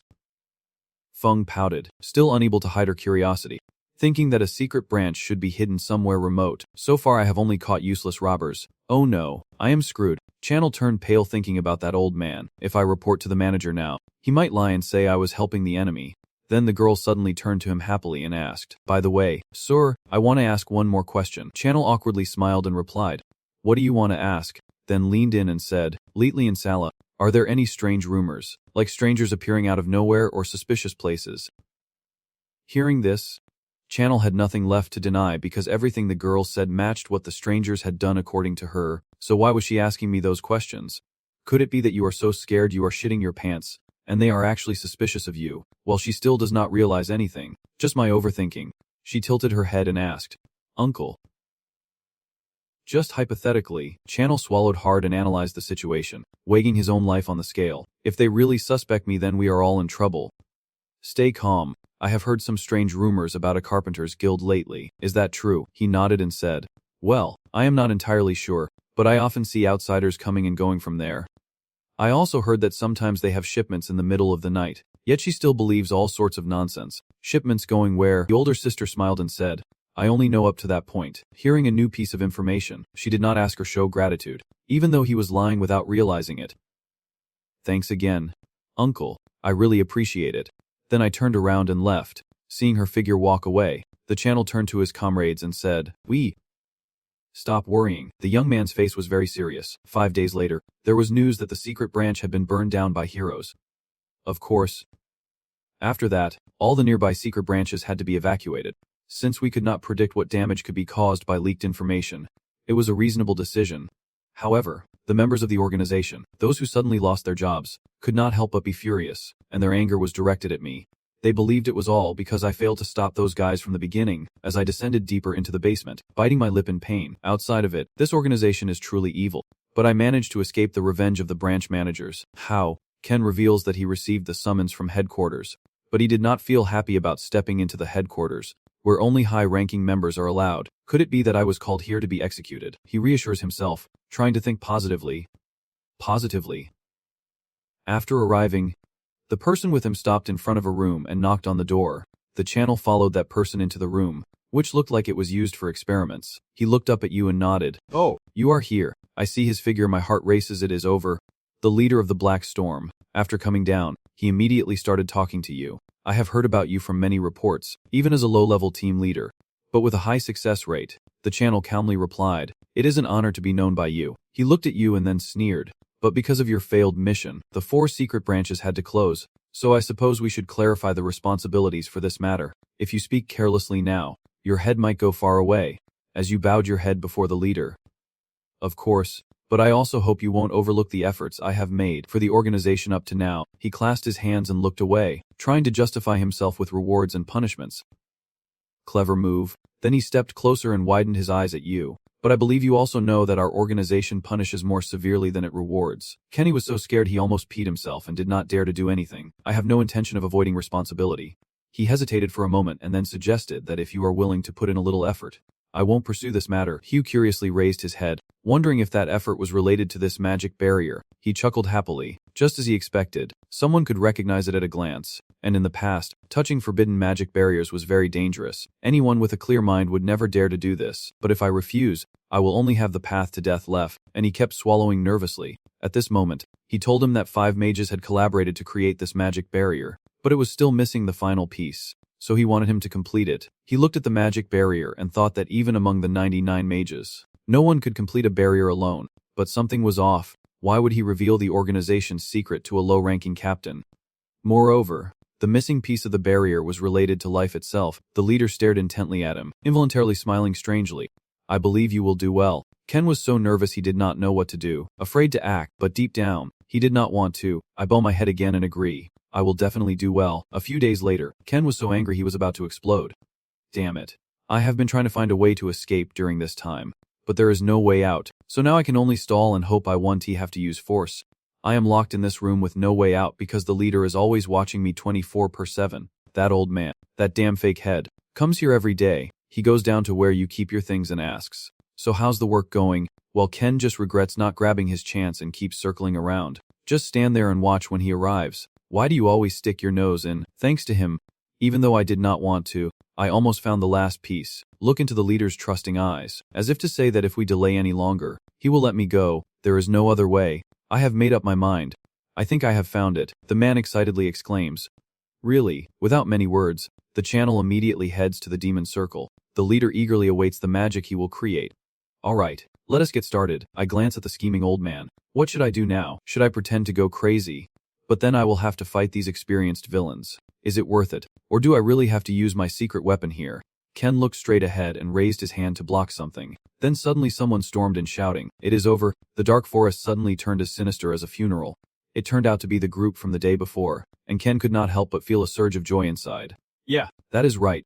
When they see that, they look up too much. Who are you? The white-haired woman thrusts her sword into his face and shouts, blind as a bat, I am a messenger of justice. It turns out everything was within the scope of the old canal, and he could not hide his joyful smile. That is right, this was also my doing. I left the secret documents in the hidden branch. The rumor spread at the tavern, and thanks to the divine privilege of the hero, they managed to obtain them and track them here.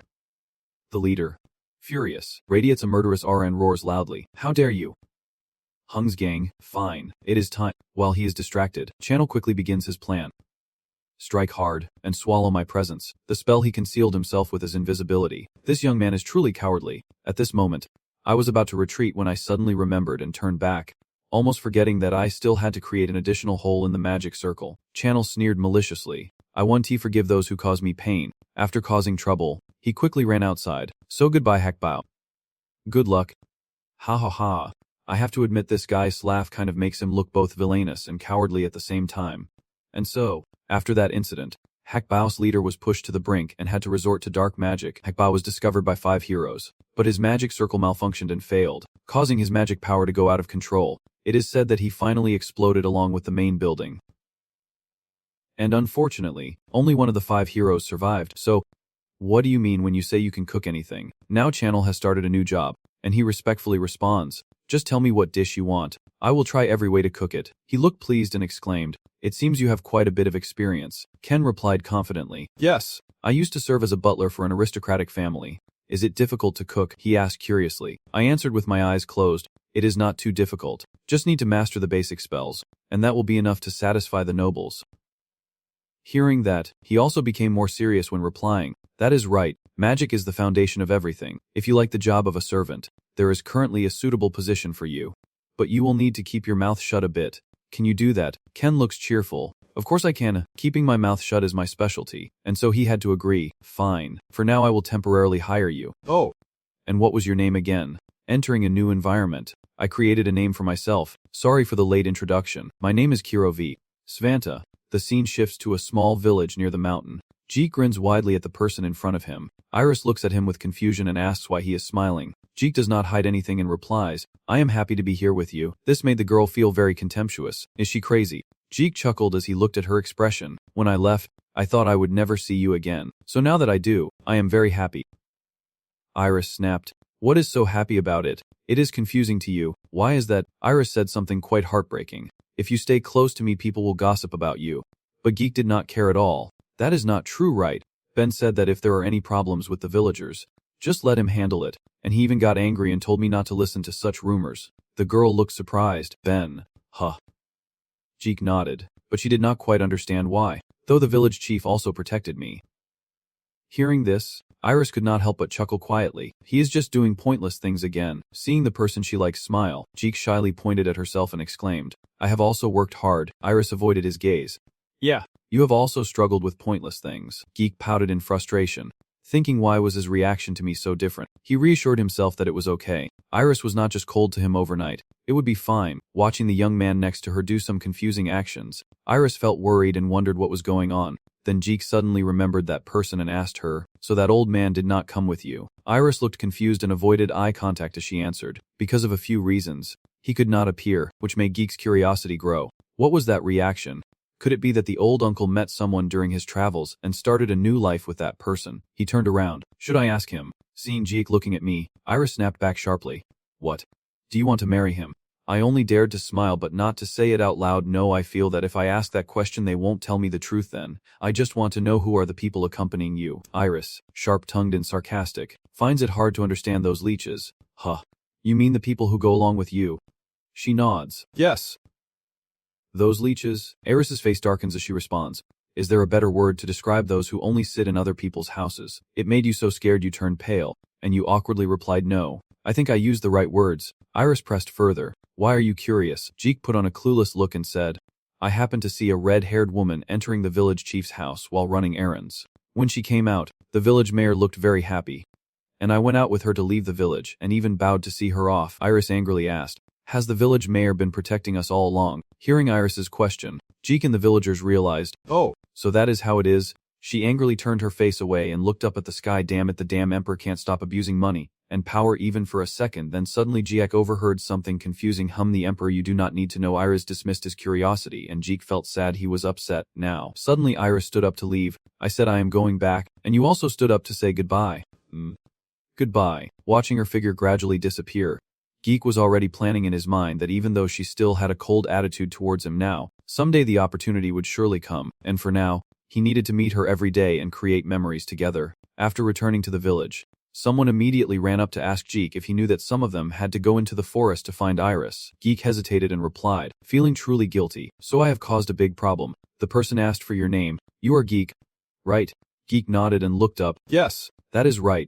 I did not expect the person in front of me to be Serena. Geek thought she was talking to an angel, not a human anymore. She is incredibly beautiful. Geek quietly thought. The other sisters are also beautiful, but Serena is even kind and gentle. Serena suddenly erupted in a cold rage, making Geek so scared he almost peed his pants. It is admirable that he dared to take Iris of ours without permission, and now he dares to appear before me, you strange young man. Yes, let me tell you.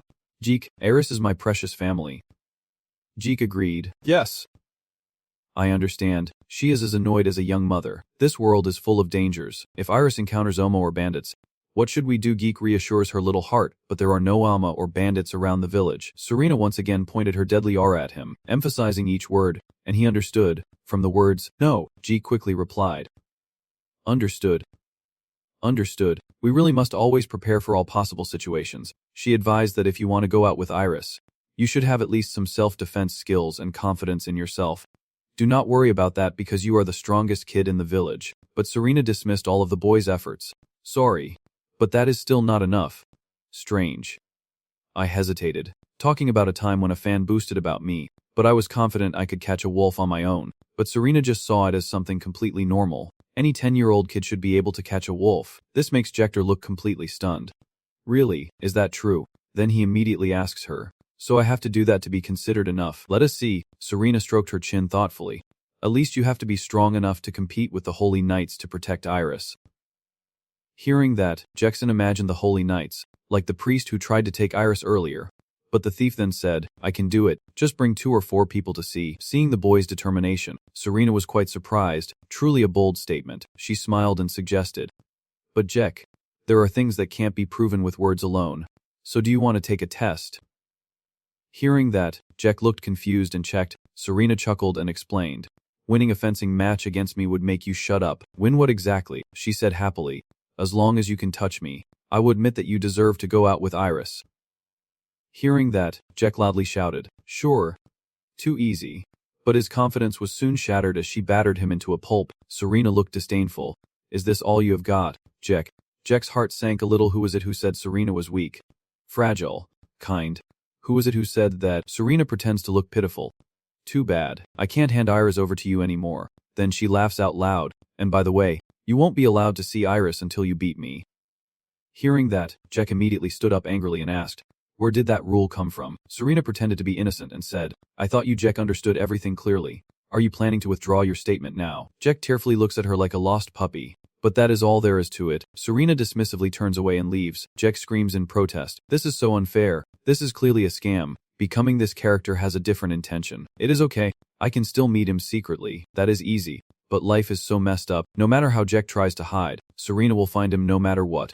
Whether it is day or night, Serena always wears a warm smile and gives you a few cool headbutts. She laughs happily while analyzing. Your skills have improved, thanks to your increased stamina. But only a little. Jack finds these 3 ruthless sisters extremely confusing, as if they always know when he is about to leave. Suddenly, a huge explosion erupts far away in the forest. Jack fumbled and stood up in surprise. What is that? Isn't he that heiress house over there? Serena, clearly annoyed, looked on and muttered to herself, What are those 2 doing? Those 2, ignoring Jack's curiosity. Serena smiled brightly at him and said, Do not worry, just see it as a light crusade. They were about to train together when suddenly they heard footsteps approaching. Serena glanced back to chase you away. All right, today we will stop here. Yes.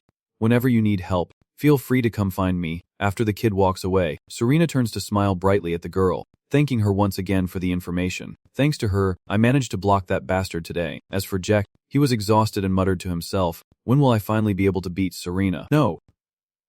Stay positive. That day will come soon enough. Even though my progress is still a bit slow right now, I will be able to reach Serena soon. When I find a suitable open place to train, I happen to catch sight of a teenage boy around my age sitting leisurely under a tree and sleeping, looking at the cute face of the person in front of me.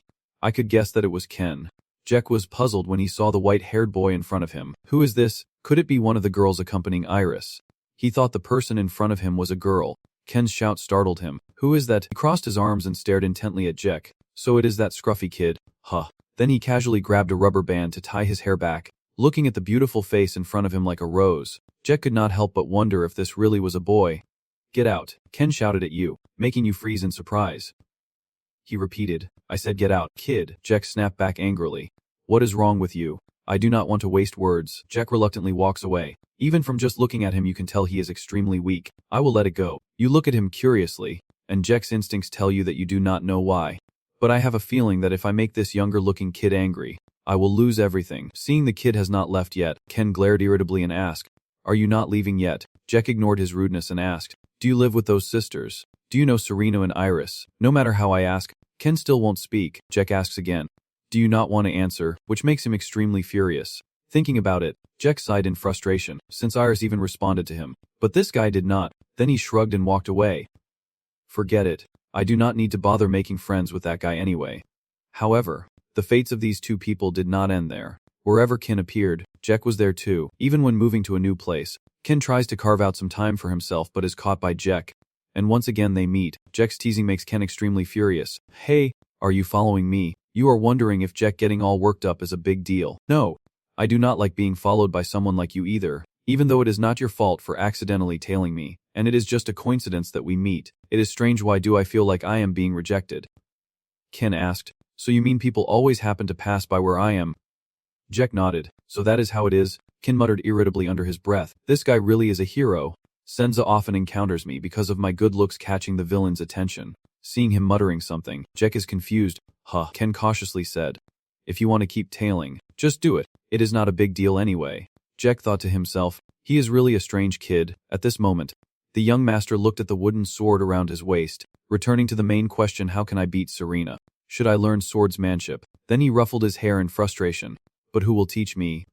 Suddenly, a thought crossed Jack's mind if it was that person, and so he ran over to Even and asked, do you want to learn swordsmanship from me? Jack excitedly exclaimed that to meet the girl he likes, he needs to defeat Serena with a sword. Even hesitated and asked, Miss Serena, and then I refused. I'm sorry, but I do not think I can gain much from this. You stand up and ask, why? You think so because I am in a similar situation. The family of the girl I like expelled me with fire and told me I have to prove I can defeat the Demon King before I can meet her. I could not prove it. Jack muttered angrily to himself, oh my god.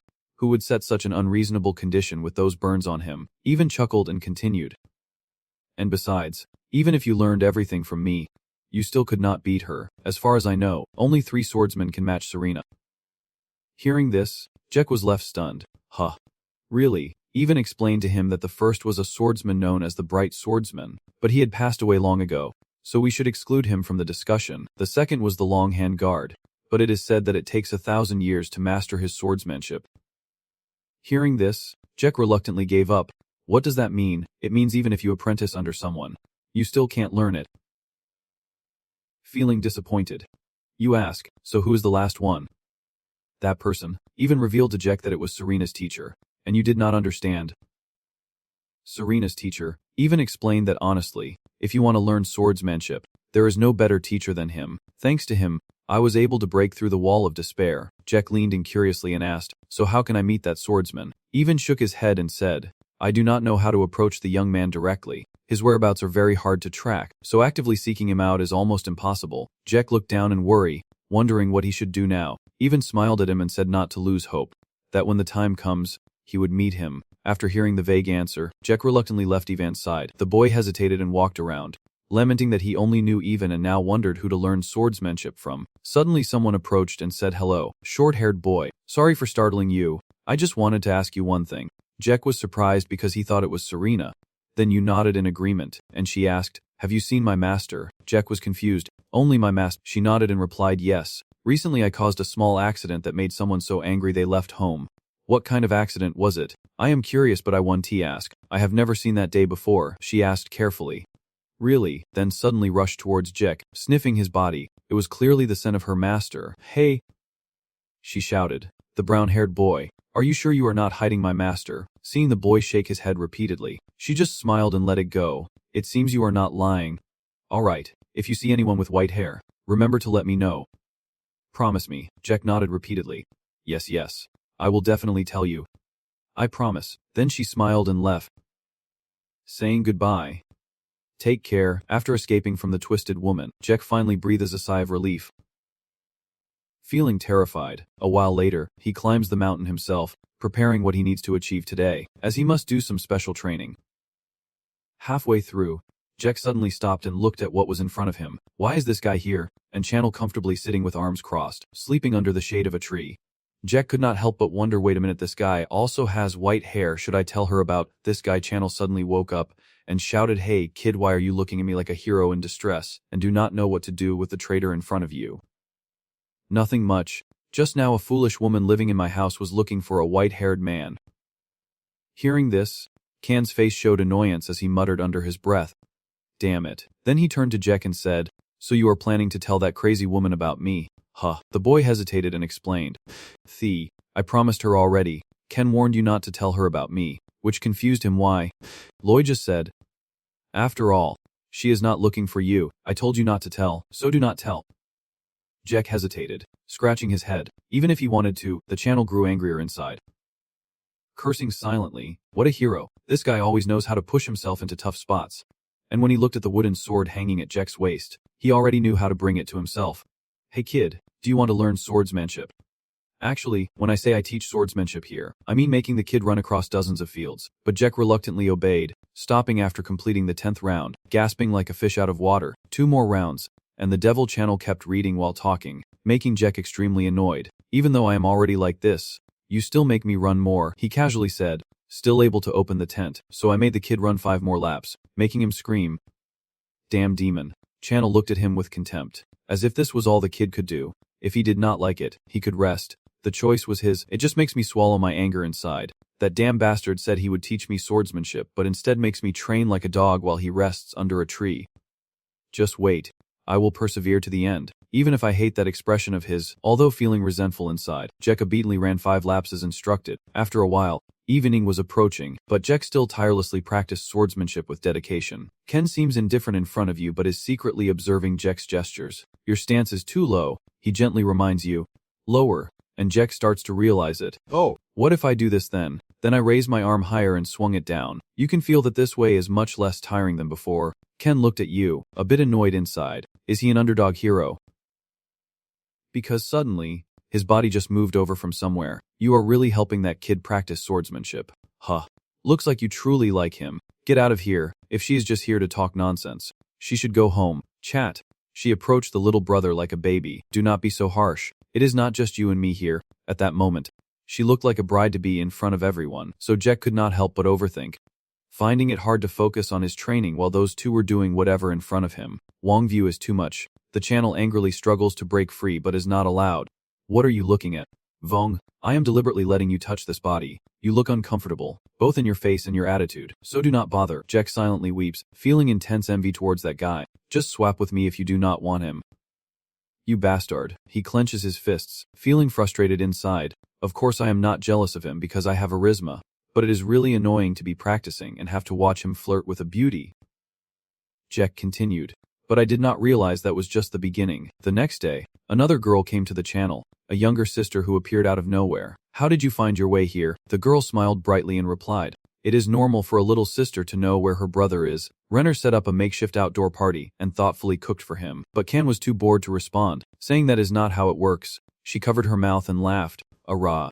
How come I am here then? I told myself to stay calm and be patient. The next day, a woman with glasses and a pile of complicated documents arrived, and I sat under the tree asking, young master, what is this? Cassandra pointed at it and said this is the reconstruction expense invoice. This made Jack increasingly suspicious of Can, as every day there was a different beautiful woman or sister appearing. I just can't understand why that weakest guy keeps attracting all those beautiful sisters and girls.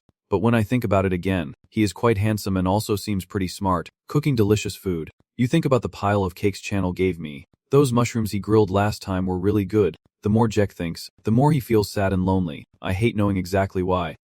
Damn it. Wait a minute. Suddenly Jack realized that is not this guy living at Eris's house. Could it be that Eris too? The more Jack thought about it, the more it hurt himself. How could it be like that? Eris's ideal type is someone much older than her, yet I feel so bitter inside.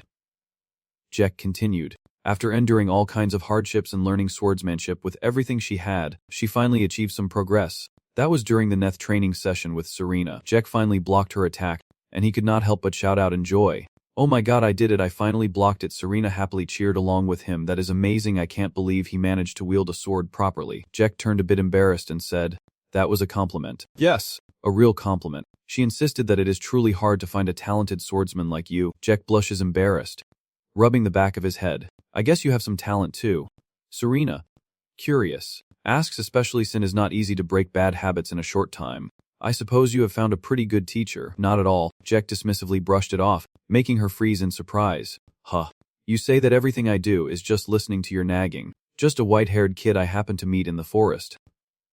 Hearing this, she frowns, meaning a white-haired child. Yes, she sighs irritably. That is right. You know the kid too. Right, Serena. The kid made me train like a dog and kept nagging me about how to use a sword. Suddenly you remember your promise to Ken. I guess I should keep my encounter with that kid a secret and pretend it is not important. Everything will be fine. After all, she is Serena.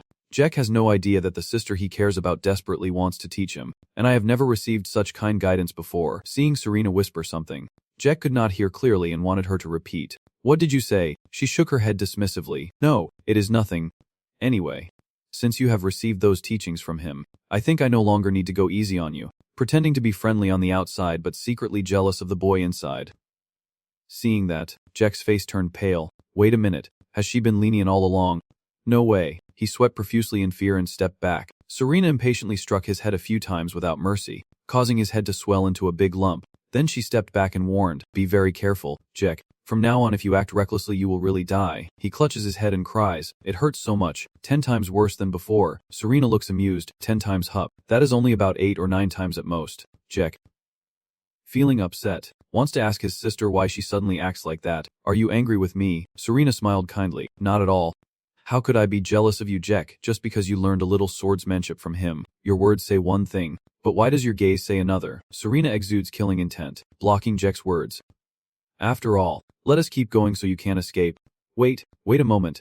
Help me. And that was the first anniversary of little Jack's death. Serena scolded him from morning till evening. It turns out she really did hold back. Jack, feeling down and walking slowly, knows he can't miss any training days if he wants to win. Suddenly, from afar, he hears a voice and instinctively turns around, ready to respond. Huh, Aris, the girl in the neat uniform runs over to you. Jack dreams of everything. Does Aris want to see me? Come hug me, Aris. But the truth is, life can be damn cruel. The person Aris wants to see is not you, it is Ken.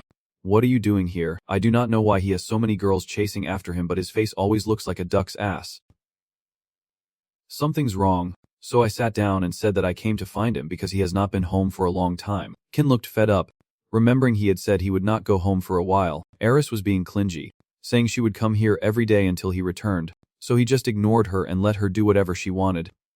Since then, Jack's heart shattered into pieces, and before she could confess, she had already fallen out of love. After talking with Ken, she brushed off her clothes and left. Jack, not willing to give up, ran after her and called out, Aris. The girl coldly replied, what? He shyly asked. So, is not your ideal type someone older than you? The girl replied, annoyed. Oh, I see. My taste has changed a bit, he stammered and asked. Could it be because of that guy earlier? Suddenly Aris became shy again, brushing her hair aside to hide her blushing face, and received a rather unpleasant answer. Jack looked upset, pouting and shouting. He still remembers the promise to fulfill one of my wishes if he caught a monster. I will keep my anger inside and keep going. Right now I am still not as good as him, but I will be stronger, smarter, better at cooking, more handsome. Then please consider dating me. Hearing this, Aris was quite surprised and frowned. Really? Then suddenly sent a message and turned away. If you can, then do it. Jack bit his lip tightly, thinking the girl was mocking his feelings, then hurried back to the channel's spot. As he walked away, he shouted, Master, you are the enemy of men. I will not let you rest. Right now, the person on the channel looks uncomfortable and sighs heavily, wanting to retire but can't find peace.